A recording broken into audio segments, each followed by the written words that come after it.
Bucs. It's the interesting thing about the league right now. You look around the entire sort of NFL and see where these divisions are stacking up. You're just in the unfortunate position, being a Broncos fan, of having the Chiefs in yours because the Chiefs are unbeaten. The only other team that can say that is the Minnesota Vikings, who I believe are on a bye this week. Yes, they are. But look at all these other divisions. Like the Jets just fired their head coach. The Jets are 2-3. And the Jets this weekend play the Bills. And if they beat them, they are now in first place in the AFC East. Baltimore is tied with Pittsburgh with a 3-2 record at the top of the AFC North. Houston is 4-1, but it's been sort of an ugly 4-1. Commanders lead the NFC East with a 4-1 record. The Falcons and Bucs are both tied at 3-2. And now in the NFC West, your leaders are 3-3. And even if the Cardinals win this weekend, they will also be 3-3. You're just put in this spot where you have the behemoth in front of you, which is going to make it extremely difficult for you to ever sort of jump them. But you look at the position that you're in right now, with all of these teams kind of jammed up in the middle, or I would say the middle to the bottom in the AFC. The NFC has a lot more teams with higher records than the AFC does. But right now, you're at a 6th spot. If the season ended today in the wild card, you would be in the postseason comfortably. And you have a real opportunity to push this to 4-2, which I don't know how many teams in the AFC will be able to say that. A 4-2 record is only possible for you,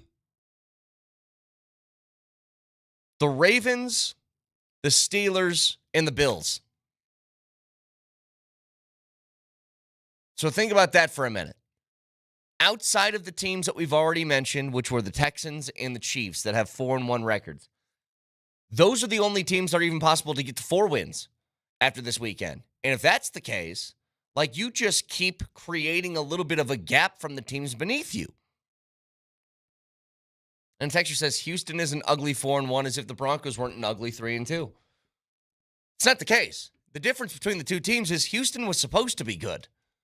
I don't care if the Broncos go an ugly 10-7 and make the postseason. It's not the point. That game against the Jets was about the ugliest win you'll see in the history of football. Sure. That thing was disgusting. See, but the only way the Broncos were going to get a decent record this year was to do it pretty ugly. The Houston Texans have this thing called C.J. Stroud that isn't ugly. It's very pretty. If the C.J. Stroud version of a woman walked into a bar, me and Nelly would be like, whoa! I'd be giving Nelly like the old elbow, like, hey, look at that over there. Well, I'm not saying, look, I wouldn't go straight to the sexy music in my head. I would just say, like, that's a good looking chick. You'd be going to me and saying, like, hey, can you go talk to that girl for me, man? I'm going to go, hey, CJ, my boy over there thinks you're cute. I never did that, by the way. I never had this whole wingman thing of these cowards who would refuse to go and talk to the women themselves. Never had that, where I'm like, can you go tell her I think she's pretty? Well, you see, you don't do that, but you need a wingman. So if C.J. Stroud and Bryce Young are hanging out at the bar, they're equivalents. You going to go talk to C.J., I got to go talk to Bryce to separate the group, right? Like, we need to divide and conquer, you know, like that plan. Yep. Point is... That makes more sense. Point is, yeah, that Houston Texans brand of offense, I'd give her my number. Well, and this texter follows up, I'm just not sure ugly is sustainable. Houston will probably get better. I don't doubt any of this stuff.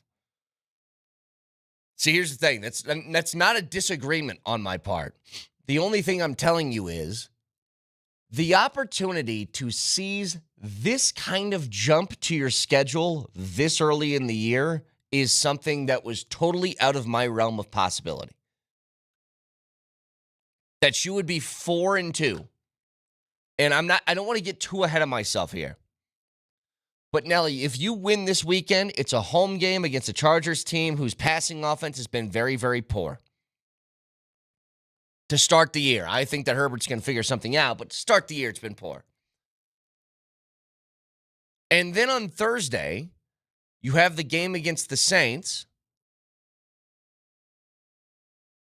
That's going to feature Spencer Rattler at quarterback against this defense. I would feel like you got a pretty good shot in that game. And then you come back home and you play the Panthers. Like 5-3 record, I think should be quasi-expected right now. 6-2 is wholly possible. Think about that.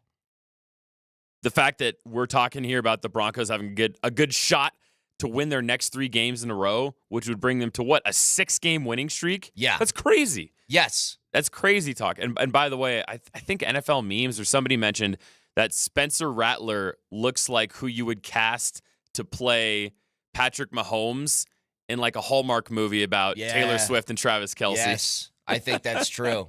Like on that FX show about Aaron Hernandez, he would be playing the Patrick Mahomes role. Yes, exactly.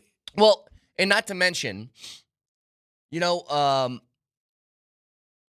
way in which you've arrived here is the most important thing. Because when that texter says, I don't believe ugly is sustainable. Here's what is sustainable, though. Defense is sustainable. That's not wild variations week to week. If your defense is good, then your defense is just pretty much good. And then what I could argue is, well, defense good. Offense with rookie quarterback should be showing improvement as season goes on. Like, we can make these kind of arguments. Is ugly sustainable? I don't know. You've been married for like 6 years and have a daughter. You tell me. Seems to be. Yeah. See, and this is what I wanted to get to, not my ugliness and my beautiful daughter. When it comes to Knicks and this idea of, is what the Broncos doing something that you can actually take to a postseason spot? It's why not? Do you know what typically garners immediate playoff spots in the NFL? Good defenses. Year after year after year, if your defense is good, the likelihood that you're in the postseason is very, very high. So if I were just to go back randomly, Nelly, can you do the fact checking for me? Here's the top teams last season in points per game allowed defensively. The Baltimore Ravens, were they in the playoffs last year? I believe they were. Chiefs. Yep. Niners. Uh-huh. Those were actually 3 of the 4 last teams standing. Yep. The Bills. Mm-hmm. Cowboys. Yes. Pittsburgh. Oh, that's right. They snuck their way into the playoffs. Yes. Tampa. Yep. And then you get to the Saints, who did not. Or wait. The Saints did make the postseason, didn't they? No, they did not. The Bucs won that division. But the first 7 teams that I mentioned that were leaders in points per game defensively allowed, postseason teams. All of them. The year before, it's not much different. 2022, Niners, Bills, Ravens, Jets, Cowboys, Bengals. So that's the top 6 teams. I think only the Jets were the ones that missed. If you have a solid defense, you are almost guaranteed, if you're in that upper echelon of points per game allowed, to make the postseason. That's the sustainable detail. And so if you pair that with an improving offense as the year goes on, you're going to give yourself a really good opportunity. But, man, if you can get the win this weekend, like I tell you, the Broncos beat the Chargers, and then they have a Thursday night game against the Saints with a rookie QB and not one of these like Jaden Daniels types, a later round rookie quarterback that's not supposed to be playing, going against you, and then the Panthers at home after that, you could be 6-2 before staring down the barrel of that back-to-back at Baltimore, at Kansas City part of your schedule. I mean, good Lord, man. The world's in front of you. I'm going to pull a Mosier here and go, as we get to break here, Kaner. Mm-hmm. I wanted to ask you a question. So I opened the show with that 97-yard kick return or punt return touchdown From Visca. by Laviska Shenault from last night. And I was curious. So I hate the Seattle Seahawks more than any other professional franchise, probably. They're probably the ones I hate the most. Is it from the Super Bowl loss or? It's mostly from the fact that I grew up in Okay, the Yay makes area, sense. Yep. Bang Bang Niner Gang. Yep. But so I'm wondering, are you a guy who still gets joy if somebody that you watched in college plays well on a team you hate? Because Visca, he's one of the best buffs of the past 5 years, and it's not even close. Oh, yeah. And so watching him do that made my heart happy. I just wish he didn't do it for such a sorry-ass franchise. I think that's fine. Yeah. There's plenty of, like, teams that I can't stand that I root for individuals on them because I like the individuals. Like if a player from Nebraska who you liked and followed goes to the Chiefs. Or the Packers. I'll put it more for you. The Packers. Like if Ndamukong Suh went to the Packers, are you still rooting for him? Again, I don't have this great affinity for Huskers, but let's just say that I did, okay? Let's just say that I was some huge, big-time Nebraska fan, wore red every Saturday, that sort of thing. Yeah, I think I would. You know, I'll give you a better example. This is actually perfect, Nelly. When I was a kid, I was more of a Kansas State fan when I was a kid because my parents went there. So I would watch a whole bunch of Kansas State games. Like that Darren Sproles Kansas State team was like one of my favorite college teams ever. And on that team was Jordy Nelson, who There I you also go. loved. Yeah, And nice Jordy pull. Nelson played a long and very productive career for the Packers. And he would score a lot of touchdowns when they would play against the Lions. And whenever that happened, I'd be like, damn it. Good job, Jordy. Yeah, like, at least you're it was just- him. That little thing underneath you. Yeah, that little thing would creep up. And it'd be like, yeah, but at least it was you. Right. If Rodgers was going to do one of his patented 30 seconds on the clock, no timeouts, touchdown drive to rip your heart out, at least have him throw it to Jordy Nelson. Well, and speaking of Kansas State, I think it's one of the biggest games that CU's had in, God, man, I think you could argue the last couple decades. The path that this game, if you win, could put you on would be such rarefied air for where the Buffs have been at over the last few years. I want to get to that next.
God, I didn't even think about this. A texter says, how ironic would it be the year after Justin Simmons leaves the team, the Broncos make the playoffs? Now, when we say leaves the team, he was cut.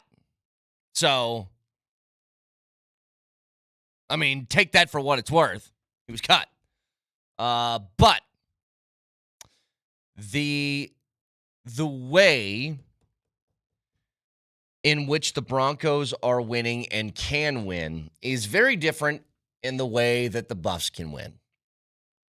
They have what I would consider to be, and you guys like Buffs fans listening right now, you guys tell me, okay? As far as matchups that meant the most, this is the most important, highest impact matchup the Buffs have had since when?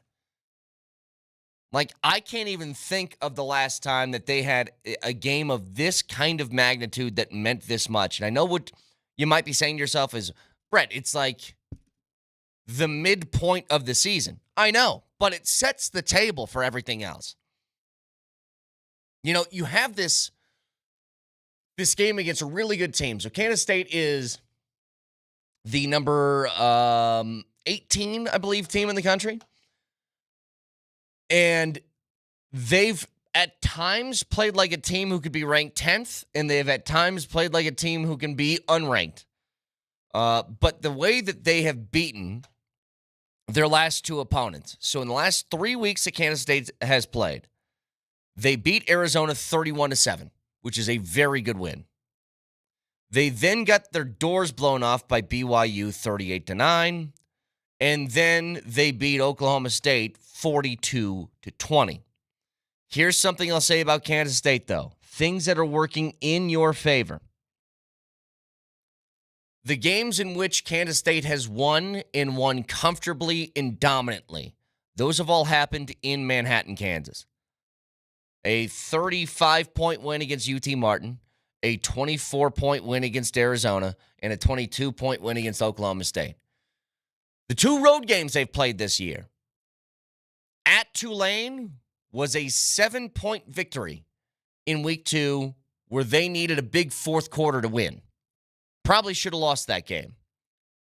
And then it was the butt kicking they took at BYU. They don't play well on the road. Secondly,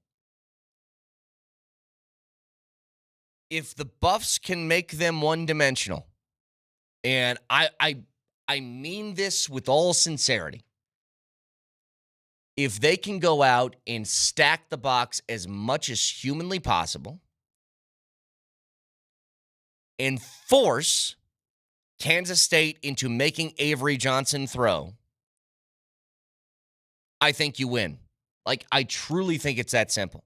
Because on the opposite side, Kansas State's defense, they're kind of Jekyll and Hyde, but overall, they're one of the bottom-tier pass defenses in all of college football through 5 weeks.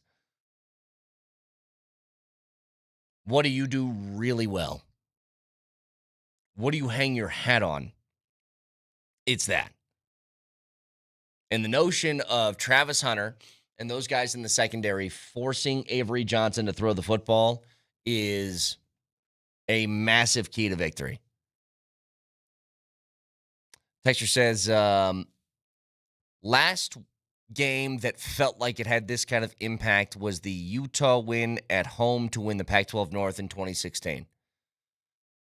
Yeah, so we're going on about 8 years where a game has felt this big before. Right, and just to clarify, you're talking about big games in terms of actual implications on the season. Because if you want to talk about big games that CU fans cared about, we could talk about any matchup against Nebraska, any Rocky Mountain showdown. But you mean like actual implications on the bearing of your season. A game that would open up a pathway for you being an actual contender in college football. That's what I mean. Like, then you win the Pac-12 North, and that puts you in Pac-12 championship territory. Yeah, then you'll have to go back to the Rise season, as it's been dubbed, when they had that crazy 10-win season and made it to the Pac-12 championship, and then got whooped by Washington. That's the last time that I remember being in the stadium and thinking to myself, we're really onto something here. Yeah. And they very well might be because they're incredibly talented. But you get this win. You got an Arizona team that I still think is good despite being 3-2. You play them at Arizona. Then you have Cincinnati, who is meh. You got Texas Tech, who right now is playing well. I do not believe in Texas Tech. Like, there's a lot of things that can set up for you to be finishing near or at the top of the Big 12. But I think it all kind of begins with you got to get a win this weekend. Have to. And Kansas State's no joke. Because the things that they do well, they do really, really well. But you want to, shift a narrative. You want to prove to all the Paul Feinbaums and stuff out there that this is not just hype. This isn't just attention. That this is real substance. A substantive football team that can win big games. This is where you can shift that narrative immediately. They win this game, they're going to be a top 25 team. And by the way, speaking of CU's upcoming schedule, I saw this from Brett McMurphy yesterday afternoon. Utah quarterback Cam Rising will start Friday at Arizona State, sources told the Action Network. Rising hasn't played since September 7th versus Baylor, and that was when he hurt his finger, which required stitches. So it's possible that by the time CU gets to Utah, that's 5 games away now, that Cam Rising will be back, and he'll have 4 or 5 games to get back into his peak condition. That's going to be a real litmus tester. What other cliches could we use? A measuring stick type game for the Buffs. And that only is going to feel all the more impactful if you take care of business this weekend. And so, Deion said this yesterday, and I know some people can roll their eyes at this, but I think it's the truth. If CU were to play Nebraska today, I think that game looks a lot different. I do. Nebraska still has, I think, what would be a massive advantage up front, especially defensively. But you've done a couple of more things. You've improved in a few more categories to where that game becomes better. And Nebraska over the past few weeks they've kind of stagnated. I don't see them getting better week to week. They're kind of the same team that they were in week 2. And that's what's led to an overtime loss, and it's what's led to poor performances that have resulted in wins, that sort of thing. But it's such a huge game that you can't help but think about some of the things that could come after, which would make this season incredibly fun. I can't believe, I know it's only October, but I didn't think there'd be any shot in October that we're talking about, first of all, both of these teams between CU and the Broncos having a real fighting chance at doing some long-term things. And secondly, I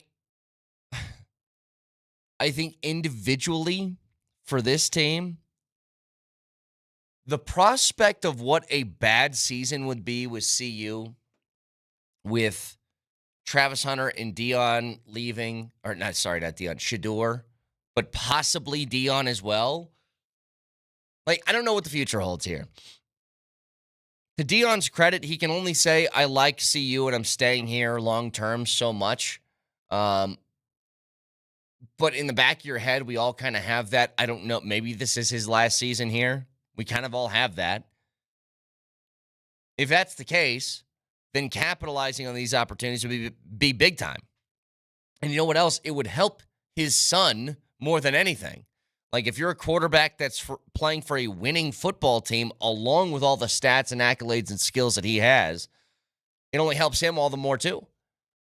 But if you're Deion, though, he might go somewhere else in college football. But, we can stop this notion that he's going to try and be an NFL coach, right? I think that ship has sailed because if you look at his whole, for lack of a better word, his whole shtick, his whole persona, his whole leader of men, molding young boys into young men. That's not going to work on pros that are getting paid $150 million. You think he's going to walk into an NFL locker room and go, "Do you believe?"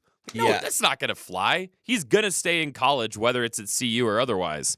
That style of coaching, that style of leadership, I don't think meshes with guys who make $250 million. You know what I mean? Like, I don't think that that's something that translates over. It's very much, and this applies to a lot of different coaches. Some coaches are just really good college coaches because they can be more of a sort of dictator. I'm not saying this about Dion, but Urban Meyer. Urban Meyer's a great example. So is Nick Saban. So is Bobby Petrino. So is John Calipari. So, you know what I mean? Like, these guys, when they get total control of an organization and they're able to be sort of dictatorial about how they run their franchise or their team, it works when you have kids playing on scholarships. It doesn't work when somebody makes more money than they do. And I also don't mean to discredit Dion's skills. Being able to work with young men and talk the way he does and inspire, that is a skill in and of its own. Sure. Right, but I'm just saying that probably won't translate to the NFL in the way that some people are acting like it would. I mean, if he went into the locker room of the Dallas Cowboys, is his shtick going to work there? I don't think so. But the rumor that I have heard that I absolutely 110% buy is that the Raiders would love to get their hands on Shedeur Sanders, and tell me somebody from the Sanders family wouldn't absolutely destroy Las Vegas. That would be the perfect place for someone of their personal brand. They're probably going to be in a position where they're going to get close to a draftable spot for Shedeur. Secondly, they need a quarterback. Thirdly, we already saw Mark Davis chatting it up with Shedeur at that Las Vegas Aces game just a couple of weeks ago. So, I mean, like, all that would check out. But that's sort of luck of the draw, where you at in the draft thing. There is no, for those guys, NFL's a little bit different. There is no, out of respect, we will not draft you so you can go to the team that you want to go to. No, that doesn't happen like Bronny James and the Lakers. 303-504-0925. Something to keep an eye on for this weekend with the Broncos is, you know, you've seen the injury report.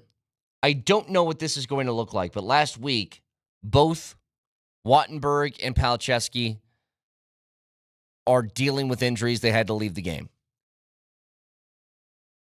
Their offensive line right now is near the tops in the NFL as far as pass protection rankings. Run blocking is a different category.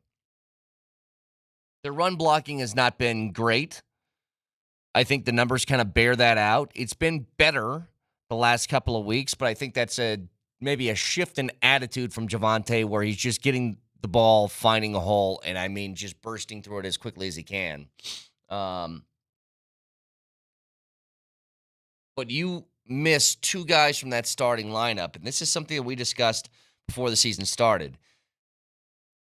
Every team, if you ask them heading into the NFL season, where are you lacking in depth, they will all tell you offensive line.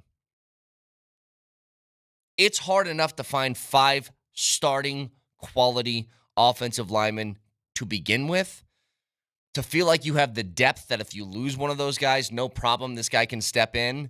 No team in the NFL can handle it.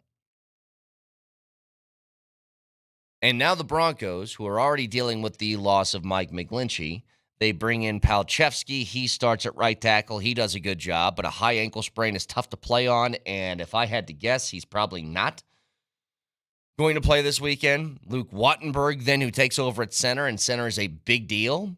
He gets hurt in the middle of that game. They had a rotation of centers during training camp that looked pretty similar to me.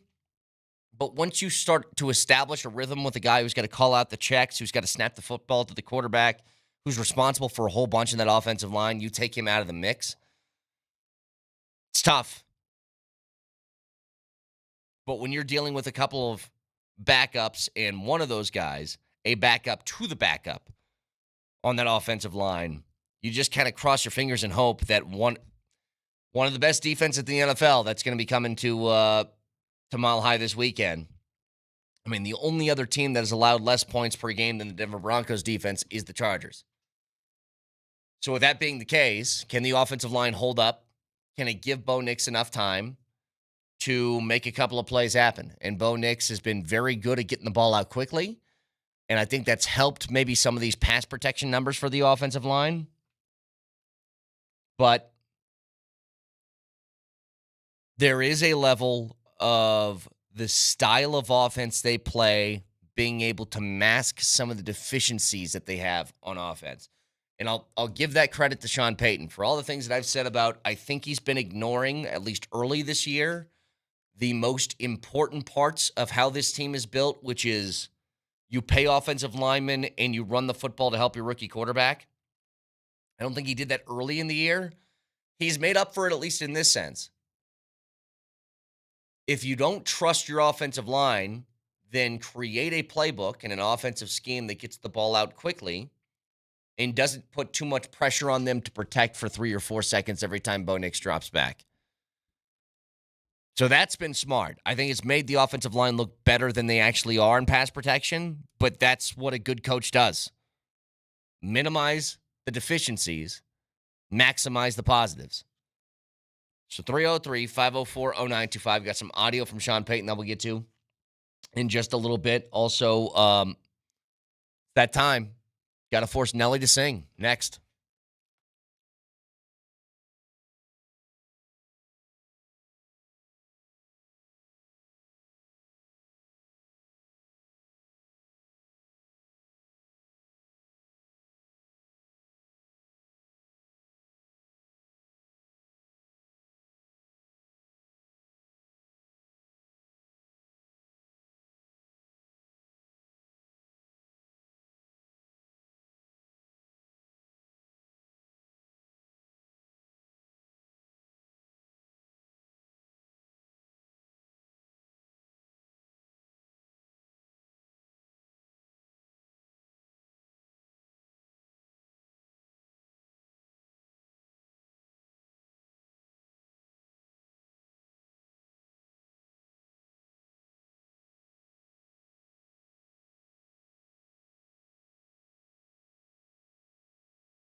Again, big game this weekend for both the Buffs and the Broncos, and it's going to be your first look at a Chargers team that's different.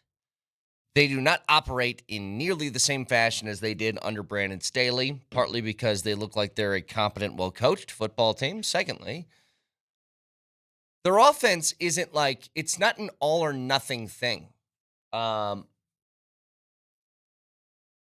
So many times in the past, when it came to what you expected out of the Chargers, you would get a couple of different details.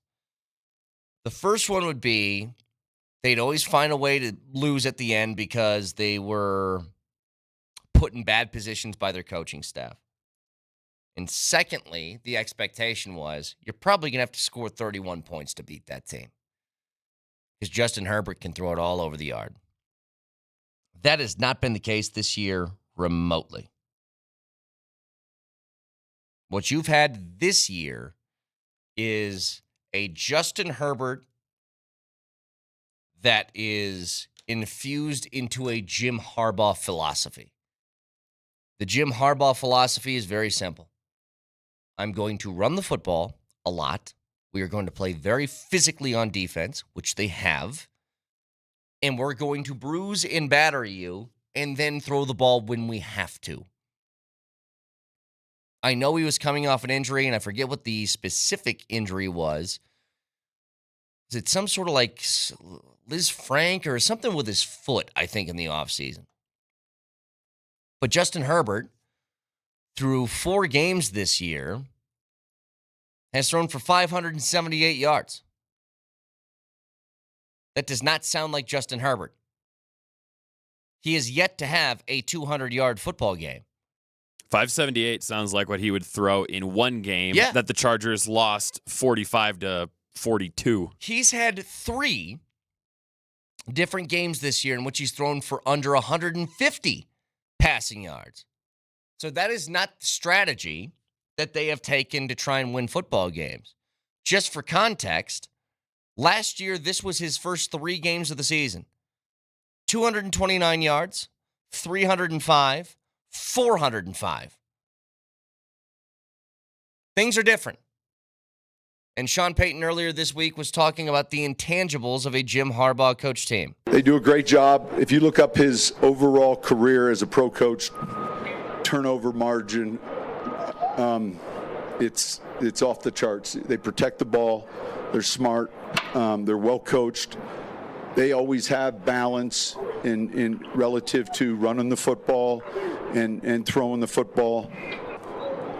You know, all the things that we sometimes, all the things that are necessary to develop a team, and he's done that wherever he's been. And you go back to USD, University of San Diego. I mean, just, it's not an accident. It's not. This guy's had success everywhere that he's gone. Now, that team so far is 2-2. They had a bye week last week. They're coming off of, on the year, a 22-10 win to open the season against the Raiders, a 26-3 win over Carolina, and then the back-to-back losses here in their last 2 games were a 20-10 loss to Pittsburgh that was pretty ugly offensively for them, and a 17-10 loss to Kansas City the week before last week, in which it felt like they were going to win that game. I believe they scored 10 in the first quarter and then were blanked for the next 3. And then if you do that, then there's virtually no way that you can beat Kansas City. But they're doing things in a lot more, how about this for a word that is the exact same as what we've been seeing here for the first portion of this season offensively, in a much more boring way. And I think that's totally fine. Boring doesn't mean bad. Here's what boring means. Boring is conservative. And if I point to the same details with the Broncos where I say, very good defense, you don't want to turn the ball over and put teams in a good field position against your defense because your defense can hold up. You just want to hang on to the football, make sure you don't turn it over, mix in a couple of scoring drives, and typically if your defense does what they're capable of doing, it's good enough to win football games. Well, who's taking that exact same route? Jim Harbaugh and the Chargers. If throwing the football were a sex, then Jim Harbaugh would be sexist. Just dynamite from Mike Sanford last weekend. He really doesn't, though. As far as passing attempts, you want something that's going to blow your mind here. And I'll just take it the first 4 weeks. I won't add the extra game just to make it even. The first 4 weeks of the season, Justin Herbert has attempted 91 passes. The first 4 weeks of the season, Bo Nix attempted 42 in the first week, 35 in the second, 36 in the third, and 25 in the fourth. And I only think that number went to 25 in that New York game because it was a monsoon. But still, you threw it 25 times in the monsoon. So Herbert hasn't even gotten to 100 passing attempts yet, and Nix eclipsed that through 3 weeks of the season. Like, philosophically, they're a little bit different as far as what their count is between run and pass. But the idea is the same. Yeah, Nix might throw the ball more, but make it a lot more dink and dunk. Make it a lot more defense can't get their hands on this pass. It might go for 2 or 3 yards, but we're going to hope the guy breaks a tackle and busts out. Texture says, Herbert is a loser, lost at Oregon, has lost his whole career in LA. Maybe that's just who he is. Nothing but a stat machine who can't win. Be very, very careful in doing things like that. There's a lot of guys who have been called stat machines who can't win, and then they start winning. You know, Peyton Manning was at one time a stat machine who couldn't win. You guys remember that? Those years in Indianapolis when he had Marvin Harrison and Reggie Wayne and Dallas Clark and Edgerrin James? Those years? I mean, Stafford was a stat machine who couldn't win, and then he went to a team that was winning, and then he won a Super Bowl. Usually, if you're a stat machine, it's because you're a good quarterback. It's hard to get stats if you stink.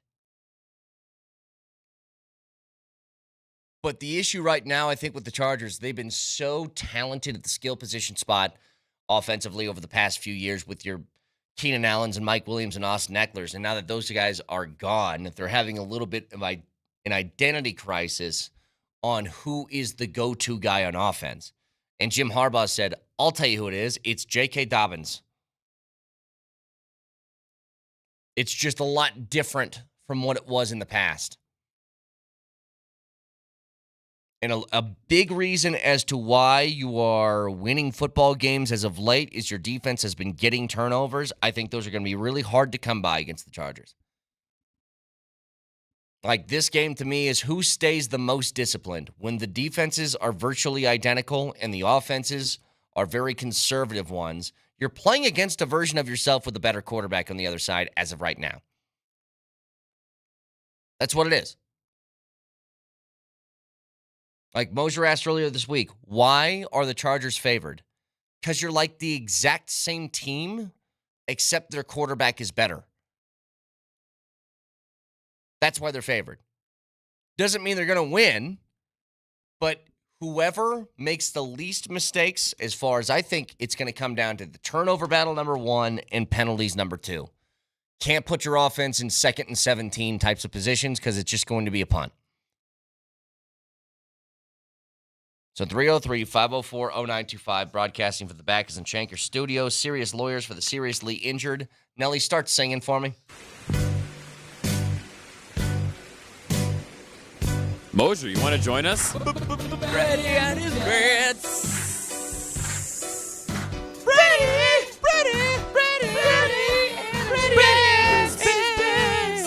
It's a no for me, dog. It's a big no for me. Shut up, Mosier. Come on, man. You know this one.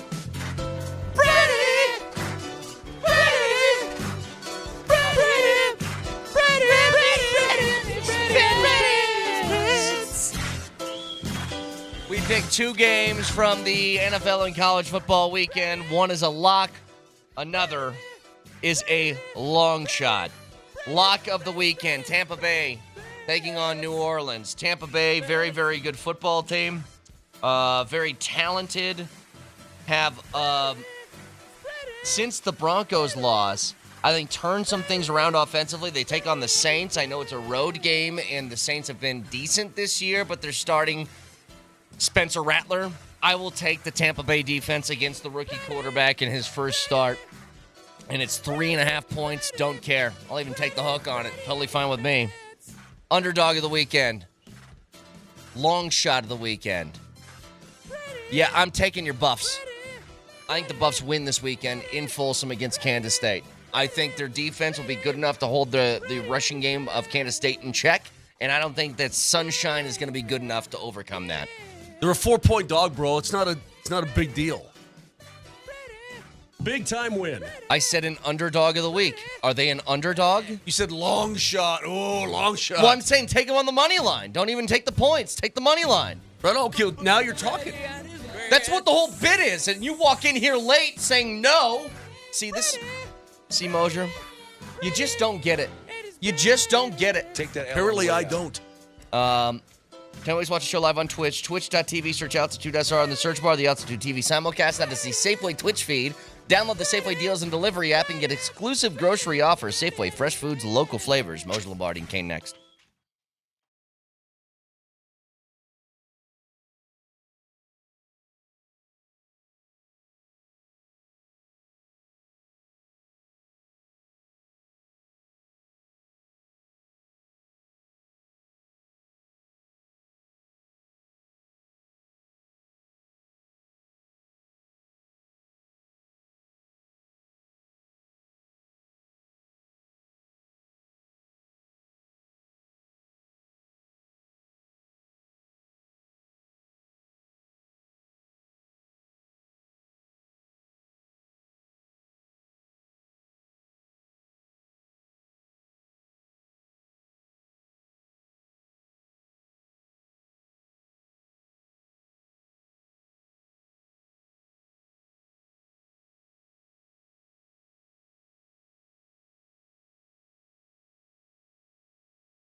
Whoa, officer, I promise it wasn't me, officer. Excuse me? Vic's got an NYPD hat on. Well, Please. look at this side of it. Yeah. I went to the Just take me away, sir. Don't let him the talk. 9/11 memorial yesterday. Mojan, I know you've been there before. Many times. I'm gonna tell you something. The Queen and I walked through that, and it was about a 2.5 hour deal, and I was speechless. It was emotional. It was sad. It was powerful. It was a little bit of everything, and because we lived it, we saw it. I will never forget the moment clearly, and I was reminded because among all of the artifacts, all of the things they have there, they have all of those days newspapers. And on the New York Post, the big article was about how the Giants lost to the Broncos on that game that opened up the new stadium. Yeah, that was the Monday night before, Vic. Yeah. The Monday night before. Yep. And that was the night that Ed McCaffrey broke his leg on national television, if you remember. And my assignment that morning, Brett, I'll never forget my assignment. We just had a child, baby boy, and I was out the door because I went to Swedish Hospital to cover the Ed McCaffrey story.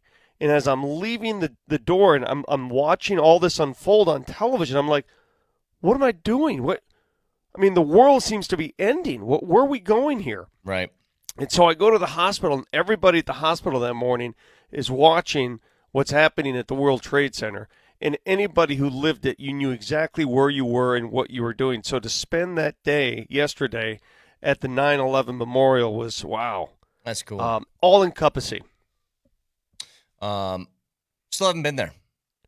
I need to go You should do it. go. Yeah, need to go do it. I mean, if you're ever in the city, you should go. Moj, would you agree? I would absolutely agree. I mean, the museum it's how do I put it? Stunning. Yeah, I mean, I think stunning. That's a good way. Very somber, Vic. Obviously, to see everything and whatnot, but the outside, the pool, the two pools it's absolutely gorgeous. I mean, they've done in all the names. It's a very somber place, a very solemn place, but a place of respect. It'll move you. It really will. It's the same. I had.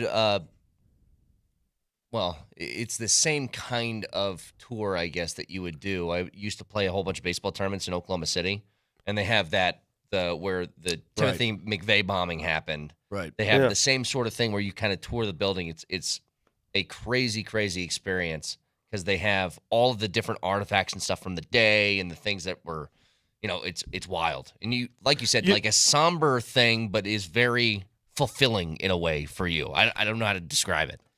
And the reason I bought a couple hats, NYPD, and one representing the firefighters here, because if you look at, they have photos of all of the victims, right? And there's close to 3,000 of them.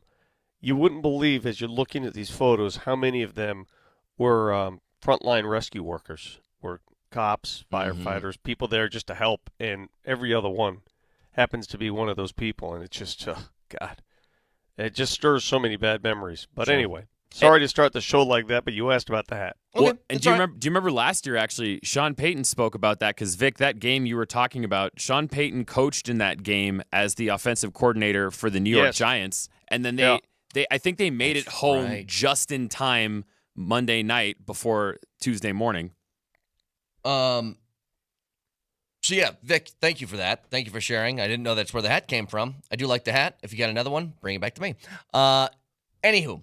We got these big games this weekend, and it's a massive lineup. And Moj, I know you're like, don't put the cart in front of the horse or on top of the horse or on the side of the horse or anything like that. Just don't do anything with the cart and the horse. I'm telling you right now, I can't help myself. And here's why. Broncos got a good shot to win this weekend, right? We all agree. Absolutely. Even if you think they don't win this weekend, they got a really good shot to win against the Chargers. 1,000%. Why wouldn't they do? Yes. That would put them at a 4-2 record on this season. Amazing. And then they would play Thursday night against a Saints team that's going to be starting Spencer Rattler. Spence. We call him Spence. So a rookie quarterback would be going against this defense. They go, okay, good shot to win that game. And then they come back home They're the following 6-2, week. bro. They're 6-2. Yeah. And they play the Carolina Panthers. 6-2, baby. And I can't help myself but grabbing my horse and saying, come behind the cart with me for a moment, because this is a lot of fun to think about. Like, but this game could push you towards really, really fine territory of, dude, postseason is not only realistic, but could be likely after a few weeks. Vic, I would take my horse. I would take my horse. I'd put him in the cart. I'd say, you've been a good boy. I'm going to pull the cart while you take a little breather and ride in the cart, because I'm with you. Vic, I went from being, oh, my God, could they possibly be 0-8 to, oh, my God, there's a very good possibility they could be 6-2. Before we go down this road, I just want everybody to remember just a few weeks ago, we looked at the Broncos' schedule after they lost to Pittsburgh, and we said, what? What did we say after looking at the upcoming games on that Broncos schedule? They could be 0-6.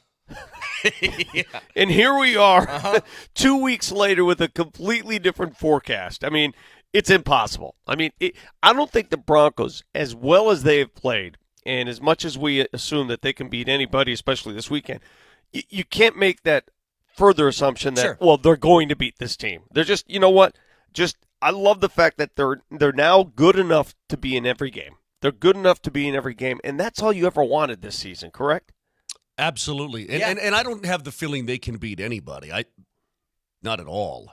But the teams that are lined up in front of them right now, I can't believe, I've said it all week long, I cannot believe they're a home dog this weekend to the Chargers. It doesn't compute in my brain. I will say it. I think they can beat anybody. They can also lose to a whole bunch of teams, too. Sure. And, I don't think there is any team in the league that I would say you have no shot against, but you can also lose a lot of these games. Like, would I be surprised at all if they go to New Orleans, which, by the way, next week, big talking point, especially because it's a short week, that's Sean Payton's return to New Orleans, which is going to be a big story.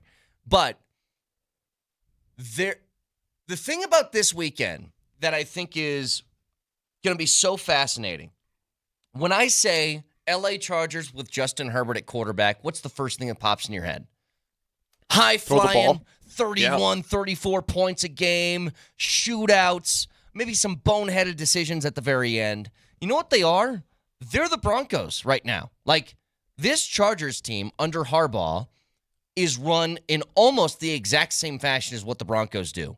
Super conservative pass offense with really stellar defense that doesn't give you really any room to make a mistake. You're playing sort of a carbon copy of your own team with a more experienced and better quarterback at the moment.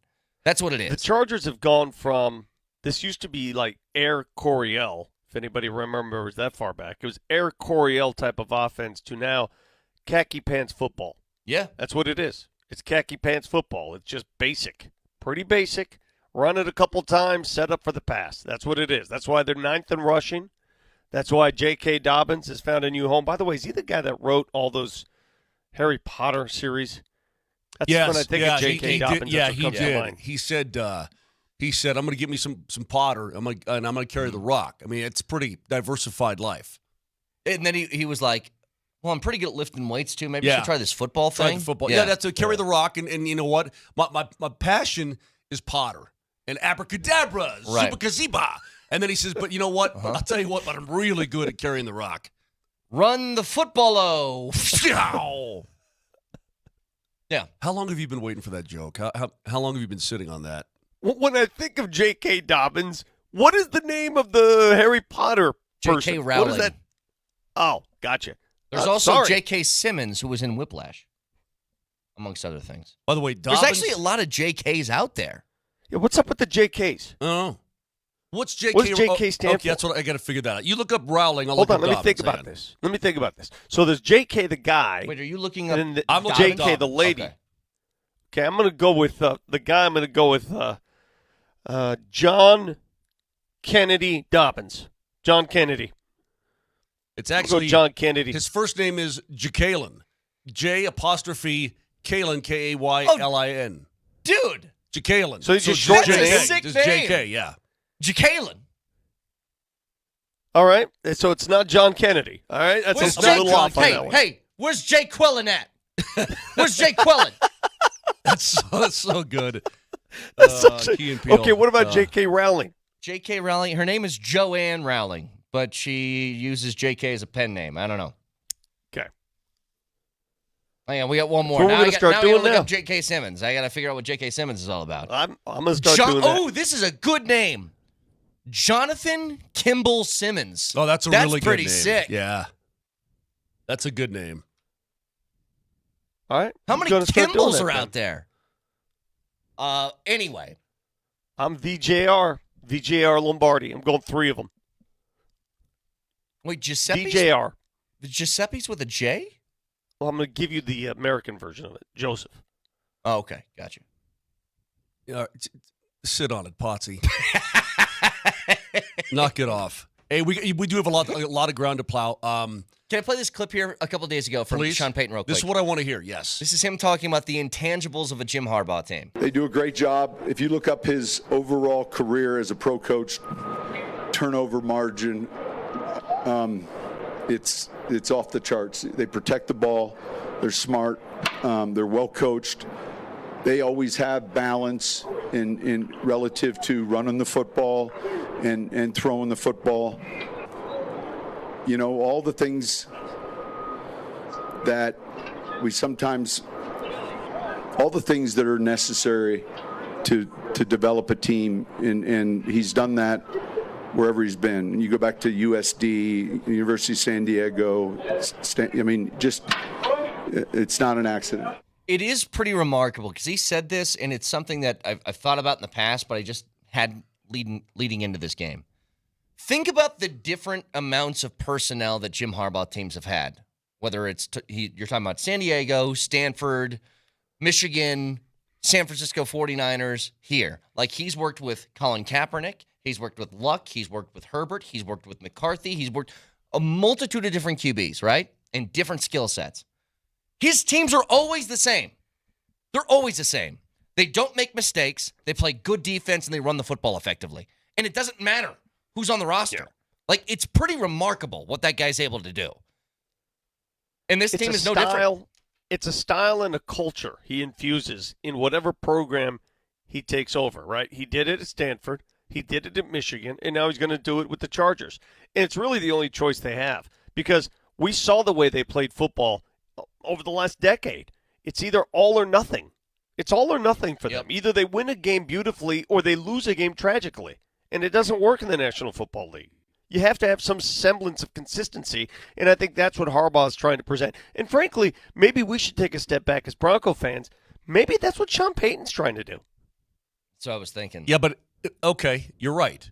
Maybe it is. Do you think the Chargers fans are saying that they're boring right now on offense? Yes, I'm sure they are. But Dobbins is running the football quite effectively. Mm-hmm. I mean, but you know what? Those are the same fans, Moshe. Those are the same fans, just to use your line, with their quarterback. They've seen him go up and down the field magically at times. And I guarantee there's a large faction of fans in Chargers country saying, oh, my God, let the guy cook. What are you doing? Oh, I'm sure there are. Here's my fear, though. I believe that there's going to be a point where Harbaugh does let him cook, where he unleashes him, where he kind of lulls you, and then the kid goes bam, right? Because he's got that arm and he's got that ability.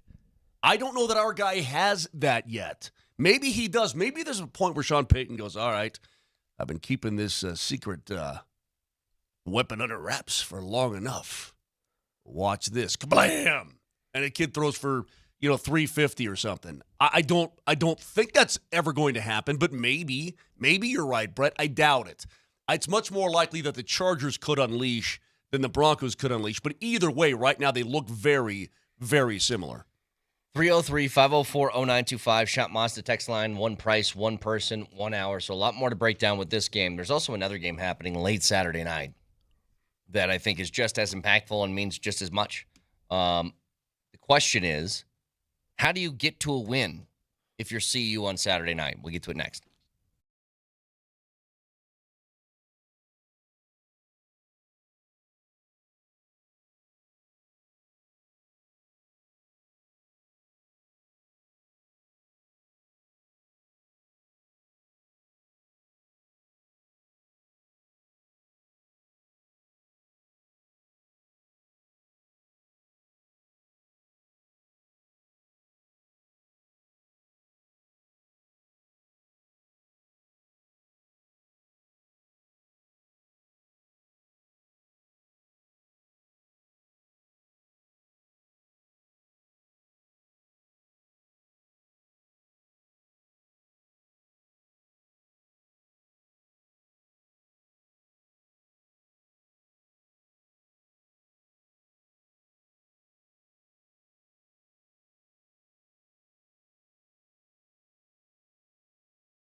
March on in.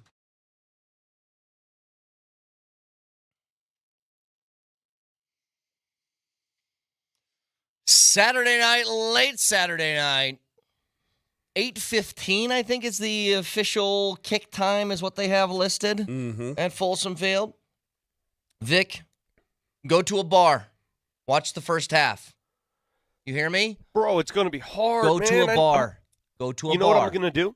No, I'm going to have you on FaceTime, and you just coach me. No, I'm not doing that thing for you. Go to a bar.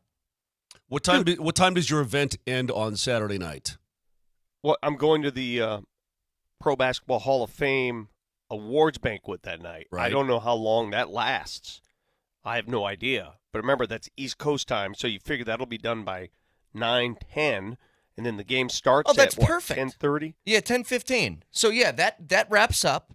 Go to a bar, get one more little drink, sit down, watch some of the game, be amongst the people, then go home at halftime. No. See, we're the opposite. I know some people out there, and there are many among us, when you consume alcohol or whatever, when you drink, you become happier, glib, you can stay awake. It's the opposite for me. Any hint of that, and I want to go sleepy. Okay, here you go. Then you do a little Irish coffee. Little Irish coffee, Moj? Little espresso martini? Yeah, that'd be Here's good. the other problem. Oh, No, geez. no, here's the other problem. If you know me too, Moj, you know me. I have to have a coffee before going to bed. So if I drink coffee, I go to sleep too.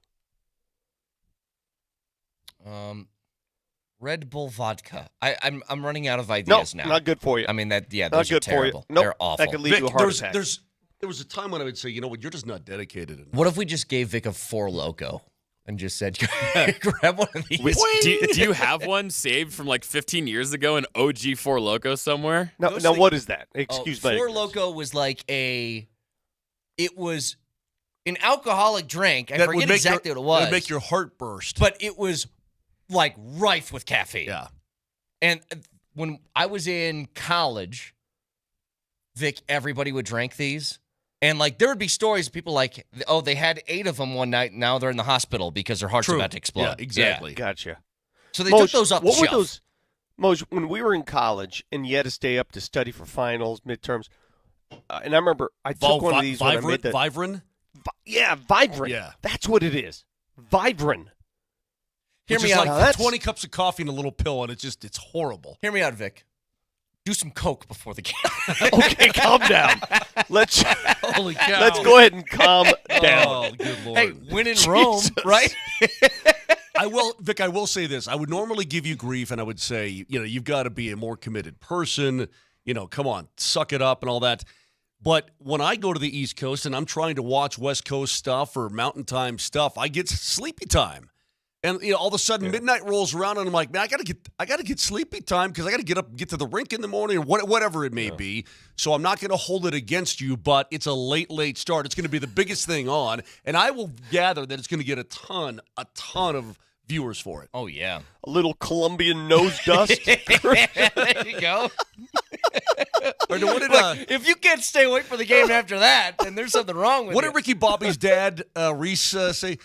Underneath your car's a little Colombian bam bam. That was a funny scene. All right, but hear me out here, okay? Because this is all about styles, right? It's in a boxing match. It's like you can have 2 good fighters, but the style matchup matters in this. And Vic Jokic talks about this all the time. You have a really good basketball team, but sometimes stylistically you match up better with some teams rather than others. I think you got a pretty good matchup style-wise in this sense. The things that Kansas State does really well, I think you just got to accept they're better at that. Their offensive line is going to be very good, okay? They're really good at rushing the football. If you can contain that as best you can, you got a shot. But there's things that you have stylistic matchup wins with. And one of them is Kansas State's pass defense is poor. They aren't very good in the secondary. What do you do really well? You throw the football. You get it to your playmakers. And the other thing, if you can contain the rush, if you can force them into 3rd and 7s, 3rd and 8s, and make Avery Johnson throw the football, your secondary is pretty good too, and he's not very effective and efficient at throwing the ball. Let's just look historically. CU opponents, teams have faced where the quarterback's been a better runner than a thrower. How have they done against those teams? Let's think about that. Well, for a second. how about go back to their previous game against UCF? UCF, the Knights run the football effectively. Their big stud quarterback is a big, thick guy who can definitely run the football. And But he not did an a little efficient bit, passer. but not an efficient passer. And they didn't do anything. They shut it down. They shut it all down. Yep. So maybe that any bodes other well. Any other teams this year that fit that profile? I don't think so. Nebraska, no. that kid was young, but he threw the ball. He wasn't known nearly as a runner. Nope. That wasn't Raiola. The Baylor quarterback threw the ball. North Dakota correct? State's quarterback can run a little bit. A little bit. Yeah. Yeah, he ran a little bit week one. Yeah, he did. I mean, but stylistically, the difference is through 5 games, the Wildcats have run for almost 1,300 yards, and the Buffaloes, I think, are somewhere around 400. Now, even though that Avery Johnson kid, something like that. even though he can run, Kansas State's a pretty conventional running team. Like, they give the ball to their backs, and they let them do most of the damage. A lot of the stuff that Avery Johnson takes off, like, he'll take off on a pass play where he's just like, I feel more comfortable just running. You know what I mean? Is he a true freshman or a redshirt freshman? What is he?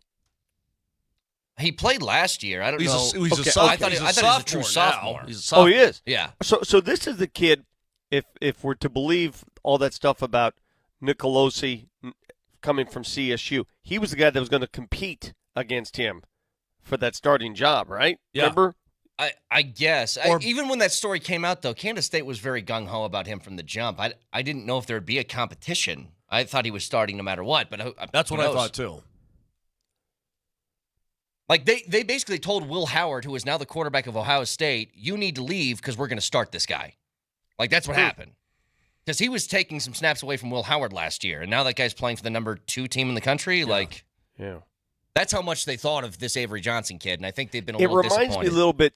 Do you remember when Tebow was coming on in Florida, and they had that other quarterback, and they sort of shared duties? Tebow would come in occasionally, Is it Leak? and they find, yeah, exactly Chris right, Leak? Yes, and they eventually were like, okay, get out of here because Tebow's taking over full time, and it changed everything. Do you remember that? Mm-hmm. You just saw a couple times when he can do his thing, but this guy, they lost a game already. All right, K-State, obviously they're beatable. They lost. And I didn't think just one lose, of the they got- games they they got won, they worked. could have lost. Yeah. I'll give you guys another reason if you want to be optimistic about this. This has been a trend. Now, given it's only 5 games, but this has been a trend with Kansas State. When they play at home, they kick the snot out of people.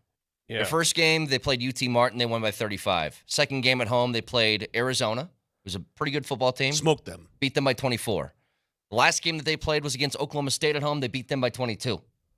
The games they played on the road was that butt kicking to BYU, 38-9. BYU. Smoking. And they almost lost to Tulane on the road. At Tulane, Almost, yeah. they should have lost Yeah, that they game. should have. They had don't a travel. late touchdown that got them the win, but they should have lost. They do not play well on the road thus far in the season. Should be another quasi-advantage here for CU. Dude, and given the weather this weekend, by the way, as I'm looking at the weather report in Denver, is it just beautiful every night now? It Just- is. Just Although picture perfect it's every that night. time of the year, Vic, you'll get this. It's that time of the year when I get in my truck in the morning, I've got to have the heat fully blasted. And then when I There's get a in my little chill truck, in the morning? when I get in Yeah. my truck after the show or a little bit later, the air conditioner comes on. Mm-hmm. So it's Yeah. that time of year. You know, where it's cold Okay, in the but- morning, but there you go. It's going to be jacket weather then Saturday night in Boulder, right? Little jacket weather. It'll be ideal. It's not freezing weather. Just a little jacket out. No big deal. Might want to wear jeans for this game. It's going to be picture perfect for a college football environment. It's going to be on. Boulder, man, I wish I were there tomorrow night. That is going to be a fun environment for football. You know what I really noticed yesterday that made me mad, though? It's getting dark pretty early, guys. I know. Pretty. It's like 7. It was like 7:10, and it was like black. I left the house. outside. I left the house this morning, and This is a granddad's happy That's not an old person's thing, Nelly.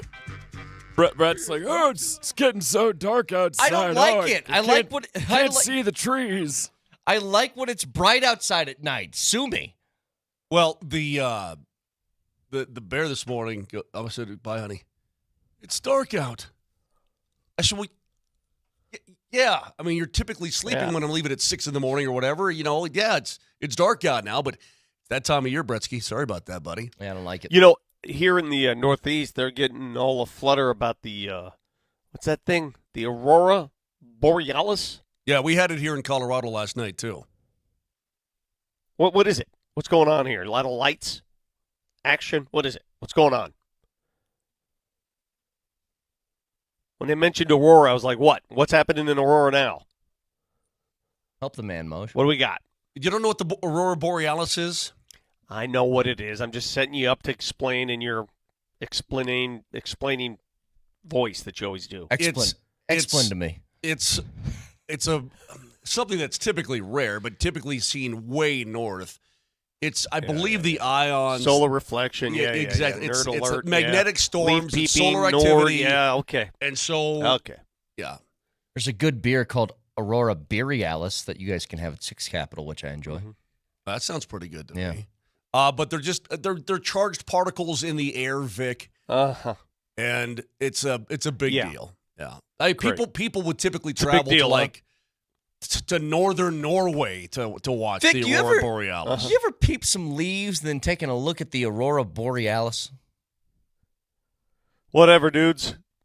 I mean, listen, again, hands off, no judgment zone, but if you want to spend your day doing that, knock yourself out. I'll watch it on the internet. I got an issue because this weekend there's some good college football games, like really good ones. You have number 2 versus number 3, Ohio State and Oregon, in their first ever Big Ten conference matchup between the two, right? That's my Aurora Borealis right there. And you also have Texas and Oklahoma in the Red River rivalry, and I have an issue. That's another one. I can't believe what a favorite Texas is. I can't believe it. I get a big problem with this, though. You know what, though? What's your It problem? doesn't matter in that game, Moj. Moj, the beauty of the Red River rivalry is I've seen so many of those games where one is the heavy favorite. It doesn't matter. It doesn't matter. When you're in that stadium and it's half red and half orange, it doesn't matter who the favorite is. That game can go either way. I can't wait for the game. But as somebody who is I like to breeze through syllables and words. It's just, I don't know, it's just ingrained in me. I speak quickly. I'm not worried about enunciation. We got to stop with this nickname, okay? I can't say it without slowing down my speech pattern I'll sound Red like River rivalry? You can't say it quickly in Red conversation. River rivalry. Yeah, you sound ridiculous. Everybody sounds ridiculous Red when they River try and rivalry. say it quick. Like Baba Red River rivalry. rivalry. That is hard to say quickly. That's Elmer Pick Fudd a different name. It's the Red River rivalry. See, That's pretty good. But you got to say it slowly is what Well, I'm what's saying. wrong with saying it slowly? Because if I'm Well, if talking you're like this, trying to say it quickly, it's impossible. all right, let's How about just the for big an Red River exercise. matchup? Just for an exercise, Moj. If you and me are just having a conversation, you're like, which games are you looking forward to? Oh, dude, number 1 on my list this weekend is the Red River rivalry. It's you can't do it quickly, and you sound stupid. Yeah. And nobody's ever thought to change this before? Red River rivalry.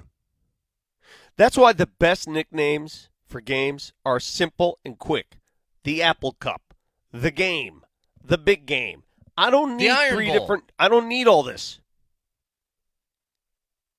Hell, R. Rocky Mountain Showdown is too long. Let's slow it down a little bit. Let's make it easier.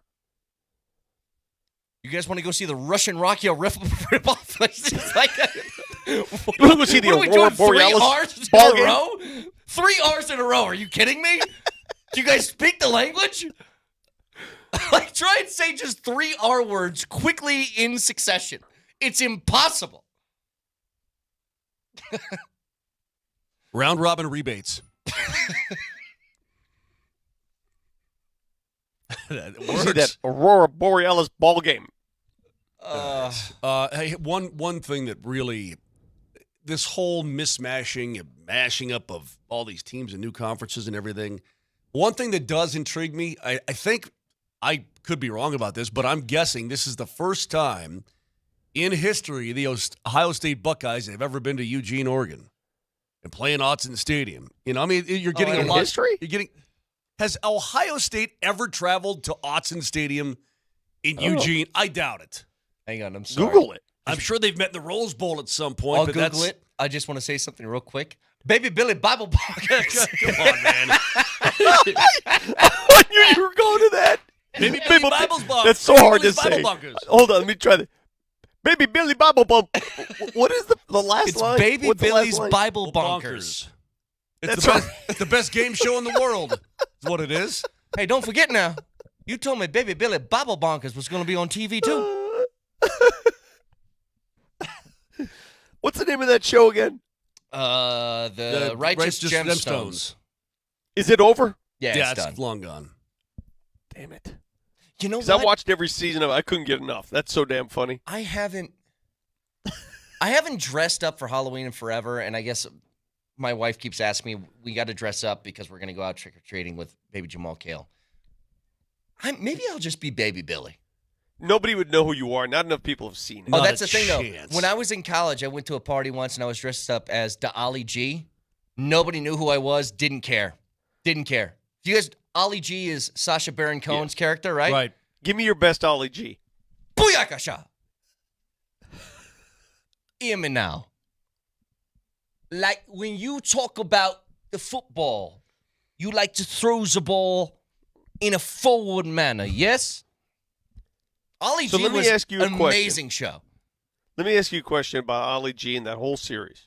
He's going around the country. He's doing these interviews. Moj, do you believe this was prearranged, or do you think that those interview subjects had no idea what was coming? It certainly seemed like it was. They had no idea it was coming. It's what it seemed like. Especially at the beginning before anybody knew who he was. Right. Those were real. I still remember one. I actually bought, how's this for a blast from the past? The DVD box set of that show for Oh the my first 3 God. seasons. And one of them, he was interviewing a DEA agent in the United States. And he has all these drugs laid out on the table. And he goes, wicked. So what's some of the effects of these drugs here? And he goes, well, this is marijuana. You suffer from memory loss, and it slows down your reaction time. He goes, all right. Now, what are some negative effects of those drugs?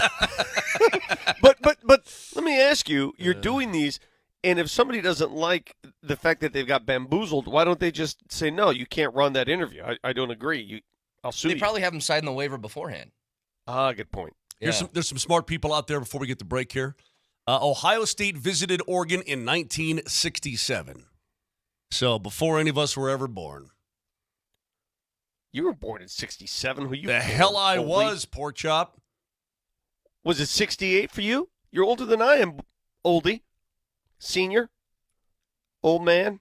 Yes. Sir? 68. Yes. I wasn't born then. It's a full year after Full that. year, you Have jerk. respect. Come on. What is it like to be the elder statesman of this program by a lot? Well, it's actually pretty awesome because my brain works better than all of your brains, and I know more stuff than all of you know. So that's actually an advantage for me. That's why you come to really? me to find out what the Aurora Borealis is. Oh, really, Baby Billy Bible Bunker? Okay. Something has happened to you in New York City, and I don't know what it is. You've gotten a little bit goofy. He was on that Colombian Bam Bam That's last night. exactly right. He's going to try to score some more for Saturday night in Springfield. Oh, my God. Back after this. Right to jail, right away.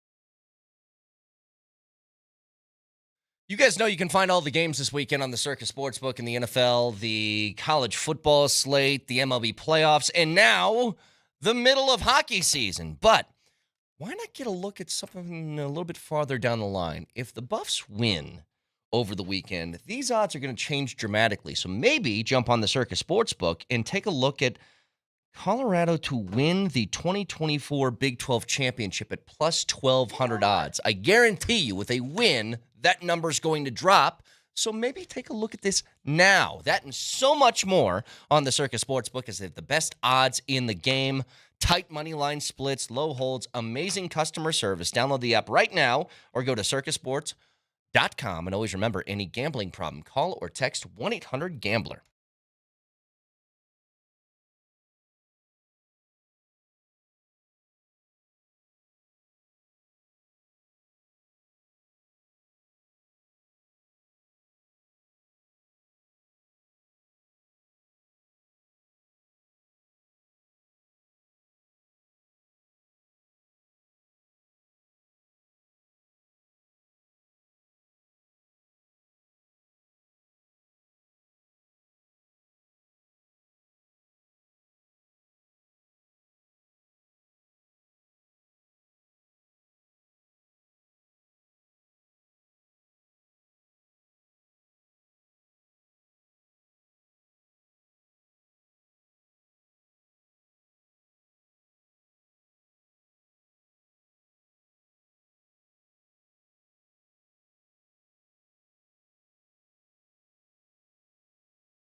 Gone.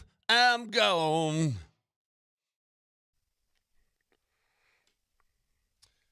You know what? Somebody hit it perfectly. Mosier, you mentioned how I'm a little more, I don't know. Goofy. Little You're a frivolous? little more goofy, yeah. Okay. And somebody on the text line hit it perfectly. It's because I'm on New York time, which is a little later. Obviously, the show starts at 9 a.m. New York time. And usually I'm a grumpy person early in the morning. I'm not an early morning guy. Exactly right. You know, we've been doing this morning radio show for how long, Moshe? How long have we been time. doing this now? You 10 and me, years? something like I don't that, know. yeah. It's hard, man. It's hard. It's hard to wake up in the morning with energy. It's hard. It sucks, to be honest with you. Yeah, it sucks. I'm going to tell you right now, this sucks. Doing morning radio sucks. Well, it doesn't sucks. Yeah, it but does. Okay, maybe for you it sucks. It doesn't suck. It's just you never get used to it. I mean, you could do it for 20 years, and you're still not used to it. Your body is up really early in the morning, And you're going to die young doing it.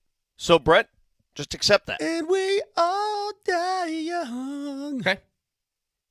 Nelly, death's coming. Yeah, Brett, your clock Nice is ticking. knowing you, fellas. don't even know it. Your clock is ticking right now. Yeah, I'm aware. Okay. I'm aware. My biological clock is ticking like this.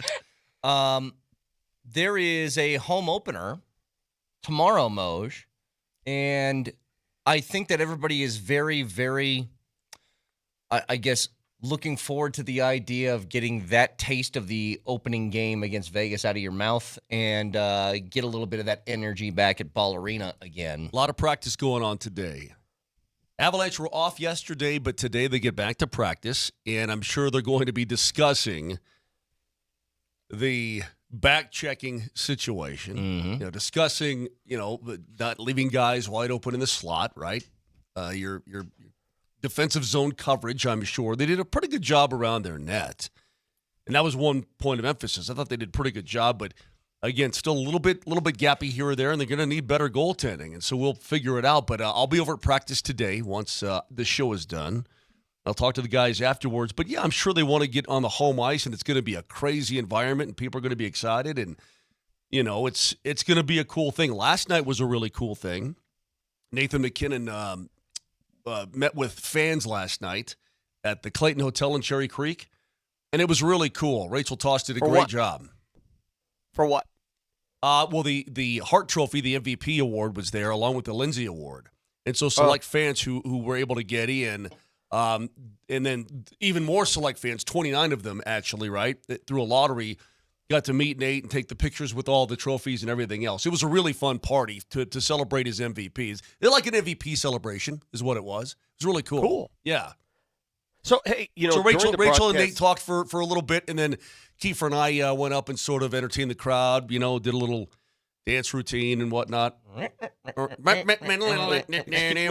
me? Kiefer and I went up and did a little Q&A with the rest of the peeps and answered some About what? questions. For what?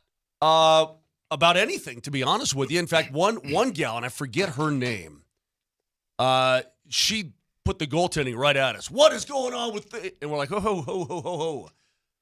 But anyway, so it's that kind of thing, just interacted with the crowd, and they had questions about how we got in the biz. What are the Avs going to do when some studs come back? What's the lineup going to look like? So just that kind of thing, So you made it about you last night when Nate was there. Absolutely not. I didn't make it about me. Just asked a question, answered it. But it sounds like he made it about him. My answer was about two words long, and then I had to give it over to Kiefer because the way he got in is remarkable, and you know that story too. So I had him just take over and tell the whole thing. Hey, I have to ask you this, because during the broadcast the other night in Vegas, Darren Pang mentioned that he was watching Lehkonen skate. Obviously, can't get physical coming off the shoulder rehab. But he said he skated well, looked good. Any update on when he might be available? Vic, there's still no clue. He's got to meet with his surgeon. I know that. Coach Bednar said that the other day. He's got to meet with, or was it Chris McFarland?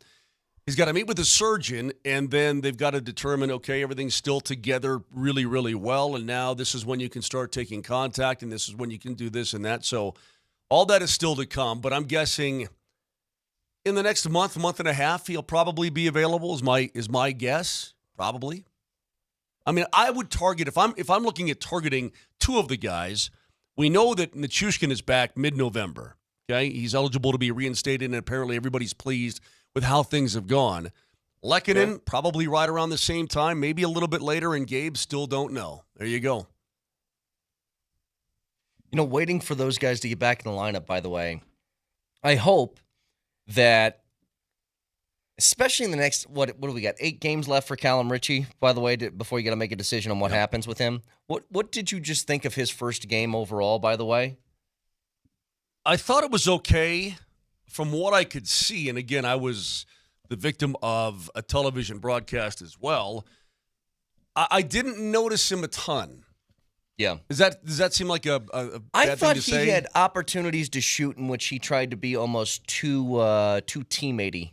You know what I mean? Yeah. Well, I mean, I think that for a young kid, that's probably that's probably your first default. You don't want to. Right. You want to defer to guys who have been in the league, and you want to defer to guys who have been there and done that. I don't think that's probably something unique to Callum Ritchie, but I didn't think his whole line. I mean, Middlestat scored obviously, and Casey was, I thought, good, but I didn't notice his line as a whole. I didn't think they played bad. I saw Kovalenko throwing his body around and doing some good things, but it just overall wasn't super noticeable. Not super dangerous, put it that way. Although Casey did score. What up with Columbus tomorrow night? What do we know about Columbus? It's always just Columbus. Obviously, the tragic unfolding over the offseason. They lost their best player, clearly. Yeah. With Johnny Hockey. Do they have talent? Do they have anything? But they're, I don't want to say in rebuild mode, but they're kind of in rebuild mode, which is why when Johnny Gaudreau went there and he chose to go to Columbus, he had the same money other places, but he chose to go there. That was pretty cool, that not a lot of guys, quote, choose to go to Columbus, Ohio. The whole thing, Vic, it's going to be sad all season long. We're going to talk about it, I'm sure, extensively tomorrow night. It's just it's something you never get over. I don't think it's just tragic and sad, and these guys are, I'm sure, dealing with it on a daily basis. They've got good players, and they've got some guys. They've got the Boone Jenners of the world. They've got Werenski on the back end, who, I still say he is a stud. If he can stay healthy, he's a stud. They've got guys there. Yeah, dudes. Well, look, man, you lose the cornerstone piece of your team to something like that in the offseason. I mean, obviously, everything's going to be discombobulated for at least early in the season. So, I would assume that, look, you just want to go stack talent on paper. The Avs have a whole bunch of checks in the we win this battle territory, right? Right.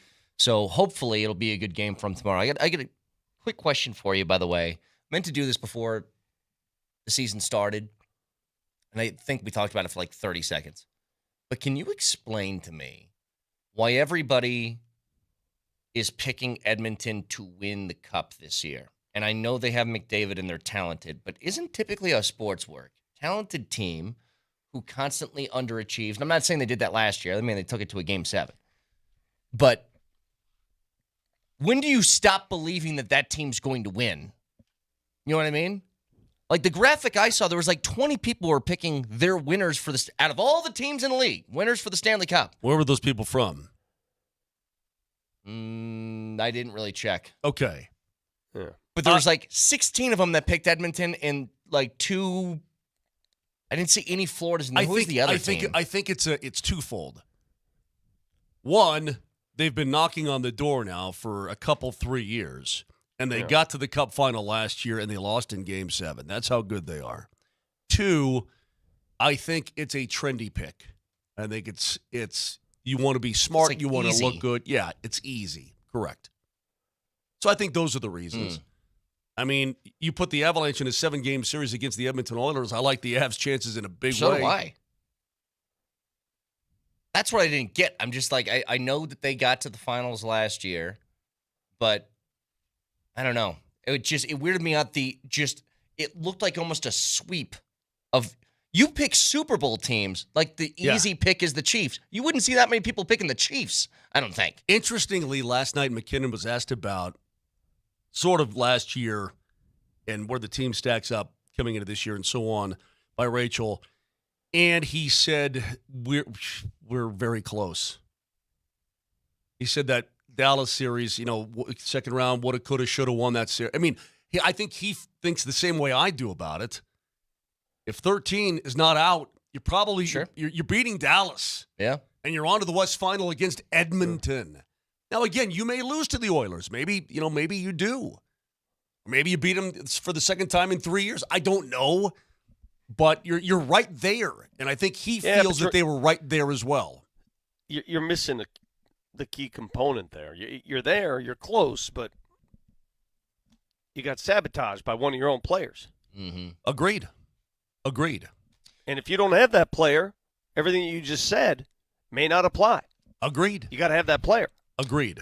Can listen And to here us. we are again. You can listen to us anywhere on the Altitude Sports Radio app. It's powered by the Will Hite Law Firm. Injurers, go to willhitewins.com. That's willhitewins.com. When we come back, there is a pretty big detail, by the way, in this game Sunday against the Chargers. That is, well, maybe it hasn't flown under the radar. Maybe it's been perfectly talked about. But it is interesting that a very key component before the season started is now missing, and we're just assuming they'll overcome that. We'll get to it next.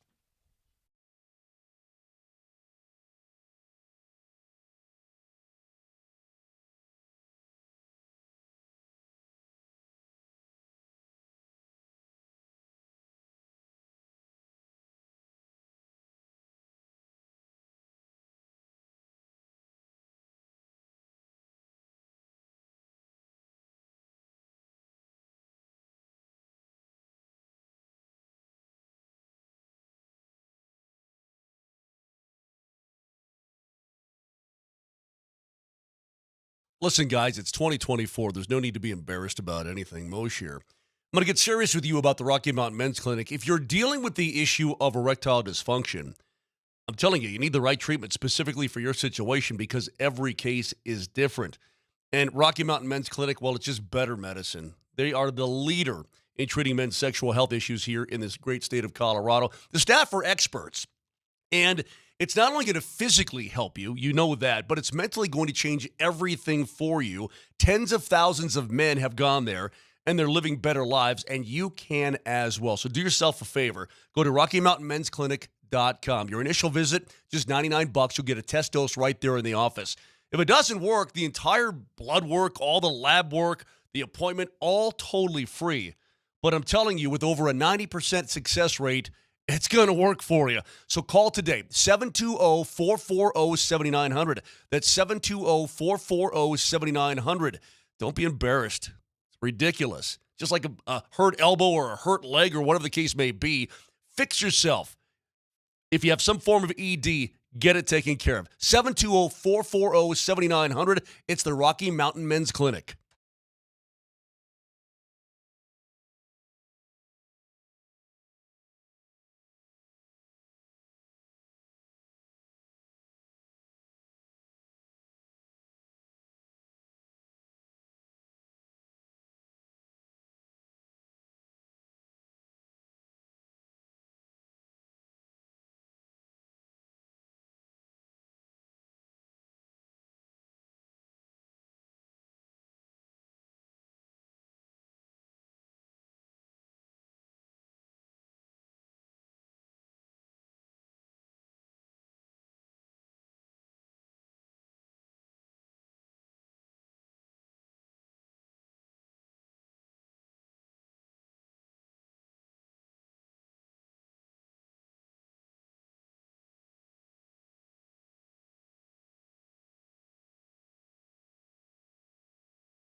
No,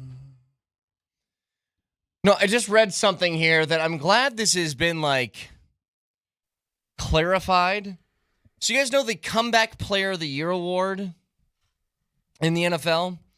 I've always thought that was like if you suffered an ACL the previous year and then Some you sort came of back. catastrophic injury. Yeah, like like Alex Smith leg break, he comes back, throws 30 touchdowns the following year. That's Comeback Player of the Year. And then they just kind of turned it into, did you suck the year before and you don't suck anymore? Oh, maybe you get the award then. And I kept seeing that Sam Darnold was like going to be one of the favorites to win this thing. And I'm like, Sam Darnold wasn't hurt. He just was bad. And now he's not. And they said the same thing about Russell Wilson before the season started when there was a chance that he was going to start for the Steelers. They said, pretty good candidate for Comeback Player of the Year if he plays well. And I'm like, but he wasn't hurt. And finally, the AP, I guess, has clarified the spirit of the award is to honor a player who has demonstrated resilience in the face of adversity by overcoming illness, physical injury, or other circumstances. Like, I'm what are the other circumstances like? Hey, nobody wanted you. You sucked. You were back up, and then now you're playing pretty well as a starter. Like Nick Foles, could he have won that when he won the Super Bowl with the Eagles? It's just weird. It's like Comeback Player of the Year. What are they really saying? Yeah. Look, I'm going to be honest with you, dude. I thought you sucked. Yeah. And I was What wrong. they're really saying is, dude, you've been very substandard in your career. It's about time. Yeah. When I think of Comeback Player of the Year, I think of DeMar Hamlin. Well, yeah, a guy who dies, comes back to life, and plays football Yeah, again. I mean, that- That's what yeah. I think of. Well, That's the full Lazarus. Yeah. Well, yeah, that's pretty extreme. Like, if Landeskog I mean, comes back and has a 100-point season this year, then, yeah, that's like Comeback Player of the Year. You miss 2 straight seasons and you have a year like that, sure. I don't think we have a Comeback Player of the Year in the National Hockey League. I don't think so either. But I'm just, as an example, though, that would be something where, like, yeah, I get it. It wouldn't be. Why is there a Comeback Player of the Year award anyway? Why is there any award? You know, in hockey, though, you do have, I think, the most humorous award out there for a physical sport. You know, God, it's a nasty game What, out the there. Lady Then you have Byng? a nice guy award. Lady Byng? We have the nice For guy. gentlemanly play? What do players think when they get that, by the way? I don't know. McKinnon wanted one. You remember that? Yeah, then he chucked his helmet into Connor Garland's Right. face. That's- Which was Well, I'm hilarious. thinking to myself. But he did it in a nice way. Well, I think He's they gave returning it his to him equipment. because he got robbed of the heart again. You know, it's one of those, and he finally just won a heart. But I'm thinking he's a bad mamma jamma out there. You know, usually it's a guy who doesn't get any pims. McKinnon will fight your face. He'll throw a helmet at you. He'll put you in a headlock and whatever else. I mean, you know, Wasn't Sakic a Lady Byng winner? I think so. Usually it's a guy like Ryan O'Reilly who doesn't hit anybody.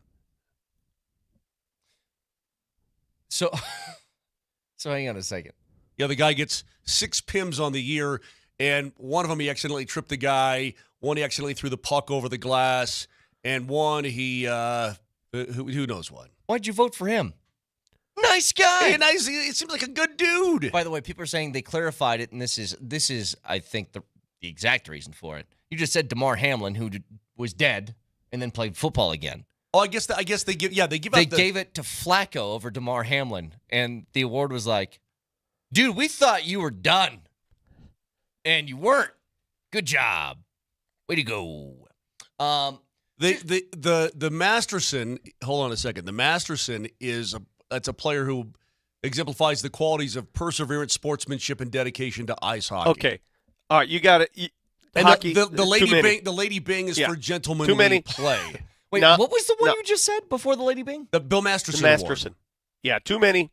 Yeah, it's too much. It's too similar to that one. Yeah. Can't do it. Can't have it. He Pick one. He actually died in January of 1968. I remember that. It just was sad. Bill Masterson died during a game. Well, I'm going to start giving out the Kroger Sparkling Water Beverage Award for the most hydrated player in the league. How's that sound? Yeah, they didn't really have a comeback player of the year deal. By the way, boys, New York City is vibrant with its sports right now. The Yankees are alive and well. The Mets, clearly, their Cinderella story, quote marks, Cinderella story, Mm-hmm. what they're doing. The Jets just fired their coach. Yep. I got an But idea. you know what? This early in the year, here's what's funny. Do you guys know that the Jets, if they win this weekend, are first place in the AFC East? I know that's If my point. if they beat the Bills, they're the number one team in their division. They'll be both 3-3, and they'll have the tiebreaker over the Bills Yeah. head to head. I'd be lying to you. I'm very eager to see what the offense looks like without Nathaniel Hackett calling the plays. Yeah. Because they've moved on now. I mean, with the shakeup, the new interim coach has said you're not calling the plays. You're the OC still, but what does the OC do when he's not calling the plays? Well, how about this for an idea? Since you're so enthralled with New York sports at the moment because you're sitting in Chelsea, why don't you stay there? Just stay. I'll see you when we get. I couldn't live here. I'll see you when we get there in January. Just stay. I couldn't live here. I lived here for 4 months in 1990. I couldn't I do know it you're again. doing a Couldn't live fellowship. here. We know the story. Yeah, but I couldn't. Could you live here? Could I live in Too New many York people. City? Yeah, too No, many I people. could. I could if I could afford it. I could have an apartment there and visit there, but I couldn't live there on a daily basis. No, I could not do that. The milker there would lose his mind. He absolutely no would. way you could. No chance I would live. Zero chance I'd live there. Zero. Everything's same too with me. hard. Why do I live out in the food court of the airport? Because I got a little bit of space. I like to have just a little bit of space. Okay? I drive to my house and I see horses. And I'm like, okay, this is okay now. I got a little bit of Well, room you to can walk breathe. around New York and see dogs. There's dogs everywhere in New York. It And is rats. easy. I mean, And rats. the Gigantic sewer rats. the efficiency of the subway here makes you wonder, God, I wish everybody did this. It is so easy to get around on the subway. It's great. Great. I know what you're totally sidetracking the entire morning. You and your jovial nature at 10:08 in the morning, New York time. You're all You goofy prefer and me stuff. to be angry and blustery? No, this is fine. This is a fine attitude. I want to bring something up here. We just talked about yesterday. The Broncos, according to multiple sites, have been I think it's number 4 team, or maybe number 2 team, I think it was, in the NFL as far as pass protection ratings go. It was number 2. I don't think they're going to have Palchevsky this weekend. That's a high ankle sprain. It's going to be tough to play on. They also might not have Wattenberg, their center. Well, and by the way, Josh Reynolds did not practice yesterday either. Yeah. All You three remember of those that guys are touchdown not catch? practicing. You remember what happened after that touchdown catch? He ran into the wall and was holding his hand, and could be a hand injury. Audric Estime is cleared to play. We'll see if he does play, but he's cleared. It's the practice window that he's in Right. right now, right? Yes. So they But take he's- him off IR. Yes. Yeah, but He he's can not on the play roster yet. Not just yet, but he's cleared to play. Right. But think about this for a second. Every team says this after training camp. What's the position you're most worried about depth-wise? Everybody will tell you offensive line, because it's hard enough to find 5 quality starters on your offensive line, let alone have people that you feel confident in backing them up. But you're down your starting right tackle. Now you're back up to the starting right tackle. Your center. It's a lot of bodies that are missing from a pretty important piece of this offense. That's why this game scares me a little bit, because the way the Broncos are set up, they've done very well in the trenches, and I know it works both ways. Bo gets rid of the ball early, but he doesn't get sacked often. I mean, you got some holes on your offensive line now, and you got a team coming in. Khalil Mack's playing, right? Last I checked, Khalil Mack's playing. Yes, I think Bosa's so. playing. They got some and dudes who can get. Bosa's been banged up, but I think, somehow during a bye week, including Justin Herbert, all of a sudden playing, those injuries find their way to heal over the course of a week and a half, 2 weeks, and I'm expecting all of them to be in. They have a very good defense that's very good at rushing the passer. And even though Bo gets the ball out quickly, if you're on third string right tackles and backup centers for a line that was never elite to start with, they were okay. They were pretty decent, but you're missing some key cogs there in the offensive line. It's going to create more stress on Bo Nix, and especially the running game. Like, if you can get Javonte Williams rolling again, like 2 straight weeks now, Javonte's ran the football really well, reliably, putting you in good positions on second down, picking up first downs, hitting holes hard. Like, I've been happy with it. I just want to see it continue. I haven't looked at the over/under in this game. I would guess with 2 conservative offenses. Harbaugh is vanilla. I'll say what? 39? What is it? It is the Look it up, lowest. Moj. It's the I already know it. It's the lowest in the National Football League this week at 35.5. 35 and a Wow, half. even lower than I thought. Yeah. Okay. Yeah. Okay. It is. The odds makers are expecting this to be an absolutely dog butt, ugly, slug it out game defensively. That's what they're expecting. Which it could. Very well could be. I wouldn't be shocked at all if this game is like 17-14.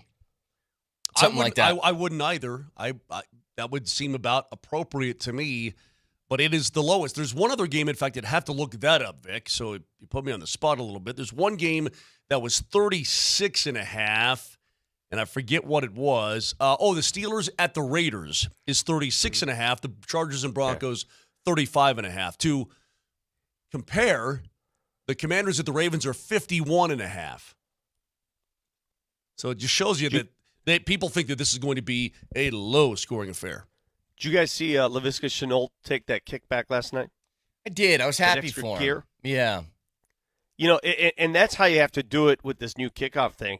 You have to have those guys. You're parallel, right? You're right there with the defenders. You got to have that guy that can kick it into that extra gear right away, and that's Shenault. We saw him do it at CU. I mean, he was right there. He broke through that initial line. Everyone's surrounding him, and then he said, I got this. Boom. You guys surprised? Turbo. You guys surprised, by the way, that Laviska's career has been underwhelming so far? I'm a little bit surprised. I don't want to say stagnant, but it's just been. It has not been. It has not. Yeah, it's just been. It's exactly. That's just. It just has been. It's not been good. Well, not been it great. wasn't It's what he been. was in college. I remember in college, man, he made plays where you're like, are you kidding me? Are you watching this? He would make some plays. Hell, you may have remembered this. Were you here when he played against Nebraska and he made a couple game-saving plays in that game? Yeah. I just remember when it was like 4th and 1, they just line him up in Wildcat Exactly. and say, go get the first down. And he Go would. get it. And he would. Well, and I was like, for him, I'm surprised that I thought he'd play kind of a Percy Harvin role, or I guess Deebo Samuel would be more accurate now, where not that he'd be the feature receiver or anything like that, but he would be a weapon in both the run and pass game. And they just, every year his production's gone down. He was pretty high. What was he, a 3rd-round pick, right? 2nd-round pick. He was 42nd overall to Jacksonville. They gave up on him in 2 years. Goes to Carolina, doesn't really play, and now is in Seattle, and I had no idea he was even there. No idea. Well, we saw him in week 1. Well, I understand, but heading into this season, okay. I did not know that he was in Seattle. I should know the answer to this, and I don't. So I'll ask CU fans. Who was the highest overall draft pick in CU football history? Because we may see that this upcoming season. I think for sure. Who is the highest overall draft pick? I mean, was there a draft when Byron Whizzer White played football? No. Did they just show up? They just showed up. Where Where was Rashawn Salam selected? He was a first round. I know he was a first round pick. Oh, but where? Nate Solder was 17th overall. Okay, so that means Salam had to be somewhere in the 20s, probably somewhere right around there, 1920. Because the Bears took him, correct? That is correct. The Bears. The drafted Chicago Salam. Bears drafted Rashawn Salam. Yeah. Yeah, Let me look it has up there here. ever been a Chris Naoli. Help me out. Has there ever been a top 10? And what about Naoli? What? Naoli was 10. I mean, Byron In Whizzer 1997. White was the 4th overall pick in 1938. Wait, they had a draft so in they had a draft. 1938? They did, They yeah. had a draft. Oh, Michael Westbrook was number 4 overall. Okay. So Westbrook and Whizzer White, both Tied for 4th 4 overall overall. selections. God, Interesting. think about this. Do you know what the I mean, Whizzer White also drafted by the Supreme Court. Eventually. drafted twice. Eventually by the Supreme Court. Listen to the 1995 draft for CU. Michael Westbrook went 4th. Rashawn Salam went 21st. 21. There you go. Christian Fourier was the 7th pick in the 2nd round. Ted Johnson was the 25th pick in the 2nd round. Cordell Stewart was the 28th pick in the 2nd round. They had 5 1st and 2nd round picks in one draft. Do you know how loaded that team was? I remember And then they watching had that team. Darius Holland in the 3rd round and Chris Hudson in the 3rd round.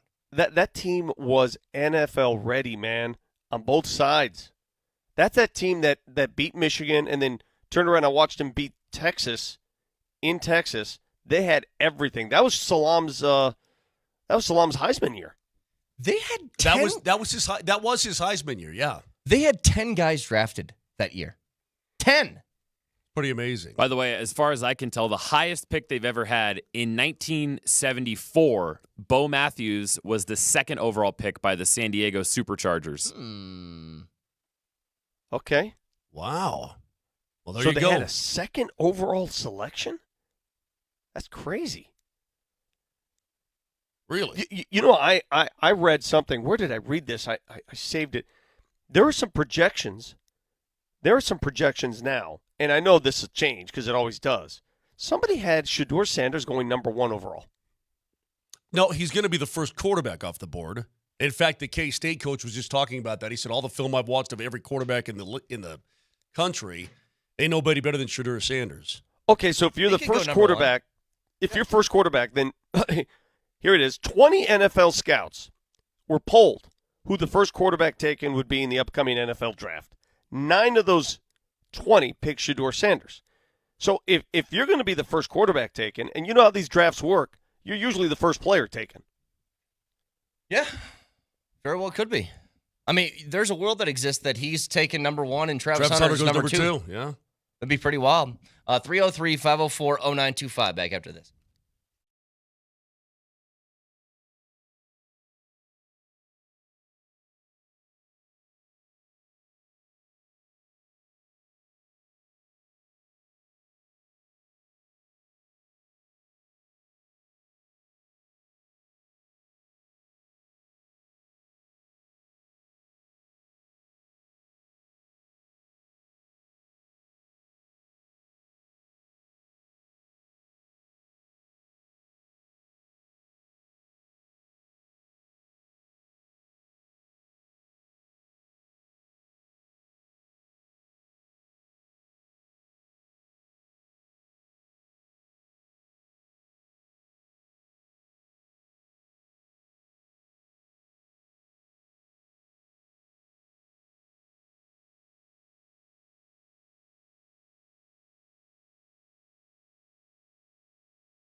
Hey, any question? We got Nuggets preseason continuing on Sunday. What's the question? I'll get to it. Sunday, 6:30 against the Phoenix Suns. Do you remember a couple days ago we were going through that NBA GM survey where they started talking about most likely to win MVP and come out of the West and blah, blah, blah, all that stuff, right? And Jokic is littered in all of these different categories for the best this and that and passer and IQ and third in MVP vote and like all that different stuff. How long can Jokic keep that up? How long into his career can Jokic be a guy that is like top rank in all of these different categories according to GMs? Like, is this something that you think is sustainable for the majority of his career? Like, is there a drop-off at all that Jokic is going to face at some point in his career? I think the way he plays the game, I think with the way he plays the game and his brain is as an equal component as his body, I think he can play for a long time if he wants to. Now, at what level? I mean, how about this? I think he could be a top 10 player for the next 9 years. I want you to be aware 7 years, whatever. of one stat this year that I think will impact the Nuggets greatly. They want to become a more high-volume three-point shooting team, correct? Just taking threes doesn't cut it. You got to make them, but they want to take more to make. I think the one element of his game that suffered a bit, especially in the playoffs, especially in that Minnesota series, even in the Olympics when you saw him, his three-point shooting touch was off a little bit. Mm-hmm. It just was. If you remember the championship run, especially that Lakers series, how many dagger threes did he hit in that series? All of them? How many times did he bring Anthony Davis up to the top of the key and say, right in his face, bam, right? I think that is a critical component to the Nuggets' success. And not to put more pressure on him because he's got the pressure of a franchise on his shoulders. But I think that three-point shot, when he makes it consistently, it changes everything. This is what's interesting, Vic.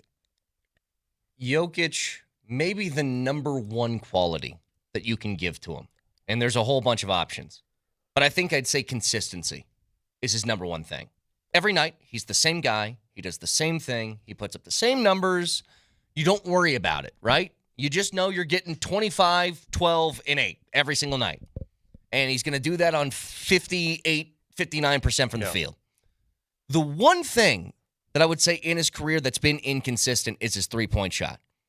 Like, if you go look at his numbers career-wise, everything is in the same sort of category. Now, he made some major jumps when he started winning MVPs, right? Maybe he hit, the peak of his prime, and so some numbers got inflated. But you look at his three-point percentages. I'll just go back to the 2019-2020 season. He went from 31% to 39% to 34% to 38% to 35%. Like, those are pretty big statistical drops and rises year over year from the three-point line. That's the only thing that I would say, year to year, you don't know what you're getting out of Jokic is how consistently he's going to be hitting the three-pointer. And if he does that, it's like, look the hell out. In fact, here's what's funny. The year that they won the championship, he was a 38% three-point shooter. How many did he take? Do you have the numbers in front of you? Last year? Total, yeah. Total threes last year was 231. Okay, how many during the championship year? 149. Okay. So he took more and made less. Yeah. That's what you're telling me. Percentage-wise, Yeah, yes. yeah. Well, what's crazy, Moj, is that they've already expressed they would like to see Jamal, Joker, MPJ, each of them take at least one or two more threes a game. They want to take more because that's what the game is. You may not like it. You may say, oh, why settle? But that's what the game is today. It just is. It sucks. I would rather see high volume at places you can make shots, but it's a mathematical equation now. Yeah, you can't trade. The Boston Celtics play the math game. That's what they do. But you can't trade twos for threes all game long. You can't do it. I don't think, maybe I'm wrong on this. I would say you look at everybody on that roster and you say, guys, we need to really work on the three-point shot. We need to put up more this year. And then I look at Jokic and I go, do whatever feels right. That's what I would tell him. Sure. I'm like, Sure. I don't want you to change a damn thing of what you're doing. Jamal, MPJ, Strother, AG, like, you guys need to take a little bit more per game. I do not want Jokic to change a single thing in his game. I don't want him to force any shot at all, because his whole thing is he doesn't force anything. That's what his entire MO is. It's, I go with what is the best opportunity to get a positive outcome on every single possession. Well, that's because there's so many different ways he can impact the game. Well, that's what I'm why, saying, though. I just want you just keep operating the way that you operate. Everybody else, you guys need to step up in this part of what we want our team to be. But I was just thinking about it because I'm with you, Moj. By the way, going back to the original question, I think he can do this for like his entire career. I really do. Like, there's nothing about his game that feels like it ages poorly, right? You know, LeBron is the kind of guy with the style that he plays that you think would age. And he's just a freak. You'd think at the age of 40 that, oh, my God, there's no way he can fly the way he does. There's no way he can get up and down. You know what I mean? The body will eventually wear out. Joker doesn't really elevate. You know, there's not a lot of wear and tear on his body except his upper arms. It's scratched all the time. So, and he's, you know what I mean, Vic? So it just not a lot of wear and tear. There's not a ton, there's a mileage on it, but not wear and tear. These are highway miles, so he can go for a long time. One quick observation I noted watching that Starting Five, that Netflix series on the NBA. I didn't realize this. LeBron actually signs his autographs. He's left-handed. He signs everything left-handed, and he shoots right-handed. Those always weird me out. I know people who are like this. I had a lot of guys that I played baseball with that their dad, when they were playing catch with them as kids, they did everything left-handed. They wrote lefty, they ate lefty, they everything. But they're like, no, I want you to play short. So the kid would throw with the left hand. He goes, no, put it in this hand and throw it. So everything they do sports-wise is right-handed, and everything in life is left-handed. And I don't know if that was an intentional thing on LeBron when he was a kid. But I think that's Phil Mickelson. I think Phil Mickelson does everything right-handed, but he golfs left-handed, I think. That's even I do have a little piece of trivia that I got on Twitter today. Do you guys realize that the current Nuggets roster, right, their current makeup, has 10.3% of all triple doubles in NBA history? I think that's remarkable. Oh, with Russell now, yeah. There are two other players who have triple doubles on this roster. Can you name them? Outside of Jokic and Russell? Outside of Jokic and Westbrook. Those are obvious. Well, Jamal had one in the postseason.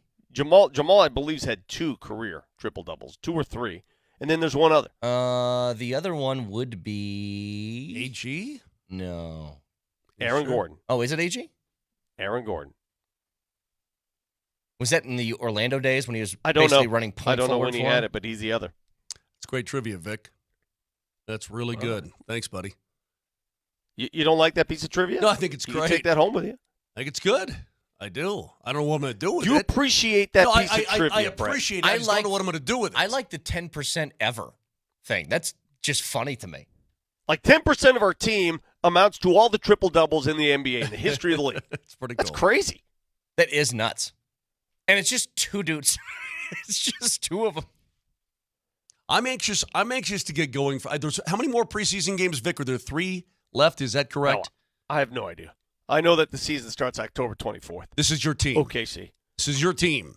I don't know. They play Phoenix Sunday. Okay. At Ball Arena, they play Phoenix. I'm anxious to get going. I want to see what it looks like. I want to see what Russell Westbrook looks like. I want to see what Christian Brown looks like.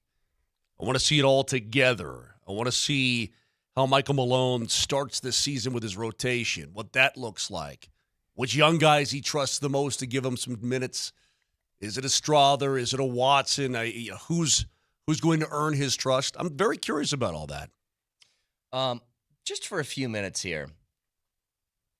MLB playoffs, there's a deciding Game 5 tonight between the Dodgers and the Padres. I know we're all rooting for the Padres. There's also going to be a deciding Game 5 in the Guardians and Tigers series.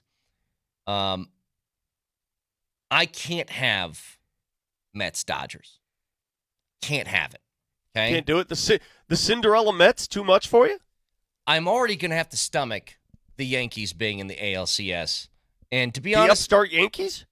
Either one of the teams that come out of this divisional series between the Guardians and the Tigers, I'm okay with. I'm going to be partial to the Tigers just because if you have an $18 million payroll for an entire postseason roster and you make it to the ALCS, that is pretty damn magical. I think this. So you're saying you don't want to see the Cinderella Mets against the World Dodgers? No. But here's my question. We don't want to see the Dodgers. No. We don't want to see the Yankees. Correct? Here are the teams that are not offensive to me. But hang on. Yeah.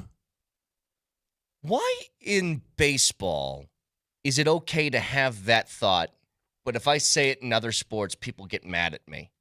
Like if I like the underdog story of the team rising up to the championship and they go, well, don't you want to see the world's best play in the biggest games? Why is that we in went baseball? through this. We went through this with the Patriots. We went through openly this. rooted The against the Nuggets. Patriots. We went through this with the Nuggets, remember? They're not compelling enough. Nobody cares outside of Denver. Remember all that talk? sure. Remember that? Yeah, I remember that. But And that's yet, me. and yet they went to the finals and put up record ratings, if you remember that. But Chris this is Mannix, who we'll never have on here ever again. But here's what I'm getting at, and maybe this is more college specific. You know, in the NCAA tournament, it's like, yeah, but do you really want George Mason making it to the Final Four I instead do. of Duke? And I'm Yes. like, what does it matter? If they're playing good basketball, who cares? I find teams during the Patriots run, I found them to be offensive. Me personally, I didn't like them. I'm sick of them. I'm bored with them, tired of them, done with them. I find the Mets to be offensive. I find their fan base, Raj, to be offensive about them. They think that right now they're like you said, there's some Herculean effort that they've done. You know what? They have a payroll that would choke a school of hippos. What do you call a hippo gathering? A murder of hippos. A murder of No, I don't know. hippopotami, right? And yet, because they sucked early and nobody was playing up to their potential, and they turn it on mid-season, there's some sort of heroic club. Like, come on, man. A group of hippos is called a bloat, A bloat. a Okay. pod, a herd, a crash, or a dale. I like a crash. So they have a payroll that could choke a crash of hippos, and somehow they're heroic for getting to where they've gotten to. The Yankees payroll, same kind of story, right? They're all jumping around with each other. Goo, goo, goo. Dodgers, the same kind of thing. You know, the Padres have a huge payroll as well. I just don't find the Padres, for some reason, to be offensive. I don't know why. And with the Tigers and the Guardians, whoever comes out of there is going to be my pick. I'm sure that whoever wins that'll be my club. Can I give you some names of groups of animals that are cool? It's hard to beat a crash of hippos, bro. Oh, Hey, yeah? what about alligators? What about a convocation of eagles? Nice. That's Have pretty you cool. seen the alligators that have emerged in people's homes on their porches in Florida? Oh, you mean the congregation of alligators? Is that what that is? Yeah. Okay. I like that. A sloth of bears? That's stupid. It feels like somebody's made that up. Yeah, didn't know that. A conspiracy of lemurs? I've heard that. I've heard conspiracy before, yeah. There's a romp of otters. There's a parliament of owls. That seems fitting. If you're going to have like a bunch of owls together, it would seem like a parliament. A consortium of crabs. That's kind of gross. How about this one? A Washington woman dials 911 after her home was being infested. She was hounded by dozens of raccoons that started swarming her home. 50 to 100 raccoons descended upon the home and were acting aggressively. So basically, it was a nursery of A raccoons. nursery of raccoons descended upon the poor lady's house. Or a gaze. Oh, that's what happened at Mile High. This guy was the scout. The nursery of raccoons sent this dude out on Sunday at Mile High before the Raiders game to scout out a new locale, and he got caught by the cowboy hat dude. What do you guys think it is for flamingos? I know this one. Vic, A flurry? a group of flamingos is a I've heard it. flamboyance. Flamboyance of flamingos. That's correct. All right, let's chill out. The same people coming up with these terms are the same people who tried to rename North Denver to Lodo or Nolo or whatever the hell, No High. Bro, Low I high. know. you ever seen a smack a jellyfish, Jack? I have seen a smack a jellyfish. I didn't know it was called a smack. All right, A murder of crows, though, is like the best thing you can have. That's a famous one. Everybody knows that one. All right, good talk. Good talk. Sorry, I was just looking at this skulk of foxes over here. Mo, did you ever run into an angry goose on the golf course? Of course I have. Like when they think you're a threat? Did I tell Those you? things are... 2 weeks ago, Brett Kane hit a goose on a golf course. Did I tell you that? I did. You did? Yeah, he smoked a goose. I hit one right in the middle of the gaggle. Yep, right in the middle of the ball went right in the middle of the gaggle and he nailed it. Yep. You didn't hurt it, did you? No, the goose seemed totally fine. He kind of flipped his wing a He little flipped bit. his wing a little bit. I'm like, It's not my fault. It was a very thin place to aim for your shot, and I hit a low liner. I'm like that. Took a goose one hop. The goose has got to have a broken wing. Nah, he's just kind of flapped it a little bit. Put it out there like I'm good. Put it back. Kept grazing. I actually felt like you swing. I know you swing. I felt like a bee afterwards. I was like, I didn't even hurt it. Goose was like, weak swing, dude. Yeah, yeah. Yeah, I know. I was like offended. Kane's like, oh man, I smashed that. Dude, the goose is fine. Nice drive, dude. Yeah, nice drive, dude. It was a hybrid. 80 yards off the tee. Better luck next time.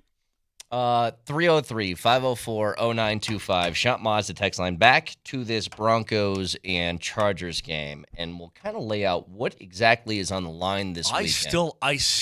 I'm having difficulty accepting what I'm looking at. I am. Get to it next.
You know, this was a pretty catchy little number back in the day. This was. You hear this song, Nelly, you think of what? Great question. Grand Theft Auto. No, man, I think of Come on. Wedding Singer. Hey, do you like Flock of Seagulls? No, but I can see you do. Anyway. Brett, I don't know. I was never really into that game growing up. Oh, you didn't like to just cruise around and commit crimes all the time? Just crush people on the sidewalk with my stolen cop car. No, that wasn't really my MO, but no disrespect to those who did like that game. I still do. There's just something about it. You just let your aggression out on some virtual people who don't see it coming. And it's just like, it's fun. I don't know what to tell you. The game on Sunday could be a precursor. So again, I told Moj, I know he doesn't like to put any horses or any carts in front of horses or carts on top of horses or horses in carts. But if you win on Sunday against the Chargers, you have a Thursday night matchup in New Orleans against a backup quarterback in Spencer Rattler. You have a matchup the following week at home against the Carolina Panthers. It would be hard not to get very, very excited about what this season could be. I completely agree. And I can't believe I'm saying it. Again, I was the guy who thought, golly, if they don't get a win here or there, if they don't come home, because I thought they would go for 2 on the roadie. And obviously they didn't. I thought, man, you're going to be 1-7 football team? You're going to be 0-8 football team? This kind of whiny by me. Yep. And I'm like, no, man, everything is completely flipped. The script is completely Vic back the other way because now I start to think, with the way things are lining up, how it's starting to work out for them, that, damn, this team could be a 6-2 football team with 6 straight wins. And with God as my witness, I did not realize that Spencer Rattler was in the National Football League. I know his much ballyhooed college career sort of went defunct when he moved to Carolina or South Carolina and so on and so forth, but I didn't realize that he was actually in the NFL. I thought that that Haener guy was going to be the backup in New Orleans, but here comes Rattler. So they've got a really good schedule now laying out in front of them. You know what's not lost on me, and take note of this, because last year we keep talking about, games could have gone either way. The Broncos could have made the playoffs if they win a couple games. Hell, they could have lost more games that were very close. This year already, through 5 games, 2 of the Broncos' wins have been blowout wins. Yeah. Blowouts. They blew out the Bucs. They blew out the Raiders. The 2 losses were 1-possession losses. I mean, these games that you're winning now, they're not just luck. There's nothing lucky about beating the Bucs in Tampa. You blew them out. Nothing lucky about beating the Raiders. You blew them out. I agree. How many comfortable wins have we had here lately? You know what I mean? Like the You mean in like the last 5 years? Not very many, bro. Where you're in the fourth quarter and you're like, all right, let's just wait for the game to get done. That's a dub. That's how it felt in both the Tampa and Raiders game. It was just like you're in the fourth quarter. Okay, got this wrapped up. I wonder what some other scores are. Weird feeling. And yet you're looking at the 2-time defending Super Bowl champions. Look at all their games. They're 1-possession games that they find a way to win. Yeah. Yeah, they, again, if you guys missed it, this was Sean Payton a couple of days ago talking about a Jim Harbaugh coach team and the intangibles that they possess. They do a great job. If you look up his overall career as a pro coach, turnover margin, it's off the charts. They protect the ball. They're smart. They're well coached. They always have balance in relative to running the football and throwing the football. All the things that we sometimes, all the things that are necessary to develop a team, and he's done that wherever he's been. And you go back to USD, University of San Diego. It's not an accident. And that's one of the things, what he mentioned at the beginning, that I think makes me a little bit nervous about this weekend, is the Broncos have thrived on this over the last 3 weeks. You've taken care of the football. The other teams really haven't. They've made some pretty big and dumb mistakes. I don't think the Chargers are going to be making mistakes like that. They've kind of catered their offense, despite having a quarterback with a big arm, to not use his big arm, to not make mistakes like that. I never thought I would say this, but through 4 weeks of this season, Justin Herbert's had one game where he's thrown for over 150 yards. He hasn't even hit 200 yet. He's only had one game over 150. But to echo that the Chargers look an awful like the Broncos, he only has one pick thrown in the entire year. He's got 5 touches, 1 pick. That's what I'm saying. That's through 4 games. Okay, and I know that Bo Nix hasn't thrown a pick for quite a while, but part of it is because of the way the offense is being operated right now. I can't get over the fact, this is what I was explaining before we went to break, is that the Chargers come in here with 2 straight losses, and yet they are a 3-point favorite. You've got a quarterback in Justin Herbert who's been dealing with a high ankle sprain on his right leg for virtually the entire season, since week number 1. And yet people are picking him, as the guy who's not slinging the football as the better quarterback. And I don't, something is not adding up to me. I know that the Chargers protect the football as well. They don't turn it over. The Broncos have a beat up offensive line. I get all of that. That's why we're looking at, 35.5 is the over under, but it seems like it should be the other way. The Broncos should be a 3-point favorite at home. The betting public still doesn't believe in Denver. That's what it tells you. Okay, then why do I believe in Denver? All of a sudden, I'm starting to believe. You live in Denver. People don't care about your defense. I'm just a small town girl. People don't care about your defense, living in a lonely world. People don't care about your defense. They will bet on teams that score. And the Broncos, they put up points, but I don't think anybody says their offense is scary. You know what I mean? Yeah, it's incredible how much Harbaugh has khaki pantsified the Chargers and turned them into a possession team, a value the football team. That's what they are. And I think he's doing it for the sake of the short term. It's a long-term thing, right? He did the same thing in Michigan. For the sake of the short term, it's a long-term vision. Let's value the football. Let's balance our offense. And that's what he's bringing, balance to the offense. You want to know how close these teams are. In total yards allowed per game, the Broncos are 3rd in the NFL with 271.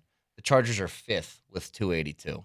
In points allowed per game, the Chargers are 1st with 12.5. The Broncos are 2nd with 14.5. And on offense, the Broncos are 27th in the league with 270 yards of offense per game.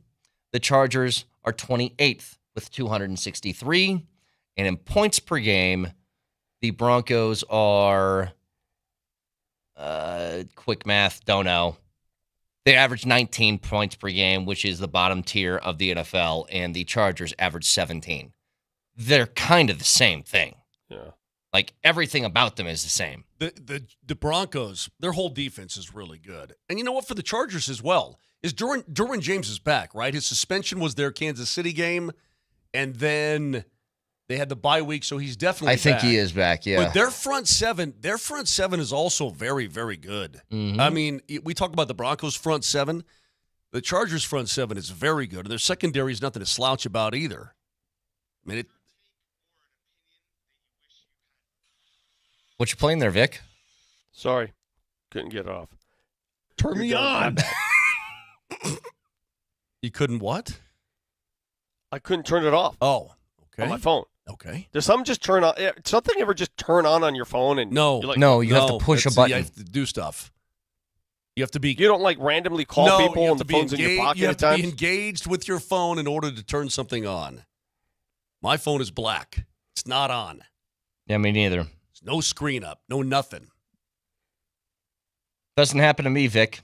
I don't know why it happens to you. What's the pass rate to run rate for the Denver Broncos? Do you know that? I don't know. Look, the pass rate to run rate is what you're asking for. I just think that it's pretty even overall, I would assume. But sorry. This just randomly started playing. Don't you hate when that happens? When you hit a button and then the sound turns on? Yeah. That's what it's supposed to do. The Chargers pass the ball 47% of the time and run it 53% of the time. In fact, they're 47% throwing the football. This is anti-Staley stuff. That's second lowest in the National Football League. Yeah. In his career, Justin Herbert has 11 total games in his career where he's passed for less than 200 yards. 4 of them are this season, all 4 games. He hasn't even thrown for 200 yards yet. I wonder how much that is health, too, because I know he's hurt leading all the way up to the first game of the season. He had that foot thing all training camp. It's a high ankle. It's a right high ankle sprain. He's been able to get by. How much of the treatment he's had during the bye week helped him out? Is he back to normal? I don't know.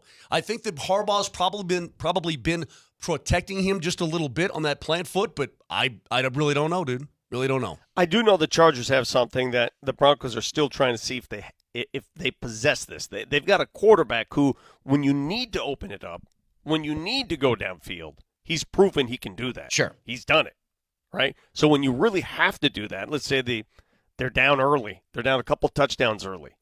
This guy's not going to go away.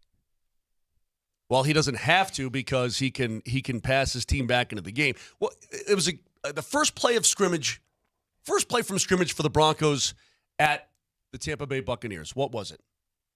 It was a pass to Cortland Sutton, back shoulder down the left sideline for 26 yards. Exactly.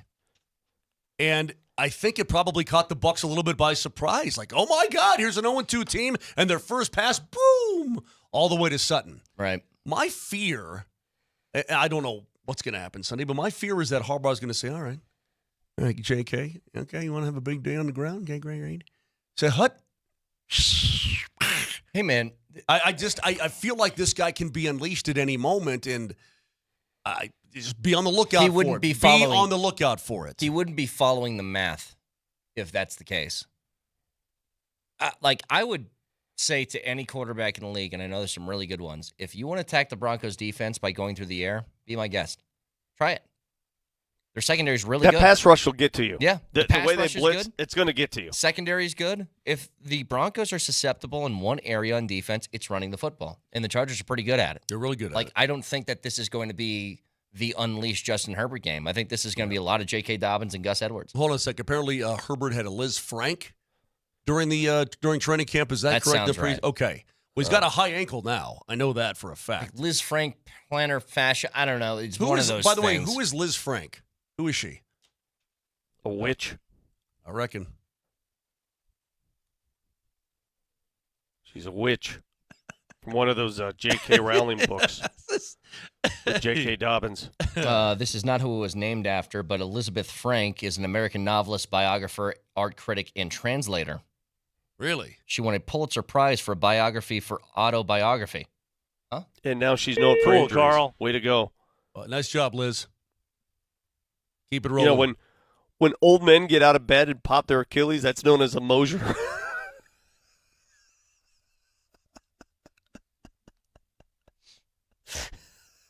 Terrible news.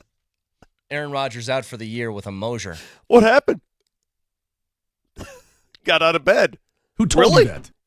He Mosiered? What if he had to be mic'd up for that game? Mosier, what if he went to the sideline and he goes, I don't know. It just feels like pulled pork down here after he popped his Achilles. Then could we call it a Mosier? Bye. Oh, he's so We are sad. done with this segment. Back after this.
What if I just started dressing like Cam Newton? Looking at him on ESPN right now, he's got that little steampunk hat on. There's about 8 layers of clothes underneath, along with a bow tie. If I just didn't say anything and I just started walking in dressed like that. He's an eclectic son of a gun, I'll tell you that much. He's an eclectic I'd say dude. Happy Halloween. Maybe Yeah, that's probably. maybe that's what I should be for Halloween is Cam Newton. He's really eclectic. He's got a sense of style. Now, I don't know what that style is, but he's got a jean jacket with a pocket square on. I don't know, man. I think that Von Miller probably just ruined him somehow. That's what it is. Von Miller just messed him up. Now he's just wearing 8 layers of clothes with a pocket square and a jean jacket. You know, style is subjective. And if you want eclectic, if you want style and you want to see, you're about to see it here with the Denver Nuggets this season. Wait till you see some of the get-ups Russell Westbrook debuts before the games. He's notorious for it. Oh, yeah, he is. You guys are aware and remember the long career of Carlos Boozer, correct? Yes. Longtime power forward in the NBA. One of Yes. Alaska's finest. He has twins. His twins have both committed to Duke. They're the number 2 and number 21 players in the country. And that's got to be fun. When you got 2 kids, same age, playing for the same team that are both that level good, that's pretty crazy. And I wonder, you always have those guys who are big men back in like the 90s, early 2000s. I forget when Boozer's career was done, but it was around that time that he played, right? When you have that style of game and you watch the game evolve and change in front of your eyes, it's hard, I think, for a dad to coach his kids to that new style as opposed to, here's what I did. Like, I know Shaq's kids got a little bit of that, right? But by the way, is Shaq's kid still playing? Is it I Sharif? don't know. Is that his name? Sharif O'Neal? I don't know. I'm not sure. But it was weird watching Sharif highlights where he's shooting threes and crossing people over, and you're like, your dad didn't do that. It's not his style of game. But both kids go to the same school. That's pretty cool. It is pretty cool. Hey, this Buffalo's game on Saturday night. To show all of you out there how intriguing this is, and I'm guessing there's going to be a ton of eyeballs on that game. Not me. I'm going to be doing my own game, the Colorado Avalanche home opener against Columbus. But there's not one but 2 big stories on the Buffaloes and on Coach Prime this week from the USA Today.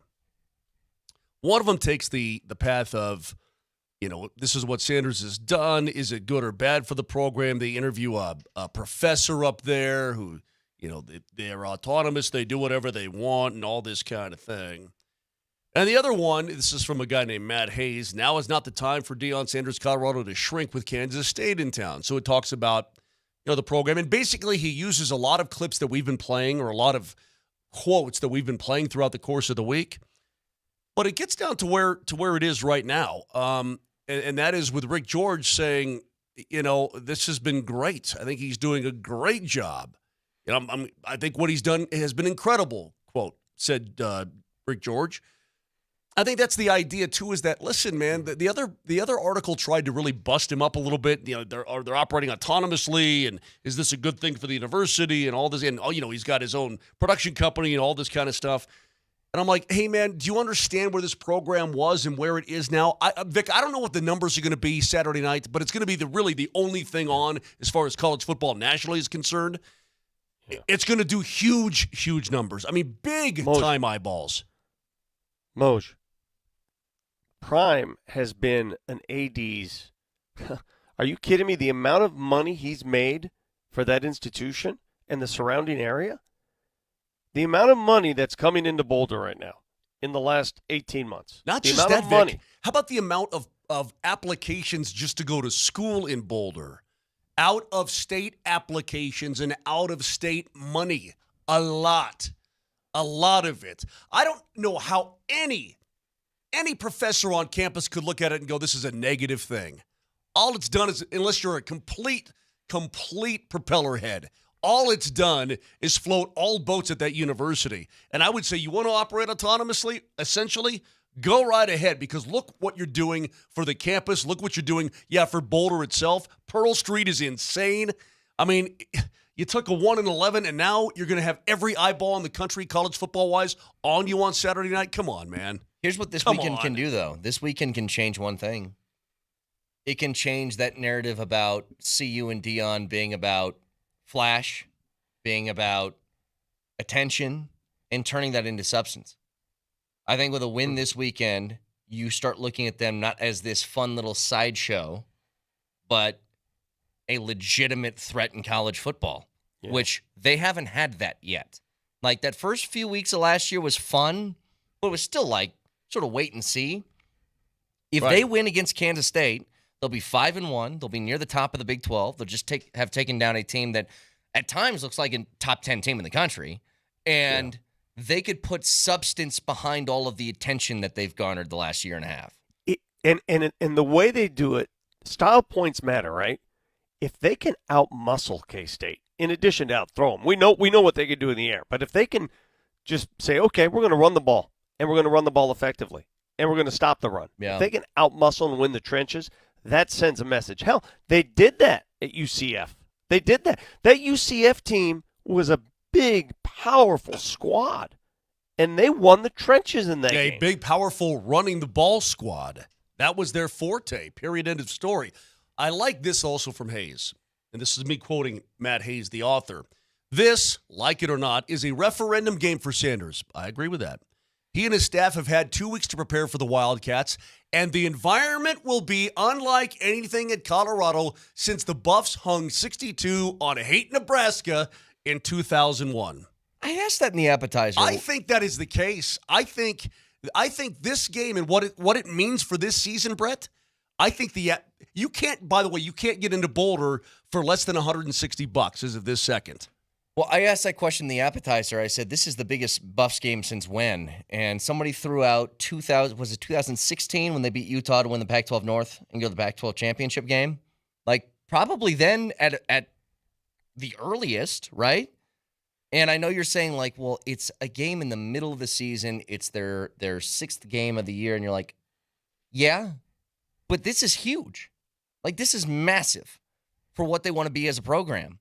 And again, I think backing up a lot of the attention with substance can go so far for them to be taken seriously. Every time you see them talked about on ESPN or some national show, it's always been about, football, but also this and this and this, right? It's always been something else thrown into the equation. I think that Prime and everybody else there says, what if you just see us as a football team? Let's be honest, guys. They've won football games they've been successful this year. Mm-hmm. Outside of that little time period between the Nebraska loss and the ensuing games afterwards, we haven't heard any stories coming out of Boulder about that stuff, have we? Well, no, Vic, hold on a sec. That is a valid point. In fact, when you listen to the words or read the words of Coach Prime in his news conferences this week, everything has been, it's very toned down and very serious, and nobody cares what you've done. It's on to the next, so on and so forth. There's a serious nature about this program right now. Yeah.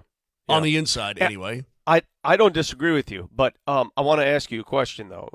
It sounds to me like you want it to be all quiet on the Western Front, okay? You like that approach. Just sort of let your game speak for itself, right? Let the game speak for itself. But I want you to think about this. Where does most of the media, where does most of the coverage come from? Where's the bulk of it come from? National? From outside the state. No. It's produced in-house. Sure. I thought you were talking about like the articles and that sort of thing. No, I'm talking about the Vic, media is produced. No, yes, but I separate what they do for themselves from the outside media. That they're not even media. It's just all their videos and TikToks and everything else. That's all. I consider them their own thing. They're their own people. The majority of the stories about the program come from the outside world, period.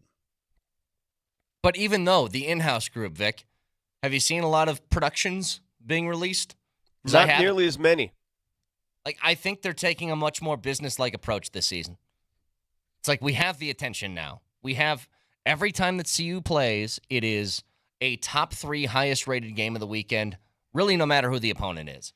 And this one, now it's going to be, I was going to say in prime time, just a late kickoff on ESPN against a ranked opponent. Like, they're going to get that. I haven't heard Lil Wayne's coming to town to do a concert on Friday night. You know what I mean? Like, none of that stuff's happening right now. I think they're taking a much more business-like approach, and I think it's working for them. Why? Hey, Why? where's game wise. day going this? Where's game day and Big Noon Fox Off going this week? I don't know. While you look that up and figure that out, Vic, this is why I like this article from Hayes. He's saying a lot of smart and right things. Quote, if Colorado beats Kansas State, the same K-State that despite a rout of a loss to BYU last month is still the most complete team in the Big 12, it's not another step in the build-out. It becomes, how far can Deion and the Buffs really take this thing? And he says, because I'm not sure there's enough Tylenol on the planet to peel Deion's detractors off the ceiling if Colorado wins the Big 12 and advances to the college football playoff. And doesn't it feel like that's where if we there are, though? Detractors, listen, you can't detract. How can you be a detractor if the wins come with all the hype? Listen, the only detractors were because the hype came before the wins. Do you understand the difference there? Yeah. Were we critical? Yes, because the hype preceded the wins, and it should never work that way. It should be wins leading the hype train. That's the way it should be. Yeah, the humility should come before you got to win, and they weren't winning at the amount that you need to win. 4-8 is not winning. 4-8's 4-8, and I keep hearing, well, look at the improvement from the year before. It's still 4-8. Yeah. It's still last in the pack. It's still 4-8. It doesn't. Now they're winning. There should be no detractors. When you win, bye-bye, everybody. You all doubters have been proven wrong. Well, not yet. I mean, they're 4-1. They got some pretty difficult. I'm just saying, games if you were to win this conference, dude, come on. Oh, if you were to win this conference, oh my goodness gracious, He's a candidate for Coach of the Year. For sure. without a doubt. Without a doubt. College game days in Eugene, Oregon for Ohio State, Oregon 2 versus 3. Makes sense? That seems appropriate. The Big Noon Fox Off is in Provo, Arizona at BYU. BYU's had a good start to the year. Mm-hmm. Yeah, BYU seems like a pretty good program. Coach Sanford's brother, I believe, coaches there. They've had a pretty good start to the year. Brother-in-law, I think. Brother-in-law, yeah. So a brother or an in-law or a cousin, somebody associated with Coach Sanford. It's like, is that how all of these work, by the way? If you're a coach, do you marry into a family that also has coaching backgrounds, and then that sort of just intermingles with each other? Is it like the hot girls table in high school where all the hot girls they become friends and they all hang out with each other? Is that the same thing with coaches? I'm a coach. You're a coach. We should be friends. Can I marry your sister? Cool. Yeah, I'll be a coach-in-law. Are you my coach-in-law? I'm your coach-in-law. 303. Wait. What's the? Oh yeah. AJ Hawk's family, or is it Brady Quinn's family that is all football everywhere? Because they're we've brothers-in-law, this. right? Yeah, we've discussed Brady Quinn's family. AJ Hawk is a brother-in-law, and so is Jack Johnson. That's right. Yeah. By the way, Sports. Brady's got hot sisters. You told him that. Yeah. I did.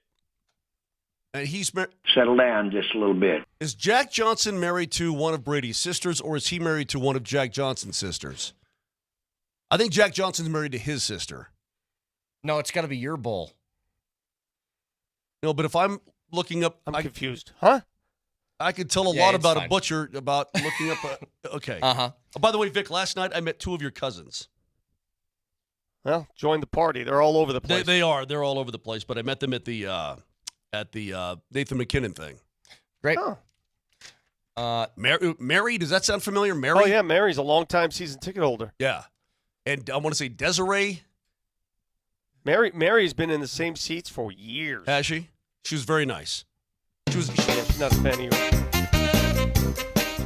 Anyway, just name every member of Vic's extended family. Is that the game show we're playing now? I dare you. We'll be here for 3 hours. 5 hours, yeah. Can get in touch with us. Voice of the people in the Altitude Sports Radio app. It's powered by the Freaky Law Firm. They're in your corner.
Here I am, I'm a man on the scene. Oh, yeah. Got some more in store. Saturday, the home opener for the Avs at Ball Arena. Moj, I know I should do Brady and the Bets with Nelly and you. I should. I'd kill it. Absolutely slay. The point is not to sound good during it, though. Well, Nelly does. Well, he tried to tone it down in his own musical way. Now, Saturday, home opener, Ball Arena for the Avs. All eyes going to be on Georgiev. I don't think there's any question about it. I don't think there's any doubt. And by the way, Boone Jenner just had surgery, so he might return before the end of the year, but we'll see. He needs Moj, needs to are they have. going to do any type of ceremony for Nate McKinnon? Yeah, there's gonna be an MVP thing. Yeah, there's gonna be a thing for the crowd to show him the love, so to speak. Yeah. They're going to need to have a good start. If Georgiev gives up a goal in the first 4 minutes, that crowd could turn in a hurry. And for an opening night crowd, I don't want that to happen. Well, look, he's got a goals against average right now of 7.50. Is that good? No, that's not good. But it's not going to last like that. I remember going into Game 2 last year against Winnipeg. You're like, oh my God, you got to get the juice. You got to do something. So he's going to win a game eventually here, dudes. He's gonna be okay. You're like, anybody? Vic, here's Vic. Yep. I said, dudes. Pretty much what I said. I said, pretty much. And I said, dudes, he's not going to lose forever. Settle down. And then he just turned it on. And I don't think there's anybody better in the league rebounding from a poor start than Alexander Georgiev. Yeah, I don't think anybody's the sad making part the is case. he's had to do it on occasion, but That's he's the thing. very good Nobody's at it. making the case that he can't rebound. He's proven he can rebound. I think Avs fans want consistency at that position. That's what they're looking for. Well, sure. Something consistent at that position where you can rely upon the back end, the most important part of the back end, to provide it consistently night in, night out. It's not about rebounding. Of course he can rebound. But this whole grab bag, you don't know what you're going to get that night, that's what concerns. All I'm saying is it's going to be, look, everybody's going to be pumped to be back at Ball Arena, check out the Avs again for the first time at home. Just give me a good early start. That's all. That's all I'm asking for. Well, I think they're going to be jacked up. They're going to clean some things up today in practice. I'm going to head over there, figure some things out. I'm confident they're going to start well tomorrow night. I'm confident Brett, they're going they got to be. a good early start in Vegas the other night. They did. They got a good. I think they're going to be pumped up by the home crowd. They've got 7 home games in the month of October. Despite that opening loss, I think they've got a really good opportunity in front of them to put together some wins and to gather some points. Agreed. Before even, quote, the cavalry does come back. So I'm not worried about it. I'm just not freaking out. By the way, his numbers, just as an aside here, last year in road games, he averaged 3.3 goals against. At home, he averaged 2.75. He's much better at home. His record at home was 24-6. His record on the road was 14-12. Just plays a lot better. Isn't that pretty at home. common, though? Isn't that pretty common? Play better in your home barn? I guess. Not necessarily. I mean, so some goalies, look, good goalies play well all over the place. And Georgie has done that as well. I think some of it had to do with the team in front of him. I mean, when you're talking about, if you said, hey, 2 things to Coach Bednar or what's the one thing that you want to improve on from last year? He didn't talk about goaltending, or he didn't talk about anything else but defensive play. Yeah. That's what he talked about. Yep. He talked about defensive play. So it goes hand in hand with the goaltending. That's what it does. I just looked this up just for a random example. I just picked a random goalie, Shesterkin, last year. 2.66 on the road, 2.51 at home. So a little bit more even. But that 2.75 to 3.3 is a pretty big variance between home and road. It's like looking at one of those Colorado Rockies batting averages. I was going to say, home and road games. Very reminiscent of the splits in Rockies stats when you go on the road. And that's something that if you're a Rockies player, that's never going to change because the altitude and just the physics of baseball, that's impossible. That's never going to change. That's just a hard – the ball does different things. The ball physically does different things. Just for so everybody's aware, the lineup this weekend. So tonight, 7 o'clock, Mosers are going to be on the call with Mike Sanford for Castleview at Valor Christian. So that's going to be at 7 p.m. tonight. Tomorrow at 1:30, it's Texas, Oklahoma, and the what? Red River Rivalry. Red River Rivalry. That's going to be at 1:30 Vic, tomorrow. how many of those did you cover? When I was there, all of them. I think I did from 91 to 94. Okay, so Man, that would it was be hot. 4, 91, 92, 93, 94. Yeah, hot. It was hot, and you're sitting in that stadium. It is a cool venue though, because very rarely you go to those games, regular season games, where half the stadium is one color, half the stadium is the other, and they don't like each other. Brett, you know where they And play it's that always game? a great game. It doesn't matter. It doesn't matter what one team Yeah. is ranked. That's the one thing I've learned. Doesn't matter. Rankings don't matter in this game. What the hell's it called again? The Cotton Bowl. The Cotton Bowl. Yeah. Old school Cotton Bowl, the old stadium Cotton Bowl. Texas State Fair. Texas State Fair, Big Tex, waving his hand. Kind of like that. Yeah, that's the dude. That's your guy. It's your boy. That game's going to be at 1:30. Also at 1:30 on AM 950 is going to be San Diego State at Wyoming. And then 6:30 tomorrow, pregame starts for Avs and Blue Jackets. And they'll be got people live at Rhinehouse for pregame, between the pipes, the game, all that different stuff. You can watch it there if There's you can't get people. in the building. You mean Bird Tag? Birdo, Yeah. Raj, Spring, all going to be down there for Sweet. all the festivities. And then Sunday, 11 o'clock, Browns at Eagles. And then at 6:30 on Sunday night, Nuggets versus Suns in another preseason action for the Nuggets as they get ready for the regular season open up in a couple weeks. So it's a lineup for the weekend. You know, in just about, what's the date today? My goodness.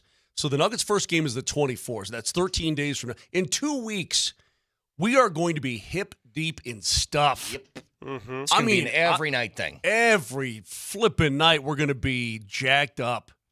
Does it get any better than that when you know, you get into late October and all three teams that are around are still playing, and you know what I mean? It's or getting started, and then one is in the middle of its season. That's a good time to be a sports fan. What's going to be different? It's like, hopefully, fingers crossed, in a couple of weeks, we'll still be happy and optimistic about all these teams too, which begs this question: 2 huge games this weekend. Broncos with a chance to go 4-2, get another division win, by the way, which is incredibly important. Buffs with a chance to beat a top 25 team, and in so would thrust themselves into the top 25 and in good position in the Big 12. Which game is more important? Well, more important for what? I mean, overall expectations, season. It's more important for CU if they aspire to win the conference. Mm-hmm. The Broncos can lose and still make the playoffs. If CU loses, I think the conference hopes go down the tube. So, from an overall scheme thing, it's more important for CU. I agree. I would agree with that as well. Also, aren't the Rapids, when do they kick off the playoffs? After the break, they have that break. Yeah, that's, so I think it's about a week from now, or a little over a week, I think. Couple weeks. Couple weeks? Okay. So they're going to be involved in it, and I mean, it's a good time to be a sports fan. But yeah, I would agree. I think the Buffaloes, and that game is now down to 3.5. It was 4.5, and it's now down to 3.5. I believe that it's more important for them to win. And again, you get the 5 wins. You're a 5-1 team. Bowl eligibility is right there, baby. Yeah, it's right there. Are we just accepting that as a given now that they're making a bowl game? They're at I think 4. so. But Yeah. I think so. I'm just accepting that they're making a bowl game. It's just a matter of how much farther can they take the season. You know, I know this is down the road. You know, it would be a hell of a bowl game, and I don't know how this happens, especially with the 12-team CFP now. I'd love to see CU in Miami in a bowl game.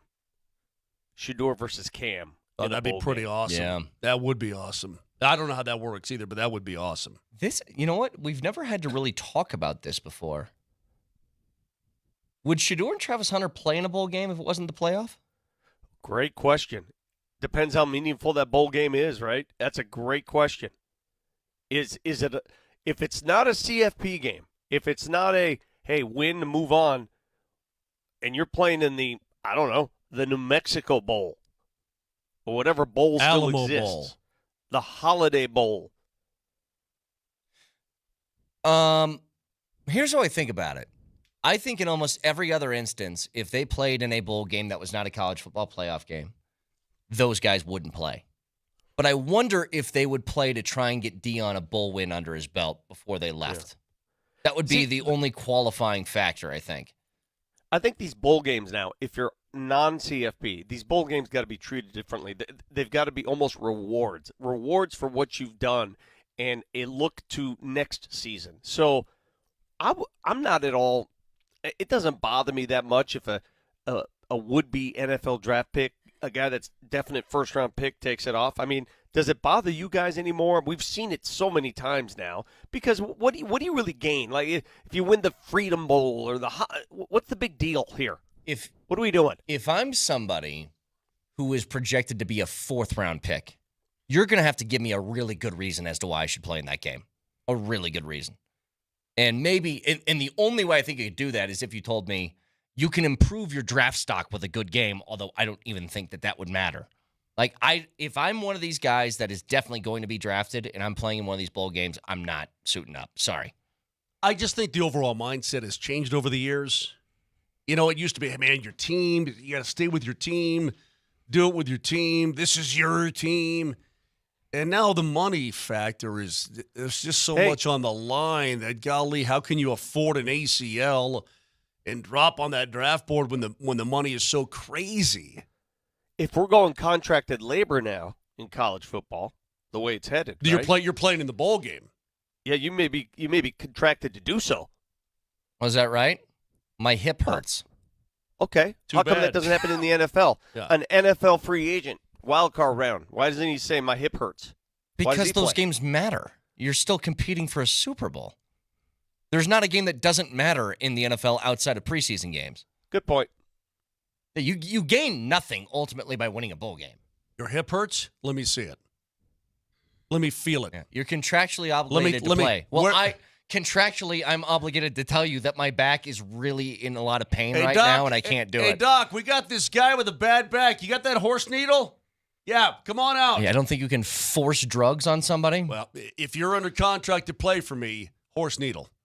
Well, I mean, again, the stipulations that come with contracted labor changes a lot of how they act. It's part of the deal now.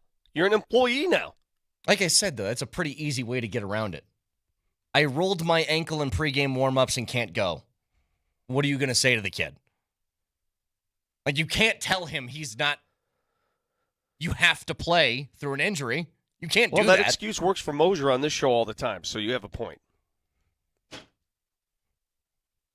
What in the hell are you talking about? Oh, all the constant injuries that you've had, and you had to go to the doctor and this and that. Don't look at me. I'm just sitting here. Haven't said a word.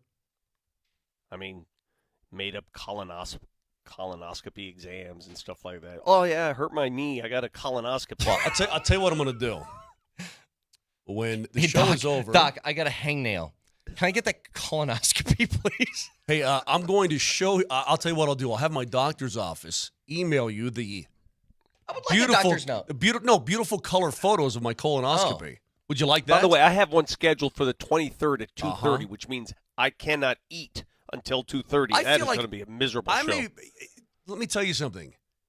That sleep during a colonoscopy, I can see why Michael Jackson wanted that stuff. I mean, it's a good sleep, man. You go out. Forget the sleep, dude. Just clearing yourself out is the best part of it. That's pretty good, too. Brett, you know what you need, Brett? You need a good roto-rooter. That's what you – absolutely. You don't have to have one, but I suggest you get one. Just get some roto-rooter going. Hey, can I get one of those? Why? Are you concerned about something? No. I was just told the sleep's good. I haven't had a good sleep in a while. If you could help me out in that department, I'd be eternally thankful. By the way, I was teasing about the horse needle stuff, and somebody, the 8183, you can't force drugs on people, Mosier. This isn't a Diddy. Okay, you don't have to read that. I know. It's like people immediately are going there now. 303-504-0925. Can we get to some over-unders just quickly in this game? We got drunk takes coming up here in a couple of minutes. But for the Broncos game this weekend, again, we think this has the potential to be this sort of defensive juggernaut, punch each other in the mouth over and over again. Every time we say that, though, it ends up being, I mean, the over-under is 35.5. it's probably going to end up being 42-40, some insane number. So we'll get to that in a minute, but I'm told on the Ramos Law hotline we have, is it Lindahl? We got Andy? Yeah, Lindahl has some insight into the bowl game situation and how we can get players to play. Hit me, Andy. Well, so you guys are talking about it. Gary Barnett brought this up on our pregame show a couple weeks ago, and he says the Bulls themselves are looking to collect NIL money to make it worth it for the kids to play. But Mosier brought up a good point where, and again, we're probably 2 or 3 years away from this all settling down, according to Coach. But when you sign your NIL deal for the year, a lot of people think it will, what Mosier and Vic brought up, it will have the clause that says you play in that bowl game, and then the bowl games may try to add to the pot as well, which I know fans don't want to hear because it's supposed to be good for the good old black and gold or whatever. But, Andy, what if my foot hurts? No, you bring up a good argument, Brett. I don't know how people are going to – look, I worked with Ed McCaffrey on the afternoon show, and Christian decided not to play for Stanford. Right. And I saw even guys in Colorado were giving Ed flack for his kid not playing. I don't know if they wanted to bet on the game or what. I've been in the middle of this thing because I believe Christian was the first high-profile guy to say, no, I'm not going to do it. And I think in that same cycle, Jake Butt went out and played in the Rose Bowl or whatever, blew his knee out. And we all know Jake Butt couldn't even get on the field and really get a chance at an NFL career here. Yep. Now, you're right. I mean, again, if you're playing in the Freedom Bowl and I have a colonoscopy scheduled that day, I ain't playing. Hey, Andy, have you ever had one? Well, colonoscopy or another meal from the bowl game. I don't know. Let's see. Are you 50? Andy, are you 50 yet? Yes, Vic. I did not do the colonoscopy. I ordered the box. Is that okay? Do you want to know how awkward the if box anybody went? Hey, if anybody should get one, it's you. What? You better get one or two. Get 3 of them just in case. Vic, ice cream's going to take my heart out first. You're worried about the wrong organ. Andy, you're the best. Thanks, buddy. See you, buddy. See you, boys. Have a great Friday. You too, man. Can hear Andy. 3-6, Kreckman and Lindahl. Have those words ever been said by a human ever? Ice cream is going to take my heart out first. Ice cream will kill me before my colon does, so lay off. Get to some over-unders and drunk takes next.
All right, before we get to drunk takes, I want to go through some of these over-unders because they're pathetic for this game coming up on Sunday. Okay? Hard to find numbers this low for offensive football in the NFL. Dude, I told you. I told you, man. You don't believe me, but I told you. First of all, passing yards, over-under for Bo Nix is 187.5. What do you guys think? Yeah. Okay, yeah, that sounds about right. I know, Yeah, but that doesn't surprise me one bit. I'll say under. What do you think about Herbert? What do you think Herbert's? 175. I'll say his over-under is 175. Yeah, 175. What world do we live in where Justin Herbert's over-under passing yards is lower than Bo Nix's? It's 180. Yeah, it's 7 yards right less there. than Bo Nix. Yep. Touchdowns. Bo Nix is over under a half. Justin Herbert over under a half. Touchdowns thrown or just touchdowns? Touchdown passes. Okay. But we're talking about Justin Herbert, where his over-under is 180 passing yards, and will he throw a touchdown or not? Sounds like a barn burner. How about this? Leading receivers in this game. The over-under for Courtland Sutton is 46.5 receiving yards. Oh, my Lord The almighty. highest number is Ladd McConkey, that first-round pick from the Chargers, 48.5. That's his number. Lord help us. Lord Rushing, help us. the leader. Well, they actually don't have the Chargers listed here yet, but Javonte Williams is over under 45.5 yards. That's what they're expecting this game to be. Is that? Well, if you like defense, this is the game for you. And I'm telling you, it'll probably get weird, and it's going to break out, and it's going to be 35-31, something crazy. It's going to happen. Honestly, when you look at some of those numbers that have been proposed, and you said, Moj, if you like defensive football, this is a game for you. Is anybody a fan of that? There used to be people who are fans of this. Like that was it the 2000 Ravens? Is that the team that won the Super Bowl with Ray Lewis and Ed Reed and those guys? That was kind of fun to watch, was the Ravens defense. How many people are watching the game? Tony Siragusa? Because there's a difference here. Like in a baseball game that finishes 2-1, there can be a 2-1 baseball game in which the offense is just bad, and also the pitchers are like incredible, right? There's a difference. Well, if it's your team, I don't think it matters. I'll bring up a great comparison here. If you're a Broncos fan, an older, longtime Broncos fans, what was the more exciting seasons? Super Bowls 32 and 33? Super Bowl 50? Hell, Super Bowl 48 that you lost? Super Bowl 50, if we recall, the offense wasn't exactly dynamic. It got by. And Von Miller ruined Cam Newton. That was the Super Bowl.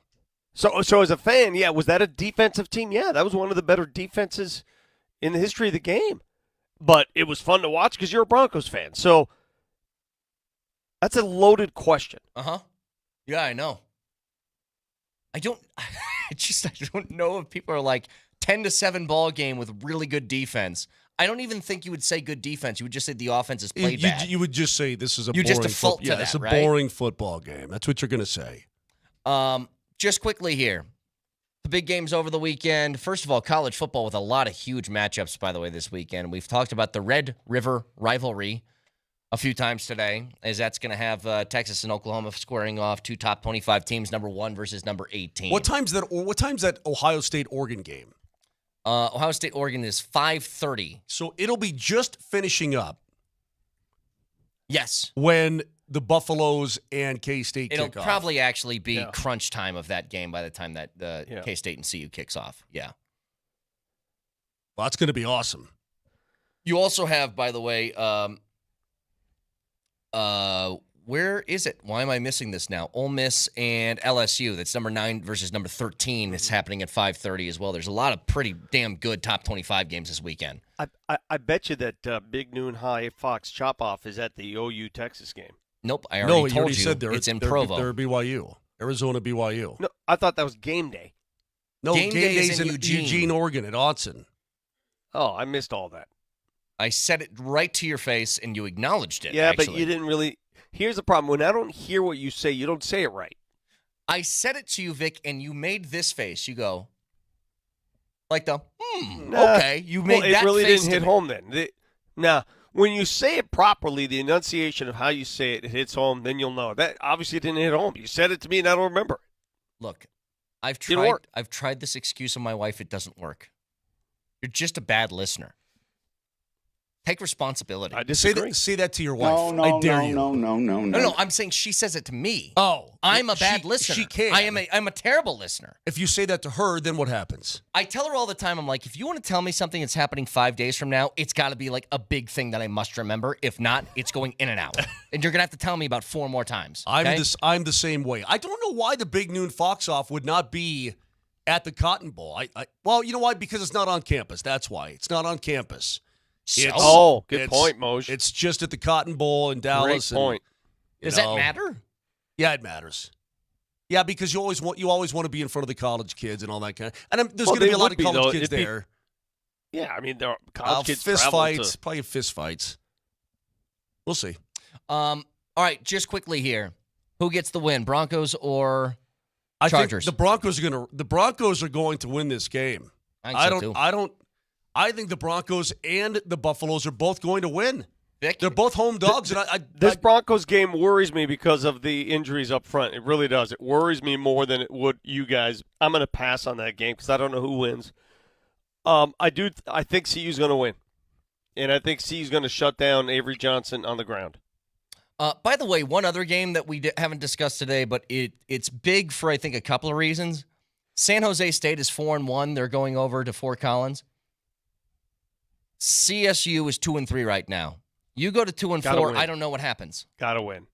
That's all I'll say. I don't know what happens if they drop to 2-4. You're talking about Jay Gotta Norvell. win. You don't know what happens? Yeah, I don't know what happens after this. We all really like Jay Norvell, do we not? I really like Jay Norvell. The Rams are a favorite in this game, are they not? By 1. Okay. Win This the football game, Jay. Win it. This is a must just to keep things on track. It'll put you back to 3-3. You're still looking at bowl game territory, but they have to win this game. I know San Jose State's had a good start to the year, but this is, you got to. San Jose State's only loss on the road at Wazoo, 54-52. Yeah. Jesus. No, they're good. They're good. They beat the crap out of my Sac State Hornets, which ain't saying much this year. Sac State's very good. They got to do it. All right, let's get to our favorite part of the week, Drunk Takes. Dun, dun, dun, dun. Mosher, Lombardi, and Kane present dun, dun, dun, dun, dun. Drunk Takes. Brought to you by Lariat Lodge Brewing Company. Crack open a cold beer or enjoy scratch food and a cold pint at one of their 2 scenic locations in Littleton and Evergreen. Shout out to our friends at Lariat Lodge. Gosh, they got some good food, good beers there, and beautiful locations in Littleton and Evergreen. So go check them out. Littleton and Evergreen. Heck, try to go to both in one day. Yeah, You'll do be it. happy. Drunk Takes are clips from throughout the week. We slow them down to half speed. It makes it sound like we're hammered. Nelly? We all have things that are just like ticks for us. Vic, you can't ignore the text line sometimes. Mosher will have his squirrel moments where he thinks of something that is a movie reference. What about you? I don't know. What do I have? What's my tick? You're terrible at doing teases. Okay. That's just an insult. It's not a tick. That's just an insult, Vic. That's not a tick. That's just you being mean. Yep. That was just a rude comment that that's you funny. made. It's not a tick. Nothing like that. That's also my tick. That is a tick of yours. Yes, it is. What's next? He calls me Nighthawk, and I call him Wolfpack. It's so cute. Come on, man. I'm not in the mood funny. to be cutesy this morning, all right? So, Yeah, he calls me Dennis and Dennis, and I call him Nighthawk.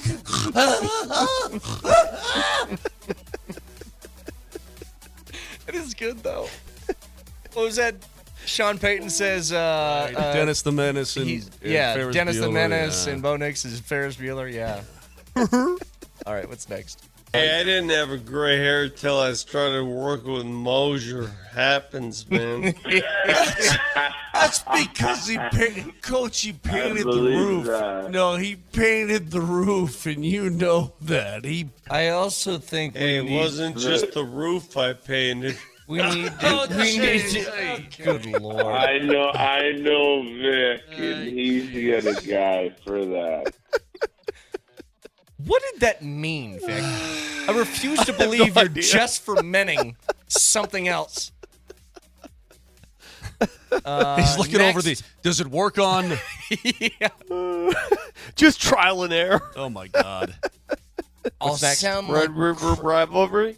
you can't say it quickly in Red River conversation. rivalry, Everybody sounds ridiculous Red when they River try and rivalry. say it quick. like Barbara Wall. Red River rivalry. Rivalry. Just want to go see the Russian Rocky riff off. It's just like We're gonna go see the what are we Aurora doing? 3 Borealis hours ball in a game. row? Baby Billy Bible. I knew you were going to that. Anytime you can Unbelievable. throw baby Billy Bobble Bulkers, it's a good day. It's a good day. Mosh, did you see what just happened outside of our window? What? Coach Sanford and his kid? He's a kid just flipping the bird. Oh, he did? Oh my God! How old is he? 4? I don't know. He's like 9. All right, what's next? Is that TNT game tonight? Yeah, it is TNT. Correct. Who's on the call? I have no idea. Your mom. Jesus. I didn't know. I mean, what led to that? I don't know. You were pissy for a moment. I was? Yeah, you. Oh, sorry. All right, one more. Go ahead now. Yes, Every Basic day question. we talk about Bonix. It's like a steady diet of Bonix. Every radio show, including this show, every single day, take your spoonful of Bonix. I mean, I've had so many spoonfuls of Bonix. I'm so full of Bonix. Anyway, Yeah, Been a lot. has been a lot. What the? And check out the podcast, iTunes, Spotify, Spreaker, Moshe Lombardi, and Kane. Stay tuned. Mike Sanford's son might flip you guys the bird Yeah, when he starts it'd be talking in great. just a couple of minutes. Have a great weekend. Flip it right back. Talk to you on Monday. Yeah, come here, you little punk.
Friday. It's Friday. It's Friday. You made it. Chris Dempsey, Mike Sanford, KJ, Steve Nelson, and you.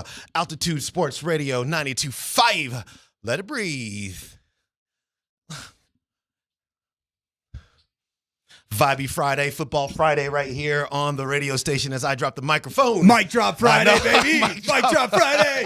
The vibes are high. The vibes are so hype in here today. A lot's happening here this weekend. So many sports. Beginning, quite honestly, Coach, with you and Mosier tonight. Castleview at Valor, 7 p.m. Altitude Sports Radio 92.5. How excited are you for that? I am fired up. And it is awesome that we will be so close to the studio. Valor Christian, just about, 2 miles away from our studio? Yeah, so close. But doesn't benefit me at all because I'll be driving all the way north up to Weld County and then all the way back down south again and then all the way back north to my house. So it's going to be really fun. You know what's even more fun? What's I don't know that? if you heard on the morning show, a young Sanford boy, 7 years old. Yep. Made a inappropriate gesture. Say what? Towards the morning show as he No. walked by the studio. No. And he may or may not have been provoked to do that by his very immature father, who is me, who also is a single dad of 3 for the next 10 days. Yeah, how's that going? My wife is she is just about to land in Nairobi, Kenya on a mission trip. And I am Are you already panicked? You know what? So I didn't forget to pick up my daughter or my sons from school yesterday. It was awesome. It's the little wins, and man. I texted my wife. She was on a flight from Paris to Kenya. And I was like, hey, I nailed it. I'm 3 for 3. You nailed it. Yep. And then the kids don't have school today. So not even after day one. Yeah. So I brought one kid. There's 2 somewhere else. I don't know where. We'll figure it out eventually. You know, I'm sure they have some type of tracker device their mom put on them. I'll have to figure it out. That's right. Yeah. I'll just look at the instruction manuals for raising children. She knows where all of you guys are at all times. She does. No, she knows. She'd be like, honey, what are you doing right now? I'm like, you're in Kenya. Why do you care if I'm at the Maverick gas station right now? It's so good. It's so good. Big weekend. All the football games, all the teams, all the important games. I would sit, if you even started here locally, obviously the Broncos, there's a piece of me that hesitates to say it, but I'm not going to hesitate today. I'm looking more and more like an actual playoff team. But this is a huge game to continue to validate those things against the LA Chargers. Let's just start there because there's a lot more happening locally as well. But let's just start with the Broncos. How are you consuming this football game? What are you seeing from like a 30,000-foot view of what might happen? Today's a Vibey Friday, right? It's vibey. What was Monday?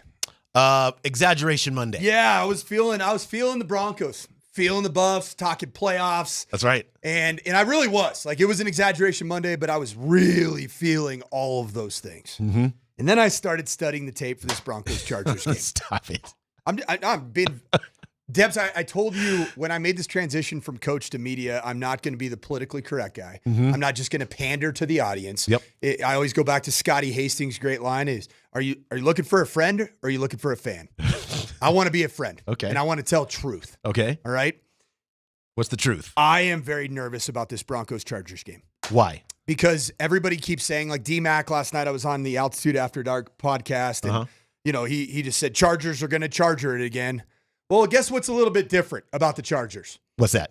They have Jim Harbaugh as their head coach, not Brandon Staley. Yeah. Right? And what is this thing predicated off of? Running the football, stopping the run, playing ball control, offensive football and good defense that complements their defense. Yeah. So their defense doesn't have to defend nearly as many snaps as everybody else. And I get it that the Broncos are the same way. But Jim Harbaugh does not care about his reputation as a guy that's going to throw for 300 yards as the head coach and his quarterbacks. What he cares about is winning. Mm-hmm.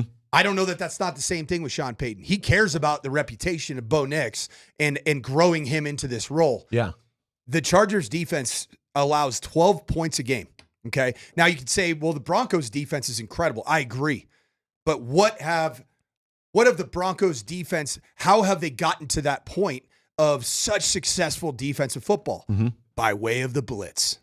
And they have been blitzing and playing man coverage, cover 1, cover 0 with no safeties. Mm-hmm. I know Jim Harbaugh and Greg Roman, the offensive coordinator. I've worked with them. I know them well. What would and I their watched response their be? film. Gap schemes, Mm-hmm. power, counter, duo, add a seventh element to it. Get extra offensive linemen in there. Because the problem with that style of defensive play is that if you're playing man coverage that much and you're blitzing that much, it just takes one guy to get out of gap, and J.K. Dobbins is going for 30, 50, 60, just like he did in the first 2 weeks of the season. And I am nervous. Let me ask this question. Why would the Broncos blitz a team that incessantly that really doesn't throw the football? They run the football. It's a great question. Because the other side to it is if you are a heavy blitz outfit and that's how you've developed your identity. Mm-hmm. That is Vance Joseph's reputation league wide. Just like Flores formerly of the Dolphins, now the defense coordinator for the Vikings, he is a blitz you to back to the Stone Age type of guy. Right. Your defense doesn't play base as well because they haven't lived in base non-pressure looks. So in terms of like defenses that move a lot, so whenever you blitz a backer or a nickel or a safety, just like the Broncos have, think about PJ Locke's massive, kind of game-saving sack of Aaron Rodgers 2 weeks ago. Yeah. Whenever you live that life, there's a defensive lineman that is not playing in his gap. He is moving into a gap adjacent. So that you can open up the space. Yeah. So you open up the space and you keep it sound.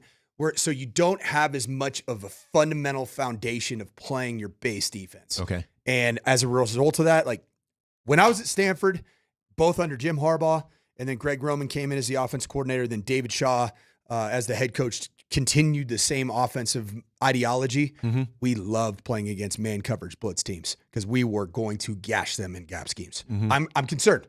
Am I rooting for it? Hell no.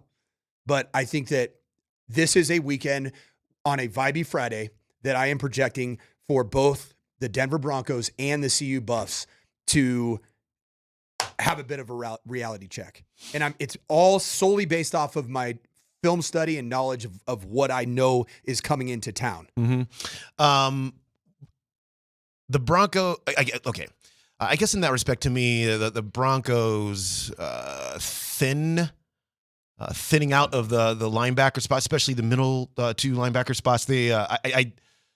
That is not going to be great for them in this game, probably.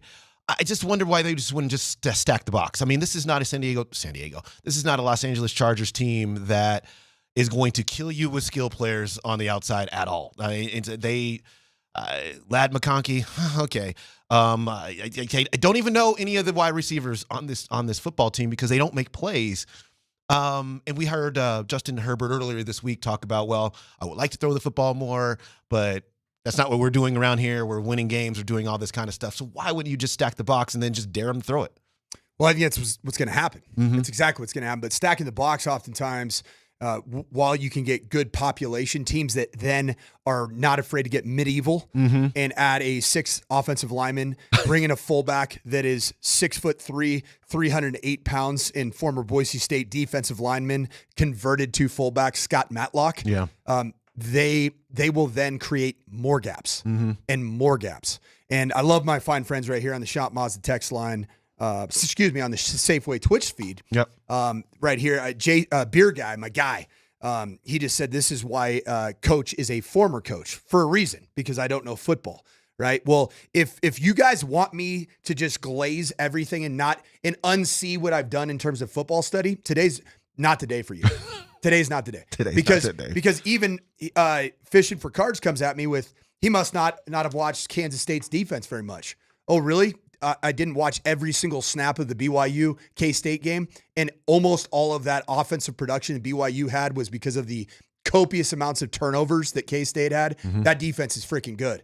And so I am – why I came in with this is not because I want to just be the poopy pants boy and come in with all kinds of negative vibes. Dude, I am preparing the fan base for a reality check that may be coming. That's it. Yeah, it's an interesting weekend, man. These football games are fascinating because I think in reference to the Chargers, they've had a couple of weeks, and now they've had a bye week, which I think really they needed it at that time. They lose 2 straight games. They rush for under 100 yards in both of those games, and so it's okay, what are we doing? It's a good time for let's just re-examine how we're operating here. And I think from that standpoint, that's why I'm a little worried for the Broncos, because Harbaugh, kind of a mad scientist, he's not going to. He's going to look at the last couple of weeks and look. Joe Alt did not play 2 weeks ago in that game. I think he's on target to play. Yeah, he practiced in full yesterday. He back. Okay, cool. Yeah, and he is a wildebeest. Yeah, exactly right. Bro, yeah. Did you see some of his clips? He absolutely shut down Max Crosby. Right. To the point where zero pressures. Yeah, zero pressures. Yeah. And the Chargers' very creative social media team, their creative team, came out and said, Control Alt Delete. Yeah, for Joe Alt, which is literally they win. Yeah, that's a win. Control Alt Delete is they win for the entire season. I saw that and I just couldn't stop laughing at that. They do such a great job social media there. Yeah, our Shop Mazda text people, my favorite people, asked if KJ can keep the poopy pants boy comment as a soundbite. Don't worry. From here it'll be a drop till the end for of sure. time. It'll definitely be a drop. I mean, look, there is a reason why the Broncos are 3-point underdogs at home here. It's I think there's and I think it's a healthy amount of skepticism, right? The Broncos continue to be a developing football team, even though the defense is just proven to be an elite defense. How long can that hold up, especially against a team that just pounds and pounds and pounds and pounds, and they'll play a field position game? Coach, I just look at this game and I think 13-10. I just don't see a high scoring game here between these two teams because the defenses are so good. But if I'm being honest about being a little scared for the Broncos, it's how will your defense be able to hold up as a team just continues to hammer and hammer and hammer and hammer for 4 straight quarters? It's very, very difficult to do that. The actual quote that Jim Harbaugh would use is that you just throw those early body blows. It's body blows first, second, even third quarter, and looking for that knockout punch by way of the ground game. And that's what happens. It might be a 2-yard run early, and then it turns into a 4-yard run. Then it turns into a 14-yard run. And then all of a sudden, you got an opposing defense that is completely worn out. And so, anybody who's listening to this, I think this is the game for the Broncos. This is the game. And I said it weeks ago that the Broncos' chance to, number one, ascend in the AFC West as a franchise, not necessarily make the playoffs, was going to come down to its head-to-head matchups with the Raiders and with the Chargers. Because we know everybody knows what the Chiefs are. The Chiefs are the Chiefs. Are they playing great football? Not really.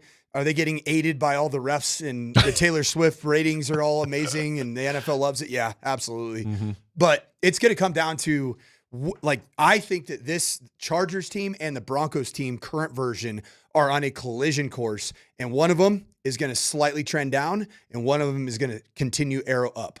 And I think that this game on Sunday will be decisive in the beginning of that trend. I think the second matchup will really tell you. Yeah, that's why the home games matter. That's why the Broncos got to win the home game. Broncos win this. Because you're going to have to go. Yeah. Broncos win this, they're making the playoffs. Yeah. All right, we're off and running here on the program. Which Broncos have the most to prove this weekend? We'll talk about that next.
Well, that's a great question. I think, consistency is the key. And, I've been able to make strides just in 5 weeks. But got to continue to find those areas of improvements each game. And, you're always going to look back and want a few back and make some mistakes in games and wish you could do them different. But that's why you play again and again. And so just being consistent, I think, is the main thing, and continuing not to turn the ball over and put your team in a good spot.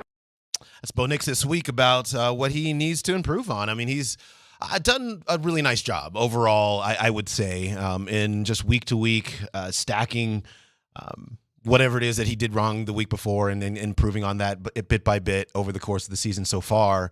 Back in the program, Christopher Dempsey, Mike Sanford, KJ, Altitude Sports Radio 92.5. Programming note on Sunday, Browns at Eagles. Browns at Eagles right here on this air at 11 a.m. I don't know. The Browns feel like they're done to me. Yeah, they're not good. But also, if they were to beat the Eagles, Sirianni might be following in the great footsteps. It's true. I will eat a lot of crow. I will eat a lot of crow for sure, because we talked about this prior to the season. I'm just like, okay, Sirianni's fine. Don't worry about that. Yeah, it's that meme where the dog's sitting at the office and everything's burning. It's fine. I'm fine. Everything's fine. That's what Philadelphia Eagles football is right now. Just like Deshaun Watson's seat as the starting quarterback and with a crazy contract. Yeah, that's the only thing that's saving him, right? That contract for Deshaun Watson for the Browns makes the Russell deal look incredible. Oh, it looks amazing. It looks so amazing. Good. It's been so bad. Yeah, I mean, that's just, there's these instances in sports where a player's contract is making them a little bit Teflon, and we're looking at that. We're looking at that play itself out in Cleveland, because they would move on from this dude. They would have done that a long time ago, but they cannot. At least not right now. I think there's after June 1st next year, they can get out of that contract for like an $80-something million dead cap hit, which is the exact, very similar to what the Broncos decided to take on as well. So anyway, speaking of the Broncos, we just heard Bo Nix right there. What's your assessment of him so far?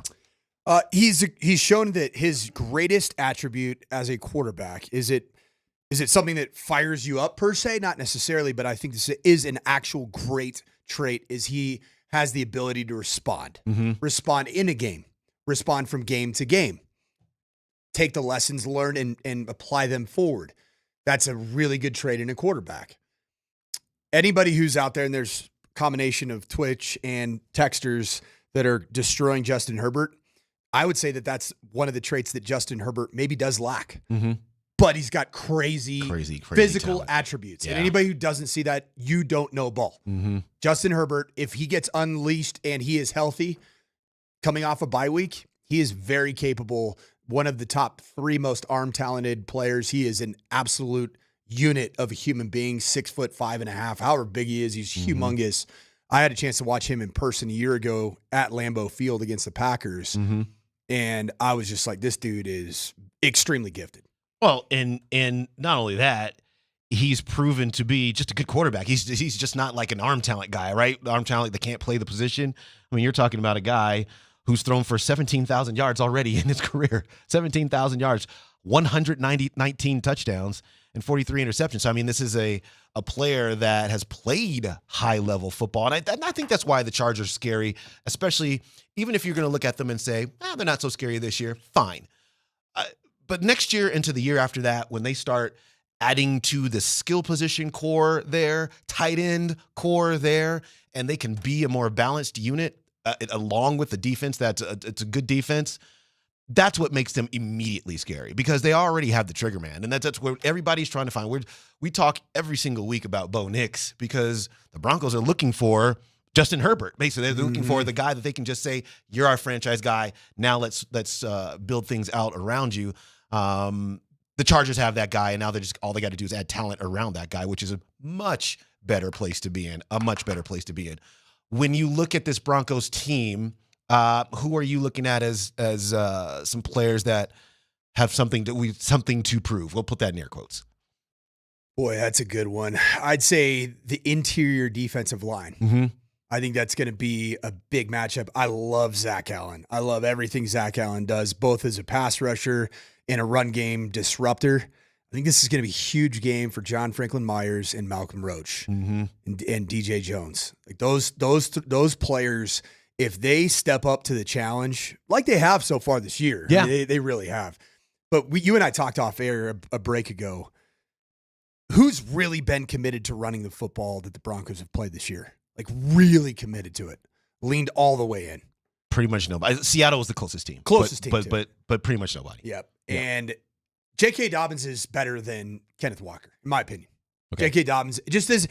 I think Kenneth Walker has maybe more freakish, like take a 4-yard run and turn it into a 60-yard touchdown. But J.K. Dobbins as the guy that if you're going to play that lunch pail style of offense that the Chargers play, where you just keep pounding it, they run the ball 53% of snaps, the second highest in the National Football League.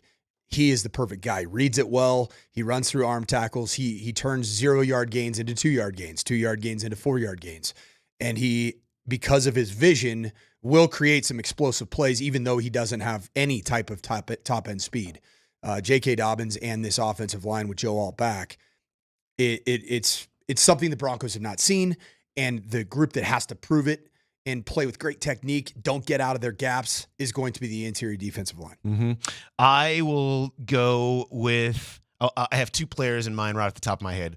One is Audric Estime. Now, he practiced full, and I would expect that he's going to be active this weekend for the game after missing, he's been on IR, right?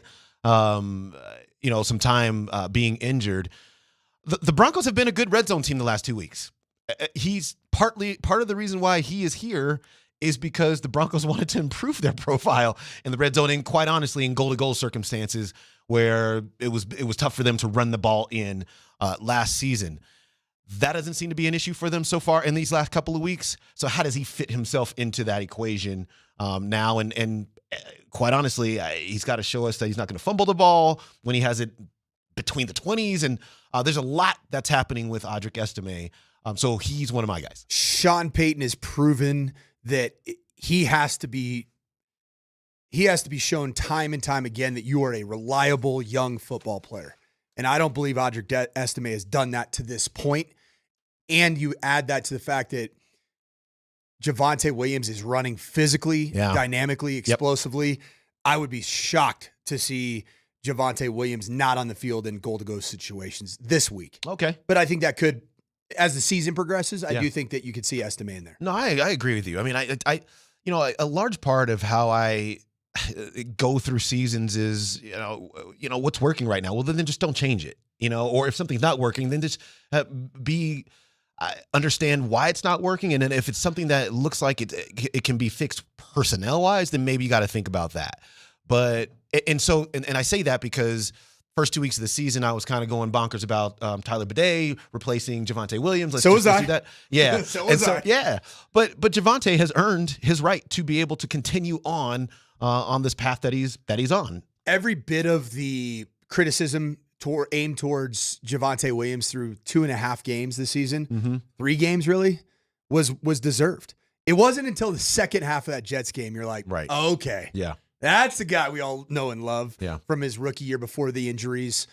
He has responded to the challenge just like his quarterback. Bo Nix has responded to a lot of different challenges. And I think that's a really good sign for the Broncos that not only do they have a head coach that's highly demanding, but they have personnel right now at critical positions, at least on the offensive side of the ball, that are challenged and have responded. Here's player number 2 for me, Troy Franklin. They have tried to get to hit him here in the last couple of weeks. He just looks like he's getting it a little bit better out on the field. And Bo Nix spoke to I think his quote was, I'm going to summarize this here, was, I need to, Troy Franklin is doing everything that we asked, and I need to help him as well with some of the throws. He needs to put it on him. He misses Troy Franklin more as much as any wide receiver out there. Certainly during training camp. Yeah. You remember that? It was, I still go back to the ball that Bo Nix threw to Troy Franklin was awesome. It was a great throw. He was so wide open that you could almost arm punt it to him. And that's actually not a bad play if you're a quarterback. Yeah. I just like to see Bo Nix just rear back and rip one and hit a guy perfectly in stride down the field. That was Bo Nix's best throw, most wow throw of training camp plus regular season plus preseason that I've seen. Mm-hmm. And it was a drop. But I do think Okay, that so you believe Troy Franklin dropped that. I know Bo was kind of like, I wish I would have given like one more yard. Yeah, that's what you do as a quarterback, though. You know, was that hard to track for the wide receiver? No, or just catch the freaking ball. Like, you are an NFL receiver. Catch the ball. Yeah. Hits you perfectly in stride. Hits both your hands. That's what you're paid to do. Yeah. Catch the ball, Troy Franklin. Yeah. It's simple as that. I liked it, Bo Nix. You know, that's what you do. You stand up for your teammates. You don't throw a guy under the bus and say, "Yeah, that was a pretty sick ball, wasn't it, bud?" You know, I just like. I like the way that Troy Franklin has been playing, you know, in little fits and starts over the course of the last 3-4 weeks. Even some of his possession catches. Yep. These are things that we didn't see during training camp, like at all. Like, do you remember that? Like, where's Troy Franklin? Yeah. He's working with the threes. He's working with a bunch of guys that'll be cut in a week or two. And so he has started to ascend in this wide receiver depth. I do think that the injury to Devon Vele did create an opportunity for him to and now we have Josh Reynolds out this week who hasn't practiced. So I didn't know that. Yeah, so it's they're sustaining some. It's like it's one guy out, then it's another guy out, and then it's another guy out. But it's allowed Troy Franklin to be a little bit more of a part of. Which brings me to this question, and this is something that I don't love it. I mean, I understand in some cases, but I don't love it in every case. A player just being typecast as this kind of guy. You just talked about Troy Franklin and some of the possession catches. Well, he didn't walk in here as a possession wide receiver. Nobody thought he was. Everybody said, "Oh my gosh, this guy can take the top off." Well, maybe he can do more than. Maybe his route tree is bigger than that. And can the Broncos get to that? Yes, I do think so. But I'll be, I'm going to take your prove it player and take it myself to another space. Yeah. And it's Marvin Mims. Marvin Mims is a key for me because Marvin Mims has proven it on special teams that he is a tremendous run after catch, run after contact player. Yeah. I know you don't catch the ball on a punt or catch the ball on kickoff return, but he has proven that he needs to touch the football more offensively. Even the designed reverse end around that Sean Payton fed him that got 19 yards against the Raiders. I want more. I need to see more because I believe more personally in what I've been able to see and evaluate. I believe more in Marvin Mims, the project, than I do Troy Franklin, the project. Yeah. I think that Marvin Mims, it plays with a swagger to him. He plays with, like, there is an inevitability that something big will happen when Marvin Mims is around big time plays. Just need to lean into him more. I agree. They don't lean into him. I mean, it's one target, one reception against the Raiders, one attempt for 17 yards. That's 17, yeah. that was your carry. They have given him the ball actually just that once this season. So it feels like to me, it's interesting about Marvin Mims to me. It feels like they just don't know what to do with him. And last year, that's one thing.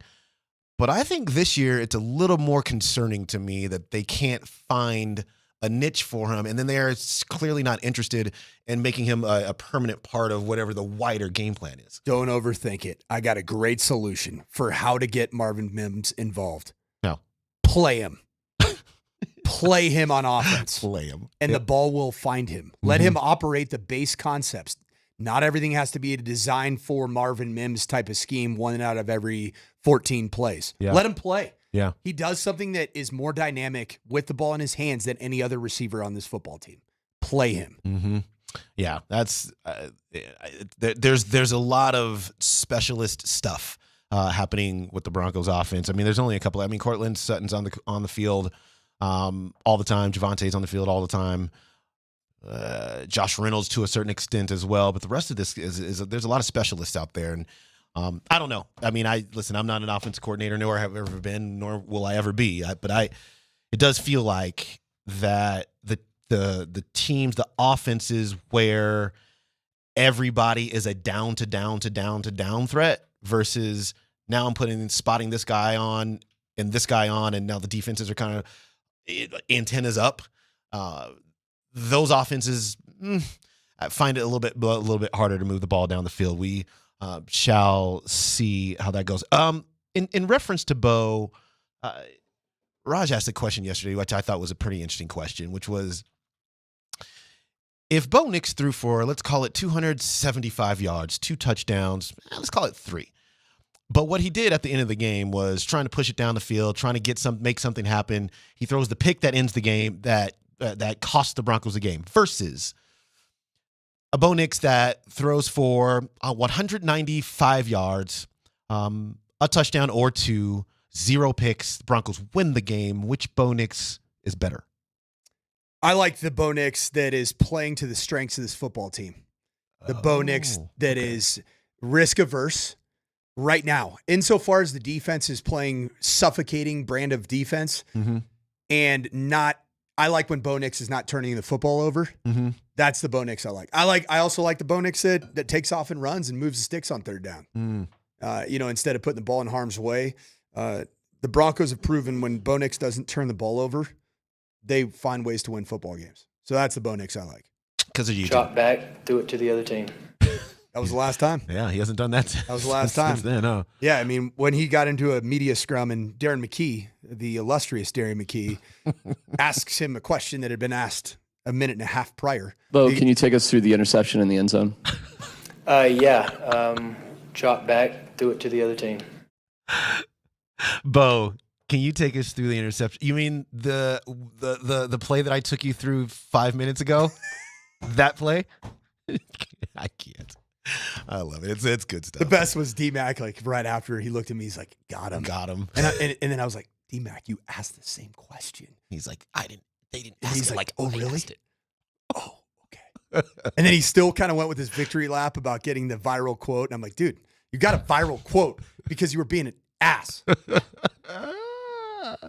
So good. All right, Broncos and Chargers coming up this weekend. All right, can another team make the playoff? And I'm talking about the University of Colorado. We'll discuss next.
I go to Texas, which is vacation for me. I go and really relax and recalibrate my mind. And the staff knows that been with me. They know when I get back is on. They know when I get back, I got a list of like 30 things that I want implemented expeditiously. They know I'm calling while I'm gone, and I'm gearing up. I want videos. I want this. I want that. So it's tougher on the coaches when I get away because I come back with some much more passion, than I already have, and that's a lot of passion. So I love it, but I wish you can continue to play in the realm that we were playing in, but also we had some guys banged up that needed a week off for sure. So I'm happy about it. Yeah, I agree with him. That's Deion Sanders earlier this week talking about the benefits of a bye week. Colorado coming off a bye week, and now they are getting set to face Kansas State in a game that pretty much everybody will be watching. I mean, it's 8:15 p.m. All the rest of the really good games of that day will be over, and all eyes will be on this game in Boulder. Aren't they always, though?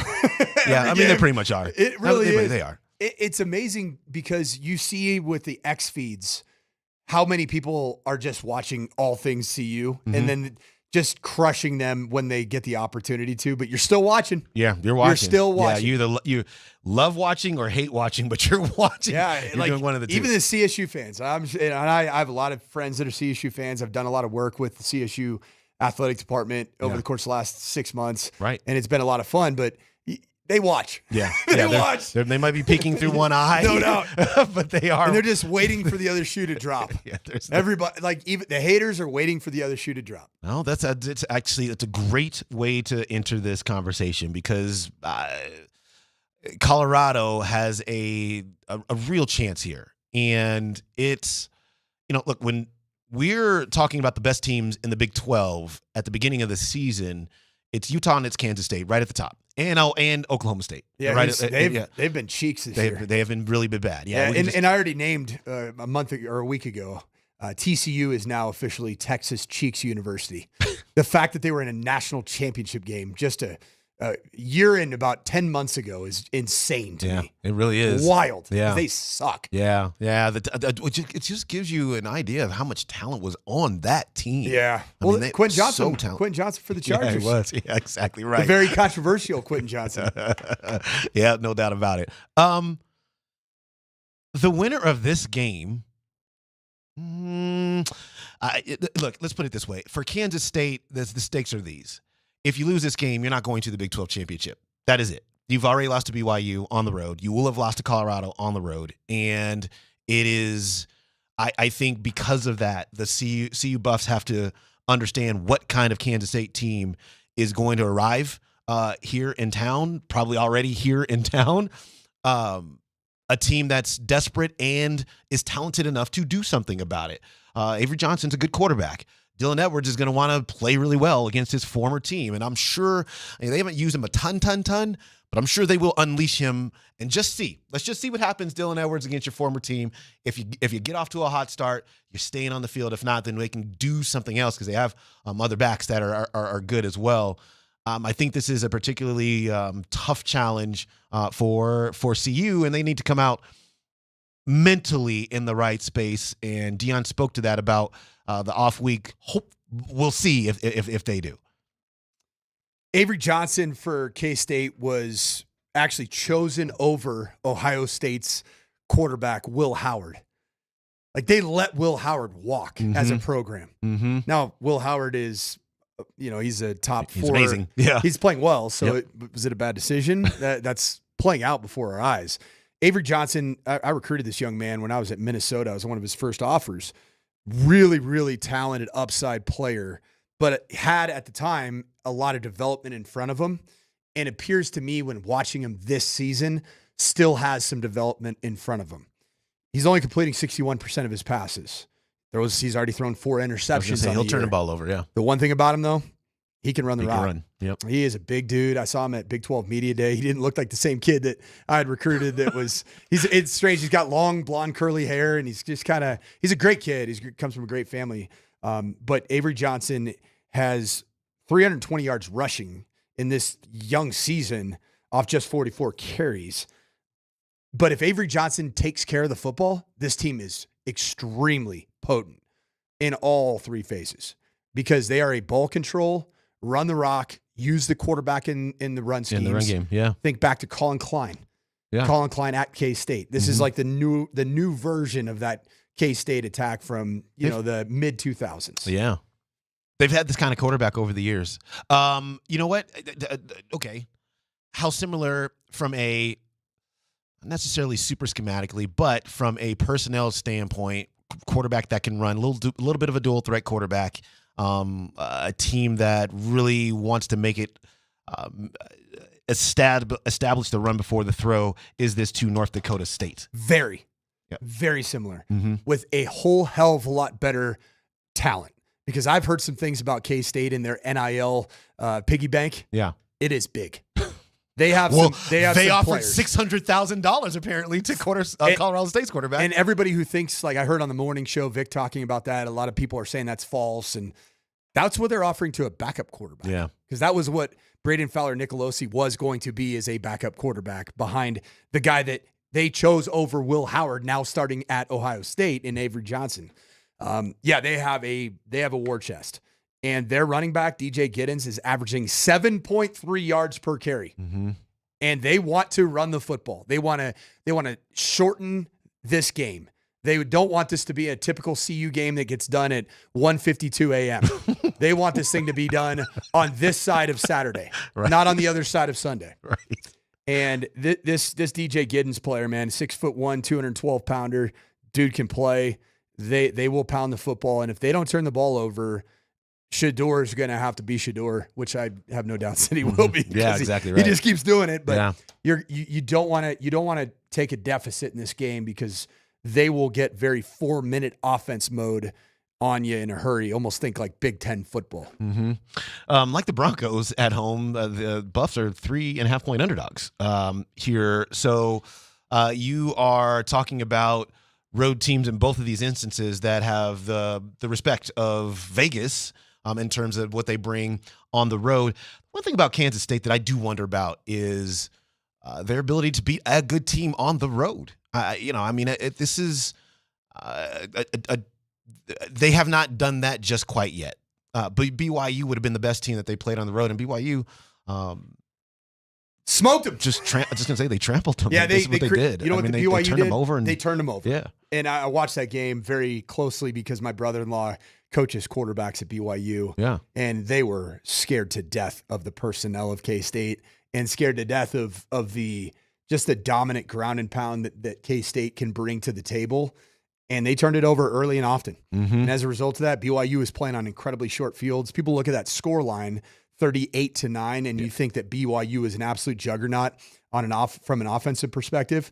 BYU had less than 280 yards of total offense. Yeah. Because they played the game on incredibly short fields. Yeah. It was all the turnovers, punt return for a touchdown, a lot of things that were not very consistent with a Chris Kleiman coached football team.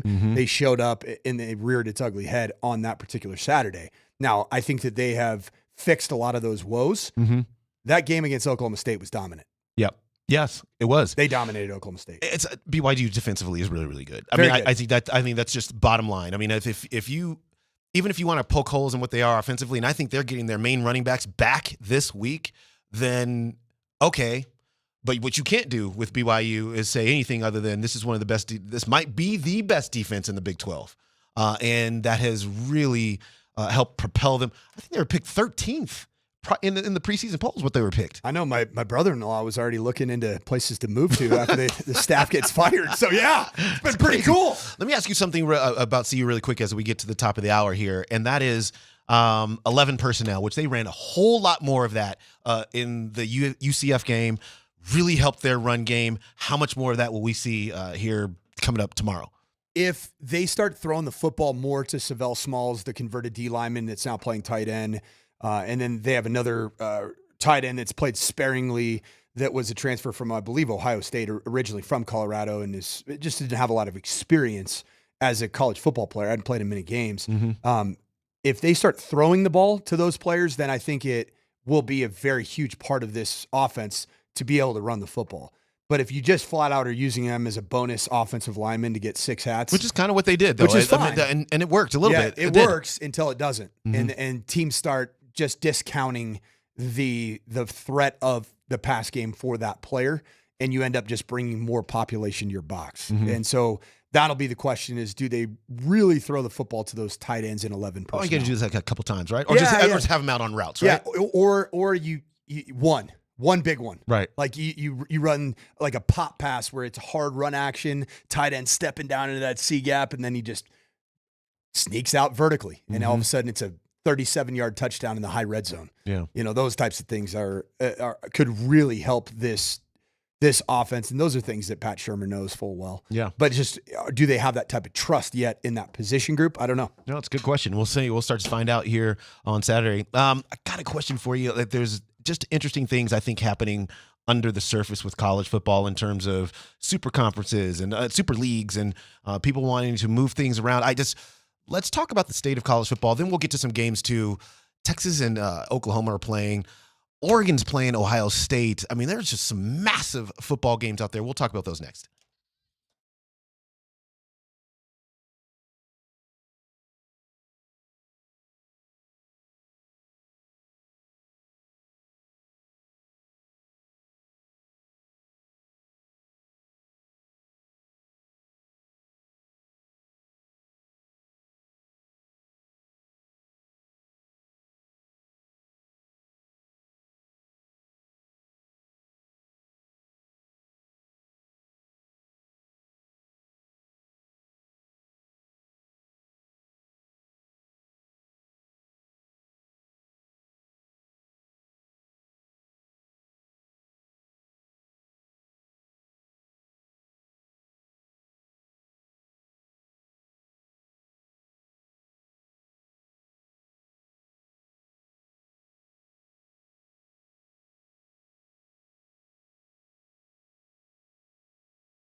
Bobby Friday here on Dempsey and Company. Christopher Dempsey, Mike Sanford, KJ, Altitude Sports Radio 92.5.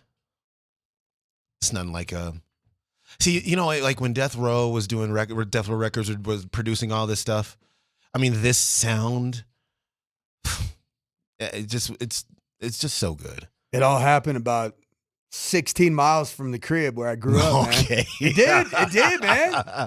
Who Dr. Dre was at my house for Dre was birthdays. Kicking it all happened really on my dad's commute from right there, Long Beach area, up to Los Angeles when he was working at USC. That's it all right. happened on that commute right there. Yeah. 405 freeway, Beach, baby. Wood. Yeah.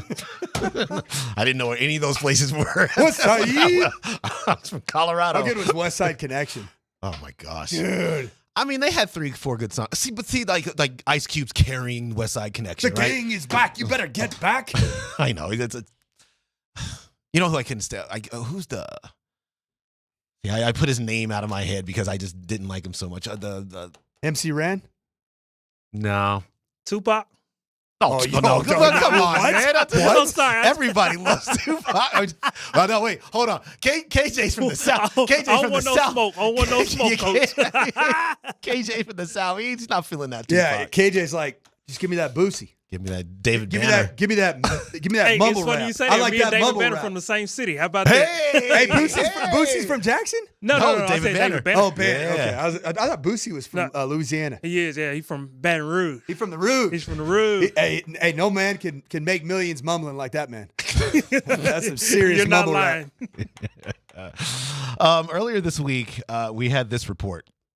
A group of investors and ex-Disney executives have met with 30 athletic directors to pitch a new 70-school football league.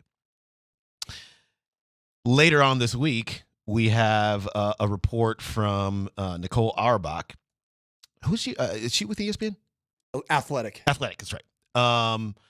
She talked to Big Ten Commissioner Tony Pertini, and he said, he said, I have yet to see a single thing in any plan that contains things that we couldn't do ourselves and do with our A4 colleagues. Go ahead. A4. That's right. Power 4, baby. Yep, that's all they care about. That's right. And Pac-12, even sorry. then, they're like, why would we allow all these other people to come Mac-10. in? Mm-hmm. And we actually are going away to the A2 conferences. That's what the Big Ten wants. That's what the SEC wants. Yeah. And that's what both of them are going to get. And any of these super leagues and all this stuff that they're throwing out there, it ain't happening. Because Alabama's not going to let it happen. The SEC power brokers are not going to let it happen. And the people that ultimately hold all the TV rights, they want to build a power 40 between what will be the Big Ten and the SEC. And that's what's going to happen. And then whatever schools they invite. Yep. Like you can come up with all these ideas. You can hire a bunch of people and law firms and marketing, branding people. Oh, it's going to be so great. You're wasting your money because the people in the Big Ten Conference, the university presidents, the athletic directors, and the TV rights deals that are already in place are going to get bigger when it goes to 40 teams. And if you are not in the SEC or the Big Ten, you are not part of what's going to be big-time college football. That is a reality. What if they show you the money? What if Disney shows you the money? And they're making, okay, I'm saying this and I know that the SEC and the Big Ten are making money hand over fist. They are. But what if there's an entity that can show them more money? If it involves Boise State, then I'm okay with it. I just haven't seen that mock yet. Oh, brother.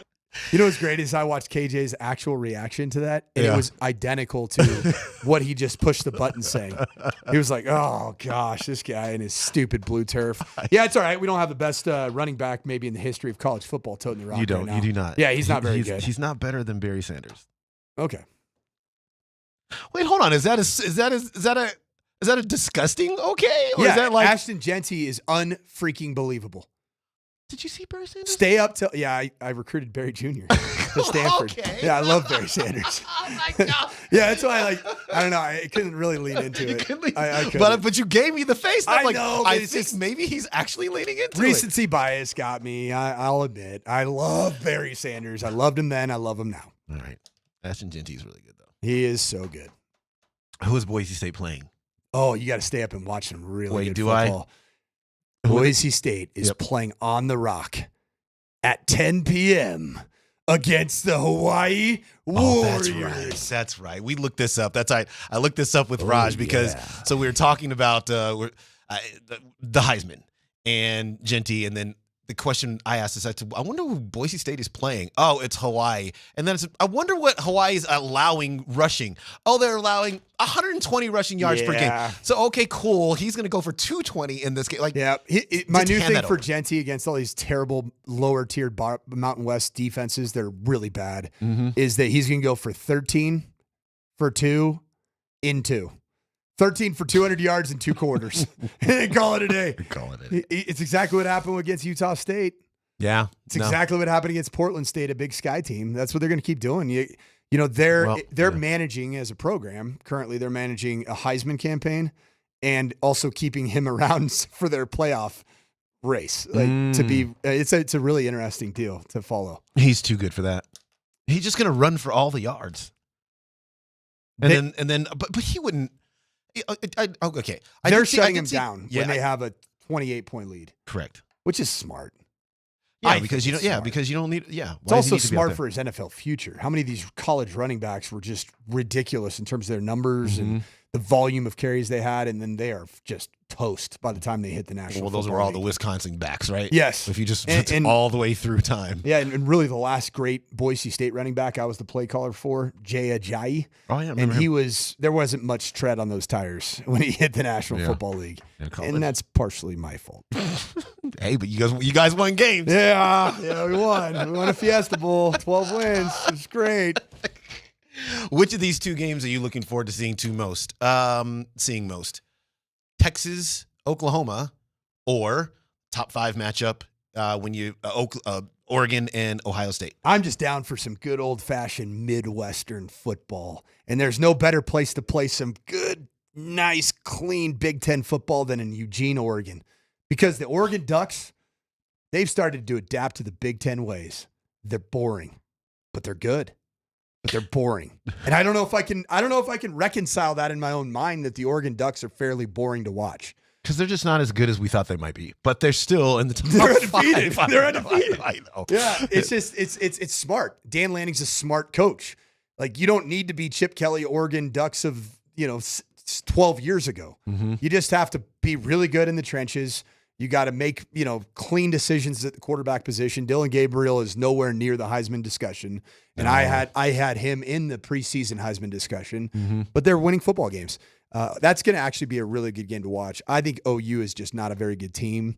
Defense is good, but offense defensively not good. they're good. Yeah. Their offense is just without any form of identity. That's so bad. And I think that Texas wins that game, and it won't be a appealing type of a game to watch. I agree, and usually I go back and forth on that because the Red River rivalry is usually just it doesn't necessarily matter what the state of the 2 teams are. Usually it's a really hotly contested game, and something might just happen that you didn't expect to see. But I'm with you, man. Oklahoma is a 14-point underdog in this game, and quite honestly, I think they're going to lose by more than that. I mean, Texas is that good. This could be a Brent Venables evidence firing game if it goes really bad. Yeah. There's a lot of pressure on Brent Venables. A very good coach, very good defensive coordinator, and actually a tremendous human being, but it just hasn't gone great. Yeah. Oklahoma's been falling off. And, our Safeway Twitch feed just kind of lit up about our Oregon stuff. And if you look at it as shade that I threw at Oregon, it's actually not. It's the exact opposite. I had this thought about USC. USC's going, they're in the Big Ten Conference. Yeah, they're playing Penn State. Yep. And they did not acquit themselves well enough for the Big Ten in terms of the physicality, how you got to be built, what you practice like in the offseason. The style of your offense really needs to be built to prepare your defense for the challenges that await you. USC goes to freaking Minnesota and takes an L. They get absolutely wiped off the field physically by Michigan. They have 2 Big Ten losses. Oregon did the exact opposite. They just adapted and did it with their own little flair, but boring maybe, but good, hell yes. And I think that Dan Lanning deserves the credit for building his program the right way ahead of joining the Big Ten Conference, and Lincoln Riley is in trouble because I think this is not going to be a very pretty ending to this season for USC as they continue to get physically outmatched because they're frankly just a soft football program right now. Yeah, it's interesting. USC season is actually really interesting. Incidentally, the Texas and the Oklahoma game is going to be right here. Awesome. On So I take everything I said back. It's going to be must-listen radio. The Sooners under Brent Venables are going to come out guns-o blazing. It's 1:30 on Saturday. Tomorrow, you can hear that right here, Altitude Sports Radio 92.5. Yeah, it's here's one part of me is very fascinated at these matchups because, well, all right, let me back up a little bit. I was a huge traditionalist in terms of I love to see the traditional matchups and rivalries, and I still do. But that ship has sailed for the most part. It is really cool to see Penn State go to USC. Agreed. Like, that is cool. It's cool to see Ohio State fly to freaking Oregon and have to play in Outson Stadium. Like, that is going to be cool. On the way here, I actually got a phone call from two former colleagues of mine that are now coaching at Michigan, and they're on a bye week, and they just want to call and commiserate and, just catch up. And it was interesting talking to them about their West Coast trip to Washington. They lost. Yeah. It was a bad deal. And just even asking, like, how many more West Coast trips do you have? And that was it. It's just such a different dynamic to the Big Ten Conference. Like, Penn State is flying all the way across the country to Los Angeles. Yeah. Like, hey, Dorothy, we're not in Happy Valley anymore. Not even close. But I do think that it does make for interesting matchups. Yeah. And I do enjoy it. Like, Minnesota's going to UCLA. Mhm. What? Yeah. For a conference game? I know. Huh? But it's still fun to watch, man. It is. And it's a clash in styles. You never know what's going to come out of it because USC is going to try to throw the football a ton. And frankly, it hasn't been working because they can't protect their quarterbacks. They're not physical in the offensive line. I think Penn State goes down to the Coliseum and just physically outmatches them. Yeah, you know what? Penn State, here's what I've done with Penn State over the years. I've just played. I think I'm now just to wait and see with Penn State because I always expect, they have enough talent to be really, really good, and then they just drop. Look at the draft every year, right? Every single year, and they just drop weird games over the course of a season, and by the end of the season, you're just like, okay, you lost 3 times, and one of them was a really bad loss, and what are we really doing here, Penn State? And so I just wonder if flying across country. I think their kicking game is really weird. Like they've had to switch out kickers. It's just not good. Like if it just gets into a game where it's low scoring or kind of close, and this is the kind of game that they lose anyway. And I just will believe that they can win these types of games when I see them. You know what I see? Penn State always has this extremely overhyped quarterback. Think Christian Hackenberg. Now it's Drew Aller. Yeah. And you're led to believe by these amazing, rivals.com 247 on 3 guys. Oh, they got their unbelievable quarterback. And then it's just some humongous, stiff human being that just doesn't play well in big games against real competition that is at their level. But outside of the quarterback position, they're surrounded by dudes. Yeah. The best quarterback play they've had was with the dude Sean Clifford, who was like not even that big of a recruit. Mm-hmm. He was kind of like an afterthought. He just played gutty football, and they won a dang Rose Bowl. Yeah, Penn State, man. It's interesting. These matches are very interesting. All right, a lot of fun stuff happening in college football. Let's take a break, come back with KJ's NFL Notes.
Dempsey and Company present KJ's NFL Notes. Why are you smiling? Because I love football. Football's fun. Fun, sir. Fun, sir. It's fun. Brought to you by Mountain High Appliance. Locally owned and operated since 1993. Colorado's most complete appliance store. All right, 11:20 on a Friday. It's time for KJ's NFL Notes. It takes us on a spin around the league. Things that are pertinent and fun. KJ, what's story number one? Well, in the last 24 to 48 hours, Justin Herbert and Vance Joseph have talked about the differences that each other will be facing. Here is Justin Herbert on the Broncos defense. Yeah, they're just hardly ever out of position. You know, they're so fundamental, and you know they're very talented too. So it's a great combination for them. And you know, we have to have a good week of practice of watching as much film as we can, especially you know the way they're able to get after the passer as well. So it's a really good defense. And here is VJ talking about what has been the difference he's seen with Justin Herbert under Greg Roman and Jim Harbaugh. He's the same player. I mean, he's a big guy, athletic. He can make every single throw. He can scramble on third downs to make first downs. But it's a different system. You know, it's a run-first system. It's a two-back system that most teams don't play with fullbacks anymore. But it's different for him. But it allows him to get a clean picture in the pass game. You know, because to stop this unit, it's got to be a heavy box and single high coverages. So it cleans the quarterback's reads. You know, so he's not seeing single shell coverage. He's not seeing simulated pressures a lot on first, second down because it's heavy run. So it cleans his reads for him. But it's a different offense. It's not what we've seen from these guys in the last couple of years. It is run first, run second, and quick game and play action pass. So it's a different, unique, old school, I would say, offensive football team. Coach Sanford, in your day, when you were going up against a unit that did something that was in great parallel, like they were able to really stop what you did well, what was your go-to secondary plan to kind of nullify a little bit what the other team was able to kind of slow down? And are you talking about more the Broncos defense? So if I'm looking at from the Broncos defense, or am I correct? Yes. Yeah, I mean, I look at this. Looking at the stats for Justin Herbert and this Chargers offense this year.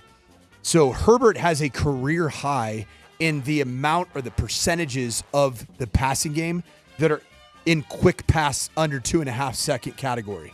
So 46.2% of Herbert's passes are thrown under 2.5 seconds. As a result, a career high of 59.5% of his passing yards are coming on those quick passing stats. That's what they want to do right now, particularly against a team like the Broncos that are going to bring the heat, are going to pin their ears back and pressure you with extra elements, safeties, corners, and certainly nickels and backers. Yeah, it's interesting listening to VJ there. It sounds like he understands the assignment. And I love VJ. I love his quotes too. It sounds like Professor VJ every time I hear him. Yeah. I mean, he's giving you an education a lot of times when he's speaking. But the way he talks about the Chargers offense and the things that it forces a defense to do, which then aids the quarterback, aids Justin Herbert when he actually does want to throw the football down. It feels very interesting. It sounds like VJ understands what he's got to do, and that is he's going to have to load the box, and he's going to have to play some single high. And can they be good enough, in coverage behind that to so that they don't just get hit up? In the NFL, coaching against a Jim Harbaugh, Greg Roman-led offense, it's the equivalent of, in college football, preparing for a service academy. It's not the identical thing because it's not option football like you see at Navy, Army, and Air Force. Right. But it is so different. It's not just another Kyle Shanahan, McVay tree. Everybody's doing the same thing. It's speed motion, it's outside zone, and then play action off of the outside zone. Like, this is like extra people at the point of attack at the line of scrimmage. 7 offensive linemen on the line of scrimmage and a 300-pound fullback. It requires just a different level of discipline. It's preparing for a complete outlier in the National Football League, and it definitely gets the attention of defensive coaches and personnel alike. Yeah, I'll be interested to see This will be fun. You know, I think the Broncos have been able to dictate some things to some offenses, maybe not so much to this offense, but, this was a real rough spot for the Broncos last year, stopping the run. We'll see how far they've come, and in that respect. It was interesting, even after the first 2 weeks of the season, especially following the Steelers game. I think all of Broncos country, myself included, felt like the defense was acquitting itself well. Mm-hmm. Sean Payton said something after the Steelers game in the post-game presser. He didn't like where the rush defense was at. Yeah. Now, the last 3 weeks, it's been incredible. Yep. But I do think that is something that they know. That is, Sean Payton has emphasized the ability to stop the run. This is the greatest challenge of the season. And I know anybody's listened to our entire program. Forgot about that Steelers game. Yeah, anybody's listened to the entire program probably thinks that I'm glazing the Chargers actively. Mm-hmm. I'm not. It's a different outfit that's going to be showing up this weekend. And I hope that I can say, yeah, that wasn't very good. That offense sucked. Mm-hmm. But I have my fears just because of I know how committed they are to running the football in both in their scheme and how they employ their personnel. Yeah, and the question is, can the Broncos hold up against all that? Yeah, I do the same thing in basketball. It's just like, oh my gosh, every single piece of film I watch of another team, I'm like, I don't know how the Nuggets are going to stop this. This is crazy. Now, the opposite of the Raiders, I watched the Raiders defense ahead of the Broncos, and I put out a tweet. It was a video. I'm like, Bo Nix is going to have 2 touchdown passes. Broncos are going to win by at least 10 points. And he's going to throw for 250 plus, which if Troy Franklin just catches the freaking football, he has 250 plus. Yeah, no doubt. KJ, what's next? We've been playing like ass these past couple weeks, like real bad. Well, who knew that he was describing the Seattle Seahawks? Because that's exactly what they've been playing like here the last couple of weeks. Here's Geno Smith talking about have the losses started to kind of get in their craws just a little bit in Seattle. 3-3. Got a long ways to go. A lot of football left. Shouldn't hang your head. I mean, we put ourselves in this position, you know what I mean? So for me, man, get back to work, get back to doing the things I'm used to, which is playing clean football, good football, making the right plays, and, doing what's right. On the interception to Metcalf across the middle, did you notice him trying to break it deep, or was that was after you threw the ball over the side of the throw? It was an interception, man. We all saw it. Bad play by me. Yeah, there were probably a few passes you wanted to have back, a couple interceptions, and underthrow to DK at the end of the first half. What did you make of some of those throws? And just watch the film, man. Watch the film. You'll see it. Of all the teams that got off to great starts, have the Seattle Seahawks risen to number 1 as fakers? Yeah, but they were always fakers. They played the Broncos first. I mean, their first, just look at the competition, their first 2 or 3 games. They beat teams that they should have beaten. And now the competition got better, and we're seeing the full Geno Smith experience. He's he was inaccurate yesterday. Yes, he was. Yes, with some clean pockets and open. He had some open receivers. Yeah. I'm off that guy. I'm not the Geno guy anymore. No, I just never was, because this is the dude who always shows right back up. And that was 57.7% completion percentage yesterday, 30 of 52, 312 yards, 1 touchdown, 2 picks, 1 really, really terrible pick at the end of the game. He's throwing down the Microsoft Surface on the sideline or banging it against his head. And I'm just like, bro, all you can be is you. You're washed. That's you. You're washed, Geno. That's you. You're washed. You are 33-39 as a starter in the NFL in your career, and this is you. Well, and this. You brought up the point about the Seahawks. They started off with a fairly soft schedule to open their season. Correct. The Broncos were in that, right? That was the first team that you said. Yes. And it was a home game for the Seahawks. And it was the first game of Bo Nix, and they should have won that game, yeah. The NFL this year, I feel like who are the really good teams? Who are they? I don't know. I don't know. Chiefs? Minnesota? Maybe? Is Sam Darnold gonna keep this going for 17 weeks?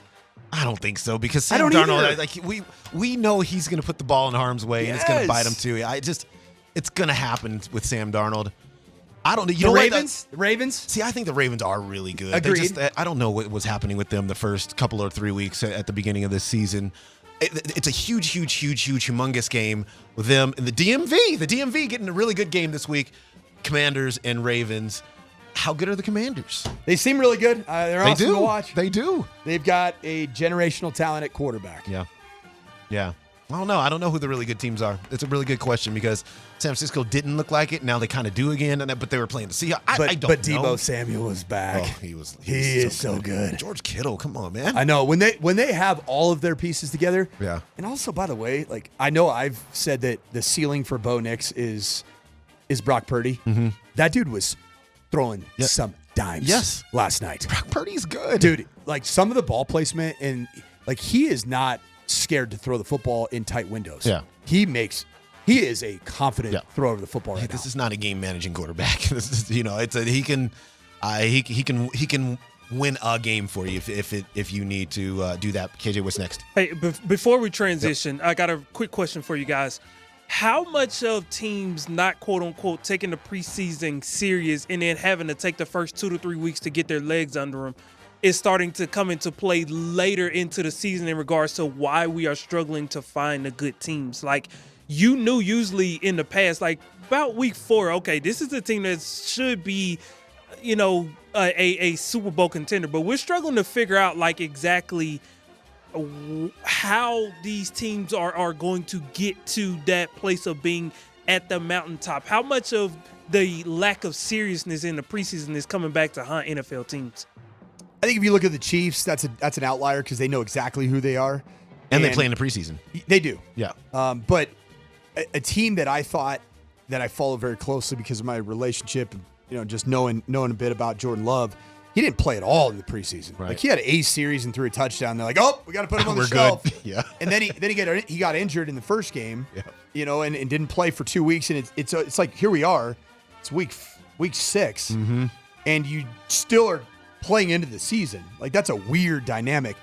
I actually believe that Sean Payton absolutely dominated his plan for the postseason or for the preseason. Yeah. I thought it was great. It was a good chunk of time. He inserted Bo Nix in appropriate pieces like to build his confidence. Yep. He played him with the starting unit offensive line wise. I thought he was so good in his preseason and making the decisions that prepared this team to be at their optimal level of confidence and functionality. Yeah, and it's showing early in the season. I mean, if they're 3-2 and a bunch of teams are 3-2 in this league, but you're talking about a team that right now is in the thick of a playoff race. That I'm sure when you prepare the right way, you're more able to hit the ground running. I mean, think about what will happen with this team in subsequent years, next year and then the year after that, when the quarterback is better. Now your preparation in the preseason. You talking about when Zach Wilson's playing? No, not for the Broncos. He ain't playing for the Broncos. Zach Wilson's stay on the roster is down to what are we in? October, November, December, January. Still have my hot take. It's still out there marinating 5 in months. the worldwide interweb. He's got a 5-month stay. My hot take is that Zach Wilson at some point this season will be. Nope. I didn't say because Bo stinks. I just said at some point Zach Wilson will do something for this franchise. Everybody's like hero, at least in the moment. He will. He'll get in that meeting. He'll stand up in that quarterback room. He'll say, "Bo, you're amazing." I'll tell you what, man. It's pretty clear that some of Zach Wilson's issues weren't necessarily Zach Wilson's issues because Aaron Rodgers is the greatest of all time.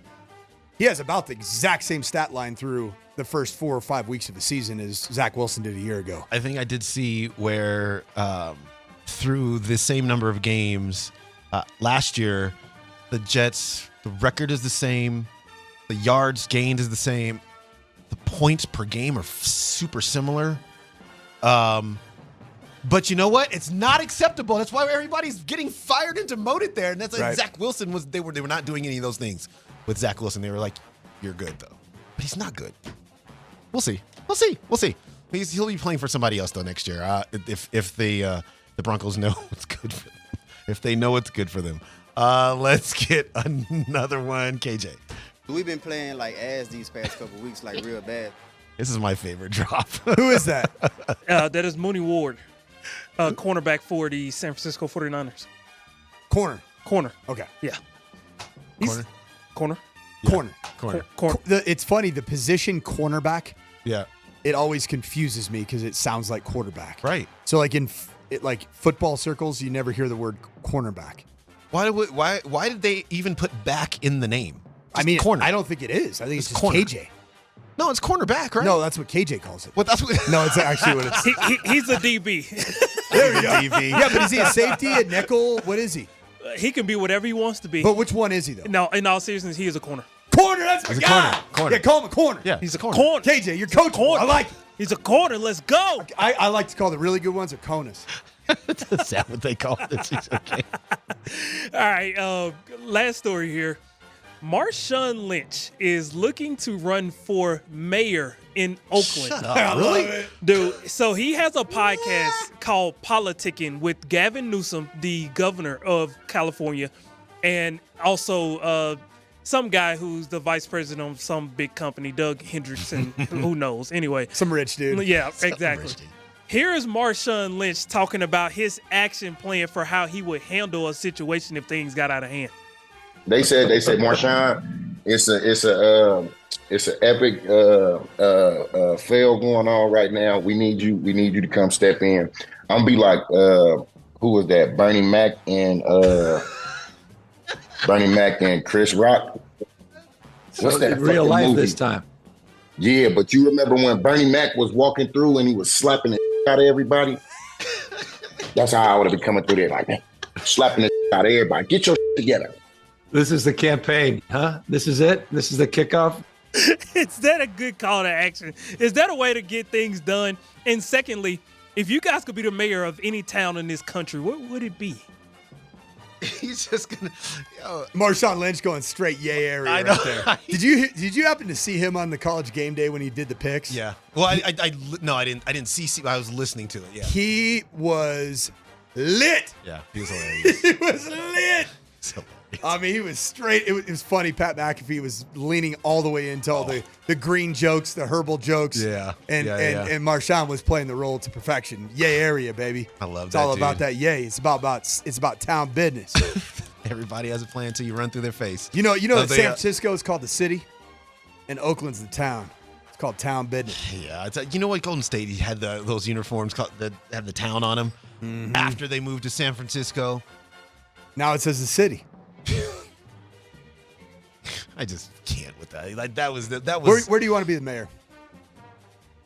I don't know. I never want to be a mayor. I don't want to be a mayor. I do. Where? I'd go with Crusty Butt, Colorado. Crested Butte. Okay. Shredding the gnar, hanging out. Immediately right now, you could not be the mayor there after calling the Crusty Butt. That's what it's called, affectionately by the locals. Oh, is that what it's I called? love the Crusty Butt. Oh, okay. This segment is sponsored by Mountain High Appliance. We are Colorado's most complete local appliance store with locations in Denver, Louisville, Littleton, Colorado Springs, and Glenwood Springs, offering every major appliance line and brand at mountainhighappliance.com. That will do it for this edition of KJ's NFL Notes. Give me Austin, Texas. Oh, well, that place rocks. It does. Good luck fixing the traffic. It's the worst. You know, it was. I know it's terrible. so bad. No, it's so bad. It is. I recruited that place for a decade, and I'm like, dude, get me out of here. Yeah, I used to go there all the time covering Big 12 stuff. Yeah, way back in the day. And man, the first time I ever went to Austin, I was like, this place is amazing. It's amazing. It's not better than Boulder though. Boulder's great. Speaking of Boulder, a former CU Buff is going to get a major award this weekend. We'll talk about that next.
Welcome back to the program. Chris Coach KJ in the final segment of Dempsey and Company, Altitude Sports Radio 92.5.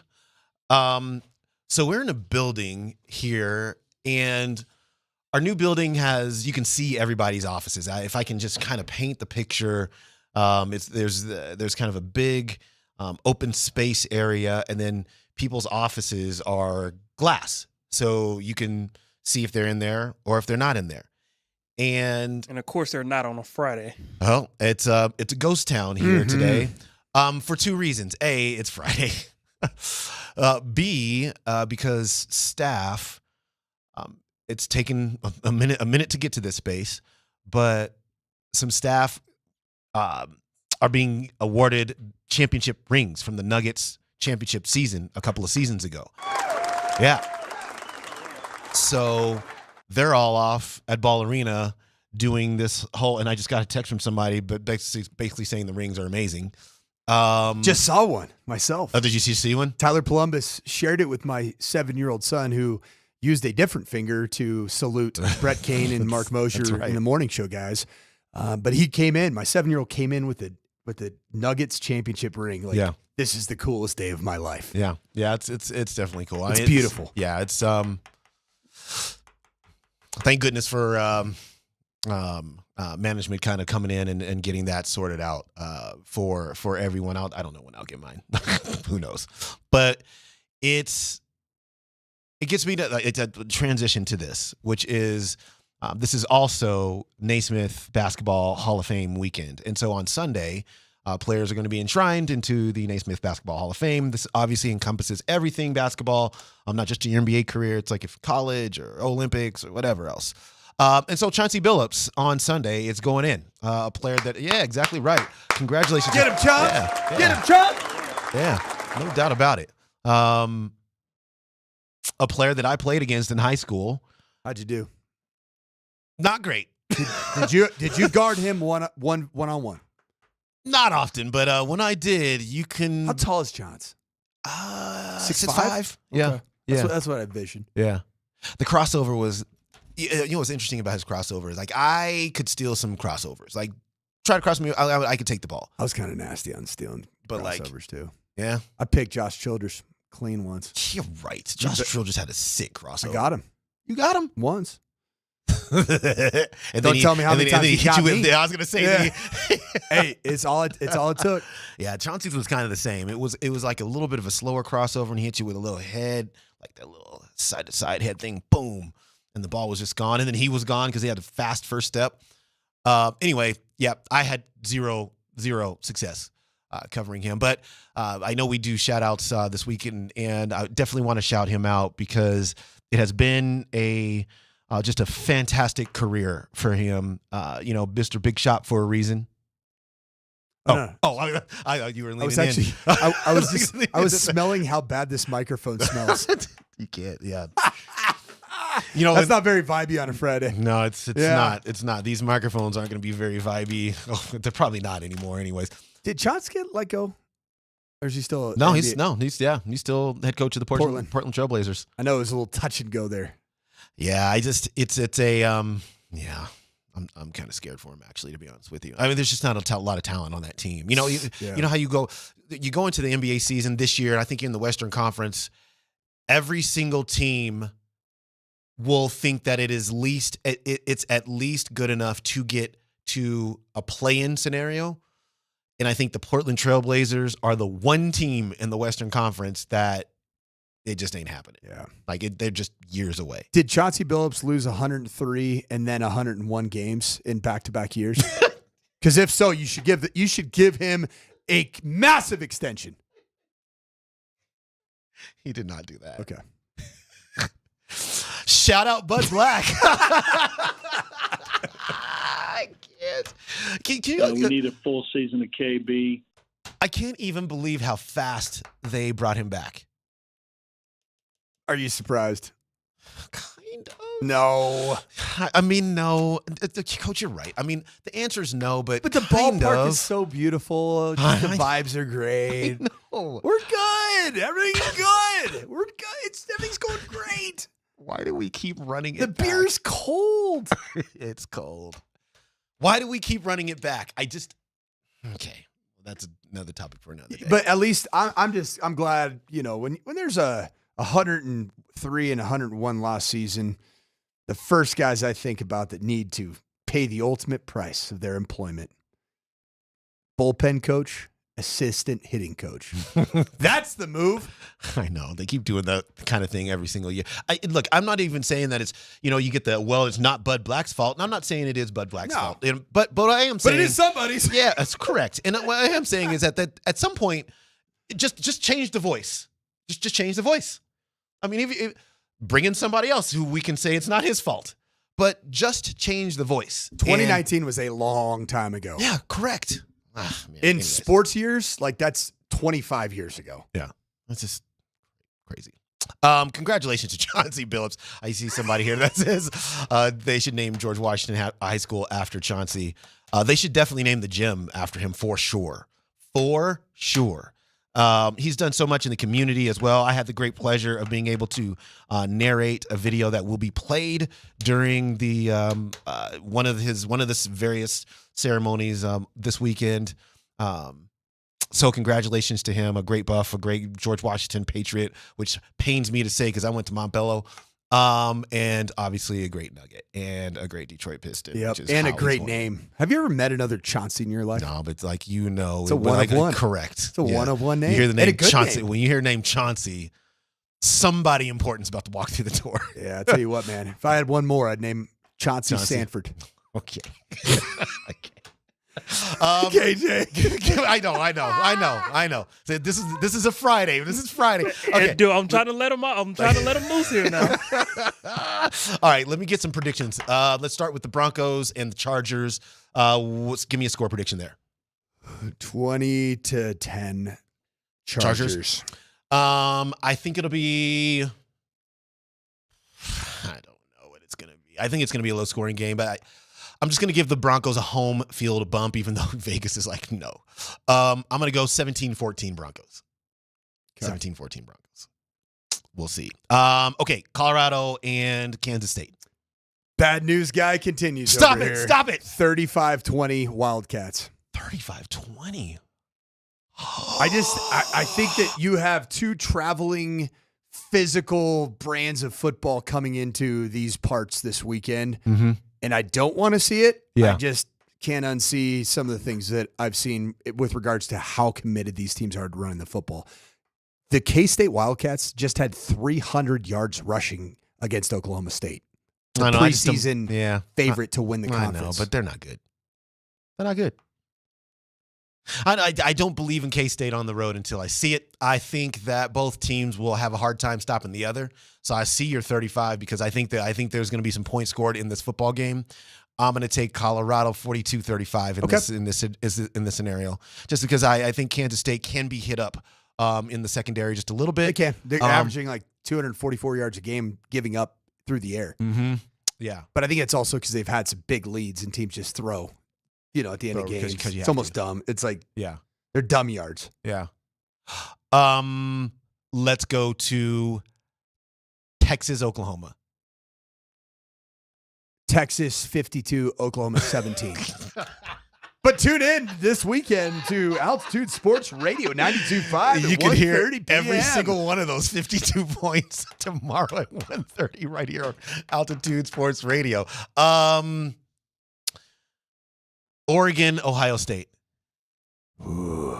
Yeah. This is a pick 'em to me. Yeah. I'm just gonna go.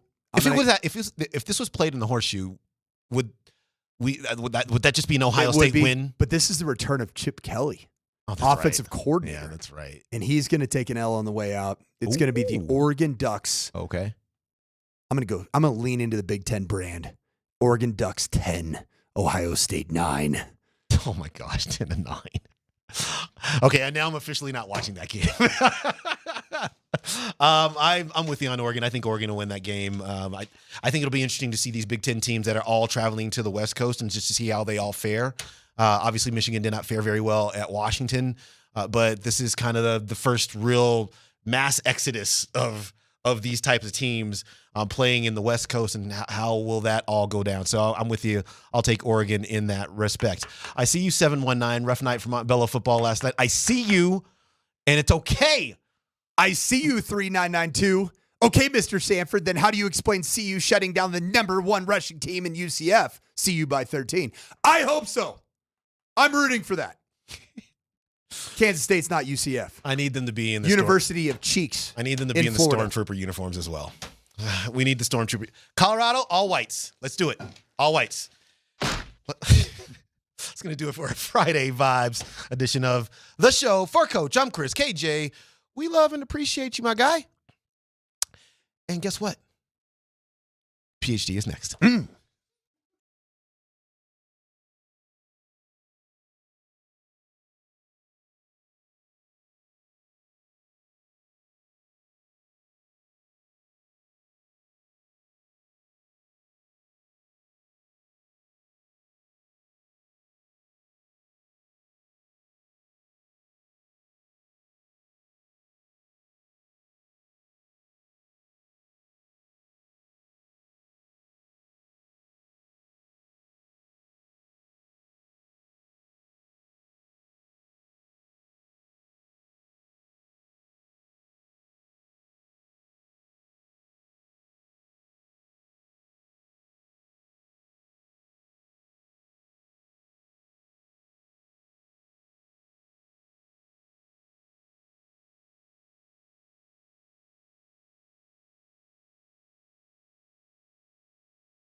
Well, here I am. And KJ. What am I doing on this show? Where's Dan Tanner? I don't know. Dan's not here. Being a Dan Butt Squints Tanner. That's what he's doing. That's one thing when Scott's not here right on time. That's nothing new. But Tyler's usually pretty punctual. But maybe, yeah. But Dan's not here either? Yeah, I don't know where these guys are.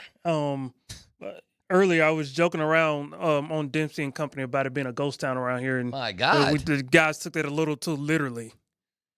It's pretty quiet here. Well, fascinating. So just nobody here. Nobody. They decided not to show up to work today. So I guess I'm going to work all the shows. Twitch. Yeah. So wait. You're convinced that not only are they not here now, but you're convinced they won't be here. Nobody will be here for the next 8 hours. Right. Well, listen, one thing I've learned about this company is anytime they get to take a little bit of a vacation, they're going to go all the way with it. Wow. That's just the God's honest truth. Well, it's not like you and I haven't done this before, I guess. Well, that's what they say. That's what they say. Okay. Yeah, interesting. Fascinating situation. Boy, it is pretty quiet. I don't know what to do. Texters, listeners, give us suggestions on where you guys want us to look for Tyler and Scott and Dan. Where should we look? Where should we look for them? Yeah, should we look in a trash can? Where we should look for them? Yeah.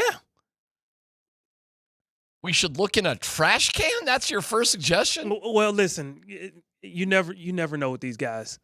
You guys are what the three screwdrivers, the three the hammers? I don't know. Load bearing studs. The three trashmen, something. I don't know. You're something. Yeah. All right. Well, geez, I would have asked Demps and Stanford to stick around. Stanford? Did I just call him Stanford? You sure did call him Stanford and Demps.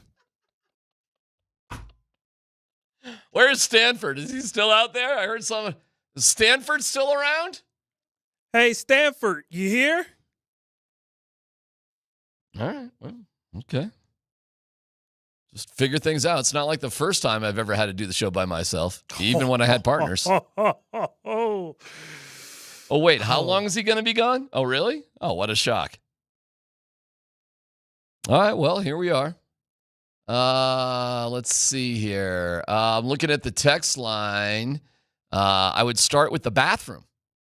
Well, that's a good suggestion, actually. Check Channel 7 for the crew. Okay, they're on TV, they said. Joe Willie's. Heard that went well on Wednesday. Well, no, Joe, see, we're usually Friday at Joe Willie's. Someone's suggesting they're at another Willie's. Oh, my God. That'd be a little out of character. Let's see. All right, let's say Scotty definitely thinks today is Saturday. That'd be par for the course. They're at Joe Willie. No, Joe Willie. We're at Joe. We'll be back there at Joe Willie's next Friday. All right. Well, there you go. They're at D-Mac's house. KJ, I do live close by. You do. I listen for D-Mac mostly anyway. All good. Well, boom, there we go. Your Friday just got better. Scotty is pooping in the ocean. But he does love his poop stories. That is true. Takes a piece sitting down, I tell you. All right, solo D-Mac. Let's get 3 hours of quarterback philosophy. Let's go. Well, I'm happy to do that. We can definitely make that work. We can make that happen. So Tanner Fields. All right. How much time do I have? 3 hours? That might not be quite enough.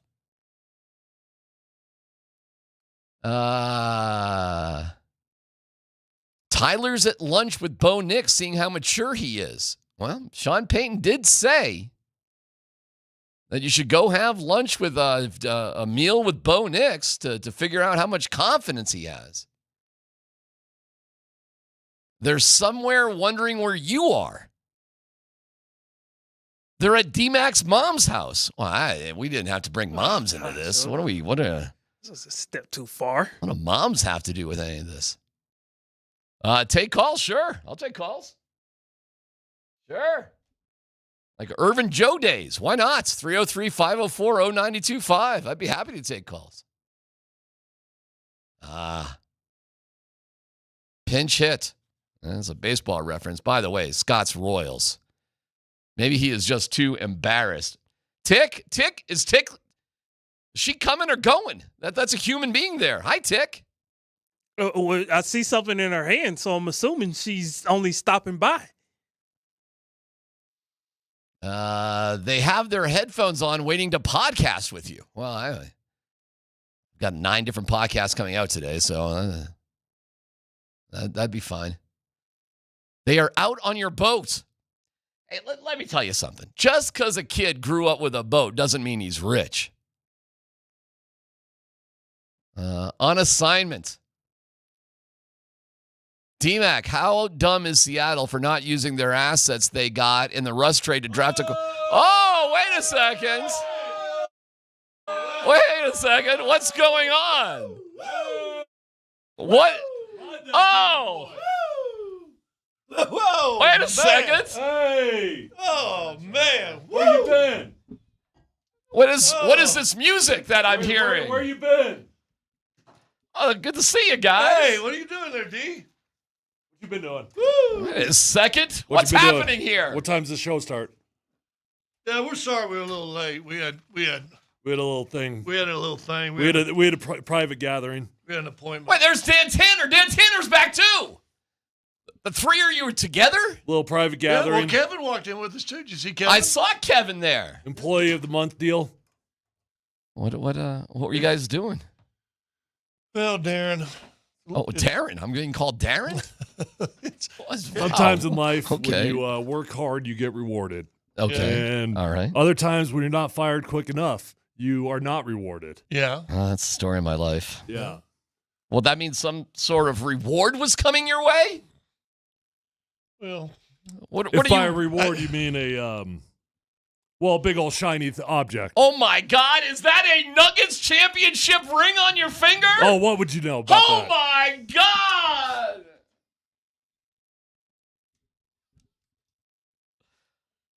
Wow.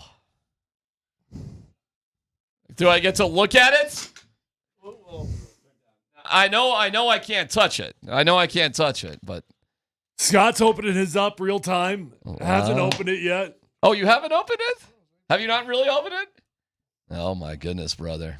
30 years. Oh, it's got a little spinny deal. 2023 NBA World Champions. You did get it. Denver Nuggets, Scott Hastings. Do you have your name on your box, Tyler? I have my name on my ring, yeah. But you didn't get your own box. I did get my own box. Oh, all right. Dude, that looks unbelievable, brother. Congratulations. By the way, that might have been the worst acting we've ever done in our lives right there. That was... Whose idea was this? I don't know.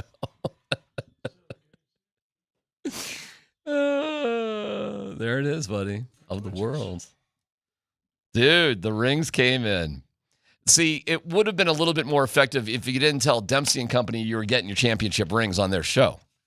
What are you talking about? Well, I don't know. They were talking about it on the Dempsey and Company. Oh, because I gave it to Mike's son, and I think his son brought it in here. Yeah, with I got it. on the text line. They were picking up their rings that they revealed it on Dempsey and Company. well, they actually also read emails. I think I did my part as a direct. Hey, KJ, all I can KJ say was is- terrible. KJ's acting was absolutely terrible. KJ said, look for them in a trash can, and I guess I'll be here all day by myself. All I can say, D-Mac, is you should have gotten fired earlier. Congratulations, boys. That's awesome. And I'll be real That on looks it. great. Let That me just looks say great. this. Thank you to Kevin Dimoff and Steve Smith. There you go. Because they came in, changed a lot of things, and righted a wrong, Mhm. if you will. So Okay, thank you okay. to those guys in particular. Talk to me about the event, boys. How was it? Well, we I don't know about Scott. Did you stay for the What'd you guys do? I'm sorry. Let me back up. I mean, I showed up. I stood in the line. Yeah. I got a box. And I left. Wait. Is that what you did too, Scott? I stood in line, got my box, walked around, talked to a lot of people. Yes. Saw Sparky, the equipment manager, said, "What are you doing here?" He goes, "I'm trying to see if I can get a second one." There you go. I said, "Well, let's do that at the end of the year." You got extras? Yeah, let's do that at the end of the year. Look at you. There Well, you Steve go. probably has one up there somewhere. Be motivated. And then I went over there. They had some unbelievable egg rolls. I had a couple egg rolls. What'd you bring back? The ring. Okay. Somebody on the text line wants to know if Dan is going to keep the ring in the back of his car for the next 3 years, along with his bike and the With his blow-up bike. doll. Hey, the That bike's been car safe. Why and not bike put the are ring gone. right there too? Hey, you can put the ring on the blow-up doll. It looks beautiful. What are the details of the ring? It's a championship. Yeah, don't. Diamonds around it. And Says some cool Columbus, things. 18 points per game, 12 turnovers. Also, that part wasn't so Wait, great. does the ring really have your name on it? Does it really? Yeah. That's pretty cool. So everybody got their name on the ring too? I guess so, yeah. Wow. Dan, you got your name on the ring? I actually. Okay. Yeah. That's pretty cool. They man. spell it right? Sure did. Doesn't even have a C on it. So it took a couple years. And again, it took Kevin and Steve coming in here to be honest. Because I remember on my first day, which the year anniversary, I know you guys are just dazzled by that, is just a couple weeks away. Oh, so you hadn't even been here a full year. So you weren't here when we made a run. No, you weren't even on the station. Yeah, you I were wasn't on across the street with hunting cougars. He was over there talking trash about the TV deal. Yeah, That's what he talking was trash, doing. hunting cougars. Hunting cougars, talking trash. Yeah. Hey, D-Mac was leading the charge on talking trash on the TV deal. Oh, I know he was. Sure, yeah. Him and what's his name? James Marilat. Yeah, that guy. Oh, we had meetings. Yeah. Yeah. He didn't get one either. I did cover the team every single game for the DNVR guys get one? They did do the. It was weird because I didn't cover a single game. Did the Denver Post guy get one? Was working here when they did do the sizing and they figured out too. Well, but they sized a year, You don't full get, year after. Yeah, you don't get a ring just because you got here a year later. I once took a poop at a Mercedes-Benz dealership. I didn't get to walk away Scott- with a Mercedes-Benz. Look, Scott did nothing to get his, but I worked hard for mine. Okay. I think it's great that everybody in the company that was here and stayed here. That's a good caveat. Got a ring. But again, I'm being I dead think it's serious great. because I Take the I money, don't like Run didn't get management. one. I don't like management type people, but Demoff and Smith, Steve, they came through, man. Well, gotta give them props. What an awesome moment at Ball Arena. It was kind of cool. I think it's a classy move by the organization to reward. I mean, there must have been hundreds of people down there, right? Well, and I was talking to a couple of people down there, and you say, because for a while we didn't think we were going to get anything. Yeah. It's been over a year. Yeah. And you can see why. I mean, there was literally 500 or 600 people. Wow. I mean, but you think of all the people who work in the arena all day long for every game, Mavs, Nuggets, everything. People in the ticket thing. I met a guy. He's now my nephew, Lionel Hastings. Yes. He actually works in sales, in suite sales for Altitude or for Ball Arena. Yeah. I never met him before. He's in line. He goes, "Hey, I got to introduce you. People always ask me if I'm your kid. Probably at the age you could have been my kid, 20-something, right?" Mhm. I said, "Tell me I'm your uncle." So I got a new nephew standing in line waiting on the thing. Perfect. That's cool. No, but there was a lot of people, and might be a little late and all that, and whatever. That was classy. You're right. So I will give props for that. And that's on top of the Avs rings. Yeah. That the same thing a couple years ago, right? You guys were interesting yesterday because there were little emails going on. There's a little like, "Oh, are we gonna go? Are we gonna go together? Are we gonna get our rings?" Can I tell you that? I actually came here and picked up Lindahl, and Lindahl and I drove down I together. saw you guys. That was cute. We all go together and get our little rings. Scott and Andy walked in right past me, didn't even acknowledge me. I didn't even see you for a while. You missed Tyler? Wait. I was right by the elevator as you walked out. How exactly do you miss Tyler? And you two just barrel on past. I was like, well, great to see you guys also. Cool. I put a fist out for you because you put your fist out. I put that out. Now, here's what you didn't do. Here's what you did. You had these 3 suites that they had all the boxes in, and they were alphabetical, A through whatever it was, and then N through Z? A through? A through. H through O. I had O through Z. Okay. Yeah, and then O through Z. Okay. Well, so he's in the O through Z line right there by the elevators come out. Yeah. He's down there with Marlo. And we're not even thinking about it. Not even thinking about it. And he's getting up there. I didn't do the math on his name, Yeah, okay? so I'm sorry that I didn't do the math. He's in the O through Z line, and I'm like, what's going on? Now, I will say this. I'm going to call people out. So Marlo's standing with Tyler, and they're just talking and blah, blah, blah, blah, blah. And Andy and I go back into their lines, so we get back in our line. Mm-hmm. And next time I see Marlo leaving his line, somebody finally said, he did get to the front, didn't he? He just went straight to the front and started talking to somebody. It was a good move. That was a vet move. That was a vet move. That's a vet move. You know who else pulled a vet move? Yeah. Jill Merriman, one of our sales ladies here. No way. What'd she do? I love so Jill. I'm sitting in our line. We're almost there. We're like 5 people to the. Theoretically, as an M, me, Marlo, and Merriman, you'd have been in that line with us. Well, yeah. Go ahead. So I'm talking to Declan, who's CMO. Love Declan. Love him. And I'm talking with Deck, and we're talking about things and blah, blah, blah. And he's talking about his time in Miami. He was with the Dolphins when I was down there with the Heat and, all the different stuff. Talking about Miami. And I see Jill walk up again. Jill, how you doing? And start talking to Andy. And I'm like thinking in my head, I'm like, oh, good for Andy. Andy's going to get a new cell, something sold. No. She did the talk and cut. Like on Seinfeld. She just came in and started talking to and then boom, boom, boom. Actually walked in front of Andy and got her. She did the talk and cut with Andy. Chat and cut. Wow. Chat and cut. That's chat what and it cut. is. Yeah. She did the chat and cut. Chat and cut. That was she did the chat. Marlo did the chat and cut. I mean, Marlo can pull off the chat and cut. Yeah. He can pull that off. Yeah. You could have pulled that off. Yeah, actually, I was Marlo, wondering if you were going to do it because I kept an eye on you as I'm sitting in the back of that line. I'm like, is Hastings going to go punk everyone or not? Marlo can also do the disoriented older man sort of. What? It's okay if I just stay here. But Jill came over and did the full on chat and cut. Wow. Started talking to Andy, and I'm thinking, Andy must got a new sales thing. Something's going on. Something good. The next thing I know, we're up the front, and Andy goes, Jill, you go ahead. And she boom right there. And I went, oh, she just chat and cut it. I was standing in that line with Marlo for about 10 minutes before I looked at it. I said, hey, aren't you an M? He just thought there was one line, probably, right? But you got some good info, right? We did. Sports? Yeah.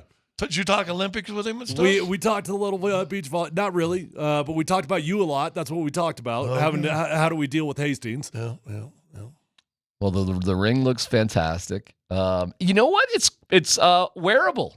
Yeah. Those ring, I'm just looking on your finger there, like Tyler, your Super Bowl 50 ring. Yeah, it's definitely not the full size one. It's cool. Don't get me wrong. It's not the full. The Avalanche one you guys got. That one was like close. That thing looked like the real deal to me. That was pretty. Yeah, close. but you could really wear that. Like that's pretty legit that you could wear that.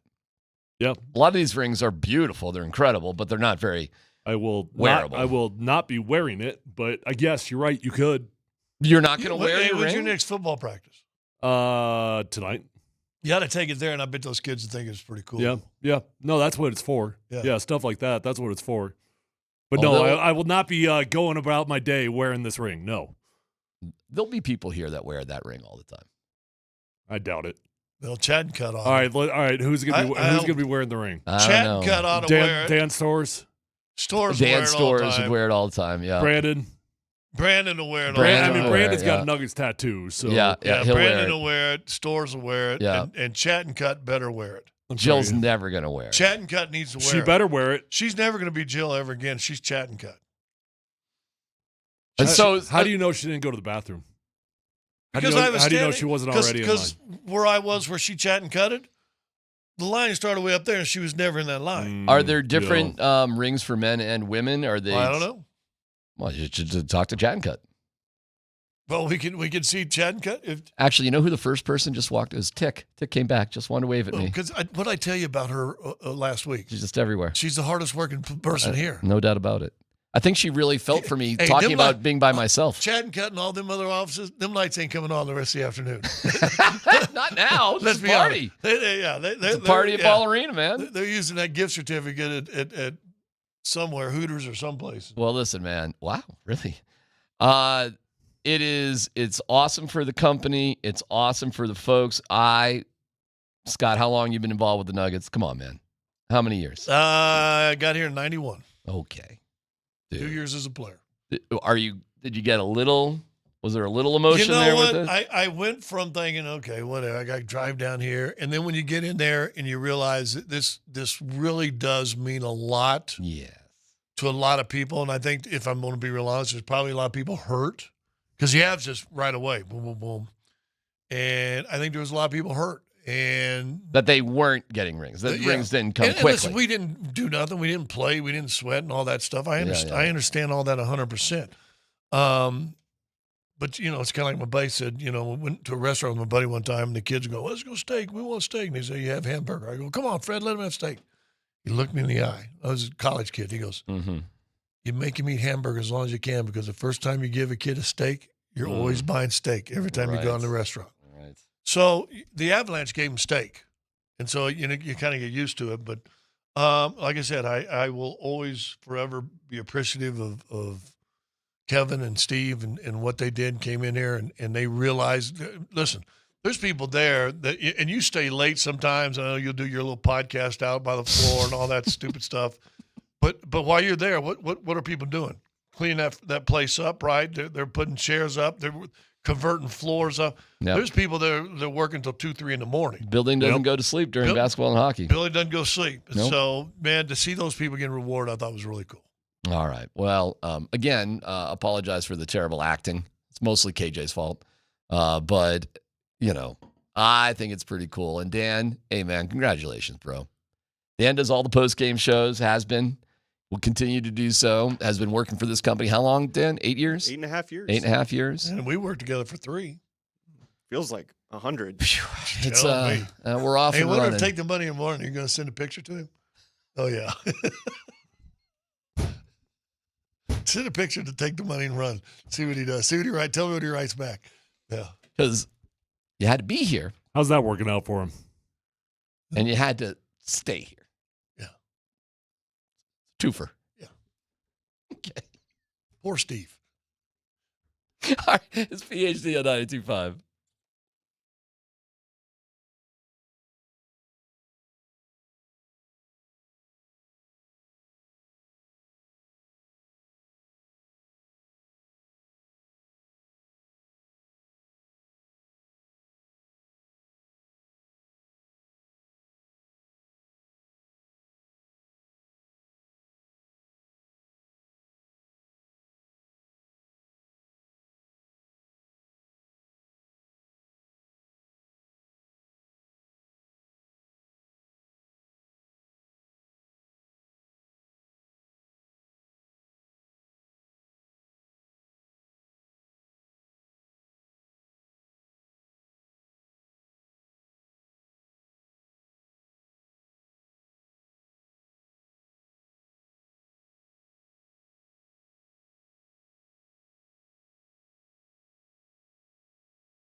Hey, it's Mac. Ready to get to the mountains this weekend, this fall, this winter? Well, I have a way for you to do it in style with the Mike Maroney Chevy GMC in Longmont and Mike Maroney GMC in Boulder. What's going on? It's D-Mac from Mike Maroney Chevrolet GMC. Oh, get ready to rock those bike racks, the ski racks, whatever you need on that Chevy Silverado, GMC Sierra from Mike Maroney Chevy GMC. Come on, man. 2 dealerships, 1 big truck month. And Maroney means more. So you can get more with their 3-day money-back guarantee and free delivery anywhere in Colorado. From Denver to Durango, from Salida to Brighton, from Fort Collins to Pueblo, they'll bring that truck or any vehicle you purchase right to you. Truck month savings happening now at Mike Maroney Chevy GMC in Longmont, Mike Maroney GMC in Boulder. Reserve your truck at Mike Maroney Chevrolet GMC.com. Together, let's drive GMC We are professional grade.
He's a big guy, athletic. He can make every single throw. He can scramble on third downs to make first downs. But it's a different system. You know, it's a run first system. It's a two-back system that most teams don't play with fullbacks anymore. But it's different for him. But it allows him to get a clean picture in the pass game. You know, because to stop this unit, it's got to be a heavy box and single high coverages. So it cleans the quarterback's reads. You know, so he's not seeing single shell coverage. He's not seeing simulated pressures a lot on first, second down because it's heavy run. That was our guy, VJ. By the way, Gary Barnett joins us at 1 o'clock. Talk a little CUK State. That'll be cool. Have Coach on. GB. Probably not happy it's a late game, though. Rightfully so. Rightfully so. And Prime was talking out about that, too. And good for him. It's stupid. It's dumb. And it's a fair complaint, I think, in my book. We'll get to all of that. It is late. College football, oh my gosh, that's not get over till 1 a.m. Well, I talked to Andy, and he said, yeah, I probably won't get home till 2:30. Yeah. We would like to engage folks again on the Altitude Sports Radio app, on the Voice of the People, powered by the Wilhite Law Firm. Injury lawyers, go to wilhitewins.com. That's wilhitewins.com. Just get that app. We did all right last week. We'll see how you do this week in terms of getting fired up for the Broncos to beat Tampa Bay. Perhaps CU, Kansas State. You can go either way on that. Perhaps the The Avs in this incredible grudge match against Columbus that is just barreling down the train tracks at 10,000 miles an hour tomorrow night. Are the Nuggets back from Dubai yet? Yeah. I saw a lot of people that went there. Okay. So when we got our rings. 303-504-0925. Just that's our text line, and the app has the microphone on it that's got the voice of the people. Thank you to the Will Hite Law Firm for that Altitude Sports Radio app. You want to say something else? No. Feels like you do. What am I going to say?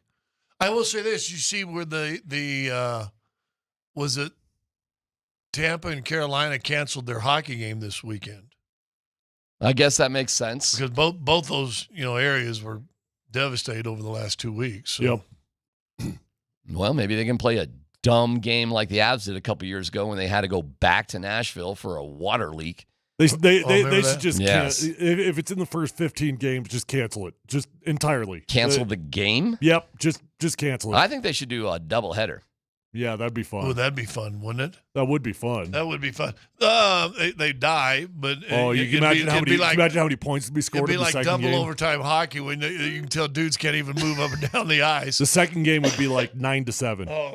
I bet in the history of hockey, I definitely don't know the answer, but I bet in the history of hockey that's happened before. I bet they've had to do something like a day-night. Like day-night doubleheader? I bet you it has at some point, but I have no idea. How you feeling about the good old Broncos and the Chargers at this point? What's your vibes on this one? Well, I think this game's going to be a very interesting watch. Look, with the way that the Chargers run the football and the way the Broncos play defense, I actually don't love the matchup. Obviously, that sounds crazy because the Broncos defense has been phenomenal, but the Broncos are a very blitz-heavy team.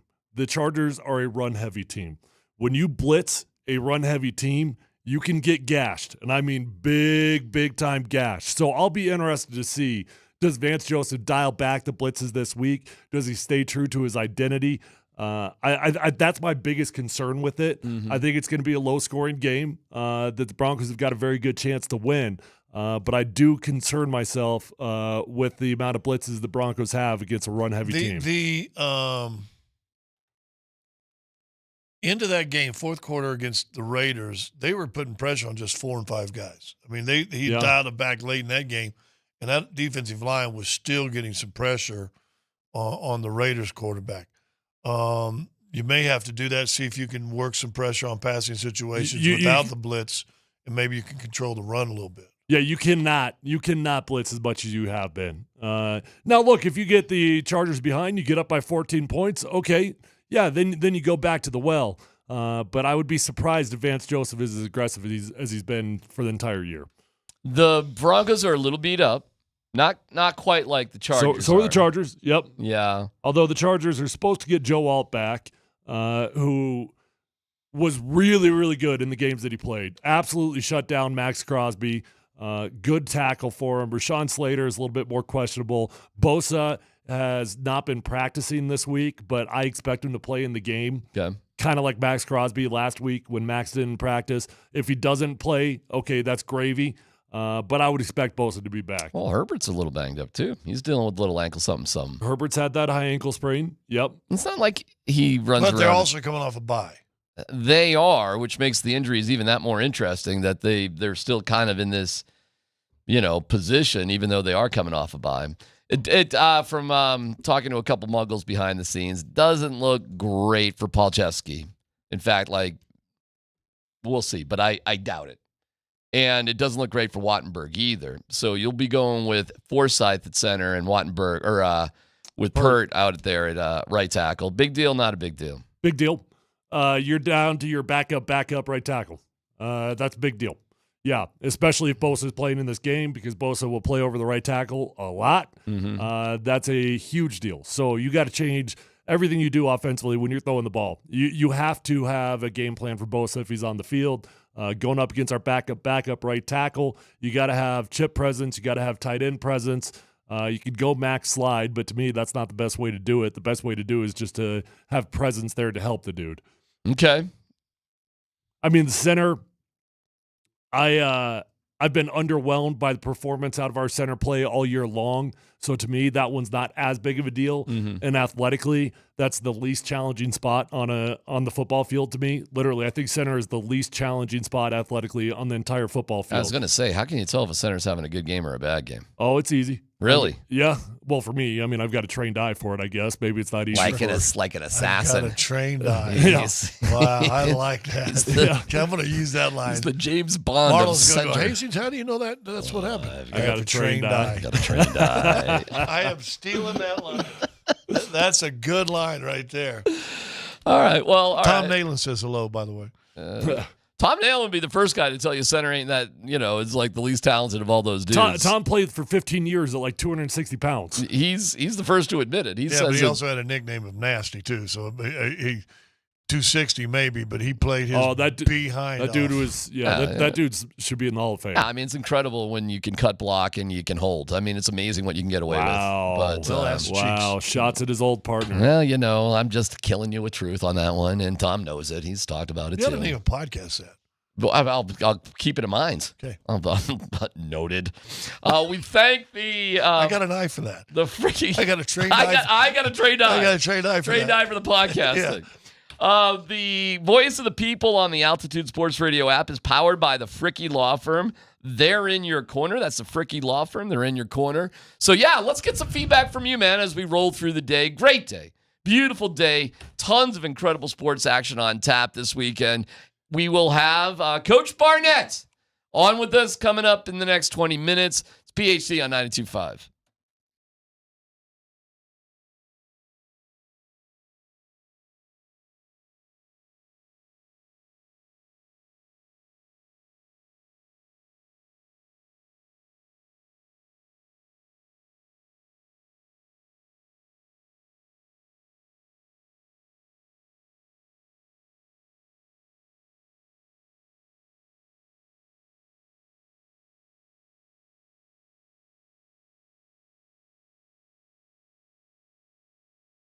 Hey, the day that you realize you're starting to lose your hair is a bad day. You start looking for answers. You get on the internet. You start buying things, the lotions, the creams, the pills, the potions, and all of a sudden your pocketbook is a whole lot thinner, and so is your hair. You're not getting the answers that you want.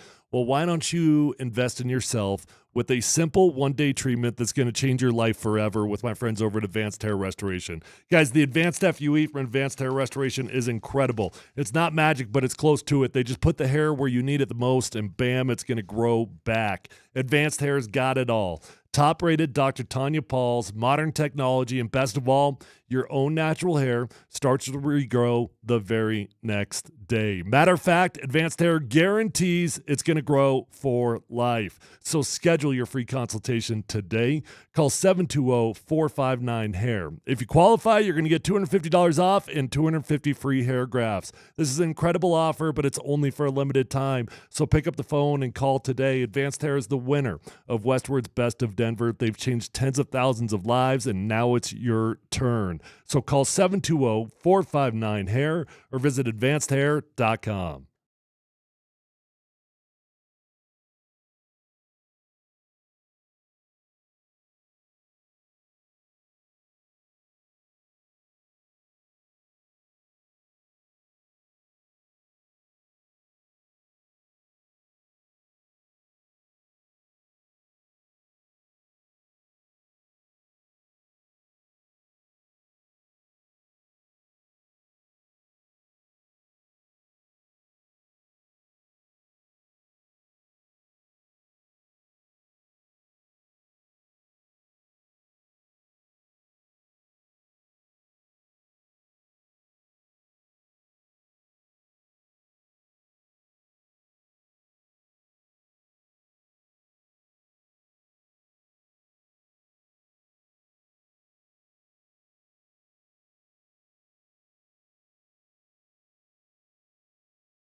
I was out getting a cup of coffee there. By the way, what coffee did you use? I use your coffee. Thank you. Re-upping on that? It's ours. Wow. It's our coffee. Ours. Got a little tear right there. Yeah. Thank you. And Dan Tanner's there. I'm like, I can't see the light from the ring bling, yeah. is just like bouncing off the. I'm like, whoa. Like, I'm not like you. I don't wear sunglasses at work inside. I'm, like easy there, Dan. And I know we're going to have Coach Barnett, who we all love, right? Yep. Brought me to see you. Fans of Gary. Said, is this the biggest CU game since CU Nebraska, when CU was in the top 10 and Nebraska was number 1? Then he brings up, what was that, the Utah game when to win the Big 12? Not Pac-12 in 2016. Pac-12. They played Utah to get to the Pac-12 championship game. And I got to be honest with you, I was just like, whoa, really? Is this week that big of a deal? Because I hadn't really thought of it like that, but maybe I'm wrong. Well, you win this game, you're in the hunt for a Big 12 championship. That's fact. Absolutely. So what was the last ranked opponent, and I don't know the answer, what was the last ranked opponent CU beat at home? When was it? Oh, I don't know off the top of my head. I know my senior year, we beat Oklahoma. They were number 3. That was pretty good. That was a pretty cool day. And what year was that? Oh, just about 20 years ago. Well, 2008. We'll get with Coach Barnett about that. We do have some. Oh, goodness. Okay. So breaking Broncos news. Well, after he made that catch, you saw him hit that skirt or whatever it was on the ground, right? And you see him holding his hand, so I guess that's when he did it. Josh Reynolds underwent minor finger surgery, expected to miss 1 game and likely a few more, okay, as he returns later this month. That's a weird, there's only 3 games left in this month, but. Well, yeah, how do you say he's going to, Aaron, post better. It is a weird minor. post. First of all, I'll repeat myself. It's only minor surgery when it's not your body. Yeah, when it's not your body. But if you're going to miss a game, I've never seen a surgery on a hand for a receiver. It's two things. Let me tell you 2 things receivers need: feet and fingers. They need those. They need feet and fingers. Yep. And you're going to say, well, he's going to have an operation on his finger. He's going to be back next week. Now, an offensive lineman. You just talked about being dislocated fingers during the break with me. Yep. What'd you do? Cast it up? Yeah. You put it in a cast and went back out there. I was telling Scott a story during the break when my index finger was an L. Okay. It was literally an L. And I went to the sideline. They're trying to yank that sucker in. They can't get it for like 5 minutes. This dude finally walks up, never seen him in my life. And he says, hey, I'm the team hand specialist. I'm like, well, where the hell have you been? He pops that sucker right in. Took him 2 seconds. Go back out on the field. Very next play, it pops out going up now. Go into the locker room, cast that sucker up. I missed about 6 plays, got back out on the field. There you go. Tough guy. But you cast it up. Did you have to have surgery? No. You probably No surgery. stretched the heck out of a ligament. So Yeah, I didn't need surgery, though, or maybe they just said offensive lineman. It still hurts to this day. I know that much. Maybe I did need it. How about when it gets rainy? Does it start aching? Oh, yeah. That's big arthritis time. getting in. How many offensive linemen have you ever met in your life? Do you make you talk that don't have 1 or 2 fingers going the They wrong all way? do. They're all messed up. It's all a jumbled sort of mess there. Most of the linemen, period, offense and defense, all have screwed up fingers. Right. It's pretty comical, actually. So if you're having surgery in your receiver on your finger, you're probably missing more than this That was week. a terrible written post, whoever posted that. Aaron. Yeah, man. Like, he'll miss this game and a few more as he works his way back before this month. There's only 2 games after this one. So is he going to miss at least 1 game and likely a few more as he works? A few more? How much is a few? Yeah, a possibility of not Well, a returning couple this is month. 2, right? A couple is 2. A few is a minimum of 3. Right, but he's potentially. So the way that's written, it would be a minimum of 4 games, more or less. If you were going to write this the right way, you'd say he'll miss Sunday, likely Thursday night's game as well, hoping to return for the Broncos game on the 27th. Hopefully be able to play towards the end. Who is Aaron Wilson? Learn Dan, how to write, dude. Dan follows him. Well, no, it's a good pickup. It's not on Dan, and the guy wrote like crap. But he covers the Texans. Yeah, how is Aaron Wilson breaking news about Josh Reynolds? No, Kliss is reposting it. No, so. I get it. I mean, that's how you He saw must it. have gone to lunch and they didn't get fed by him this week. Yeah, like how does Aaron? All right, never mind. It doesn't matter. He's got 107,000 followers. Apparently, some people know who he is. Okay. Hey, if I'm out on the Aaron Wilson poorly written tweet information boat, give me a life preserver. That'd be like Vic Lombardi breaking news about the Texans. That's right. That is weird. I'm looking at this dude's profile right now. He's got 25 Texans posts and a singular Broncos post. So he must know a hand surgeon, maybe? Or he knows Josh. He knows Josh's agent or something. Yeah. He probably knows Josh's agent. That's probably how he does it. But there you go. Where's Josh Reynolds from? Is he from Houston, though? I don't know. The hell am I supposed to know that? I heard he's cousins with Josh. Is your internet broken? What are you yelling at me for? I don't even know. I'll calm down. I didn't get a ring. I got a grumbly. What? I mean, I don't, He is from San Antonio, Texas. Oh, there you go. Well, okay. So there's a little Texas thing going on there. Yeah. All right. Well, there you go. So anyways, this Buffs game, man. Is it the biggest game? When's the last ranked team they beat? I think it's a monster game because I agree with Tyler. They win this game. Now you really are thinking, wait a minute, maybe because and you and I talked about this last week. I don't know if we did it on air. Big 12 looks down this year. Yeah. Big 12 looks down. This is an opportunity. And there's a lot of people out there that as they're looking at the Buffs right now, they're saying, okay, I think they're for real, but we still need to see them beat somebody. The schedule has been pretty favorable for the Buffs, if we're being honest about it. It's been pretty friendly for them. This will be the first big challenge. The Kansas State's a damn good football team. They got a hell of a quarterback over there. I think that they're a beatable team, but this would be the first one that's like legit. UCF had a lot of hype. Kansas State's real. Okay. How you feeling then? I don't know. You're coming off the bye week, and I always get worried coming off of a bye. My personal experience, my team's never performed well coming off of a bye. Well, it's not like you had a bunch of guys going to Vegas or anything. Right, exactly. Yeah. Well, Shedeur. And now you got young kids with money. Was Shedeur in Vegas? Yeah, that's where he met Mark Davis on the court of the that's Las right. Vegas Aces game. I forgot about that. Yeah. Yep. Good point. Yeah, but I mean, I'm always concerned when you're coming off a bye, especially when you're playing a good opponent. But that being said, my belief in the Buffs has never been higher. Yeah, at this point, I believe what my eyes are seeing out of the Buffs. They got a great defense. I'm glad you're playing them here. I'm glad. I mean, you went on the road, and we didn't have a lot of high hopes on that road game in Central Florida because they put up points. That's not a bad team. I didn't even ask you. I think you thought they were a little better than you thought. And CU played. CU played their best game they played under Prime. Yep. Both sides or all three phases of the football. I thought that was the best game they played.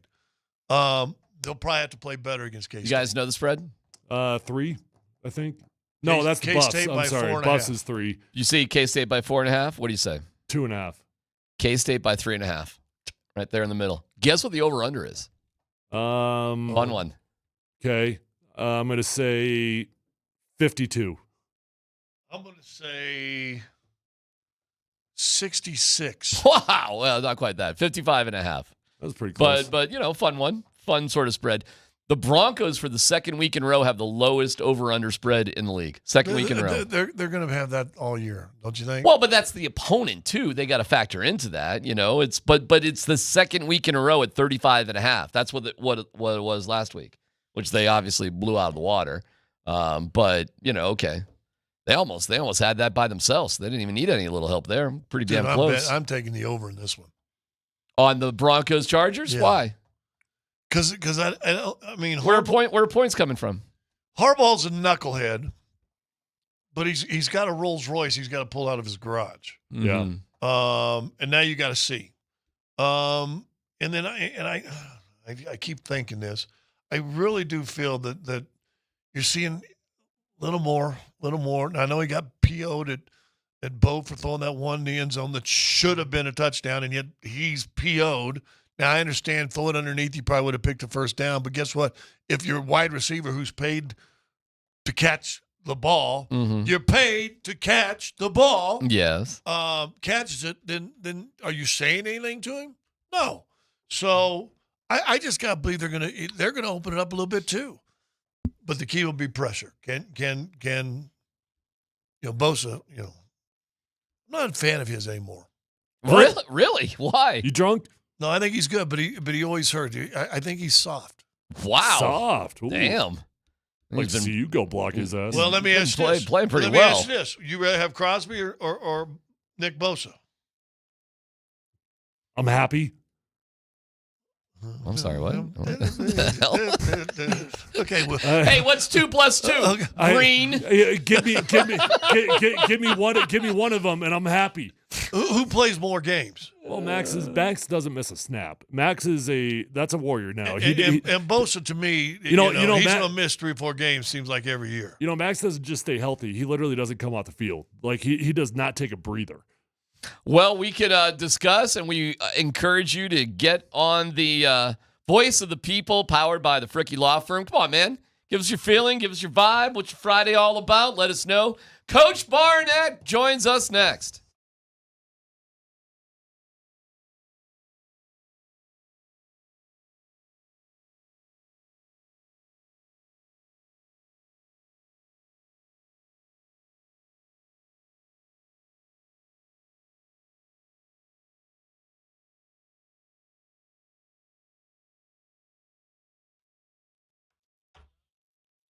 Hey, it's C-Mac for the Premier Heating and Air Show. That is tomorrow morning at 7:30, hosted by yours truly. I'm on with my buddies Reed and Tom. They're incredible. You can hear it at 7:30 Saturday mornings, but the podcast is available at altitudesportsradio.com or wherever you get your podcasts. If you're in need of heating and air experts, this is it. 720-547-8009. PremierAirColorado.com. Of course, my great friends at Premier are an independent American Standard heating and air conditioning dealer with incredible deals right now in this shoulder season where it's not really all that cold, not all that hot. You just kind of like, but like Jon Snow, winter is coming. They've got a $49 furnace tune-up. That's the way to start just to be ready for the season. They're also offering $1,000 trade-in credit, 0% financing for 60 months. Hey, how about this? A gift card for $500 if you sign up for a free estimate today. A free estimate. That is incredible. 720-547-8009. PremierAirColorado.com. Premier is an independent American Standard heating and air conditioning dealer.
We have breaking news about the Avalanche goaltending situation. We'll get you specifics of it. I'll just tell you, they have claimed off waivers Capo Kakkonen, and Goodraj will give us some details about what this could possibly mean. So that's coming up your way in about 15, 16 minutes. So we can dig into what that's all about. But first, we are very happy to welcome one of the voices of the Colorado Buffaloes, and that's Coach Gary Barnett, who joins us. He'll have the call for Learfield over the weekend. I think, Gary, kickoff is around midnight, so that's a perfect time for you guys. Seriously, Gary, first of all, thank you for joining us. What is your feeling and your opinion about these really late kickoffs? Well, I'm not a fan. Wasn't a fan as a coach. I'm certainly not a fan as a fan. But, it gets you a lot of publicity and it gets you a lot of eyeballs if they can stay awake. But, you do what you got to do. And, everybody wants to watch Colorado play. They really do. I think it'd be better at 5 o'clock, but they're going to do it at 8:15 or whatever it is. Right. Hey, Coach, biggest game of the season, in my opinion, obviously, ranked opponent. But Buffs are coming off a bye week, and I'm curious in your experience as a coach, because I feel like my experience as a player is my team's just hardly ever performed well coming out of a bye. Did you like coming out of a bye, or did that stress you out? Well, first of all, I feel like I ought to be standing on a ladder talking to you guys because it's so damn tall. I think there was times when we needed it. There's times when we wish we didn't have it because we were rolling, and you just got to deal with it. I think the more you get wadded up about it, the less likely you are to play well.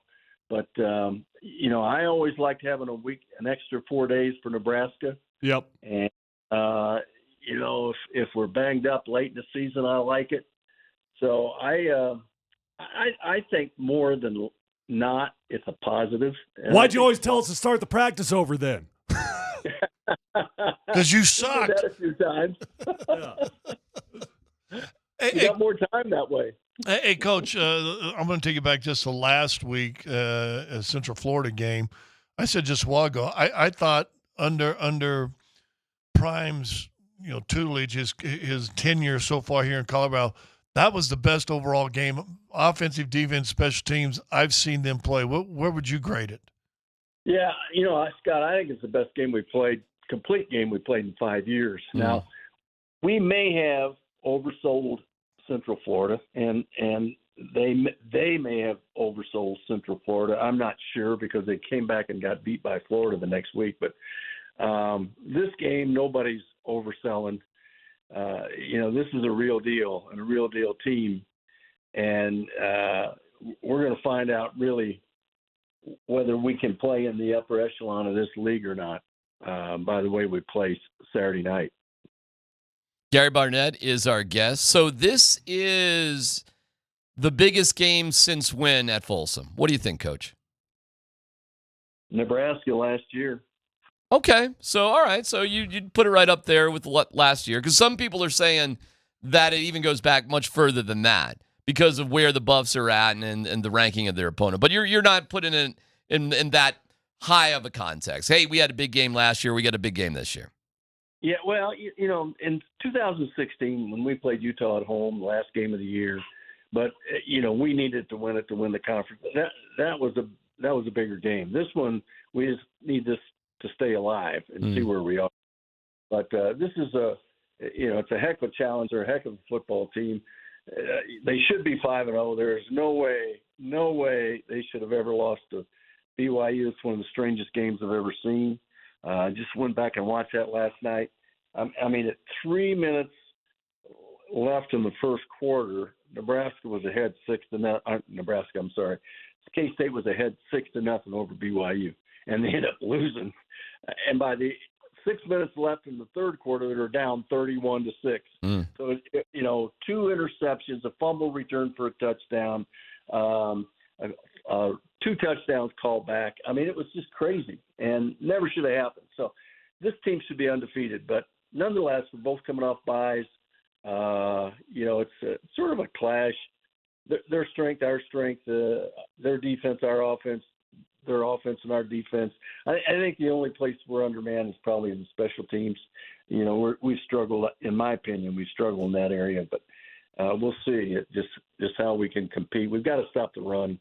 This team's running for 252 a game, and we did a good job last week against Central Florida, but this is a completely different kind of offense. Other than having the horses, what's the key to stopping the run? Well, you know, you've got to be a good tackling team. You can't let them. This team has 8 runs over 30 yards, and they're second in the country in that. And you just can't give them the big play, Scott. You know, you got to keep them at the line of scrimmage. You got to make them run for third and two, third and threes. So first down is probably more critical than anything in this game. Yeah, DJ Giddens, like you were talking about, he's averaging over 7 per carry. I mean, the dude's balling right now. But they also have a quarterback, right, Coach? I mean, Avery Johnson, he's a weapon. How do you like Colorado's matchup against these two guys? Well, we haven't played anybody like this quarterback, and I'm eager to see how Robert Livingston defends this quarterback. We struggled a little bit with Baylor's quarterback who ran a lot. This kid's a lot faster, a lot niftier. He's averaging 7 yards a run as well. So I'm interested to see what kind of scheme they use to stop this. If they do a spy, they played a spy a couple weeks ago at times. Not very often, but they played a spy. I don't know whether they play a spy or not. When you do that, you take somebody out of coverage, and it's always dangerous. But I think the average fan thinks you ought to play a spy with a quarterback like this. But it's tough to do because you do reduce your coverage. Coach Gary Barnett is our guest. Hey, Coach, our good friend, and I say that because he is our good friend, Alfred Williams. Who? Alfred Williams. Oh, yeah. Coach knows him well. Yeah. Used to always say that the great head coaches coach the coaches. You know, that's what their job is. There's so many things that they're in charge of. Good head coaches have to coach the coaches. A, do you agree with that? And B, have we seen Deion this year more of that? I'm going to help coach the coaches a little more and more involved in some of the things that's going on. I don't know that I agree with Al. I mean, I think that great head coaches have great coaches, and you let them coach.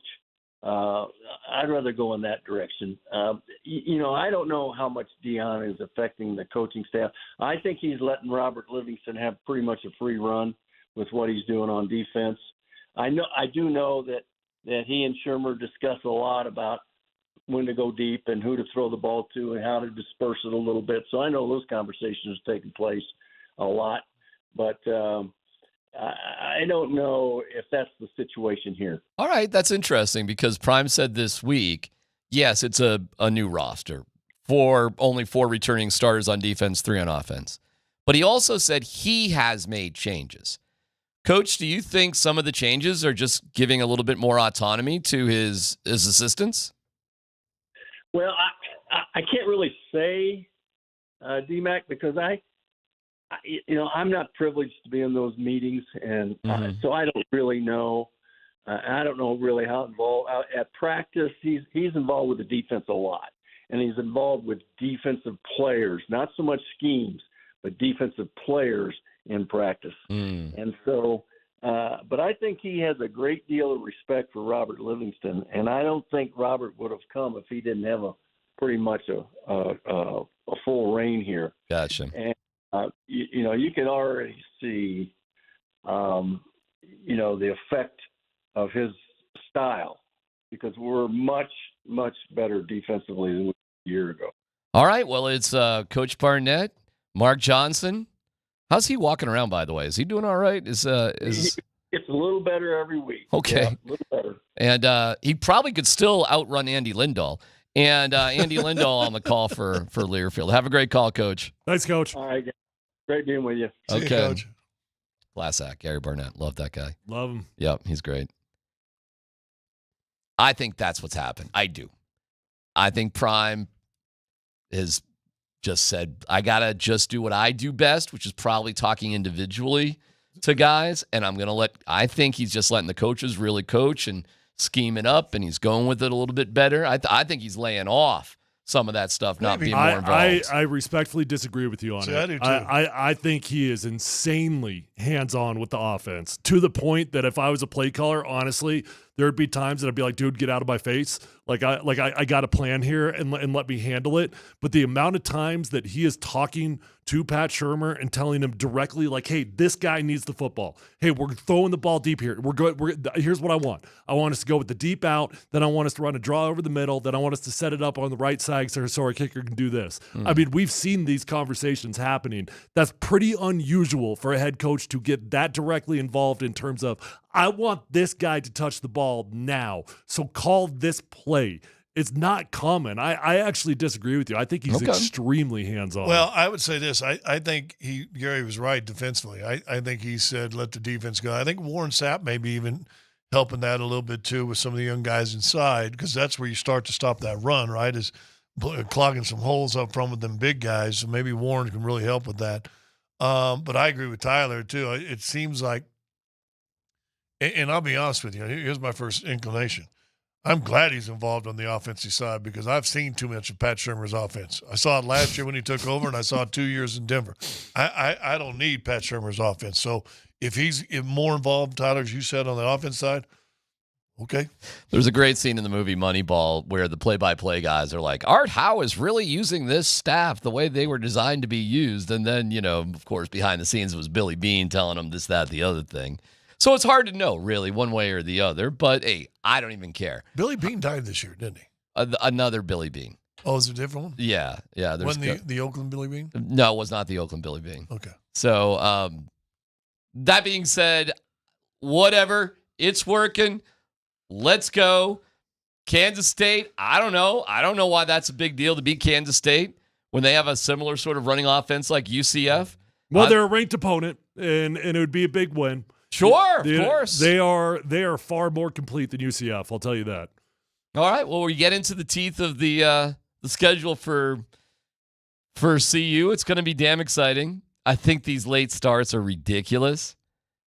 I just think they're so absurd. Well, but think about this. Go back and how many games, did the Nuggets play in their championship run? We're looking at our my God. Looking at our rings right now. So many. At 8:30. Yeah. It was ridiculous. It's the corner offices in New York that have no idea what the amount of time zone is. But at least in basketball, it's 2 hours and 15 minutes but still, most. You're getting at 8:30, you're still getting, and those games, playoff games, are always a little longer because of fouls and whatever. I'll be shocked if this game ends a second earlier than 12:30 a.m. on Saturday night. College football's long. It is. I've watched more college football to start this season than the last couple, and I am blown away how long each and every game is. We do have some breaking news about the Avalanche. I'm not sure if it's a big deal or not a big deal, but our guy, Good Raj, will give us the details on a new goaltender. Is this Good Raj? This is definitely Good Raj. That's coming up next.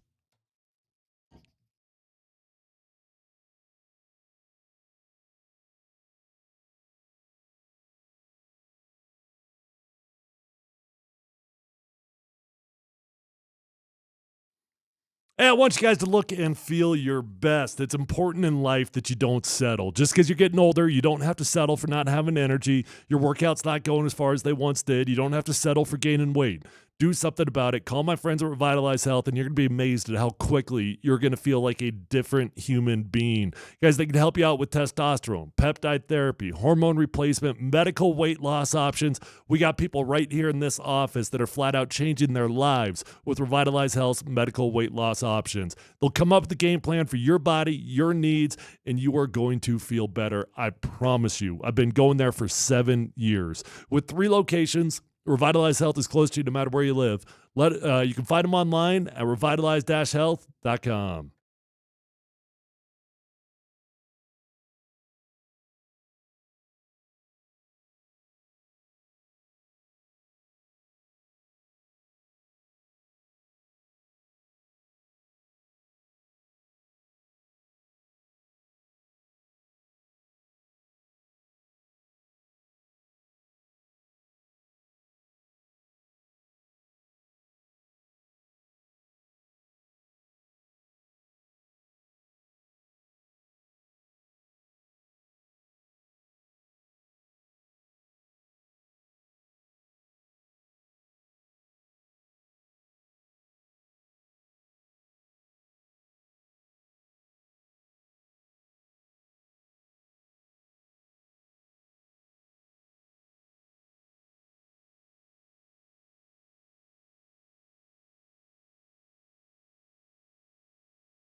Funky Friday. No dumb questions coming up in just a little bit. We'd love to hear your voice on the voice of the people.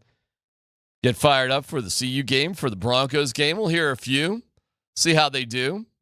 Good Raj joins us right now, though, because we do have breaking Avalanche news about Kaapo Kähkönen. And it's not that, he has a name that sounds like he plays a lot, but when you look at his numbers, he's a mafia guy. It's just that's what I was thinking. So to give us inside information, Raj, what's the good word here on Kaapo Kähkönen? Fellas, good to join you on a Funky Friday. Listen, they needed to make a move. Office? Is it a starter? No, Scotty, I'm down in Albuquerque for the balloon festival. I came down for a day. I wake up tomorrow morning first thing. I come back for Avs home opener. There you go. The balloon festival. So what is his role? What will Kaapo Kähkönen do for the Avalanche then? Why is he here? I think this is a competition breed success move. Is Kaapo Kähkönen going to be your starter? No, I don't think so. He's never been a starter in this league. His best years were his first 2 seasons when he was playing in Minnesota, but he's also never been a starter. Like the most amount of games that he started in a season was 37 last year when he split it between a really bad San Jose Sharks team and a middle of the road Devils team. He was better when he was with the Devils. He had north of a 900 save percentage. He had a 2.5 goals against average, which are both improvements on what Alexander Georgiev's done.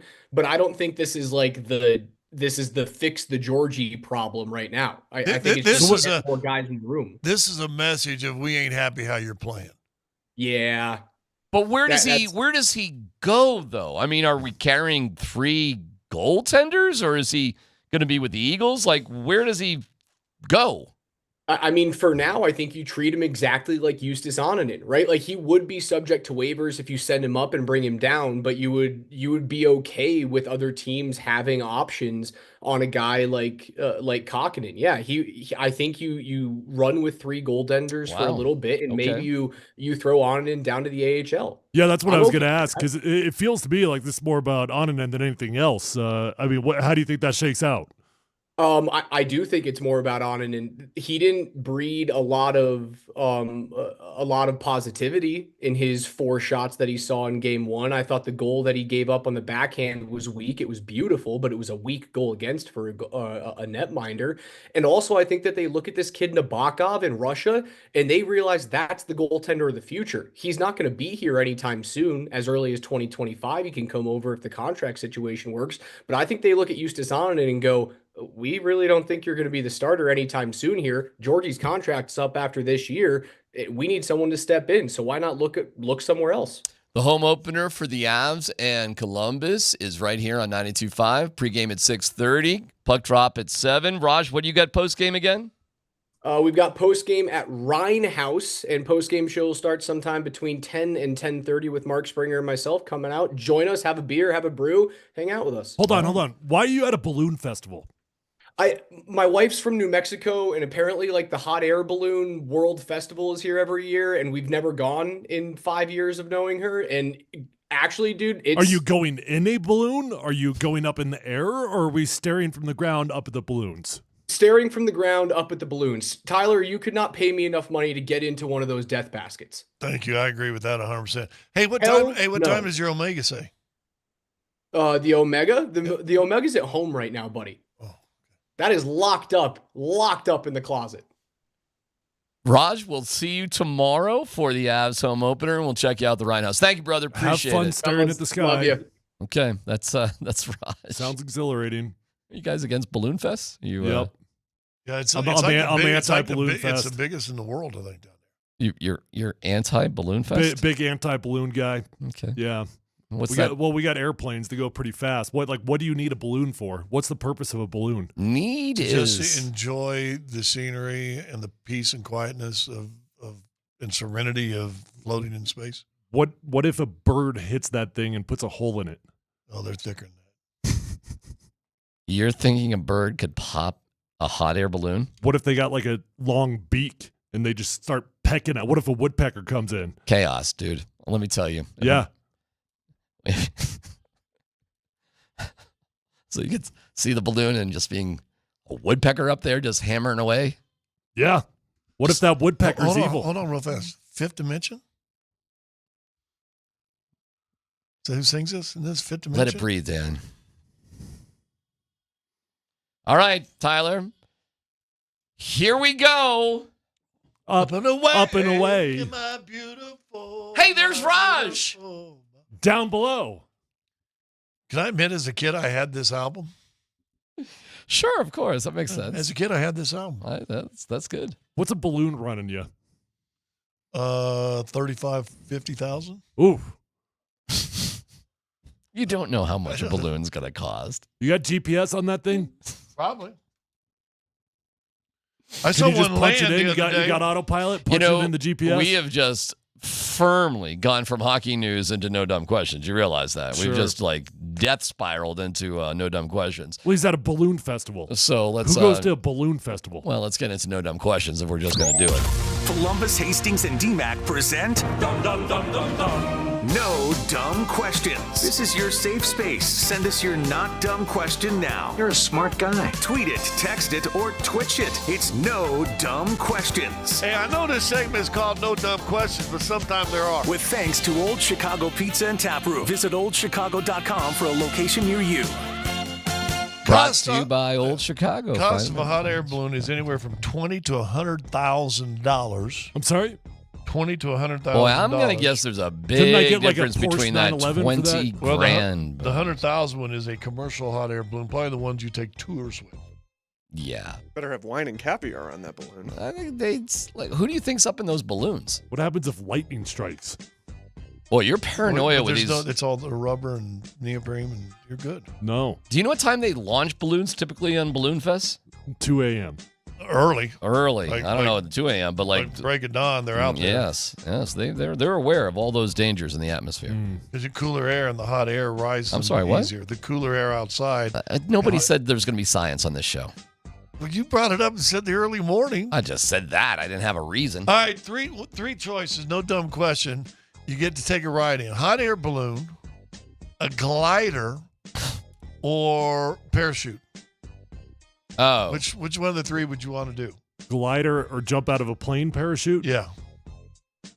I chickened out of jumping out of a plane one time. I was planning on doing it, and I drove there, and I got anxiety. Like, legit anxiety. I'm like, what am I doing? I'm not jumping out of a plane. Why would I jump out of a plane? It sounded like a good idea. And I'm like, no, this is a bad idea. Why would a human being jump out of a plane? Were you going to be part of a tandem jump? Yeah. Aren't you just too big for a tandem jump? No. You know what I weigh right now? You did this? When I'm did you sorry. go up there? Yeah, when was this? I did this after I retired. Okay, so you lost that much weight that quickly? I was, at the time, I was down to 218. I'm 260 right now. They want to have you down under 250. So you're just a chicken. Yeah. I would because why would a human being jump out of a plane? Because it looks awesome. I've not done it. I would love to do it. Tandem. Yeah. I'm not really interested in doing all the training to do it solo or anything, but I would love to give that a shot. Tandem. I think it would be great. Can I tell you the best part about it? I was actually about being a chicken. I did advertisements for them, and they still allowed me to do advertisements. Did you say I jumped out? So let's clear this up. You did false advertising for them. Well, I never said I jumped out. Right. It all depends on what he said. I didn't say I jumped out of the plane. Okay. Did you imply it? No. Oh, I just said, hey, go up to Fort Collins. Okay. Or Longmont. It looks incredible. All right. So no on the parachuting for you. Yeah. Yes on the parachuting for me. I would like to too, but I'm too big. You are definitely too big. Yeah. Glider plane. That seems insane. I had a good buddy who was a glider pilot, passed away, but a really good friend. But he. How long can you last in a glider plane? A long time. It depends on how the clouds and the airs, and they know how to read the clouds, and that looks like one that can give me more lift and bing. Again, science. Problem is when all of a sudden there's nothing that's lifting you. Now you better find a place you can land in. In fact, he told me, I said, what's the weirdest, scary place you had to land? He goes, well, one time I was out around the foothills, couldn't get any lift. And so he landed on Bandamere. He landed on the drag strip. That makes sense, actually. Okay, no dumb question, though. How do you get the plane back after you land? Well, when you land in like a random spot. They fold up the wings and and put it in a trailer. Are they that light? Yeah. Yeah, it's they are like that. It's crazy. Hold on. How do you launch the glider plane? You tow it with the plane. Okay, so the plane pulls you up in the air, Yep. and then they just like let you go. And then, then eventually let you go. Dude, and the only way I knew it is because I worked in Colorado Springs there for 5 years, and I mean it was every day. Well, they trained I'd go the back to cadets the there, airport. right? I would see glider planes literally for 5 years, almost every single day going there. It was wild. But didn't they used to have at the academy? They train them. They train them in in flying those gliders. That's right. That's part of their whole thing. I'm pretty sure you fly the glider before you fly, the Airplane. F whatever. Yeah. No, I actually, I really do. I want to jump out of a plane. I do. I chickened out. Well, do you still want to jump out of a plane? Yeah, I do. Because now it's like I got to overcome my fear. Well, what's stopping you? Fear. What about parachuting out of a hot air balloon? Ooh.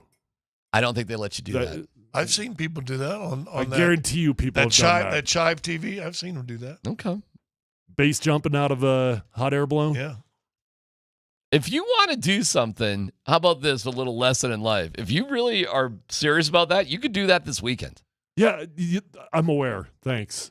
So do you really want to do it or not? Or is it just you wish you had the courage to do it? Yeah, you wish you No, had, at some point in my life, I'm going to jump out of a plane. maybe get back to Revitalize, get you a shot. Maybe you'll have enough sack to get out there and do it. Yeah, but Okay. I would say this to you. Like, just, you said it. Are You're you giving interested. me life advice on jumping You know, out of work a the plane right balls now? A little bit. If you really say you want to do it, if you mean that, go do it. All right, so But I'd say that to anybody, man. If you're waiting around for some magical moment, why? Just go do it. So hot air balloon, glider, whatever. So what is the most out there thing you've ever done? Well, I bungee cord jump when it was like brand new at a state fair. And I look back on that and That I was sketchy. Dude, this was in 1992. And it really had just, I think about it now, I cannot believe I did it. It was so sketch. Right. And I'm watching your wrestling stuff, which is really good.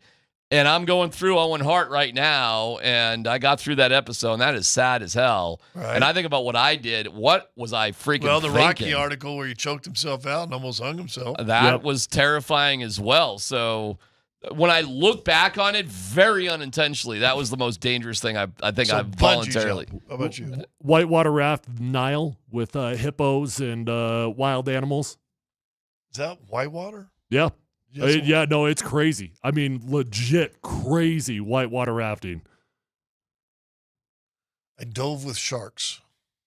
In a cage? No. No. Swimming with them. What kind of sharks? Well, reef. I dove once with little silky sharks. They're tiny. And then we had some, I think, white tip reef sharks at about 80 feet. Mm-hmm. And then we went down about 30 feet, and the guys Why would you do this? brought food, and they fed the sharks while you were sitting there. Doesn't seem smart. Was it fun? Well, it's scary as heck.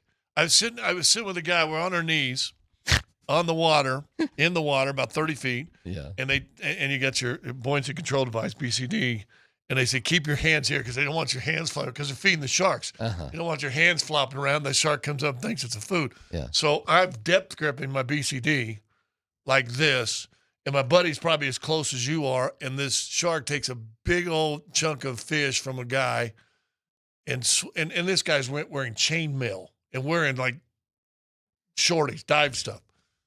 This shark swims right by us, like over our shoulder, and when the shark passes, both of us end up meeting eye to eye, and both of our eyes and our mask are about this big around. Because, I mean, you can see the food coming out of its mouth. It had scratches with female. Listen, man, of course dying sucks. So there's no, like, great way to die. I would think being eaten is one of the worst ways to actually die. To be eaten. So depends. Like, they just get your head in one shot, one bite. That wouldn't be so bad. How often do you think sharks just bite people's heads off? You know, I'm sure it's happened. Sharknadoes. It really does appear when you get eaten by a shark. First of all, I'd say getting eaten by anything would suck. Grizzly bear? Yes. Getting eaten, nobody just gets your head eaten, bit off. No, you suffer for a while. They Yeah, take a part of your calf. They take it. Yeah. You then they know go for the you're thigh. being eaten. I mean, listen, again, with the caveat, there's no good way to die. I mean, I can name another 1,000 ways that would also suck. But just to be eaten would just be awful. And you put yourself in a position where that could possibly happen. I'd rather splatter all over the ground because it's over rather than maybe eaten. if it doesn't get you right away, and then all of a sudden, Vegemite's over there. I mean, come on now. Again, it's all bad, though. It's none of it's good. No dumb question. If the Buffs win, will they end up ranked next week? Yeah, they will for sure. They'll be on the path to the Big 12 championship. They'll be a ranked team. I think there were some people out there that thought they would get ranked after the UCF game. I was not one of them. I don't think the Buffs have done enough to be ranked yet. But you beat Kansas State, you'll be 20-ish. They got to vote for other, though, after beating UCF. They got one vote. Yeah. One dude voted for him. I think UCF was a little overhyped. No dumb question. Does that one vote, does they work for DNVR? Or Barstool? I don't know. I'm not sure. I don't know who gets to vote. Our guy Brock Heward gets a vote. We talked to him. He gets a vote. Or he gets a vote for Heisman. Sorry. I don't know if he gets a top 25 vote. Probably not. What does Travis Hunter have to do? Okay, Travis Hunter has to do what to continue to be a favorite for the Heisman? He needs Ashton Jeanty to fall off the map. That's what he needs. Because that dude is about to run away with the Heisman if he keeps this thing up. Just play the way he's playing. 100 or so yards and perhaps a pick. I'm telling you, that Boise State kid, I think he's going to get it. I don't think he's having a great year, no doubt. But Travis is having some sort of bizarre historical year. Yeah. I mean, is the running back from Boise having a historical year? I think so. As in terms of being a running back, like, is it really like that kooky compared to other great running back years in college football? I don't know. Call it Mike Sanford. Well, Mike would probably protect the beauty of Boise State and the blue turf. Mike is very excited about Scott Matlock, by the way. Well, they've beaten the last few weeks. Here we go. Utah State, 62-30. Washington State, 45-24. Portland State, 56-14. They got Hawaii this weekend. Oregon got them by 3. And they beat Georgia Southern. So they really ain't played him. All right, no dumb question. Did you guys see that Disney's trying to start a Super League? Well, yeah. Are you talking about the Rudy League? I'm not sure. About a top 70 schools thing. Yeah. Yes, I'm just.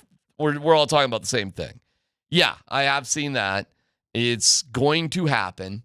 It'll probably happen, and an agreement will probably happen in the next 5 years. Mike Sanford is pretty adamant it'll never happen. Well, I have a lot of respect for Coach, but the SEC and Big Ten are having meetings, and if they go for it, it'll happen.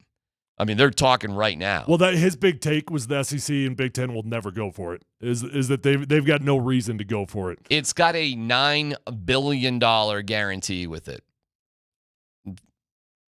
You know.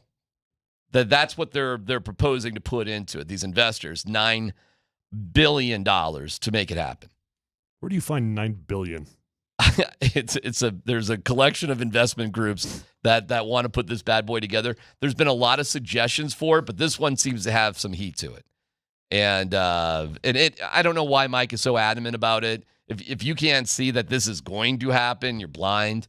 Well, Dan, see if you can pull up the audio. Maybe we can pull it up a little bit later in the show. Mike was going off on it today. He was very, very adamant that it's never going to happen. Yeah, Coach is wrong about that one. But that's cool. I mean, I have no idea how coaches got the inside sources or can know the greed associated with commissioners. Because the key to this whole deal is the commissioners still have power. That's what they really want. If you don't get the SEC and Big Ten, it won't happen. Well, right, but they're meeting. They're the ones that are talking about it right now. They're the ones that are pulled into it in the first place. So I don't know why Mike doesn't think that these guys who are already meeting about it won't make it happen. They agree to this. It's definitely going to happen. And you'll have 70 schools. You'll have basically relegation. Big 12 would be left out of it, though, the way that it's set up. They're talking about getting the 70 best schools from the 4 power conferences. How the Big 12 gets left out of that, I'm not exactly sure. I'm sure some schools would probably get left out of it. I mean, you're talking about the top 70 programs in the country. Is CU one of them or not? Would CU be considered one of the top 70 programs? Yeah, I think so. I think so too. And you know why? Deion Sanders. That's right, brother. What were CU a top 70 program 2 years before Deion? Nope. No, they were bottom 2. Yep. And there's like, what, 300 or something? They were low. Low. With Deion, they're there. And that's why. Yeah, they're saying that the Boise State kid's going to break Barry Sanders' single season record. And he's been sitting out like the second half of football games. All right. Is that more remarkable than what Travis Hunter is doing? I think it's more tangible, but no, it's not. Is it more impressive than what Barry Sanders did? I don't know. I'd have to see how many games Barry Sanders sat out in the second half like this kid's been doing. Yeah, but also I would assume Barry Sanders' competition back then was a little stiffer. More so than Mountain West, you think? Well, they're playing OU, they're playing Nebraska. I was agreeing with you. I was being facetious. Yeah. Well, we're sticking around and find out, but Travis is in that conversation. In terms of the Broncos and the Bucs, fill in the blank. What's this game going to do? You'll find out coming up next.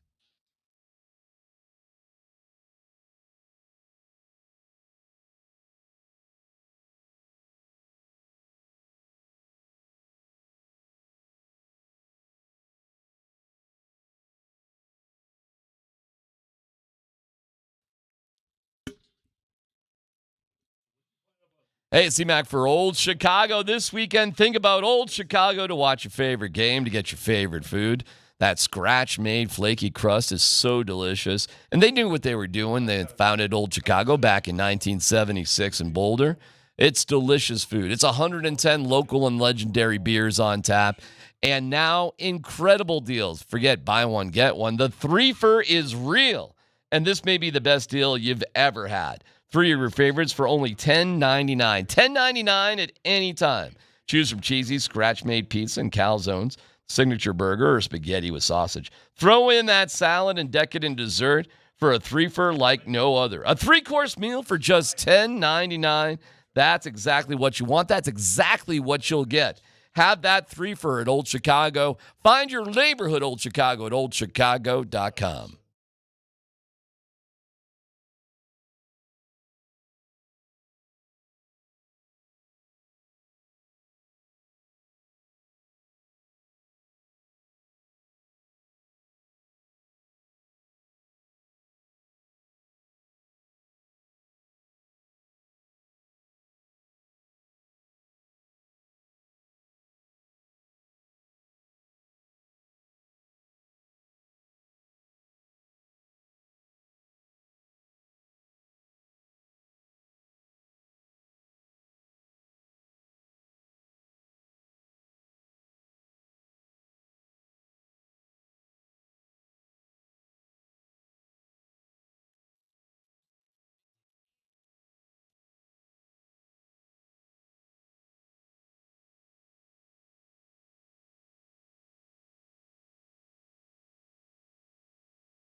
Hey, it's C-Mac for Premier Heating and Air. Tomorrow morning at 7:30, it's the Premier Heating and Air Show, powered by American Standard Heating and Air Conditioning, right here on Altitude. Podcasts available at altitudesportsradio.com or wherever you get your podcasts. Hey, in need of a heating and air expert, it's premieraircolorado.com. You can reach them at 720-547-8009. They are the premier heating and air experts, and they can prove it to you.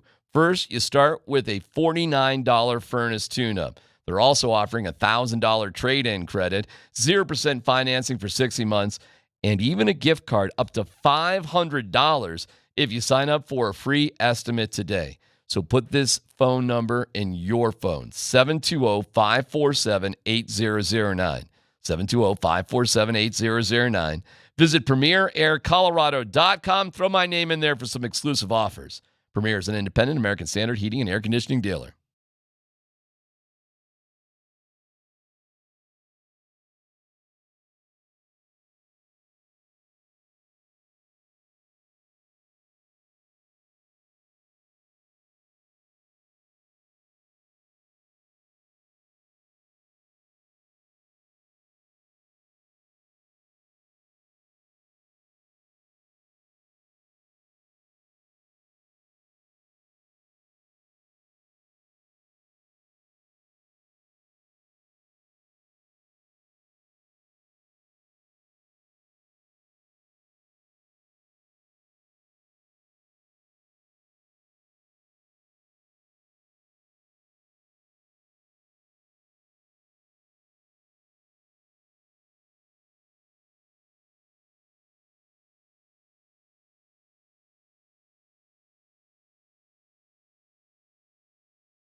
Congratulations to you guys for getting your rings. Appreciate it. Worked pretty hard for it. What's your what game did you think you contributed the most, Tyler, to the Nuggets championship season? Well, I wore my socks in the right direction for about the entire year. Didn't wash them. Wore some poop-stained underwear the entire year also. Okay. Couldn't wash those either. So, I sacrificed. Okay. Well, congratulations. Dan got a ring. Scott got a well. Everybody got a ring. We have some Sean Payton action? Sure. Let's see what Slim Shawnee's got to say. I'm curious. We have a couple of offensive line issues going on. We'll get into fill in the blank here in just a second in terms of what we expect. Go ahead, Sean. What do you got? Lay your pads on than others. Like, in other words, he gets tackled, but, he might just get quartered or, So I think he's got good vision. He's got very good feet. And I would say there's some strength in how he runs. They've had obviously the bye week already, but they've been really good as a red zone defense so far. What have you seen from them in that? Yeah, look, we go through the numbers and they've been, near the top of the league. I don't, now it's 4 weeks in, so whenever I like to see, the one thing they've been really good at is they haven't had or defended a lot of trips into the red zone. So there's a start, and so there's only, the film this week, you're going to the preseason, you're going to, because of that. And so, that's pretty impressive. It's been well documented, Sean. You guys on the defense only have one first-round pick in Surtain. What does it say about the organization finding maybe these undrafted guys or late-round picks that are now key defensive guys and all that? I think historically speaking, once they get here, we kind of have to go by what we see. Now, we've got some guys that we targeted as veteran free agents that we brought in, and then there's some guys that have, earned their wings, if you will, later round picks. I think that, I've said it before, I think that we root for all these guys. We root for our draft picks, and yet ultimately we gotta play the best players. There you go, Sean Payton talking today. We'll give you more of his highlights as we go through them and see how many dramatic pauses and stammerings he goes through, but we'll get to it one way or the other, no doubt. Why is Troy Franklin playing if he's going to play the best players? Because he just admitted that they root for their draft picks. That's why. Because every GM wants to be right. Is it about performance or potential? Potential's a dirty word in the NFL, well, man. Potential gets you fired. It's about potential when you're 2-6, but if you're 6-2, it's about we're playing the best players. I will say this though, defensively, they've done a great job of trusting what their eyeballs have showed them. Like Jonathan Cooper's a great example. What was Jonathan Cooper, like a 7th rounder or something like that? 7th rounder, had heart problems out of Ohio State. Heart problems, and all of a sudden that dude, best pass rusher we got. Yep. They had to take it.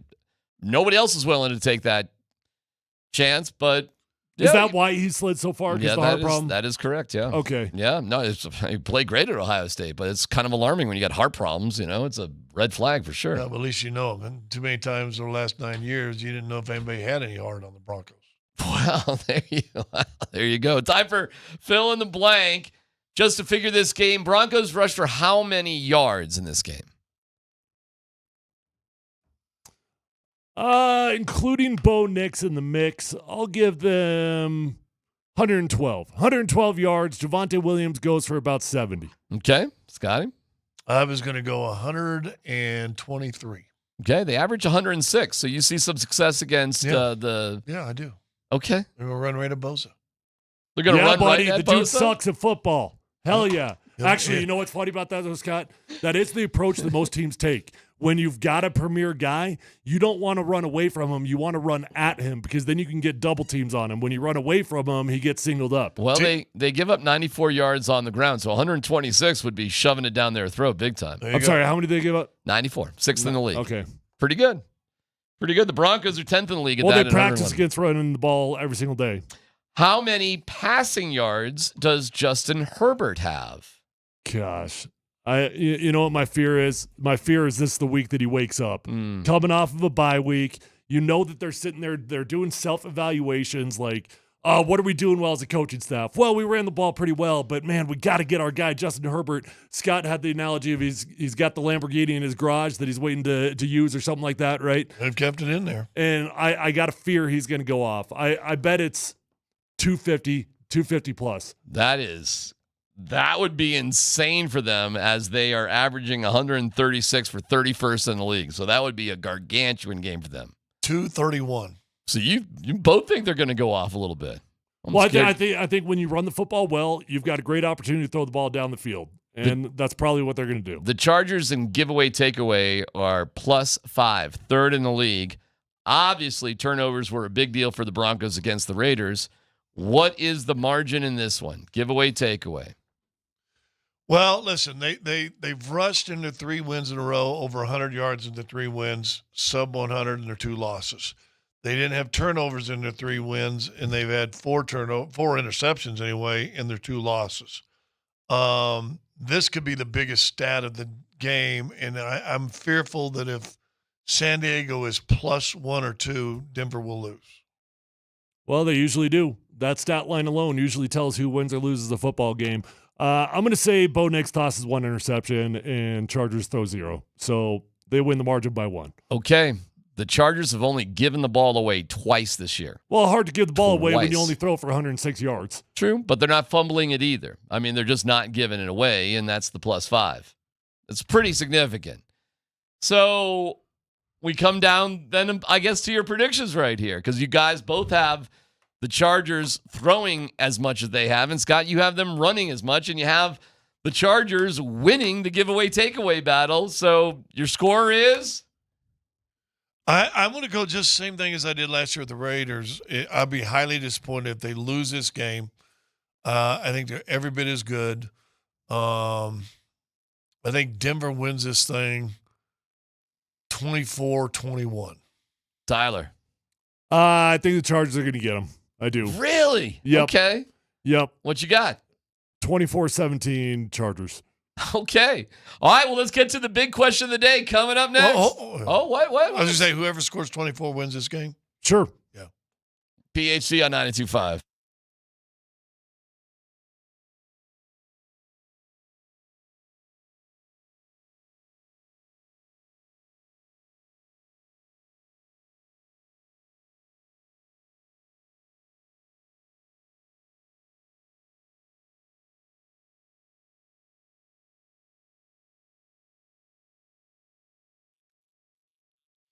Hey, it's C-Mac for the Rocky Mountain Men's Clinic. Half of men over age 50 have erectile dysfunction.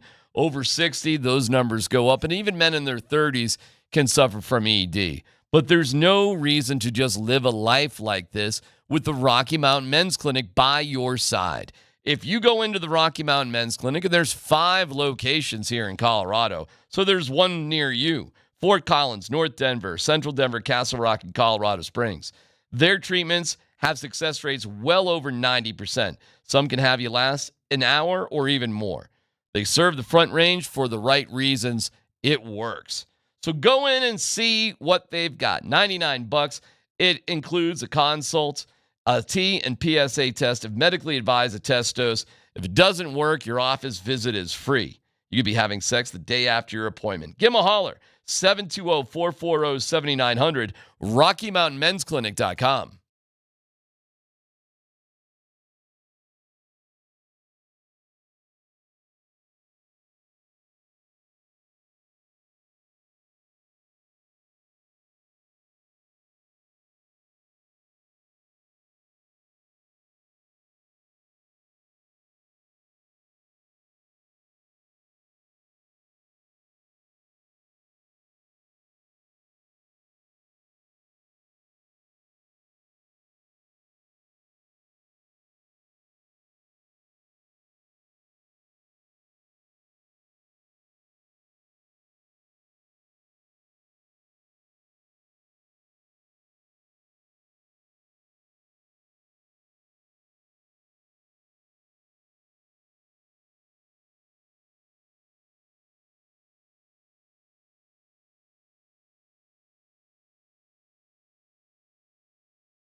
Breaking Broncos news. Josh Reynolds underwent minor finger surgery. He'll be out at least one game, and we'll see from there. So the Broncos without Josh Reynolds, and we're looking to see, Dan, maybe you can help me out here. Do we have news on other inactives from this week? If you do, just let me know, because we're trying to figure out if Palczewski is going to go and Wattenberg. We think they're both going to be out, but we'll look for some specific confirmation on that coming up.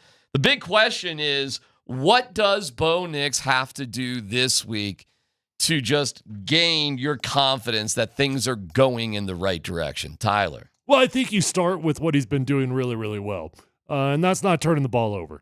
So when you've got a quarterback that does not hurt your football team, that's something. It is, man, and it's not easy to do, especially when you're a young player. Part of the reason why he's taking care of the ball is because he's not pushing the ball down the field, and that's okay. I'm not sitting here telling you that I want Bo Nix to break from character. I don't want him to become some gunslinger out there. Keep doing what he's doing in terms of pushing the ball, and taking care of the ball. But I would like to see, like when I rewatched the All-22, I saw probably 5, maybe 6 throws that he had an opportunity to take a chance, and he just didn't take it. And I mean wide open guys, right? Completed the ball to the check down, and some of them were very successful plays. Some of them, Javonte Williams took a check down for 12 yards, right, which is a great football play. But I would say at some point, we got to get to the point where we're turning down about half those, not all those. What does he have to do in the fourth quarter then? Because, of course, Tyler, he's not going to go the entire season without turning the ball over. It's going to happen again. We're going to have another 2-3 interception game. It'll happen. Mm-hmm. So how do you bounce back from that, I guess? I suppose that's going to be the true measure of what he can do when the chips are down. So far, he's just avoided it by not turning the ball over. So that's been good. But that inevitably is going to happen. The last 3 weeks, no turnovers. 0, zippo, nada. And not been sacked all that much. He was sacked 3 times last week. But not that much. The Broncos are doing a good job in that department offensively. In fact, that is their best offensive stat is sacks allowed. So good job all in all to not put yourself in a position where you're going to turn the ball over. But eventually that's going to, be some sort of issue. What do you expect from him in terms of overcoming some adversity if he faces it? I guess we're fixing to find out because we haven't seen it yet, right? I mean, if we had a game in which he's had to overcome adversity, I don't think so. I mean, he's had a couple games early on in which everything went just horribly wrong, but he didn't bounce back from it. And that's what Scott has said. Scott, will take it over to you in just a second here, but Scott has said that multiple times. He's waiting to find out what happens when he gets punched in the mouth. Yeah, and that'll be a big key. I mean, he had opportunities, I guess, in those first couple games. He had an opportunity to put a game away in New York. They won it anyway. So let's see. Let's see if you can have a couple picks and be down 17-7 and going into the fourth quarter and see what you do to rally the team. What does he need to do for you to believe in him? Just what I said. Capable of doing that in one game, or do you need more time? Well, let me ask this. I don't know how much of the game you guys watched last night, but Brock Purdy was getting questioned pretty regularly about what he's doing and all these injuries and done. They're 2-3. Then all of a sudden you get a couple guys back. Kittle's back healthy, and Samuel's back healthy, and then all of a sudden he looked pretty good. 129.7 passer rating, looked pretty good with talent around him.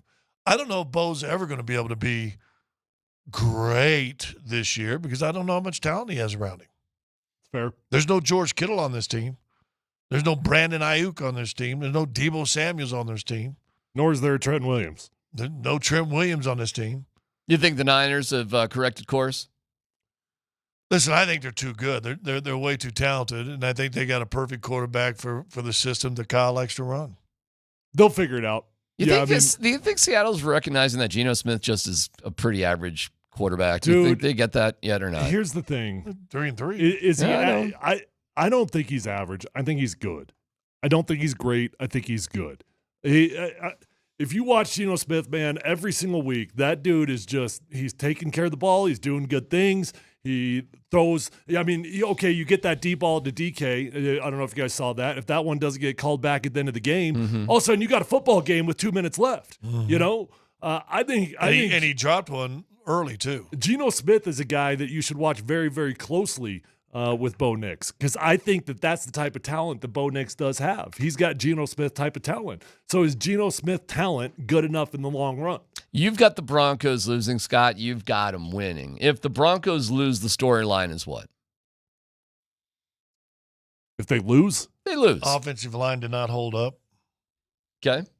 I think. Short week. Don't forget, short week against Spencer Rattler and the Saints coming up on Thursday. I would say the opposite. I would say the defensive line didn't hold up, because if we lose, that means that the Chargers got to do what they want to do, and they're running the football really, really well. But not a panic loss, right? Not like what it would feel like losing to the Raiders last week. No, I think the Chargers are a good football team. I think you got if you really do want to be a playoff type of team, you got to win in division games at home. I do too, but I don't think it's an end of day scenario. It's not great. You'd like to do it, but that Raiders game really felt like a must-win sort of moment with everything going on. I think you could absorb this and make up for it by beating New Orleans on Thursday night. Not bad. And then you've got Carolina at home. So I'm not like super fatalistic on this one. I wouldn't be fatalistic, but I think you should win this game. This I do opponent too. That's every bit at your level, new coach, win this game, and then guess what? I think you'll be favored in New Orleans. And then I think you'll obviously be favored against Carolina. What are the headlines if the Broncos win this game? 4-game heater. 4-game heater. That's a good coverage, right? Mm-hmm. NFL loves that stuff. I Mm-hmm. mean, remember last season when the Broncos won 5 straight? Shoot, weren't they up to like number 12 in the power rankings at one point? It was all happening. Yeah, I mean, Well, writers fall in love with streaks without taking into account who they played. I just saw they had them in power rankings on one of the Fox channel up there. Had him at 8th. The Broncos? Yeah. I saw the Shut Broncos up. at 14. Right now? 8th. They had just told me the damn ball guy.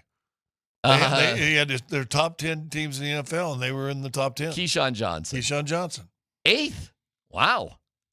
Okay, I saw a power ranking at 14. 8 is at 3-2. 8, really? Well, okay. they're in the playoffs right now. It's at the 6, so yeah. At the very least, they'd be in the top 12. So is 8 that much further than 12? If the Broncos win this week, are they a top 10 team in the NFL at 4-2? Probably not. No. They are heavy one-sided. They're already a top 5 defense. No doubt. Offense would have to look different. Offense would have to be something different than what we've previously seen. You'd have to win in a different form. All right, here's a question. The Broncos offense through the rest of the season, the next 12 games, can average over 22 points a game, and the defense stays the same. What's their record? They win every game. I said that last night. If the Broncos score 20 or more points, I feel like they'll win almost every single game because the defense is that good. Something quirky would happen, You'll get some sort of weird one. It always happens, well, right? That's why when we talk about the next 3 games, you got the Chargers, you got the Saints, you got the Panthers. You're like, okay, we could win all 3 of those games. And I'm like, nah, just not going to happen. Football's weird. There's a flex option perhaps for Monday Night Football. Dan, are you doing this? Let's Football Go? You are? All right, I'll save it. I'll save it because you got that coming up. Very, very interesting. Dan will have it in Let's Football Go. But it could impact the Broncos, and it has no bad reflection on the Broncos. That story in Let's Football Go is coming up. Is it tough when you come off an emotional win to ramp it up all over again the next week? The Raiders was that game, no doubt about it. I don't think it's that emotional of a win, do you? Oh, yeah. The feeling in that stadium with 1977, the uniforms that they were wearing, the just everything about last week made that an extraordinary regular season game. I guess I'll give you that, the overall vibe of the building. But that wasn't a huge win. That wasn't we went out and beat San Francisco type of win. You beat the Raiders, man. You snapped a team that was in disarray. Okay, well, I guess I'll back up. But hold on, I tend to agree with you. The vibe of it was spectacular. The uniforms, the building, the sideline fight. Right, the sideline fight was a thing. That was a moment that we will remember in 8 years, in 10 years. We will remember that moment. So, okay, I'll back off a little bit. But the opponent, that shouldn't be an emotional win because of the opponent. I always felt like when I go to Nuggets games and there's just this passion in the building, like it's just something else, like it's a rock concert, which was what the Broncos game was.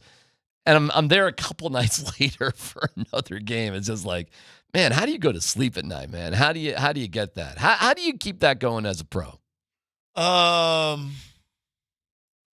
have a 2-hour window. I mean, I used to say as a player, and is it a level of maturity about being a pro? Maybe, yeah, maybe. But I used to always tease guys, you're on your fourth game and 5 nights, and it doesn't matter who you're playing. I mean, now if you're playing in Chicago, you got a little juice, or L.A., or the Lakers and stuff like that. But I said, boys, we got to squeeze the adrenal gland. You got to somehow find your own juice, right? You're in January 23rd, and you're in Charlotte, and you're in the 4th game of a 6-game road trip. You better find some juice somewhere, and pros can. Does that apply in football? Hell no. No, football doesn't have any such thing. There are no boring points of the season. There are no grinds. I mean, well, that's not true. There's definitely a grind. I mean, when you get to about week 8 and you're like, oh my gosh, I can't even see the light at the end of the tunnel. It grinds, but man, Sunday is Sunday. And I have never in my career had a hard time getting up for a football game. All right, well, it's going to be an exciting one for sure. And don't forget, this is 3 out of 4. I can't help but look at the season in quarters. I know we're not supposed to. We've been told not to. It doesn't even make sense anymore. Who told you not to? Well, Sean Payton, he said, don't do that. And then they Well, I know. Why? The guy buys you some ice cream, and all of a sudden you're going to listen to that? Well, actually. Why don't you start naming the field what it is then? Slim Shawnee Field? Dove Valley. Dove Valley at Slim Shawnee? Yeah, Slim Shawnee. Let's go check in with Slim Shawnee at Dove Valley. Well, we have later news from Sean about where the Broncos sit. There is an interesting national story about the Broncos that has nothing to do with them, but who they're playing. Let's Football Go with Dan Tanner next.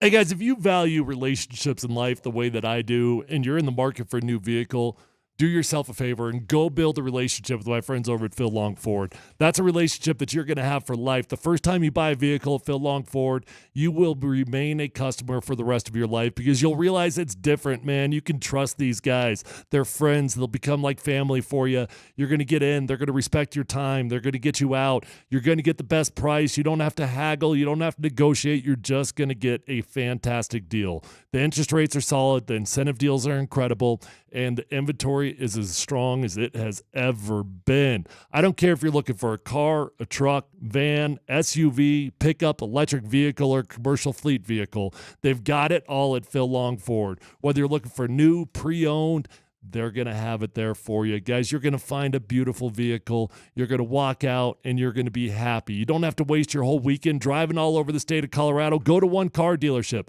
Find the vehicle of your dreams and get a great deal at Phil Long Ford. Once you buy that vehicle, keep it serviced with Phil Long Ford because they've got an award-winning service department, and they'll keep that vehicle in tip-top shape for a long, long time. Feel free to shop in the comfort of your own home. Let them know that Tyler sent you on over, and find them online at phillongdenver.com.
That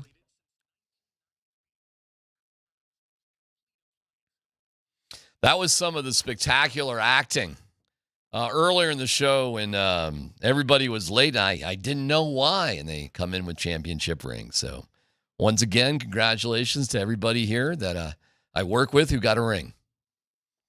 I'm happy for all you guys.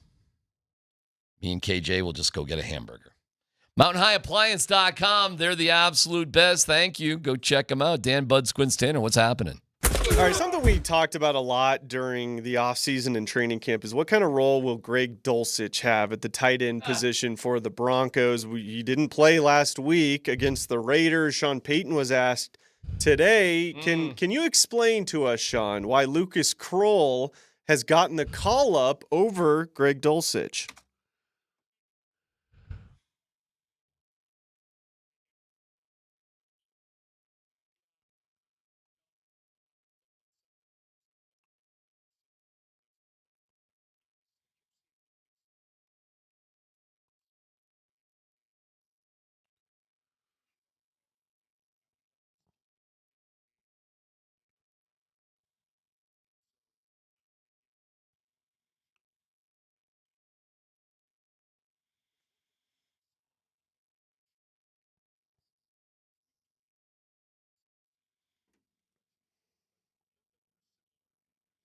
So Sean says week to week on the decision to whether or not play Greg Dulcich.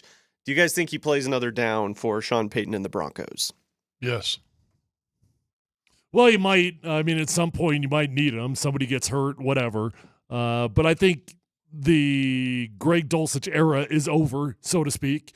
You know, whatever hope you had in that thing getting figured out, whatever hope you had during training camp because he stayed healthy and all the hype that Greg Dulcich is back. No, man. I mean, he's gone out there. Remember, Sean Payton's got nothing invested in Greg Dulcich, so he's got no reason to see this thing through. He already admitted that he already has a bias towards his own drafted players. The Greg Dulcich era is more or less over. No, here, let me ask this. He had 3 drops in the first 2 games, right? I mean, it's something like that. Okay. He catches those 3 balls. Does Crow play? Greg, this is performance-based. Here's the issue I see. There's a lot of issues, unfortunate, with Dulcich. What's unfortunate for him is he's completely healthy. And he was all training camp. What it appears to be is, for whatever reason, Dulcich cannot get away from that first tackler. He cannot, and I don't know why, but he can just, if he catches it for 5 yards, it's 5 yards. He cannot catch it for 5 and make it 15 or anything else dramatic. And I don't know why. But what tight end on this team has? Well, nobody. Well, that's fair. But when you are a one-dimensional tight end like Greg Dulcich is, he's not going to block for you. You can't put him in there in base personnel. You better be special when the ball gets in your hands. I agree. Yeah, it's no big deal if Troutman gets tackled, catches it for 8, he's down for 8. I get it. But Dulcich has to be that. It's got to be something else there. How about what Jaleel McLaughlin's been doing? Fine, but he couldn't do it early either, right? That was part of the big problem. Those first 2 losses, no one was catching it and breaking a tackle. Well, Jaleel's figured it out into the end zone twice this year. All I know is, well, you only have 5 games. I'll take the touchdowns. That sounds like a lot. I'll just say, as far as one-dimensional tight end, there's a number 84 that's in the Hall of Fame was pretty one-dimensional. Yeah, but that's the point. He was special when he got the ball. Greg Dulcich is not. Right. I mean, listen, man. It's not saying that one-dimensional. No, the tight end is full. Like, the NFL is full of tight ends that are one-dimensional, but they're special at what they do. Nate Atkins is one-dimensional. Troutman's pretty one-dimensional. You need that guy who's a little bit special, and they don't have it. And I don't know why Dulcich isn't like that. I would go back to this, and I'm not. You guys may be 100% right, but I would go back and look at the routes. If I'm turning around at the line of scrimmage and coming back with my back to the defenders at 5 yards, how many tight ends are breaking that tackle in the league? Well, it starts with catching the ball. So, and that's the first thing. But if that's your route. Oh, he doesn't have a lot of yards after catch. Well, he's turning around and button hooking back to the ball. Scott, the Broncos are telling us what we're just. It's not just us. They're telling you. But I would say if he doesn't have those 3 drops in the first 2 games, I don't think we see. What's the other guy named Kroll? Lucas Kroll. Player of the offseason. By the way, 1 catch for 5 yards. That wasn't all that special either. It's an issue. MVP. Yeah, tight ends. Well, you and I said 2 days ago, what? If they go 6-2, go find them a tight end. I'd be a buyer. Tyler says you wouldn't. You haven't changed on that. Nope. But listen, that'll be first world problems, man. Let's win 3 more in a row, and then we can have a fun conversation. Go, Dan. All right, so the Broncos are one of the highest blitzing defenses so far this season in the NFL. Now, remember, fellas, Justin Herbert is nursing a high ankle sprain. They obviously are coming off the bye week, which should help. Well, Justin, how close to 100% is your ankle after the bye? That's a good question. I wouldn't be able to. I don't really know what percentage it is. I know it's feeling better, and as long as we're on that path, I think that's what's most important. Not having any of those setbacks, not doing anything that aggravates it. But as long as I'm communicating with the training staff, I think we're going to keep this thing moving forward and getting better. All right, so like I said, the Broncos defense is one of the highest blitzing defenses so far to start the season. With this injury to Justin Herbert's ankle, how much more or less do you guys think VJ will dial up the blitz? I would imagine it's going to be dialed down this week. When you're going up against a run-heavy team, the last thing you want to do is blitz like crazy, although it is their identity. So when you've got an identity, it's tough to venture off from it. All I'm telling you, though, is if you got a smart quarterback and you go out there and you give that quarterback options in the running game, meaning, hey, when you identify that blitz, hey, we want to run into the blitz, we want to take advantage of that thing, that's when you get gashed in the running game. If you call a blitz at the wrong time and they run into that blitz directly at it, you will get gashed. So for those reasons, I would imagine Vance Joseph dials it down this week.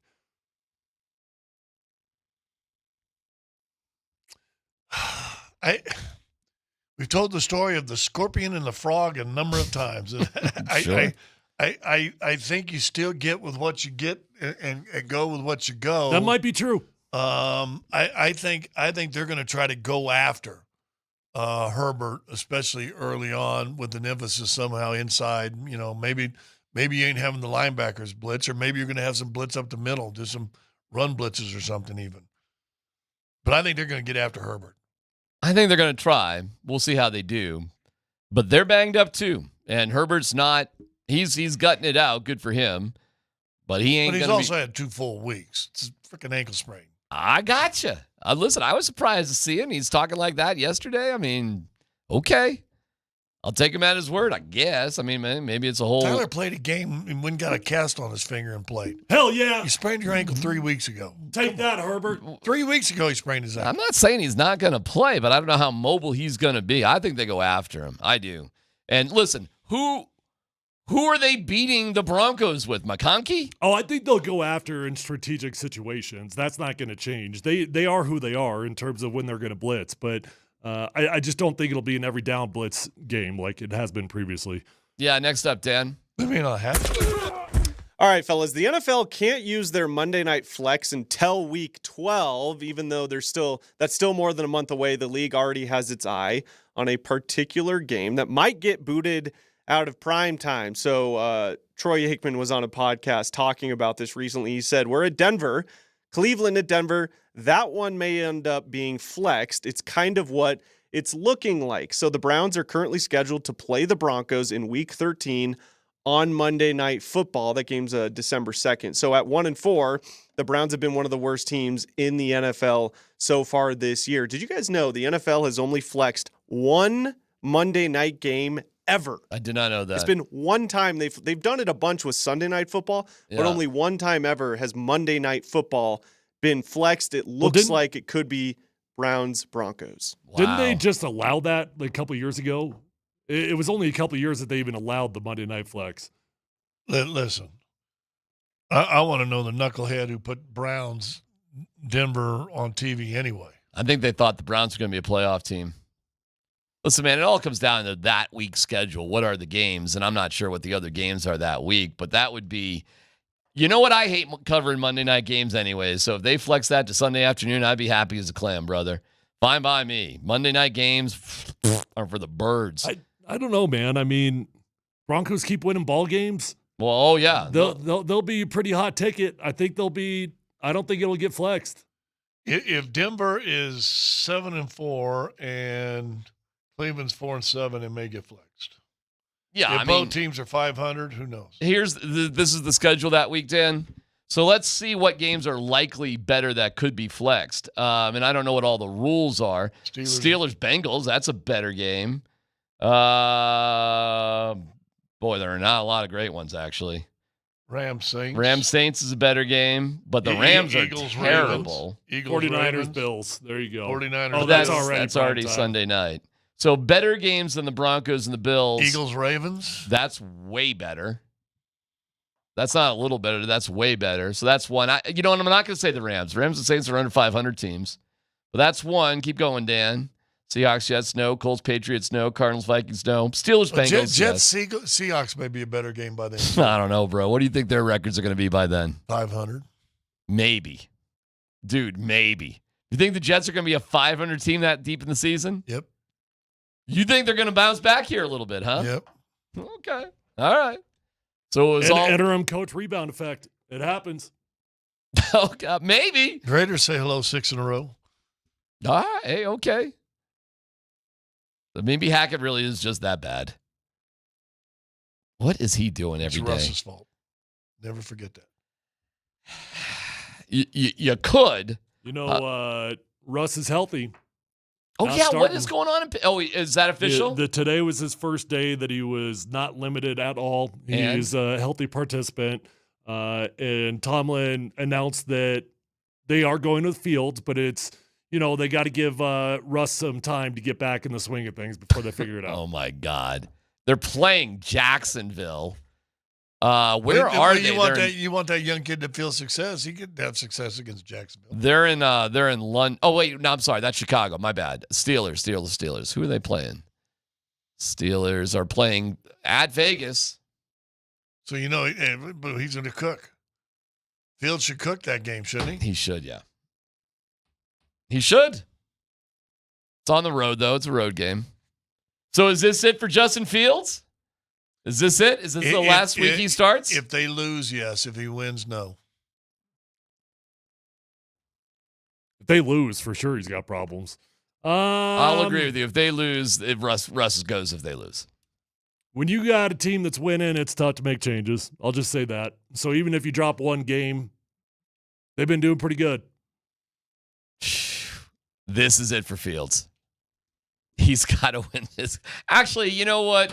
If they lose this one, or they lose 2 games in a row at any other point when Russ is healthy, they'll trot Russ out there. Really? Are you that worried about the emotional stability of Justin Fields? Fields is on a week-to-week sort of thing.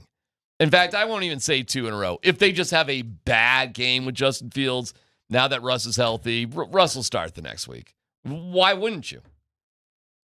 Because it's Russ. Well, no, but they want Russ to start. They want to find out what they got, don't they? I mean, that's not a negative. Him being they're there, not going to be overly curious. As long as they just stay in the hunt, they're not going to be overly curious. Oh, I agree. If they win, they'd be idiots to put Russ in. But you lose. Say you beat the Raiders, but you lose next week and you throw 3 interceptions. Is Russ going in the week after? Yes. If you throw interceptions, he's going in that game. Like, Justin Fields can no longer have a bad game. I mean, Tomlin, Look, I'll say this. Tomlin clearly still has doubts about Justin Fields because he keeps playing the game.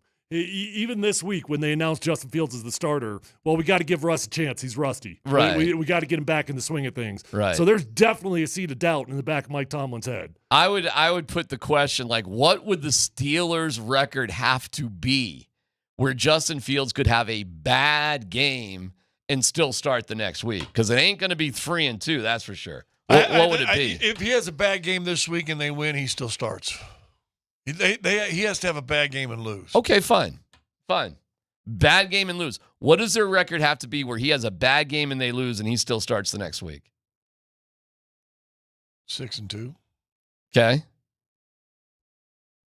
Dude, I don't know. It's so confusing. I think Tomlin is just itching for a reason. The more I think about it, I think he's just itching for a reason. I do too. I'm not sure if the record matters. So they win, but he has a bad game and they win 13-10. Maybe. Here comes Russ. Maybe. At 5-2. Keep in mind, they did announce Russ as a captain before the season ever began. Right. So clearly they were going with Russell Wilson as a starting quarterback. I agree. That was the original plan. You know what? I'm going to roll with you, man. I think they'd have to be something ridiculous, like 8-2. They'd have to be like unbelievable, and maybe Fields could have a bad game. But even then, hey man, Plummer got benched when they were 7-4. When Shanahan's come out and said one of the dumbest mistakes he's made. He did. Mike has said that. He said that was dumb, and starting Greasy over Bubby when everybody thought it was going to be Bubby, that was a dumb move too. Mike's admitted both those things. If you move on to Russ, though, you immediately are looking for a new starting quarterback. That's the thing. Like, you probably should see it through with Justin Fields no matter what, because in theory, you could have a long-term solution there, in theory. I totally agree. To me, this is a no-brainer, but to me, I would have probably traded Russ to the Dolphins somehow. I would have got whatever I could have gotten, just got rid of him. You get to 6-2, that may still be an option. Real fast, we're pretty enamored with the Washington quarterback right now, right? Jane Daniels, yes. Playing pretty good. Yeah. Saw a stat came out there. Do you know his stats through the first 4 games, or 4 or 5, whatever they played, are almost identical to Robert Griffin? Is that right? Yeah, touchdowns, yards, percentage, complete, almost identical to Robert Griffin. It was a hell of a year. I was in it. He won the Rookie of the Year. Yep. The year in the playoffs. And then he got hurt. If he doesn't get hurt, does that keep rolling? Oh, I was 100% convinced we were going to win the Super Bowl that year. You got to keep in mind, we'd won 7 straight games going into the playoffs. 7 straight. Every play we had went for 9 yards. We could literally call anything, and it was going for 8 to 10 yards. Wow. We were on top of the world, man. That must be a powerful feeling. And when that game started against Seattle, I can't remember the exact score, but I think we went up like 14-0, like that. And it was like, here we go, man. I mean, It's going to be a cakewalk again. Robert goes down. Not so fast, my friend. It can flip the switch, man. Scotty Tyler let us down. Really? Huh? Mm-hmm. Huh? Oh, you don't know how? No. Well, I'll tell you next.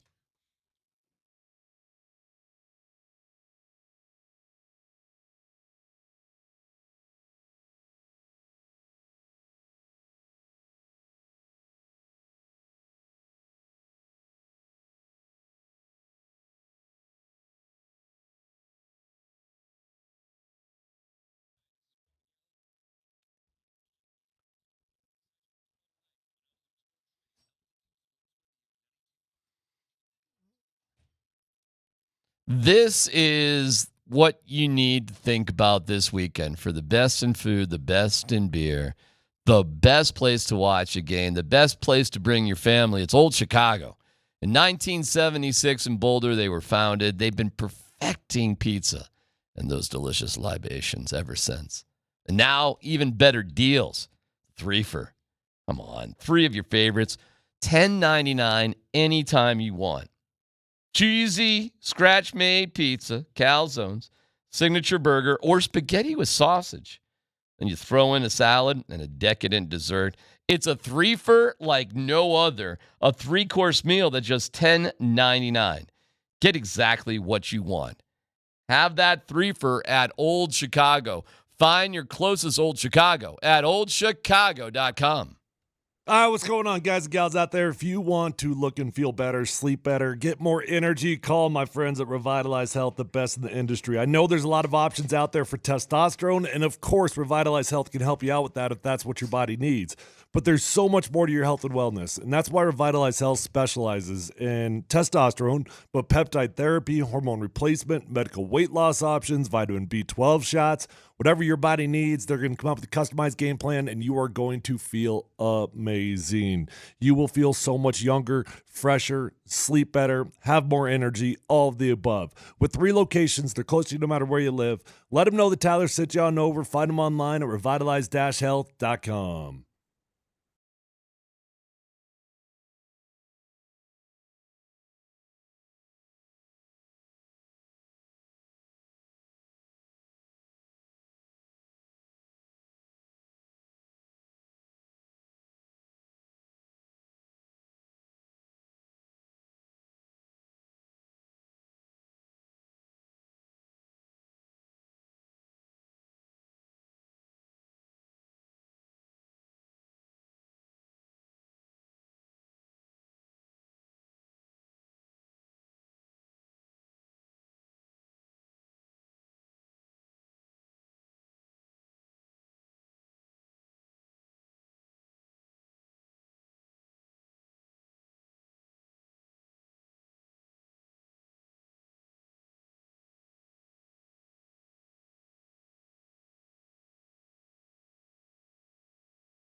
Yeah, look, we go through the numbers, and they've been, near the top of the league.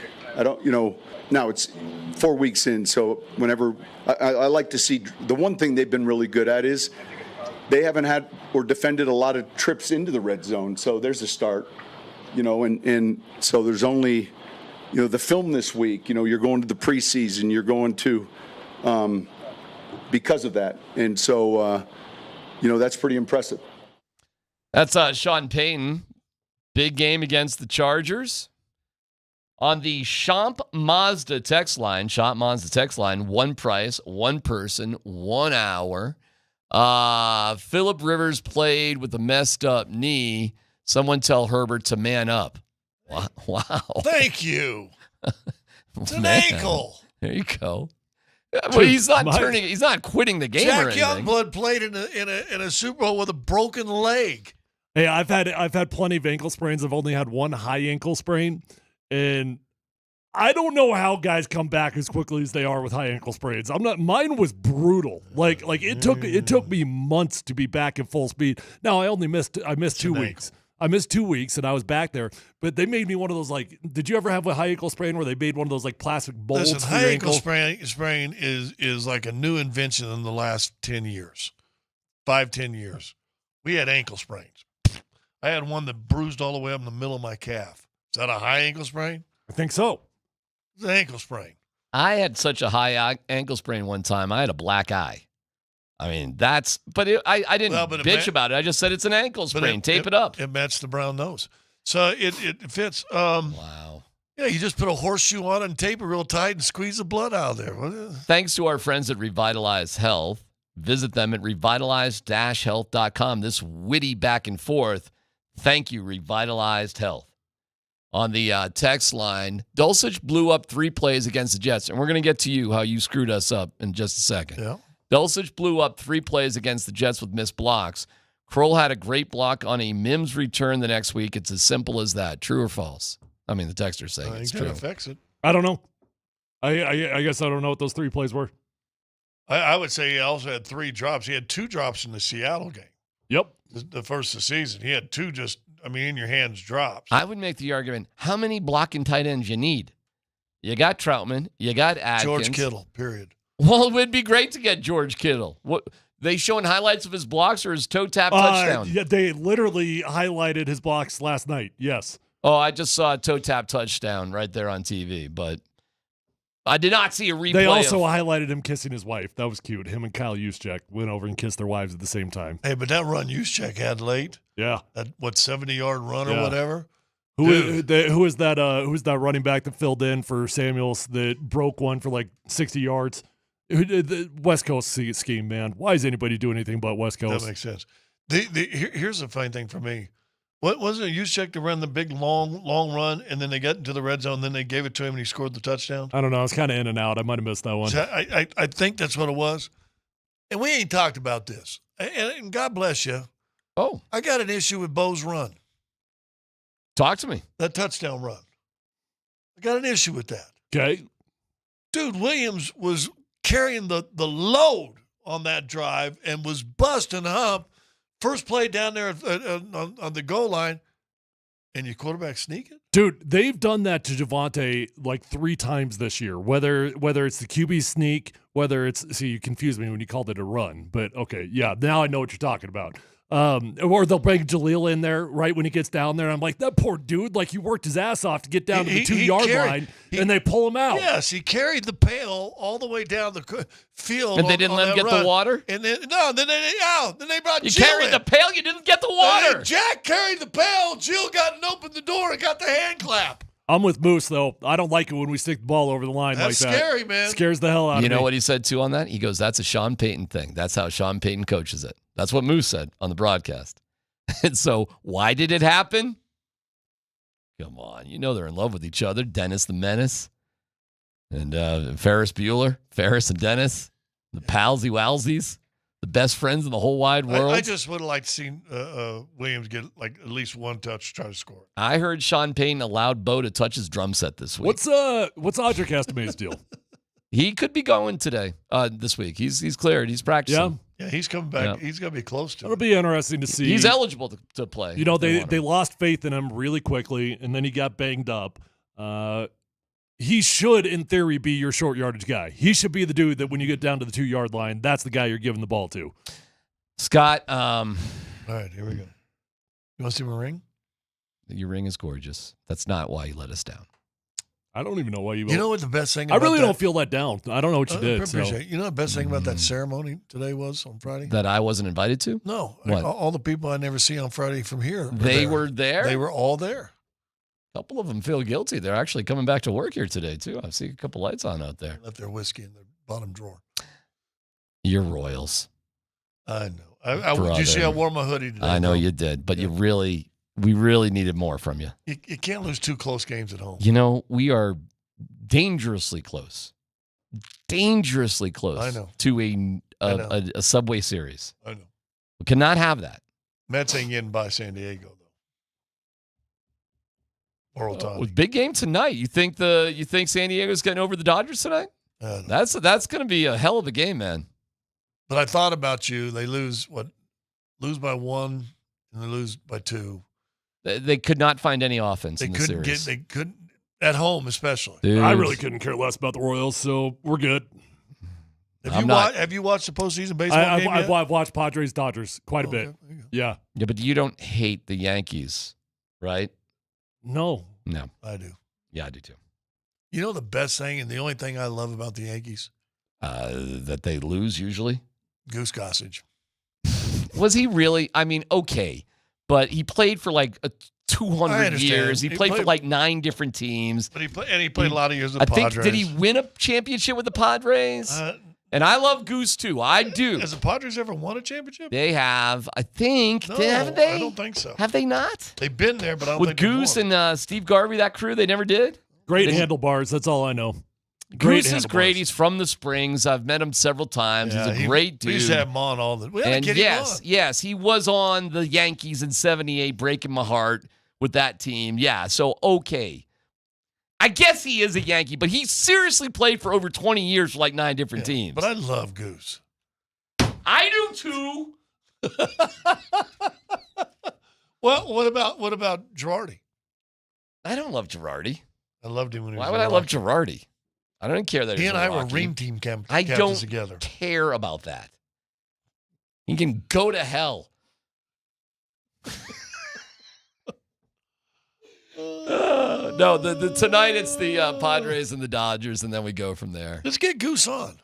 Sure.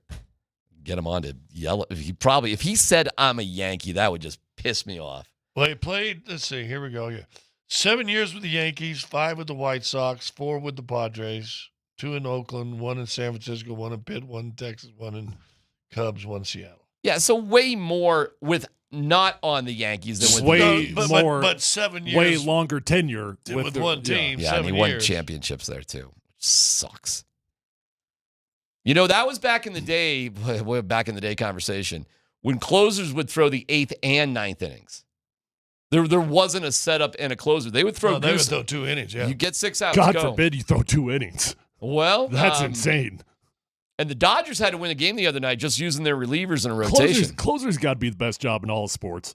Play 1 inning. You only come in when it matters. Oh, I think you get to be the big dog. Yeah, it's a hell of a job, though, bro. It's a tough job. Oh, You're right. I'm not discounting the challenge of it. I mean, I'm just saying, but as the a days competitor, of Goose and Eckersley and Quisenberry and guys in that ilk, they would Trevor Hoffman, baby. they would pitch 2 innings. It's a hell of a job, man, because you got to go all day and wait for the game to matter the most before you go in. It is a hell of a job, man, but makes playoff baseball great. All right, you got the Broncos losing. Scott's got him winning. I got him winning. You got the Buffs winning. I do have the Buffs pulling off the upset where we're going to be a ranked football team and we're heading for a Big 12 championship. Hell yeah. The Avalanche add a goaltender to the mix. Nate and Andy will give you details about that. We'll see what role he has. But, hey, it's opening night at Ball Arena, so bring your rings. What was your prediction? I think the Broncos and the Buffs are both going to win. What? Why? What score? 2017. I think it's going to be. No, the Buffs game is probably going to be like 52-43. Who knows? I have no idea what's going to happen. But I hope it is that. I hope we get like a 52-45. Scott, take us out with some wisdom on Friday. I'm going to give you a little wisdom, something I read today, and it was a simple line. We've all heard it before. Love does not delight in evil, but rejoices with the truth. Do you know how much easier our lives would be if we just were truthful with everything? Instead of hiding this and hiding that. How many times have our lies had to cover up other lies? Check out Nate and Andy as they lie for the next 3 hours right here on Altitude Sports Radio 92.5.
What's up, Denver? This is Gabe Landeskog. You're listening to Landeskog Friday with Kreckman and Lindahl. Nate Kreckman, Andy Lindahl.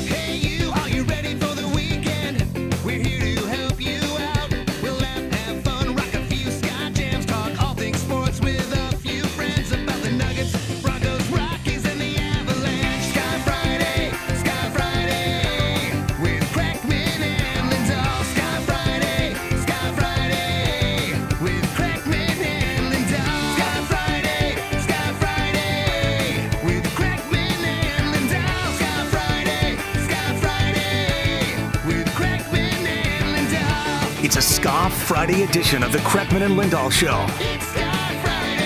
Altitude Sports Radio, 92.5.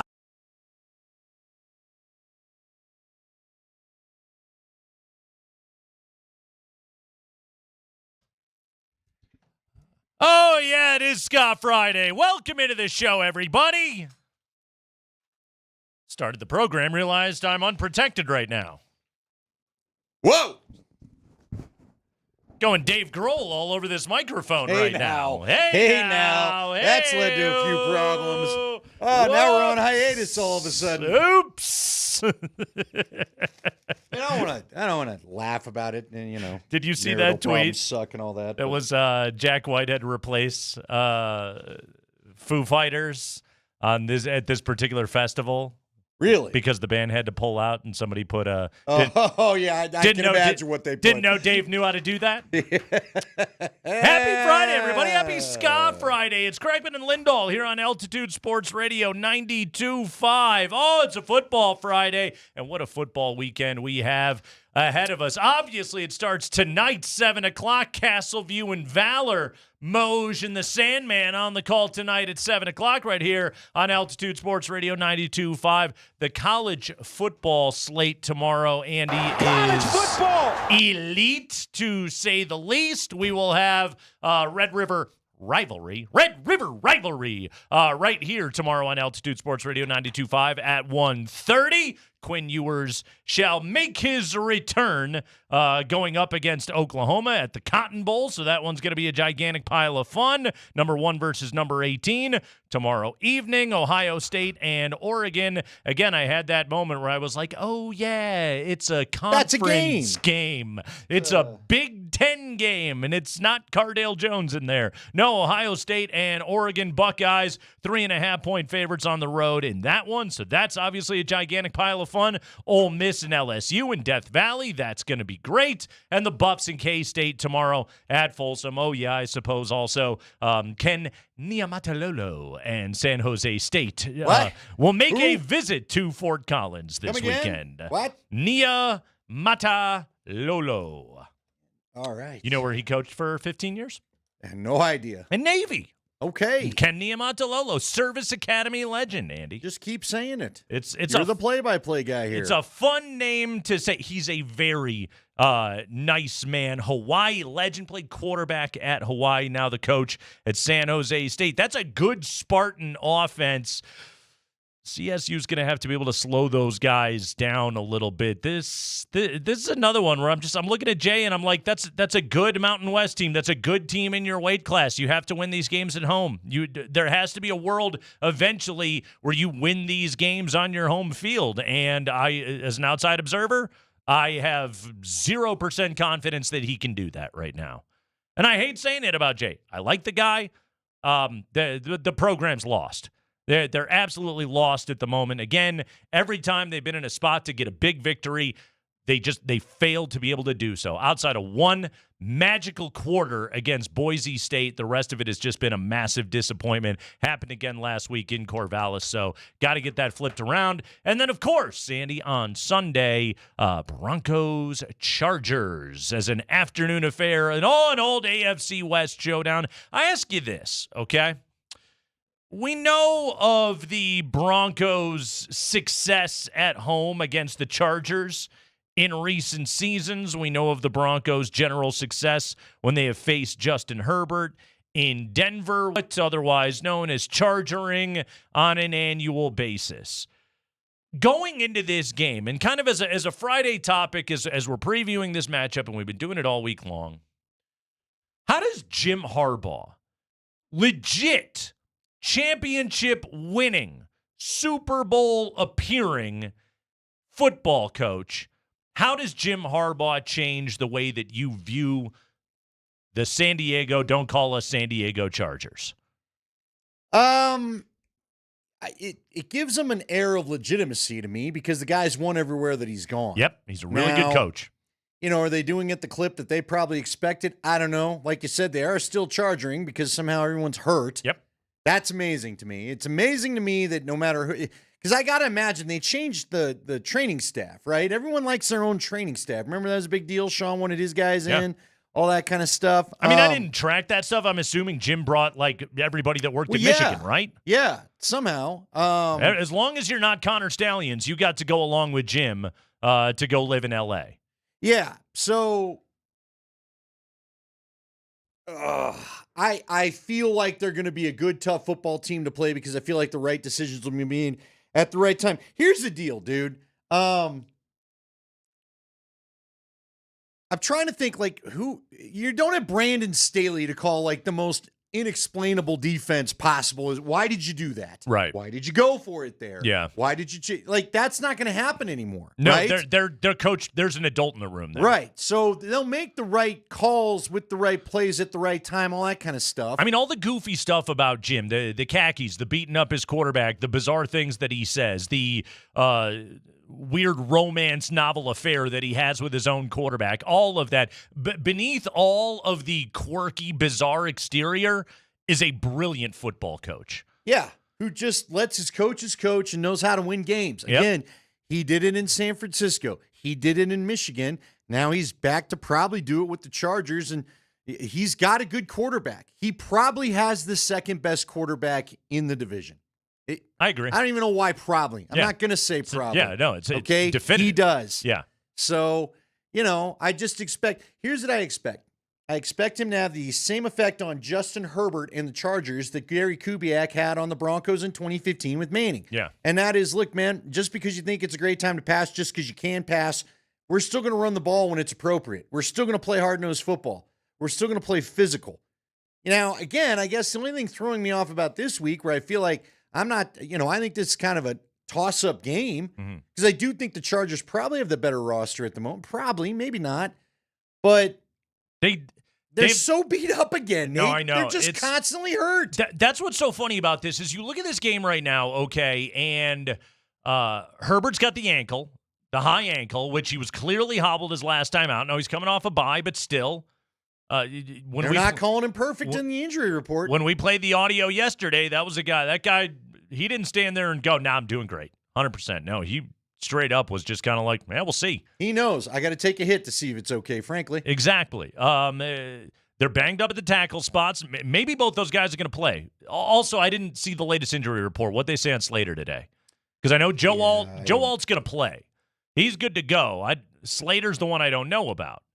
He was limited each of the first 2 days of the week. I don't know if the injury report's out. Let me go check. Let me check my email. I was driving. I checked my email before I got in here. So somebody, if anyone's got the update on that. That's to honor somebody. No, I don't have the email I want. Right. Sorry. Okay. No problem. Don't worry about it. They're honoring somebody, though, Sunday. Somebody is getting honored. Somebody's going to get the honor. Okay. Surtain's going to erase Ladd McConkey. Right. That's the best receiver, then yes. So can Josh Palmer consistently beat Riley Moss?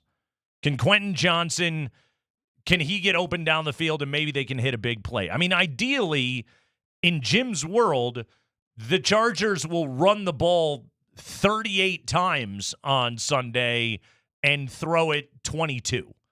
That is the game that Jim Harbaugh wants to call. That's the close game. We're in it. We're never more than a field goal out of it. This is the game we want to play. Denver's aggressive defensively. Let's exploit that and run the ball at them. That's the game that he wants to be able to coach and just have it be a big J.K. Dobbins affair.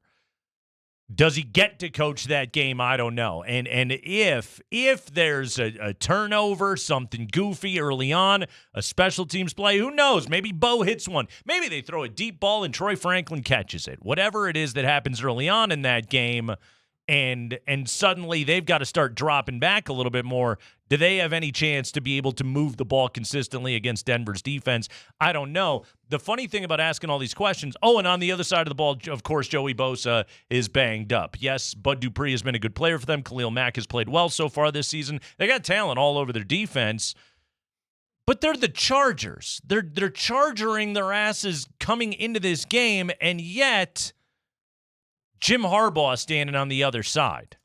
Yeah, here's what I think happens. Both teams probably go conservative because this game could swing just like last week's game did on whoever makes the big mistake that costs them points. Okay? Both defenses are both highly regarded. Now, I don't know what the Chargers look like. Can't quit calling them San Diego. Not sure what the Los Angeles Just keep Chargers. calling them San Diego. Might as well. The LA doesn't seem to know they're there. We have to play the song today, by the way, Spring. Do they have a ska version? Oh, that'd be good. No, one of those Orange County ska bands could have made a version of it. Well, that maybe is why they moved. They got mad and they left. No doubt did not acknowledge them, so they were like, "We're out of here." Yeah, I don't know, man. I don't know what they look like without Bosa. I just know this. Both offenses. If one guy's going to go off for a big game, don't you feel like it's probably going to be Herbert? Not to upset everybody around here. I mean, it's more likely. It just doesn't feel like Jim. It doesn't feel like Sean Payton is quite to, especially with what could be a tight game. I just don't know that Sean Payton has shown us he's going to let Bo open it up till he gets at least a double-digit lead, that 10-point lead again. At the 10-point lead mark last week is where it felt like Sean Payton decided, let's let Bo throw the ball a little bit more. All right. To your point, though, about Herbert having a big game. I'm not sure either guy's going to have a big game, honestly, but here's his yardage totals by game this year. Passing yardage totals. 144, 130, 125, 179. He has yet to throw for 200 yards in a game. He has only been north of $150 once, and that was against Kansas City. He's not getting right against Denver's defense. No, you wouldn't think so. Not against this secondary. Well, here's how he could go off, all right? They get that run game going, right? Yeah. And then all of a sudden, if they get the run game going, and with Gus Edwards being out, that's their fullback. I wouldn't underestimate Gus Edwards being out. Remember, he's the old Baltimore Raven. He loves to knock linebackers right out of the way. If they get the run game going and Vance Joseph has to commit more resources to it than he wants, then maybe it does get interesting. I don't know. Maybe the safeties finally get tested. But who are their skill position guys? I don't even think I could tell you any of their skill position guys with Mike Williams and Keenan Allen being gone. Ladd McConkey, Josh Palmer, Quentin Johnson. Quentin Johnson, the former, I believe, TCU Horned Frog. Well, there you go. And he hasn't been very good so far in the NFL. We're getting ready for this matchup today. It's Kreckman and Lindahl. It's Broncos-Chargers. That's the kind of day that it is here on the program. Sean Payton talked about his red zone offense today and one weapon in particular that is starting to blossom. Hear what he had to say coming up next.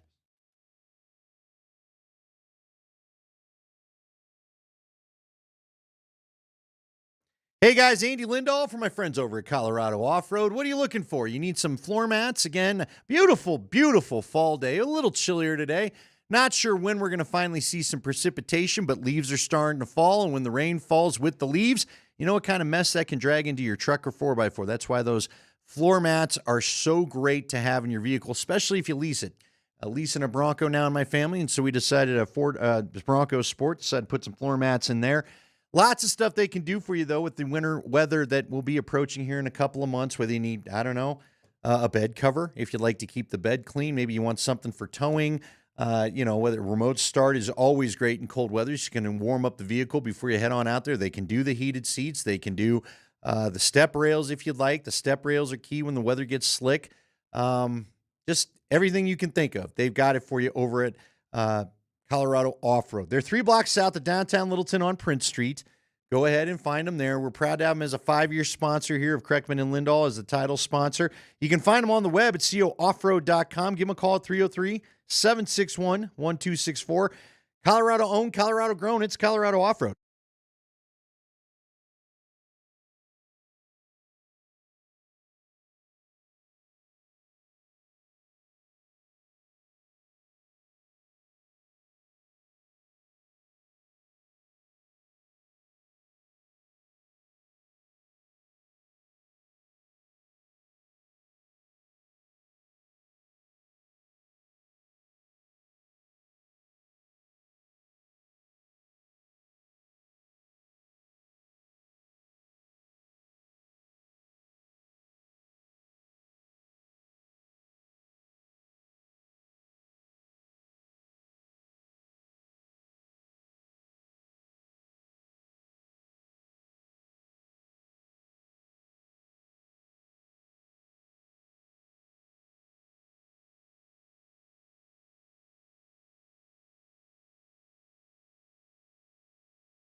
Great to be with you here on a Ska Friday. You can listen to the Kreckman and Lindahl Show and all of our excellent programming here on Altitude Sports Radio 92.5 via the Altitude Sports Radio app. It is powered by the Will Hite Law Firm. Injury lawyers, go to willhitewins.com. That is willhitewins.com. Broncos Chargers coming up here.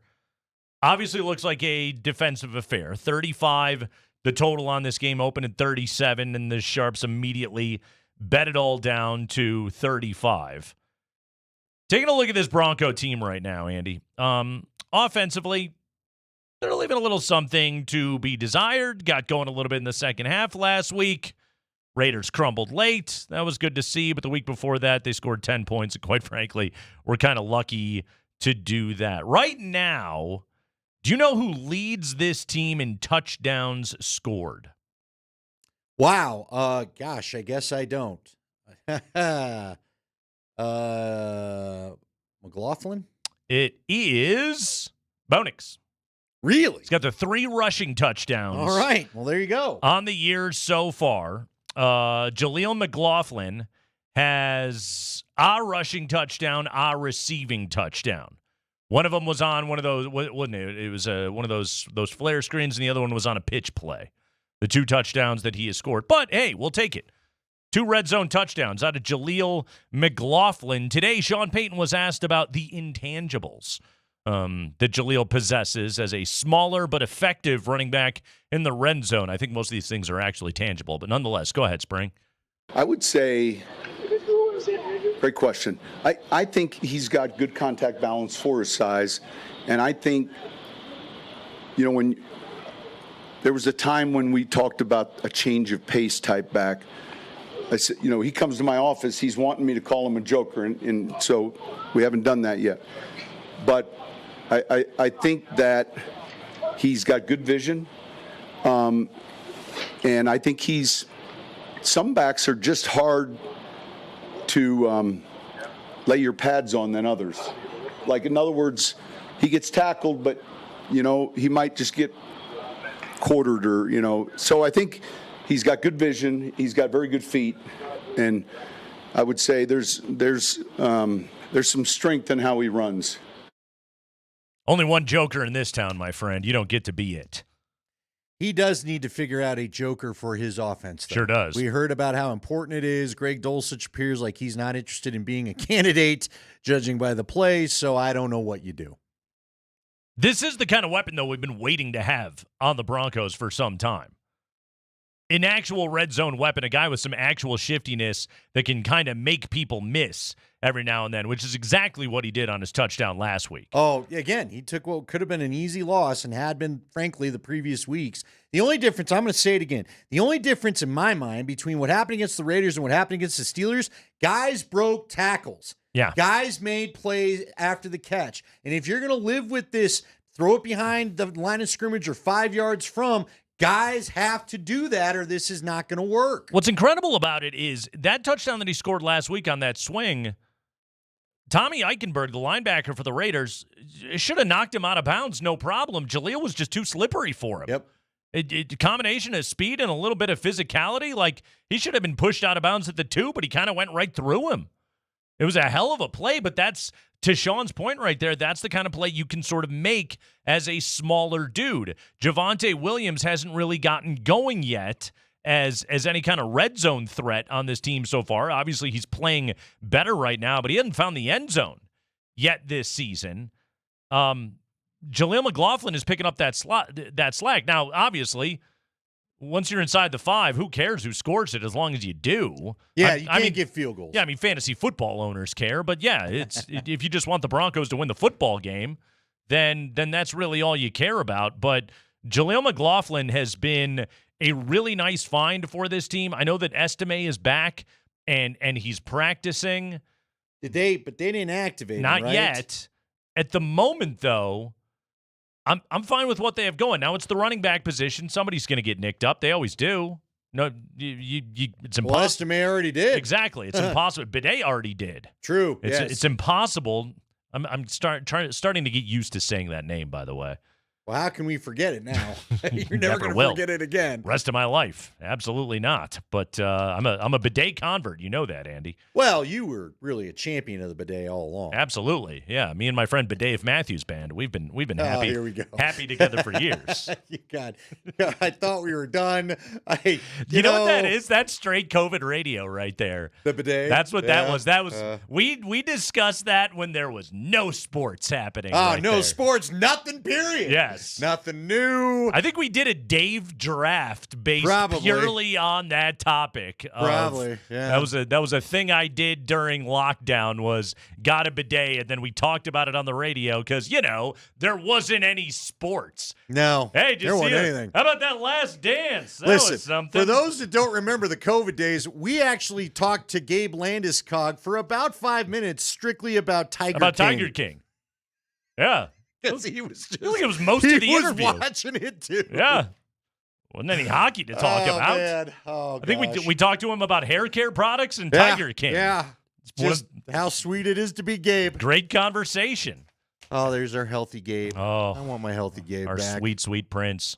We could really go for that. Avalanche and Columbus home opener tomorrow night. Well, then you know what? Just real quick, since we're slipping it in. Capo Hey, Kakinen. speaking of people getting nicked up, our guy Spring just sent us this. Okay. Jonathan Drouin is now out the next couple of games with a lower or an upper body injury.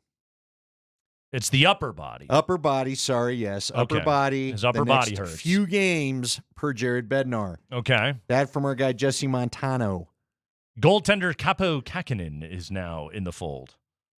Former Minnesota Wild in San Jose for a while. Last year with New Jersey, Capo Kakinen. I got to tell you something. Uh-huh. Want to know why this gives me good vibes on a Ska Friday?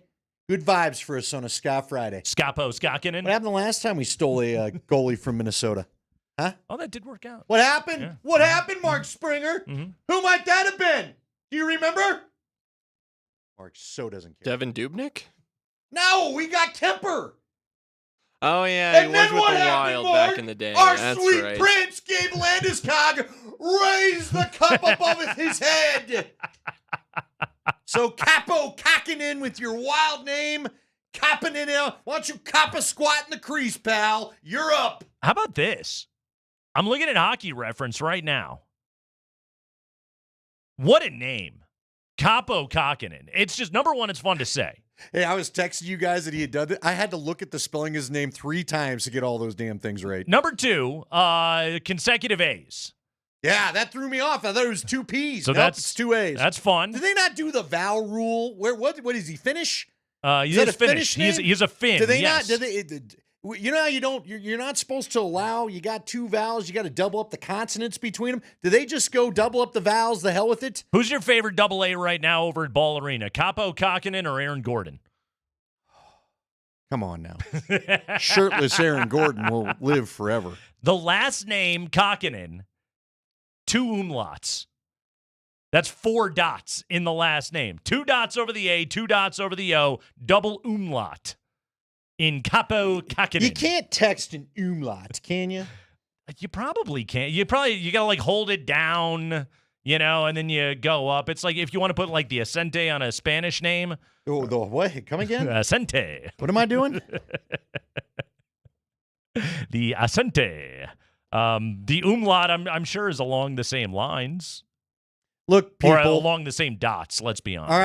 All right, all you people. Capo Kakinen. All you damn Avs fan people. Look, Yeah. hockey guy, I realize that Kemper's last stop was in Arizona, but he was a Wild.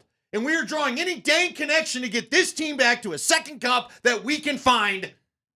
Don't you pee all over the Ska Friday mojo. Don't you do it. That was the well actually you got? Yes. He was an Arizona Coyote before. Yeah, I got it. But he was a Minnesota Wild goaltender. He'd given him problems once upon a time. All I'm trying to tell you is another former Wild goaltender is in net. The last time that happened, you know what happened? We won a cup, Nate. Just roll with it, dang it. Does Capo Kakinen, does he go to Loveland? Is that the next stop? I don't know. Hell, they've only played one game. Get him on the Ball Arena. I mean, we're not releasing Georgie yet, are we? No, it won't be Georgie, but I can tell you this. I don't know. Coach Juice wasn't great the other night. Bedsy was a little fiery after the opener. Yeah. I know that a lot of us want to say it's the first game, calm down. Even Coach might have needed a little of that. You know what I mean? Yeah. You know what I'm saying? Coach was not thrilled after that game. He just flat out said, yeah, that ain't good enough. That ain't going to get it done. That is not going to get it done from either of you. Because technically, our guy Eustace Ananen came into a 1-goal game at one point, and they both just decided here, I can't see a puck. Where's the puck? I can't find the puck. I love a Finnish goaltender. I'm glad that the Avalanche have Kaapo Kähkönen. This is good. Avs tomorrow night. We're going to talk to Legwald for a full hour coming up at 4 o'clock. Can't wait. We're going to go over the entire NFL slate, hardcore football for a full hour somehow here on the Kreckman and Lindahl show. We're gonna do that today on the program. Mark it. Skeff Legwald. I don't know how you do it. I don't know where you do it. Do it for me. Kaapo Kähkönen. That works. It does. Do we go get a liner from him too? Mark, I want you to ask. I want to see how the translation of all that goes. Drive to Loveland right now. Matter of fact, I want you on the mic the whole time trying to get him to say it. Kaapo Kähkönen. Yes. What the hell is this now? Sorry, what now? They've got the Swedish don't they have Finnish death metal too? Norwegian death metal, right? All that. Yeah. We'd be like, hey, man, here's a song about, I don't know, not burning a church. Any Scandinavian nation, they do love that stuff. Although technically, isn't Finland a Baltic nation? I don't have any idea. Borders Russia. You're looking at me. What do you think? What do you think? There's I got here? There's a lot of forests. A geography expert? No. Tino claims that ska is kind of whiny. It isn't, Tino. They sing about drinking beer and stuff. It's not whiny. I know. What the hell are you Tino talking doesn't about? know. Tino thinks that Tino's upset that Kemper came from Arizona. I don't know. Tino's having a bad day. Tino Martinez? I just like the name Tino. I'm going to say it as much as possible because that's actually a Tino I could talk to. Was there a Tino? No, it was Tito. There was no Tino in the Jackson 5. Tito. I was thinking of Tino Jackson. There's probably a Tino Jackson somewhere, but he's the one making the Jackson 5 money. Is Tito the one that's recently departed? I don't know. Probably. Yes. The way this show goes, yes. 9 people are now going to text in, he's dead. You can't talk about him. Sorry. Just because a person died doesn't mean we get it all the time. That he's dead. Weren't alive, and we could joke about them. Sorry, dead. I remembered him. People don't get better after they die. Yeah. They just get more dead. You bring up John Wayne. He's dead. Yeah, I'm aware. I know. Show some respect. Show some respect. The man is dead. Don't talk about his movies. You guys can clown me after I croak. What am I going to care? Well, people know we're gone. Well, feel free. Have at it. Speaking of Ska Fridays, I got a Ska Friday topic for you. Okay. We're just spitballing this sucker. You actually, and I'm really proud of you. You tried to come in here. You attempted to do serious radio on the Broncos. We got about 10 minutes in. I had topics. And that's that. This is a serious Ska Friday topic, though. Jeff Legwald will turn it back to serious. This is a real one. Don't worry. Let's do it. Levi Ska Shenault. Oh, yeah. Huh? How about it? How about it? He did all right last night. Okay. Second round pick. Yes. Of the Jacksonville Jaguars, number 42 overall, back in the 2020 NFL draft. Great player. And his time at CU, again, very fun career in his time there in Boulder. Looking at his NFL numbers, he went from 58 catches his rookie year to 63 catches his second season. Since then, we've seen those numbers plummet. He's got 4 catches from Geno so far this year with Seattle. Last night, yes, he has the 97-yard kickoff return. He also had a fumble on a kickoff return last night right after the Debo touchdown. I mean, that was a killer for Seattle. They never recovered in that game last night. They actually played well in the second half and got themselves back in that game, but the hole that they dug themselves was just a little bit too deep. Now, Shenault's, obviously, his kickoff return was kind of what got him going, but also that career, it's underwhelming, isn't it? Oh, it is. I'm not afraid to say it. Laviska was one of the coolest in-person college football players I got to watch. He was so fun to when watch. you go back to, not to rub salt in anybody's wounds, he had that one Rocky Mountain Showdown where, again, he would get the classic Bronco pass right now where they'd throw it to him about 3 yards outside and like nobody could tackle him. You know what I mean? Yeah. He had the shiftiness of the receiver, he's but the power of devastating a when you running put him in the back. backfield. He had a bunch Great of teams player. he did that to. Yeah. They could move him all over. He gets the NFL. He can't stay healthy. He's fumbling the ball. Like, the fumbling thing's not new to him, I don't think. So it's really too bad. But this is why, frankly, I'll just say it. I'll address the topic of the week. Nobody can declare anything about anybody in this year's draft class this year, except the guys that were cut, I guess. We have no idea how our career is going to. You pointed it out. He had a pretty good rookie year. You don't know anything Numbers about a were player okay. until they're about 3 or 4 years in, right? Very much so. It is very surprising to me, very surprising how this has turned out for him. He seemed NFL ready at the college level, and it's been anything but. Injuries. He's on his third team. He's only in his 5th year, and he is already on his 3rd team in the NFL. And that play that he made last night, you're like, you look like Cordero Patterson right now. Yeah. You look awesome. I love this text. LaVisca was Debo before Debo. I kind of like that. That's what he felt like. Yeah. But he's not been Debo in the NFL, unfortunately. You know who was that before all those people? Friend of the program, Mike Pritchard. Yes, he was. Yes, he was. Dude, Mike was so good. Mike was so good. Yeah. Mike was so fun. Great Mike's broadcaster, still too. fun. We just saw Mike in Vegas. We had him He's on the still show. fun. That's true. We had an outstanding He conversation comes with our over buddy and Pritch. says hello. and- Love Pritch. Yeah. Great dude. Yeah, Well, the LaVisca thing's one of the. This is why people get annoyed at me when they, hey, what do you think of the draft pick? Blah, blah, blah. And I always just give them that. I know it's a lame answer. I don't know. We'll see. Pretty good. Yeah. But we'll see. There's so many guys that have made you. Oh. If you think you know anything about a guy before he's played a couple, 3 years in the league, you just don't. When Jacksonville got him in the 2nd round, we were sitting here in Denver just going like, great pick. Way to go, Jags. Yeah. You guys what are, a value pick. Oh, you are in business right now. Wanted the Broncos to draft him. Mhm. Hey, he's still sit there. Go trade for him. Yeah. Nope. Not so much. Great play that he made last night. Needs to do a hell of a lot more than that. And it's going to be tough. Like, again, on that team that he's on, which one of those receivers are you taking out of the game to put LaVisca in? No, None of you're them. right. All 3 of those guys rule. DK had a bad game last night, What but was still. going on with DK? What did he get? So, again, I was hanging out at number 38. Mhm. Look, we're going to be there Thursday for the Saints game. Yeah. Come on and have a good time He with had a us. touchdown There's wiped a great out by vibe. a penalty last night. Those volleyball players bring a great vibe to that place It's for like the game. Top Gun, man.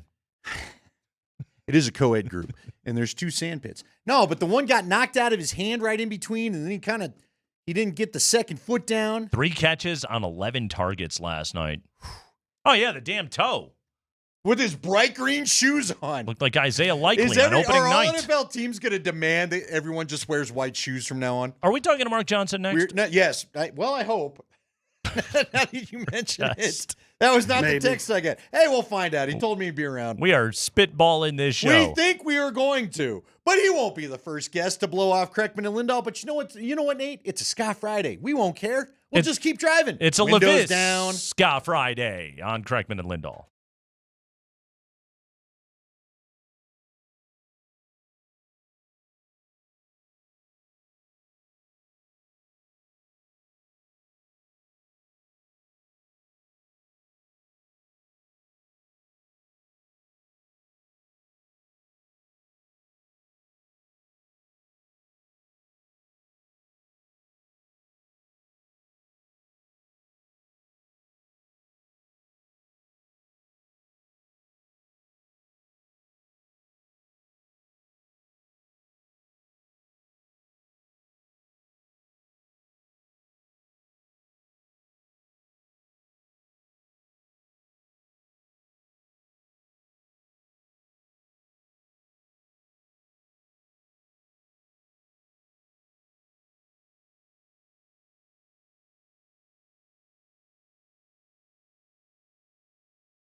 Yeah, it's Bad Manners on a Ska Friday. Kreckman and Lindahl on Altitude Sports Radio 92.5. The Buffs.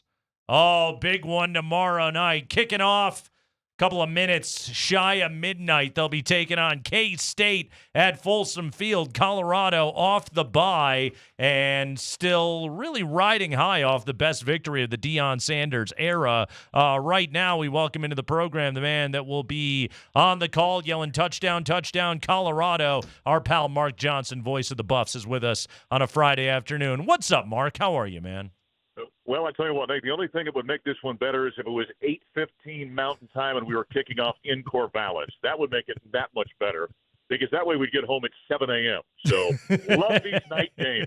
Are you catching the sarcasm I've got going on I'm here? picking up on something a He's little been bit. putting right up with there. all week from the guy that'll be on the sidelines. Yeah. Sideline guy has some issues with this late kickoff time. By the way, what are you getting grumpy for? You whined at me. You were like, hey, shut up. You could sleep later. What, are you going to bed early, old man? Now someone's got a problem with it. Lindahl, I've got a broken pelvis. Leave me alone.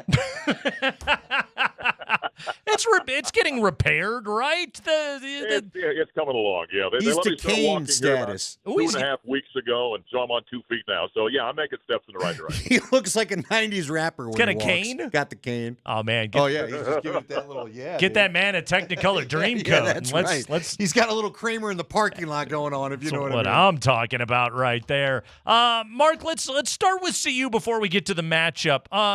The Buffs.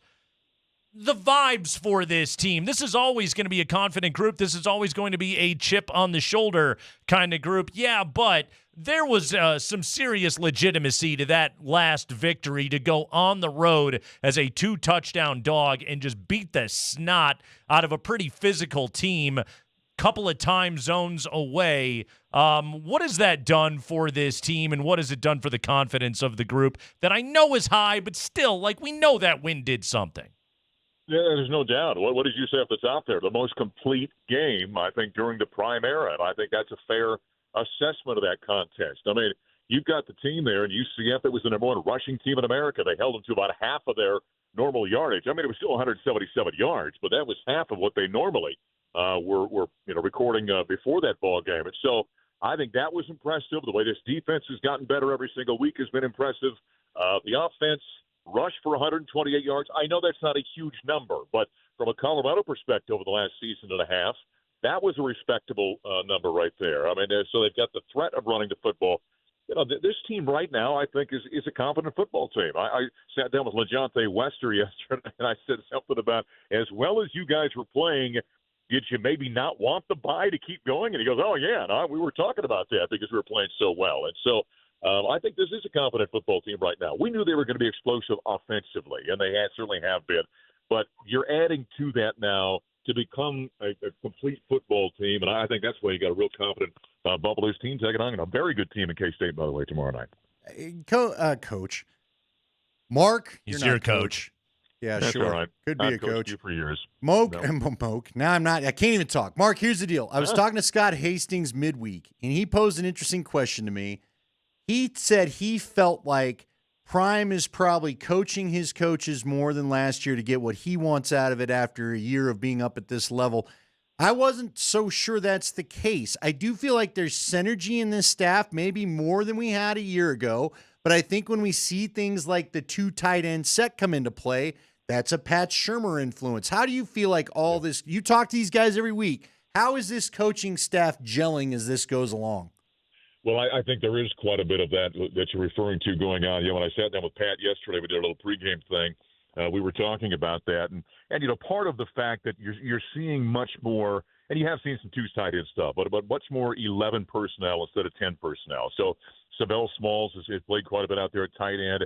I think they made some of those adjustments, Andy, from a protection standpoint to help out in that regard, and so it's given Shedeur a little bit more time. Yes, you do take one of those, weapons they've got in the wide receiver room out of there, but you're still talking about some high-level NFL caliber guys out there playing wideout, and you got maybe the best quarterback in America that can find them. And so it certainly doesn't appear that it's affected, passing productivity at this point in time. But I do think this staff right now is in lockstep. I do think there's a lot of synergy there.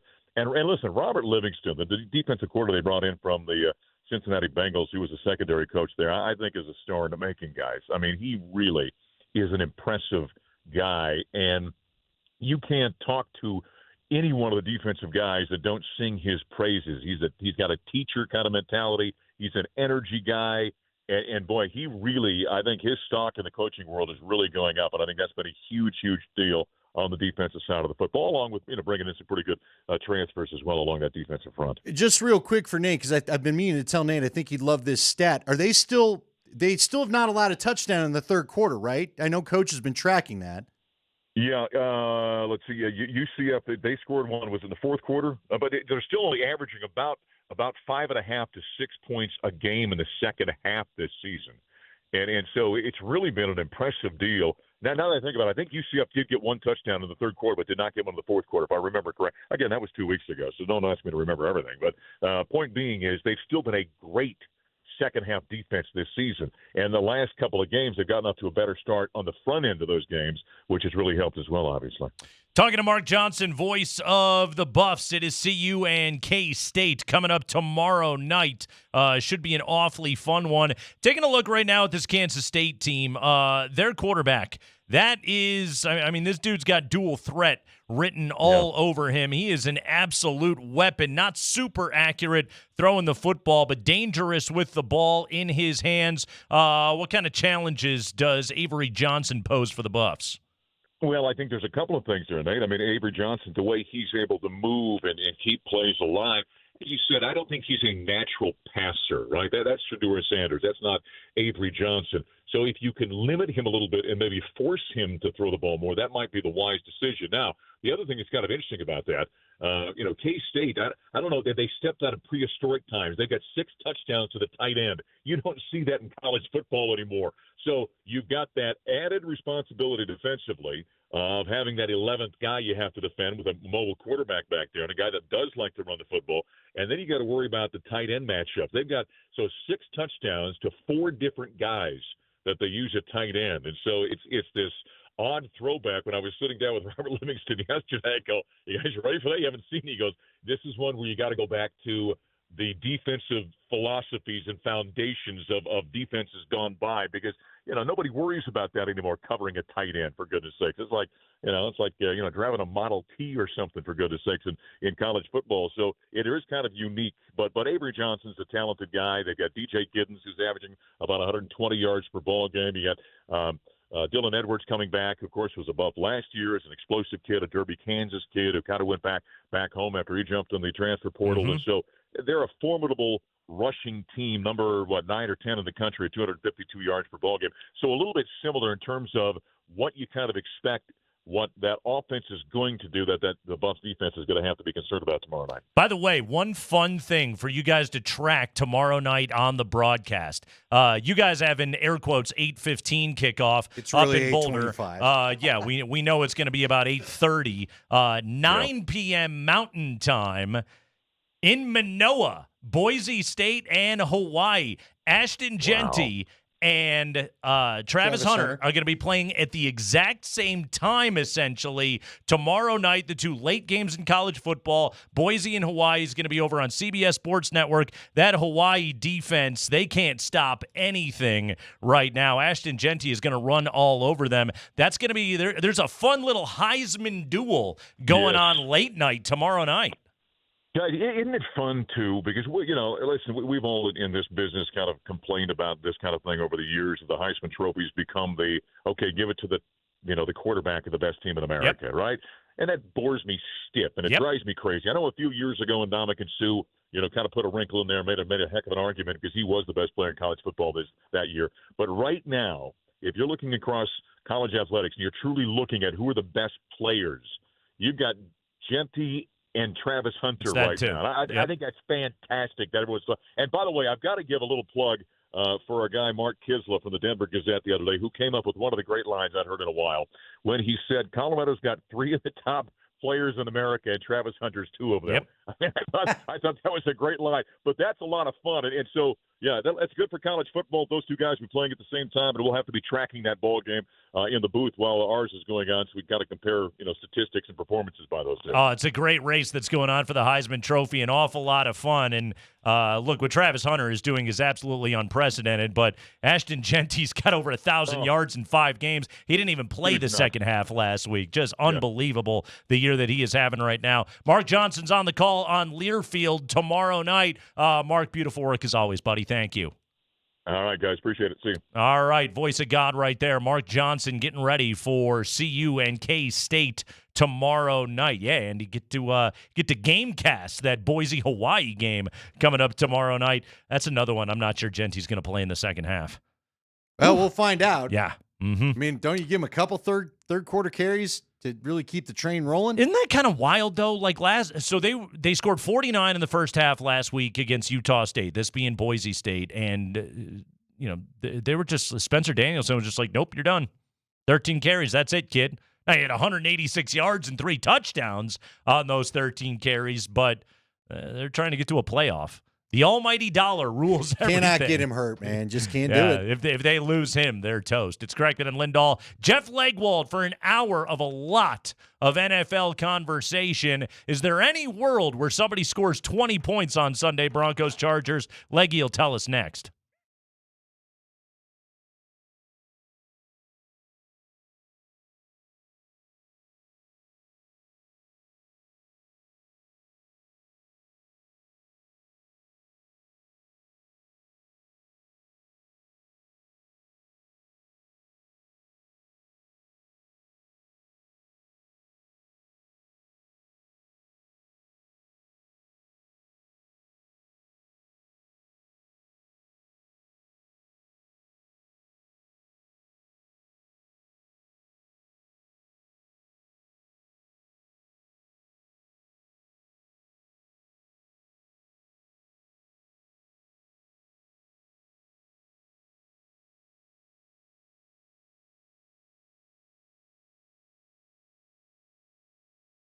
Hey, what up, Denver? It is Nate Kreckman for Sport Trade. Football weekend is upon us. You need to get on Sport Trade right now. Best place to bet the NFL is at Sport Trade. What's so great about betting the NFL at Sport Trade, you ask yourself? Because the NFL is wild. Crazy things happen once these games get going and those opening lines go directly out the window. You want to be live betting these games from your couch when they get to the witching hour on Sunday. Sport Trade is the best place to do it. They offer up the best live wagering experience in the industry. Instant in-play betting, fair cash outs, a massive menu of props. Most books are offering you minus $1.15 on lines.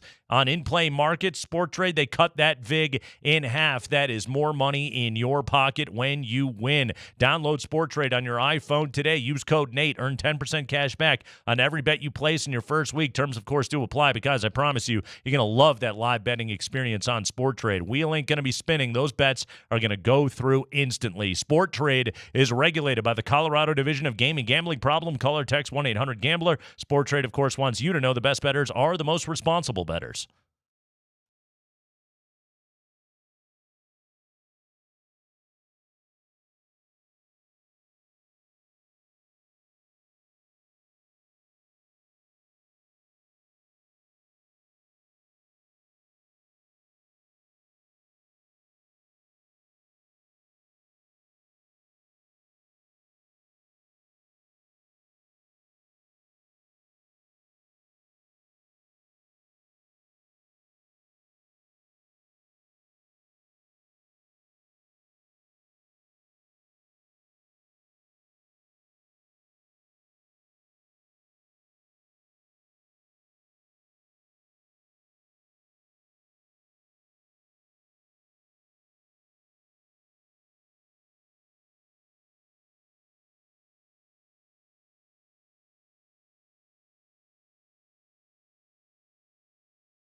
What's up, Denver? This is Gabe Landeskog. You're listening to Landeskog Friday with Kreckman and Lindahl.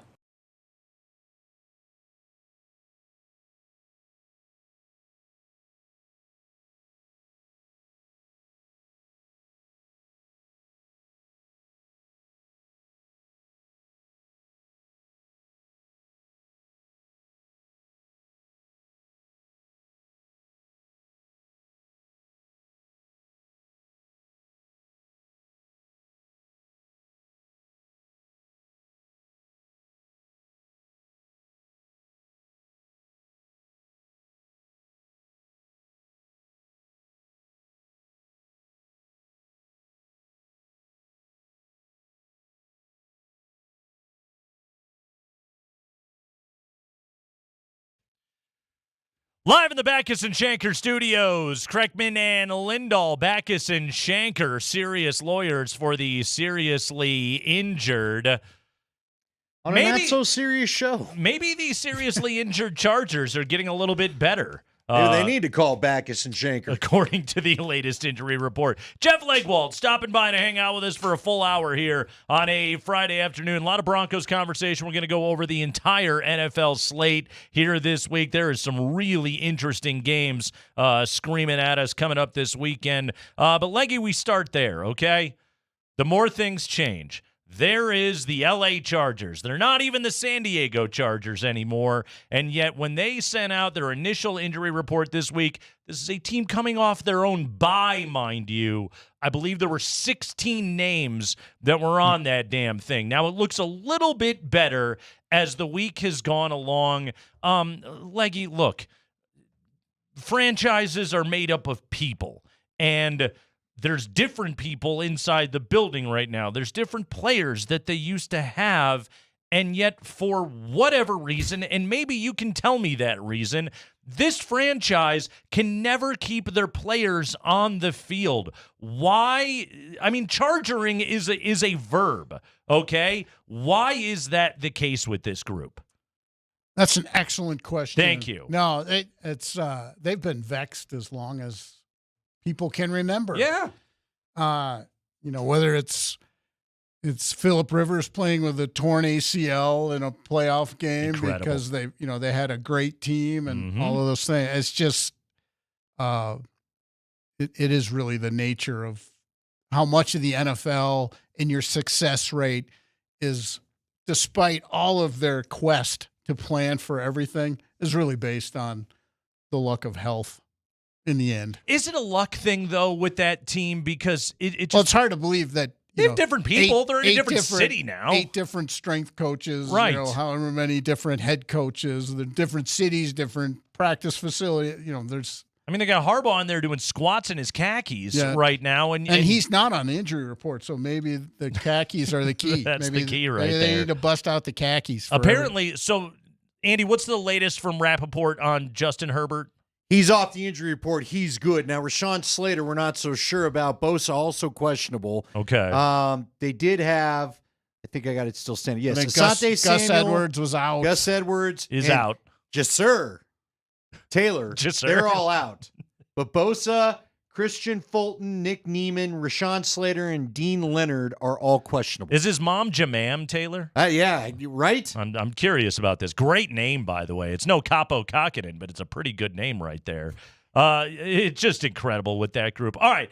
So especially coming off a bye. Off a bye. It's unbelievable. Okay. That was a grueling spa trip or something. I don't know. So this team, this Charger group, all right, they have no skill position talent. I think Ladd McConkey's going to be a good NFL player. He already kind of is a good NFL player. He's WR1 on that team. Yeah, exactly. Right, good luck for him this week, obviously. But they don't have anybody. Eckler's gone. Mike Williams is gone. Keenan Allen is gone. I mean, it's a complete no-name offense outside of basically their tackles and their quarterback. You got Herbert with a bad ankle. Defensively, they're impressive, even though Bosa is banged up. But I ask you the question that Andy and I kicked around to start the show today. Does Jim Harbaugh legitimize that operation? What is he worth to that team? How much better does he make them? Well, it's very intriguing that since 2011, I believe Jim Harbaugh and Sean Payton have won the same number of playoff games, and Jim Harbaugh was coaching at Michigan for 9 years. So, no, that was a Legwald special right there. A little that was some, good. A little some. But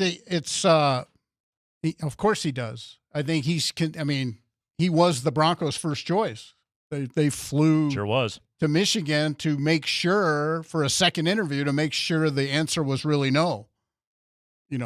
Before they hired Sean Payton. So they obviously thought he would legitimize a lot of things. But you are sort of beholden. You're going to do it his way.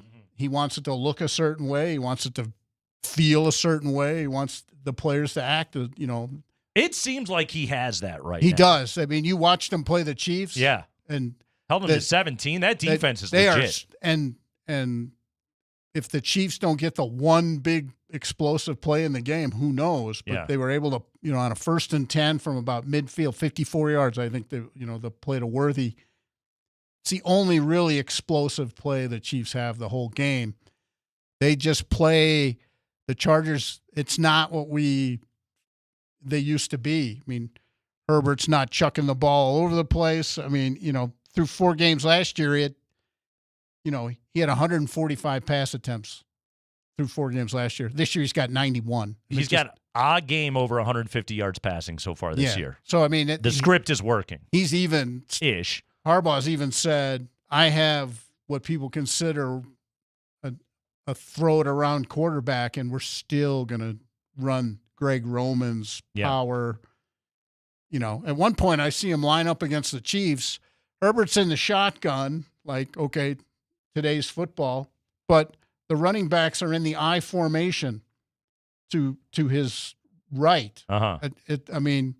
Traditional I formation, but we put the quarterback in the gun, and then they run the play to the other side of the formation as if, it's the old school running play. So this is a different looking offense and a different challenge for the Broncos. And his defense they look physical and they tackle well. They keep everything in front too. So and it's you're already talking about a Bronco team that's 29th in average yards per pass attempt, playing a defense that already keeps things in front of it. So this is going to be intriguing to see how Sean Payton attacks with the limited sort of ability they've had to go downfield so far. I mean, this like ideally for both of these teams, and really this has got to be 3-2 game. Exactly. This has got to be the game script for both of these teams. Is we were talking about this. Okay? One turnover could decide everything. Harbaugh wants this game to look like 38 runs and 22 passes,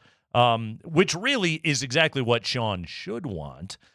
We don't know if he actually does or not, but it's what he should want evidence going would into say this no game right now. But exactly, but it's going to be sort of a slug it out. Style points will be hard to come by. Yeah. I used to say back in the day, pinstripes on a dump truck, kind of a deal. So that who does that game favor in this matchup?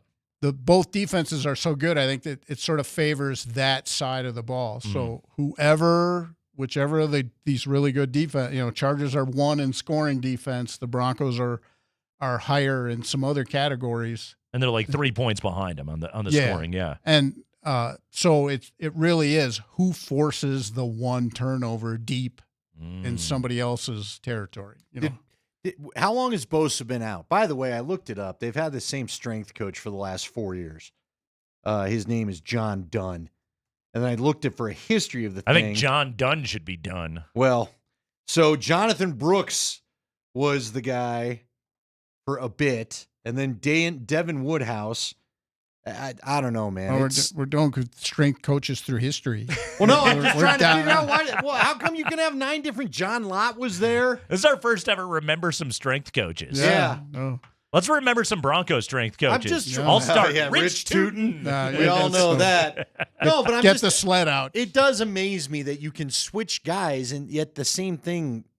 It's inexplainable. Now with Bosa just one of those guys built to get hurt all the time? Well, is he over the hill? Some guys, I wouldn't say over the hill, but some guys are just wound excessively tight. They work out all the time. They stress the body all the time. And, part part of me thinks that on a lot of levels, we've sort of reached the limit of, how much you can ask of, in an off season or in, during a season to work out and play and do all the things they need to do. And it doesn't take much to, one twist of your ankle and everything changes. Crux to my question is pretty simple. Are they I don't good think they're without more, Bosa? they're not. Well, no, they got Bud Dupree coming off the bench as a pass rusher. He's been good. He's had a great year so far. That's what I mean. Yeah. He's in their rotation. He doesn't even start, so they'll be okay. They're good on defense. I don't care who's playing. They know exactly what they want to do, and they play their assignments, and they don't mess up. And you're going to have to push them around to beat them. Yeah. They tackle extremely well. No, this is going to require the Broncos to mind their P's and Q's. And again, you're talking about an offense that has 2 completions this year over 30 yards. So they're already playing in a rectangle, and that's exactly where the Chargers want you to play. Let's talk about those Denver tackles going into this matchup a little bit when we come back. Looking at this Bronco-Charger game, Jeff Legwold is here. You got questions for Leggy, 303-504-0925. That is the Champ Mazda text line. Champ Mazda, one price, one person, 1 hour. Clip that bad boy, Spring. Nate Kreckman and Andy Lindahl, Jeff Legwold hanging out on Altitude Sports Radio 92.5.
Jeff Legwold is with us on a Ska Friday. Kreckman and Lindahl on Altitude Sports Radio 92.5. Jeff Legwold's appearance brought to you by the International Brotherhood of Electrical Workers, IBEW Local 68. You start with a job, you end with a career. Headline, ESPN.com. Byline, Jeff Legwold, ESPN senior writer. Sources, Broncos wide receiver Josh Reynolds undergoes finger surgery. Legwold says in the lead that Josh Reynolds could miss multiple weeks after undergoing finger surgery, suffering the injury Sunday against the Raiders. Eighth-year wide receiver stumbled just after he made a 9-yard touchdown catch with 8 minutes, 14 seconds left in the game. It was a good throw. It was a good catch, but he kind of slid on that pavement there right next to the wall and went down. Jeff Legwold, who is a professional reporter, to be sure, had the rest of the press corps staring at him while he was the one that was lucky enough to ask Sean Payton what's going on with Josh Reynolds and the injury. I'm sure Sean Payton was ecstatic to fully disclose everything that's going on. Spring? Sean, do you have a prognosis on Reynolds? None now. Look, 2 o'clock, you guys will get all of that. I don't want to go through the... I guess there's a recording. Yeah, I know. But if I hit Josh, then I have to hit Luke, and then I have to give out any of them. Yeah, so nothing right now, nothing to update, but fair enough. I mean, the obvious answer It's an injury, and there's stories out there that your guy's going to miss games. Yeah, it's fair. Then I have to talk about everybody. Otherwise, No, I'm mainly worried about Josh. If I don't get a snack for everyone. I promised I wouldn't ask about anybody else. I just want to know about the one. Yeah, the guy that the rumors out there he's going to miss multiple games. That's mainly who I'm concerned about. A few of us knew at that point, even before some of the reports came out, but we were just kind of waiting until after practice. But anyway, he's got the only 2 catches for the team over 30 yards. He's got both of them. One of them's on a trick play, and so you wonder, are they going to let Marvin Mims play football? And, it's almost like we did that segment this week. Yeah. So yesterday? Yeah. Couple. But might have done a couple of them. He has been, the guy with the most big plays in an offense that's struggled to make them. So this will be bear watching, because now if some of these other guys can't lift their game a bit, Cortland Sutton's going to get even more attention. I mean, that's the domino effect now. They don't have to worry about Reynolds in a lot of those groupings. So now Cortland gets an extra defender, looking his way, and that even impacts this offense a little more, I think. What is the injury, by the way? So it's I've been told it's sort of the outside of his hand, pinky area, but went down, smacked it on the pavement or whatever. Well, he sort of stumbles after the play, slides a little bit, and then into the wall, and he immediately sort of flips over and sits up, and he shakes his grabbing his hand and shaking it. So it isn't good. It's the oh crap moment. As you know, that injury is not fun. And it's not good for a guy that, I don't know, needs his hands for a living. Yeah. So that's, and, I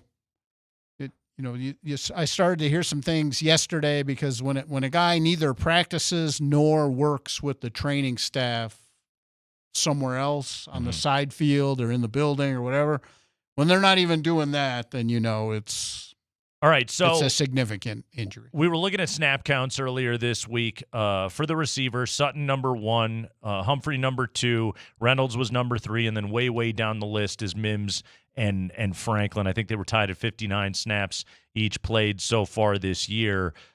Franklin, since he's actually gotten a uniform, has gotten a little bit more run out there than Marvin Mims has. Do you anticipate he's next man up?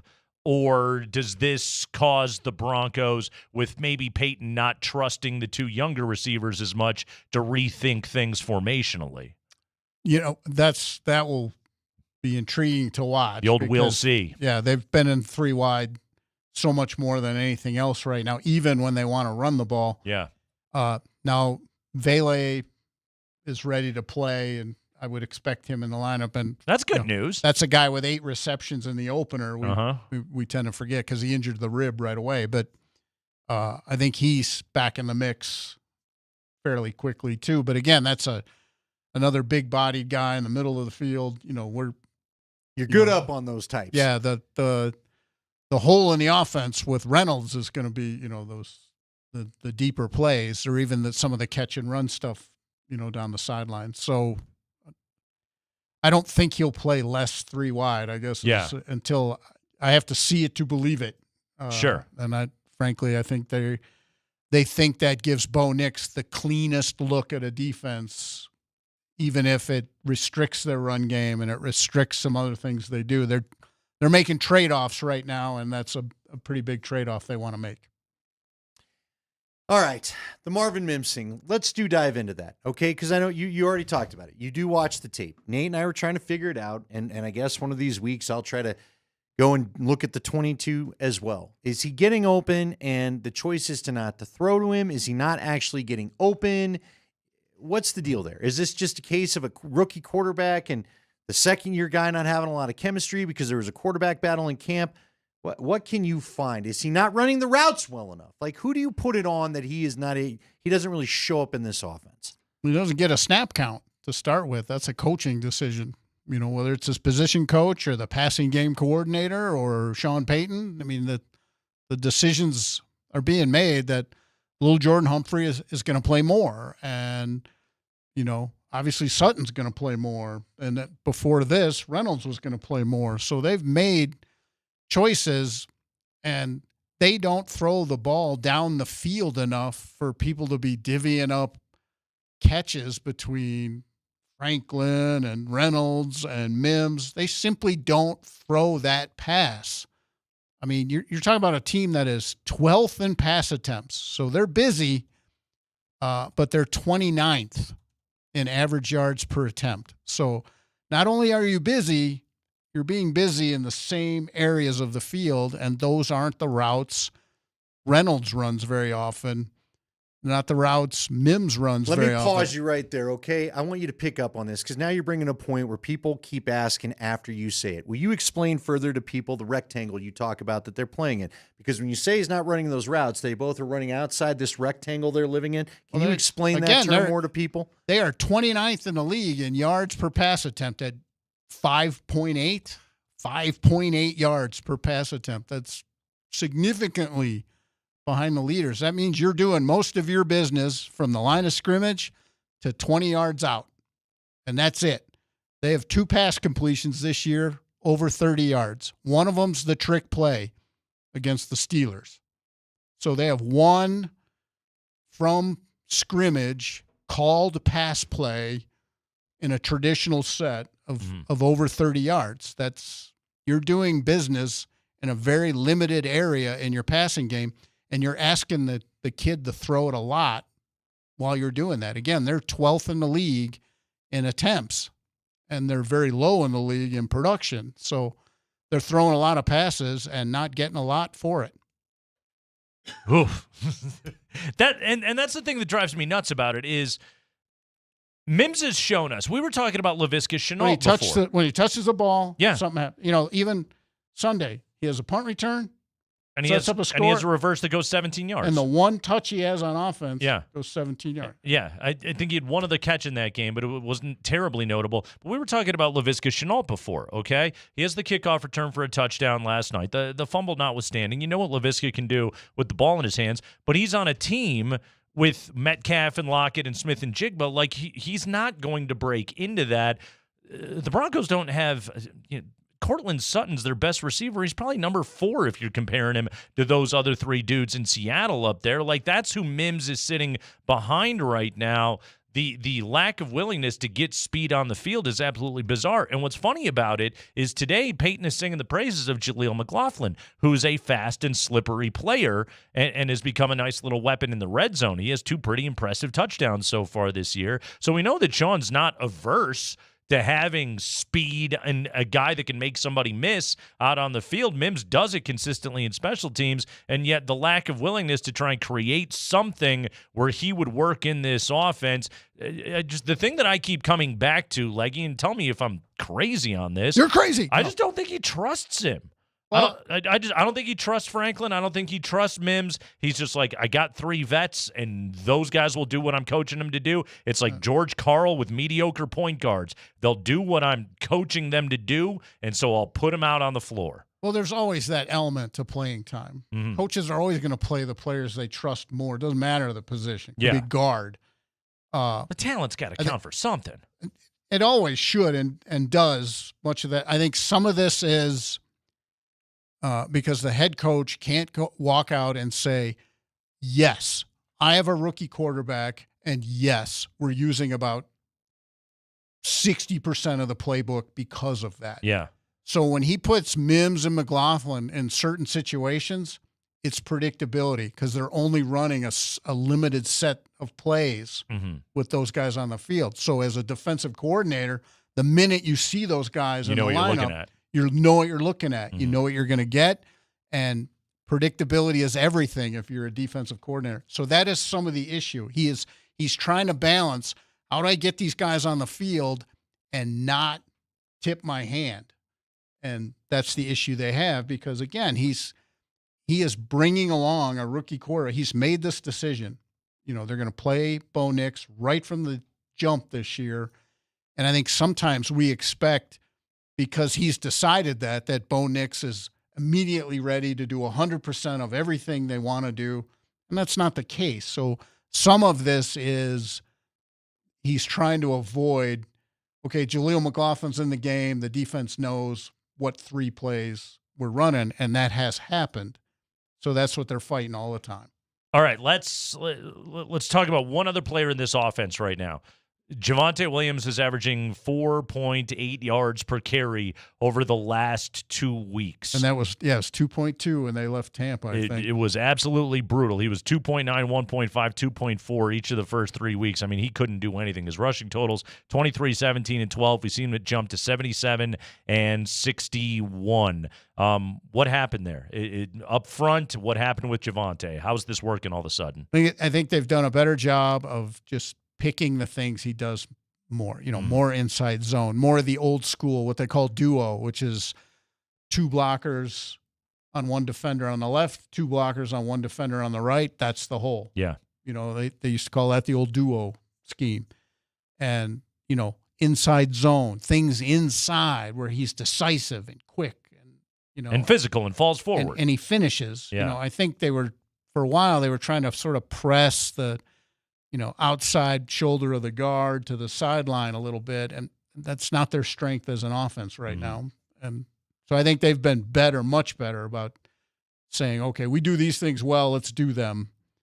Now, with Wattenberg hurt now at center, now, the test becomes, can they still do that with a backup at center, a backup at right tackle, and see where that goes. But they've been better, and he's been more decisive with those kinds of plays. All right. I keep waiting for them to open up it a little bit, even though you've said they probably shouldn't open it up to keep the formula Some of it's going the that quarterback. they're winning. They've pounded it in his head. Do not take sacks. And don't throw a pick. Don't throw a pick. So in his mind, that's what gets me in trouble. If he's breaking the tie in his brain in real time and with milliseconds to make a decision, he's always going to pick the safest option most of the time. But this may be the most conservative game plan of the year, right? With these injuries, with Reynolds out, and the team, and who you're facing, right? They make your life miserable. I mean, the Chiefs scored 17, and they only scored 17 is because they hit one big play, right, in the game. So, and Mahomes is pretty good at figuring out what defenses are doing to him. What is going on? Look, the guy that could try to loosen this thing up, although I'm really losing faith anything's ever going to happen, because it's been year 3. What is going on with Dulcich? I know Peyton would not allow himself to be pinned down on Kroll. We got the similar answer to why Mims and Judy couldn't be on the field together again and all that. They basically decided, I think they tried to send Greg Dulcich a message, look, it needs to be better because, Kroll is the guy last week. And look, I won't argue it, man. I mean, Dulcich really has not been very noticeable. And I think it's been noticeably poor. And I think that's a player drops, whose confidence. I mean, a lot of times, some players have a hard time, getting their confidence back after a drop, or whatever. You always used to strike me, Demaryius Thomas. He'd have a drop in a game, and I'm not kidding you. That next practice, I'd look out the window of the media room and I'd see him early in the morning. He'd be catching 400 balls from the jugs machine, and he never wavered. The next game he was back ready to go. And I think for whatever reason, this team hadn't made the playoffs in a long time. The culture is still, when bad things happen, another bad thing happens sometimes. Who's starting at right tackle on Sunday? That's I would think it's Pert. Yeah. I would think so. And then maybe Frank Crum is the sort of the extra jumbo tight end guy and the backup just in case. Mhm. But they're way down now. Yeah. And you're down to the third, fourth, really, if you count Quinn Bailey's injury. You always worry about with a backup center and Forsyth coming in. You always worry about chemistry with the quarterback. But these two, they go back to college, so That does save you a bit. But again, it's a different animal, cadence, different timing, different everything. different dude across from him. Yeah, you're going to be a little quicker out of your stance in the NFL. So sometimes that can lead to some snap issues. Tell you what, I want to get this one in because I know we want to talk a little full league. I know that our guy Rob's got a question for you about the trades. But let's bring up the trades. Let's just say, let's have some fun. Let's live in a fun world. Here It's we Scott go. Friday, Leggy. Where's the balloon? Where's my needle? Yeah, I know. Where's my needle? Well, see, that's why I'm asking this. I got a feeling that you're going to pop the red balloon. You know what I'm doing. Like up, the house is going to fall. Let's say they get to 6-2. Let's say they knuckle this one out. Who cares? Another 10-9 wins. So what? You're 4-2. Sets up pretty good. New Orleans maybe going with Spencer Rattler or who knows, Taysom Hill, but it ain't going to be Derek Carr. And then you got the Panthers at home. So it sets up well for you if you can get by this. Either way, you're 5-3 or 6-2. Pretty good record. Maybe a surprise for what you thought you'd be at Halloween.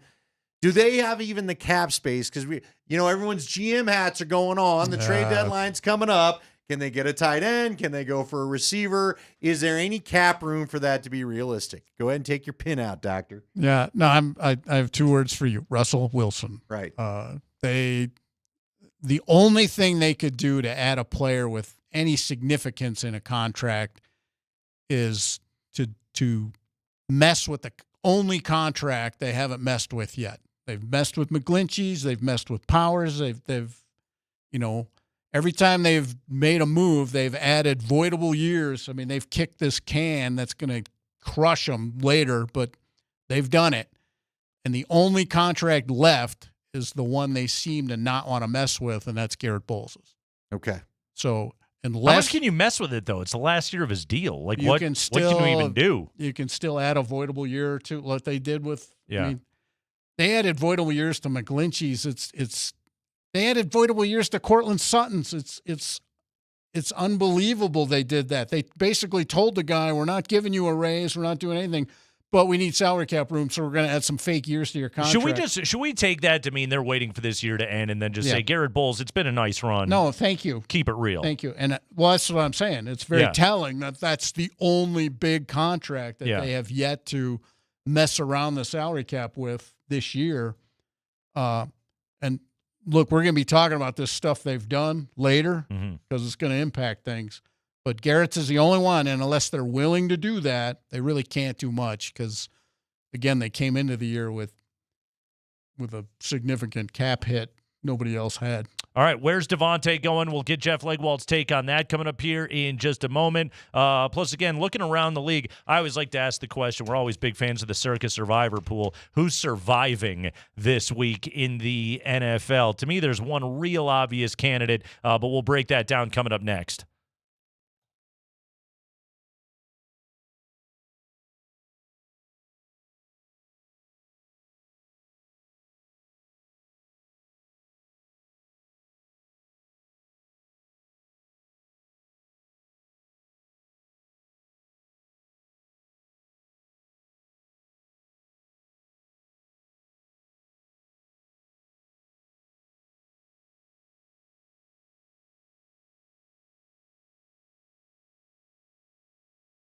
Hey guys, Andy Lindahl here for the Rocky Mountain Men's Clinic. We're going to talk erectile dysfunction as you head into the weekend. Don't be dealing with this. Make this the last weekend. Maybe you're dealing with it if it is a problem for you. Maybe you didn't know this. Half of men over age 50 have erectile dysfunction, with even more of us affected as we get into our 60s and beyond. ED can also impact younger men, even in their 30s, which makes this one of the most pervasive conditions in medicine. It can cause you to pull away from your partner, maybe not seek out intimacy at all, and affect your confidence. If you're dealing with any of this, you don't need to. Get your relationship statuses back by heading on over to the Rocky Mountain Men's Clinic. They have treatments that work when the pills and herbals fail, and they have treatments with success rates well over 90%. They've served the Front Range of Colorado for nearly a decade and successfully treated tens of thousands of men. You can schedule your consult with the Rocky Mountain Men's Clinic today. That initial visit looks like this. It's $99 and includes a medical consult with a Colorado licensed medical provider, a TMPSA test, and if you're medically advised, a test dose. And if that test dose isn't working in the office, then your visit's free. Go and see them at one of their 5 locations throughout Colorado. Call them today, 720-440-7900, or visit RockyMountainMen'sClinic.com.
Oh, we got another one of those extremely long NFL Sundays coming up, starting at 7:30 a.m. Jags Bears in London.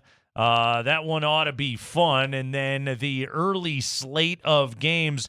Interesting matchup between Green Bay and Arizona. Johnny Gans there in Arizona is just he's getting more out of that team than he probably should. Jordan Love is putting up some big-time numbers. That game is certainly going to be interesting. And obviously Washington and Baltimore, one really fun one there in the early slate. The game that I have circled, by the way, as my survivor pick, which means I'm destined to be wrong about this, I think the Browns can keep this game semi-interesting. They're not beating the Eagles, though.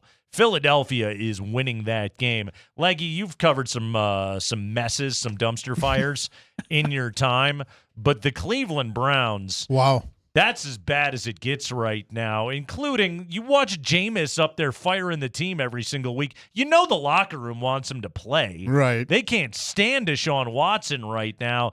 That is about as dysfunctional an NFL situation as I can ever remember, and the guaranteed contract thing is hanging over it. It's unbelievable how bad the Browns have screwed this up. It will take an owner to say, I don't care. Yeah. About the money anymore. And he won't say it. The money's the lost cut, but that's all that can fix it. Because, I mean, in my experience, just being around the locker rooms, guys, players approach this with a really short window of time. And they don't want to hear about, we'll just keep, it'll work out, just keep they don't want to hear about development. They don't, that's for the GM to worry about. Yeah. They want to hear about, I want to win right now. Yeah. And that other guy is a better chance. And when you're a head coach, if your locker room thinks you should be playing somebody else at a quarterback, you got no shot. I mean, this is going to get Stefanski fired, isn't it? Well, that's what I mean. You got if your locker room has decided, in front of your face or behind your back, whatever, that the other guy should be the quarterback and you won't do it, it's terrible. And that defense is legit. Oh, they have talent all over the place. They were a playoff team a year ago. They're 1-4 and they're getting killed every They week. got there mainly because of the defense. Because they didn't know until Flacco arrived. And that's a coach I know very well. I've known Jim Schwartz since he was a quality control coach with the Oilers. He knows what he's doing. And the guys he has is perfect. I mean, Garrett is just whatever you want to do. Mm-hmm. He's got some corners. He's got all the pieces he likes to have to play the way he wants to. So it's almost. It's one of those weird teams where you have a coordinator who's been a head coach, and it's almost like there's two head coaches. Like one side of the ball is doing really well and it's organized, and then the other side of the ball is a mess. And it's you always just wonder, okay, is that the interim? Yeah, yeah. Is that going to be the interim? All right, where's Devontae going? Rob Trujillo is dying for you to tell him that he's going to Buffalo and that Buffalo's in on it, and he's heard some Buffalo guys saying that he's going there. Well, do you have any intel on Devontae? Everybody wants, that. It's the salary cap's restricting a lot of these teams that would like to add him. Buffalo's one of them. I mean, they've had so many injuries on defense. Their IR has already eaten. You said that's affecting the Broncos too, right? Yeah, because players on injured reserve count against the cap. So if you have 10 guys on injured reserve, that's like you're paying 63 guys instead of 53. If you have, like last year, the Broncos, if you have 15 guys on injured reserve, I mean, so you're paying a lot of guys for not playing, so that it limits you when big contracts and starters go to IR, that makes you have a hard time at the trade. I keep hearing New Orleans, but, that's just he's given I've been told. Now, again, I'm not the definitive expert on this one, but I have been told by people I trust in the league that Davante Adams is given a very narrow window of what he would accept as a good move. So I think that's part of it too. Kansas City, and again, I know they're in the Raiders division, but they are so in need of a playmaker right now to complement the rest of that offense. That's the one that jumps off the page at me, Leggy. And they should just outbid everybody, and the Raiders would be idiots to say no because they're not catching the Chiefs anytime soon anyway. Yeah, it's just I think that's one where you've got such a good locker room, such a good chemistry. You've got the team exactly the way you want it. You might not be willing to sort of put the pebble in the shoe. Ooh. Do they have the cap room? It would take them taking some of those big contracts and moving some things around. Now, one thing that helps you is it's prorated, so you're only paying Devontae half for the rest of the season. But I've also been told the Raiders have made it very clear to people right now, at least. Maybe it changes as the deadline gets closer, but they've made it clear right now they're not interested in eating any of the salary. Yeah. So that's a big factor too. If they'd be willing to play ball later as the deadline closes in, I think they'll have more options. That's what the Broncos did with Vaughn when they wanted to move him to L.A. Right. Remember that? They got the second-round pick, but basically paid They paid the salary. They bought a pick, essentially, is what they did. It was like he was still on their roster, frankly. Yeah. Obviously, they don't have that option going on right now. Rookie quarterbacks around the NFL. Jaden Daniels, obviously, very high atop the list. Caleb Williams has picked it up the last couple of weeks. Bo's on a 3-game win streak. Drake May makes his debut this week against the Houston Texans. Godspeed, young man. The way they block. O-line. Get some health insurance, dude. Yeah. Half-lack it all the way. I hope they run 57 times. By the way, Jaden Daniels having to go into Baltimore. How does that work out for him there this week? He is an absolute freak of an athlete, but this is a different kind of test this week. It is, but I should almost have a draft multiplier for guys who play in the SEC. If you've done Tuscaloosa, if you've been to Auburn, if you've been, if you've been to Georgia, if you played in the SEC championship game, I think that's why, initially here, Bo Nix looked at questions like, hey, you're going to Seattle and that's a loud place. And right. He was kind of like, very polite, but more like, okay. Yeah. Because he's lived Alabama, Auburn, and I think that's set Daniels up to be able. Now it's just a matter of, can you do the football stuff? Sure. Against the scheme you see, but I don't think the environment or any of those things impacts him. But they give up a lot of big plays. The Ravens do on defense. I think last week they were still the league leaders in like 30-yard pass plays allowed this year, which is very un-Baltimore like, through the years. But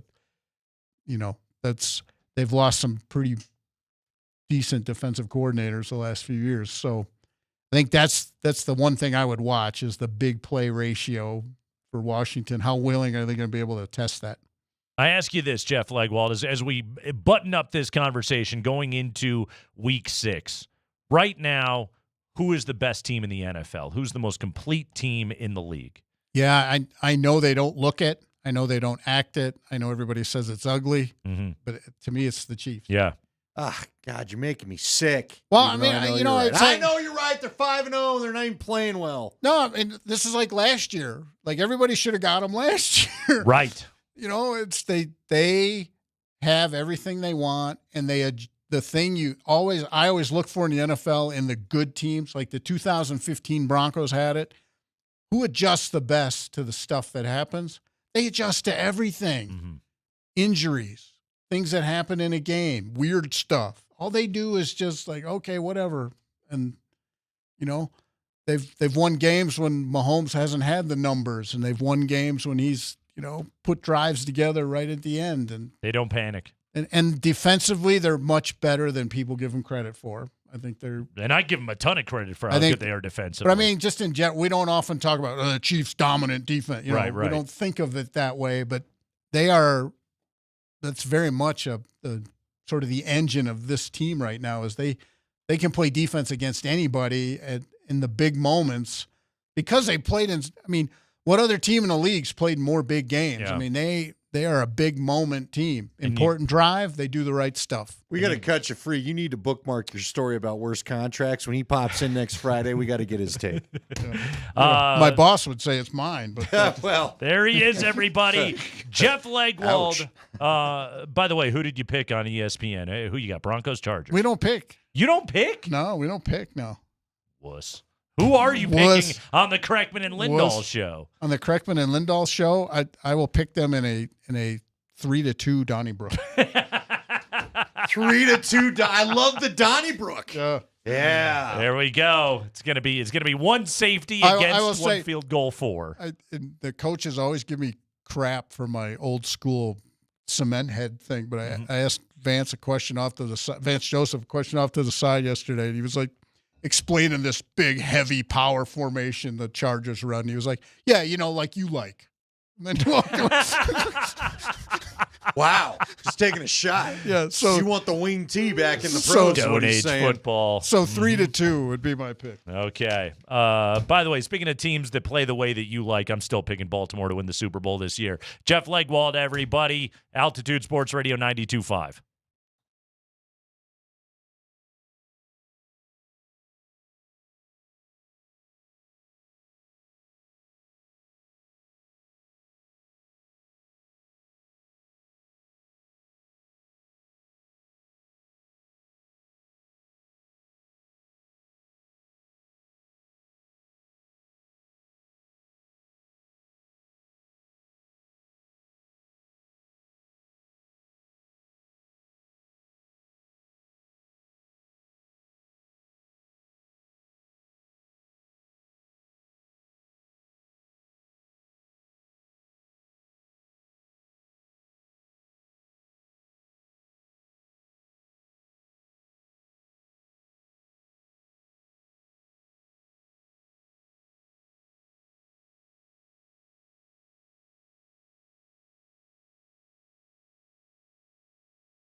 Friday afternoon, time for the High Five, the 5 biggest stories of the day from around the NFL. We have got all kinds of injury updates going into the most notable matchups of the weekend.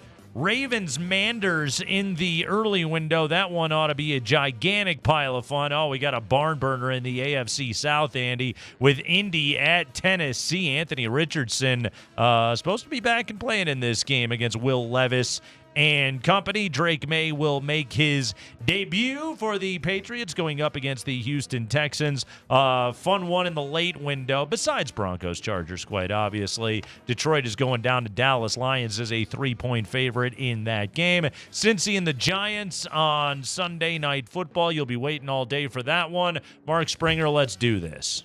Time for the High Five, brought to you by Bet365. Whatever the moment, it is never ordinary at Bet365. Broncos, Chargers, Sunday afternoon. We'll do injuries. We'll start with the Broncos. Out for Denver, wide receiver Josh Reynolds, tackle Alex Palczewski, and center Luke Wattenberg. So we know Forsythe is going to start at center. Jeff Legwold making his educated assumption that it will be the veteran Matt Peart will be starting at right tackle, and Frank Crum, the undrafted rookie out of Wyoming, will kind of be the sixth dude swing tackle option available. Garrett Bowles has already gotten nicked up a few times this year, so strong possibility Crum could see some high leverage snaps in that game. And then, of course, there is no Josh Reynolds in this affair. Andy, who is the receiver that gets the snaps? Gosh, it's a great question, Nate. I mean, I'd like it to be Mims. I feel like there's a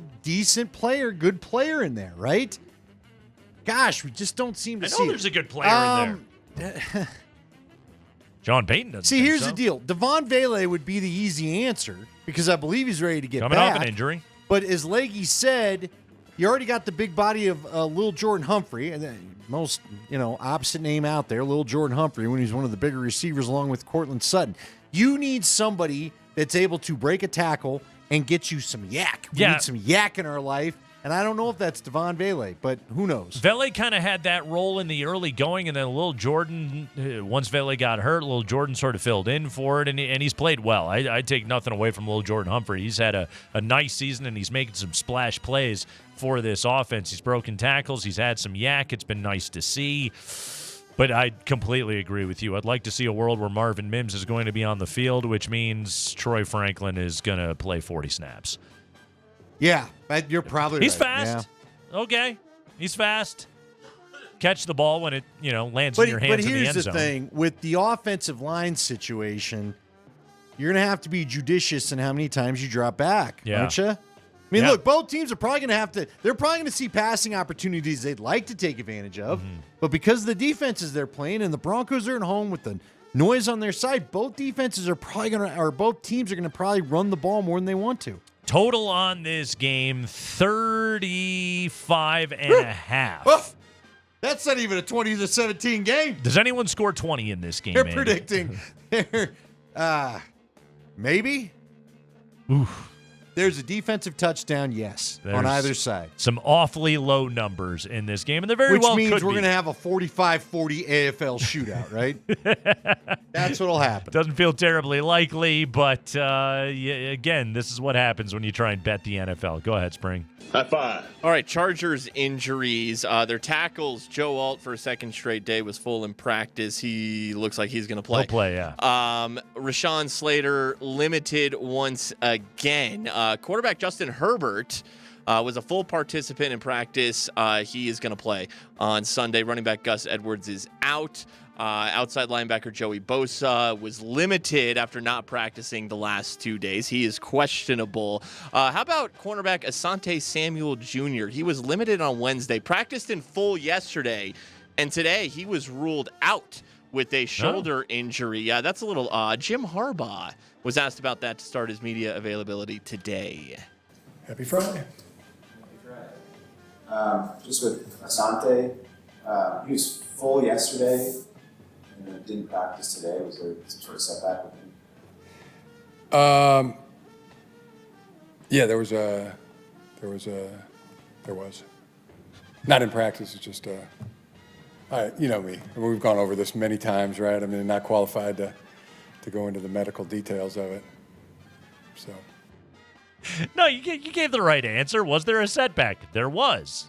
You don't have to explain any more than that. Setback means he shall not play in the game. Better answer than just wait for the injury report like we got here? Exactly. There was. The end. I'm not qualified to talk about injuries. Okay, that's fine. Actually kind of answered that question right there. Harbaugh was asked about his offense earlier this week, if he is encouraged that his run game and his offense is playing as well as it is with so many new faces on that side of the ball. Again, there's no more Eckler, there's no more Williams, there's no more Allen. It's the Ladd McConkey, Joshua Palmer, Quentin Johnson show when it comes to the skill position guys out there. J.K. Dobbins is going to be the number one back with Gus Edwards out this week. They got a rookie and Joe Alt on their offensive line. Is Jim happy with his offense so far this year? It's just the process of just the process. Encourage, heck yeah. You know, I mean, there's some really, really good play, and just more is better. More, and when I say it's tighten up, not lighten up. Tighten up, not lighten up. You know that's printed on a sign and hung up inside that facility, isn't it? Yeah. But look, the answer tells you no. Yeah, There's been some good plays is basically what he said. They've scored 10 points each of the last 2 weeks. Overall, the last 2 week games that they played. I'd like more. Yeah. We'd all like more, sir. Yeah, he was not thrilled with that. They scored 22 against the Raiders. They scored 26 at Carolina. That was the Bryce Young Panthers. But each of the last 2 weeks, they've scored 10 points each. Herbert banged up in both of those games, like Spring brought up right there. Herbert is now off of the injury report. Let's revisit Jim Harbaugh from earlier in the week on just how Justin Herbert is doing in his recovery from the ankle injury. This one is always fun to replay here on the show. He's doing great. I mean, he's, again, just he's the best. Love him, and glad he's on our team, and nobody does more. And he's proven that through the first four weeks. I don't think anybody does more for the entire organization than Justin Herbert does. So.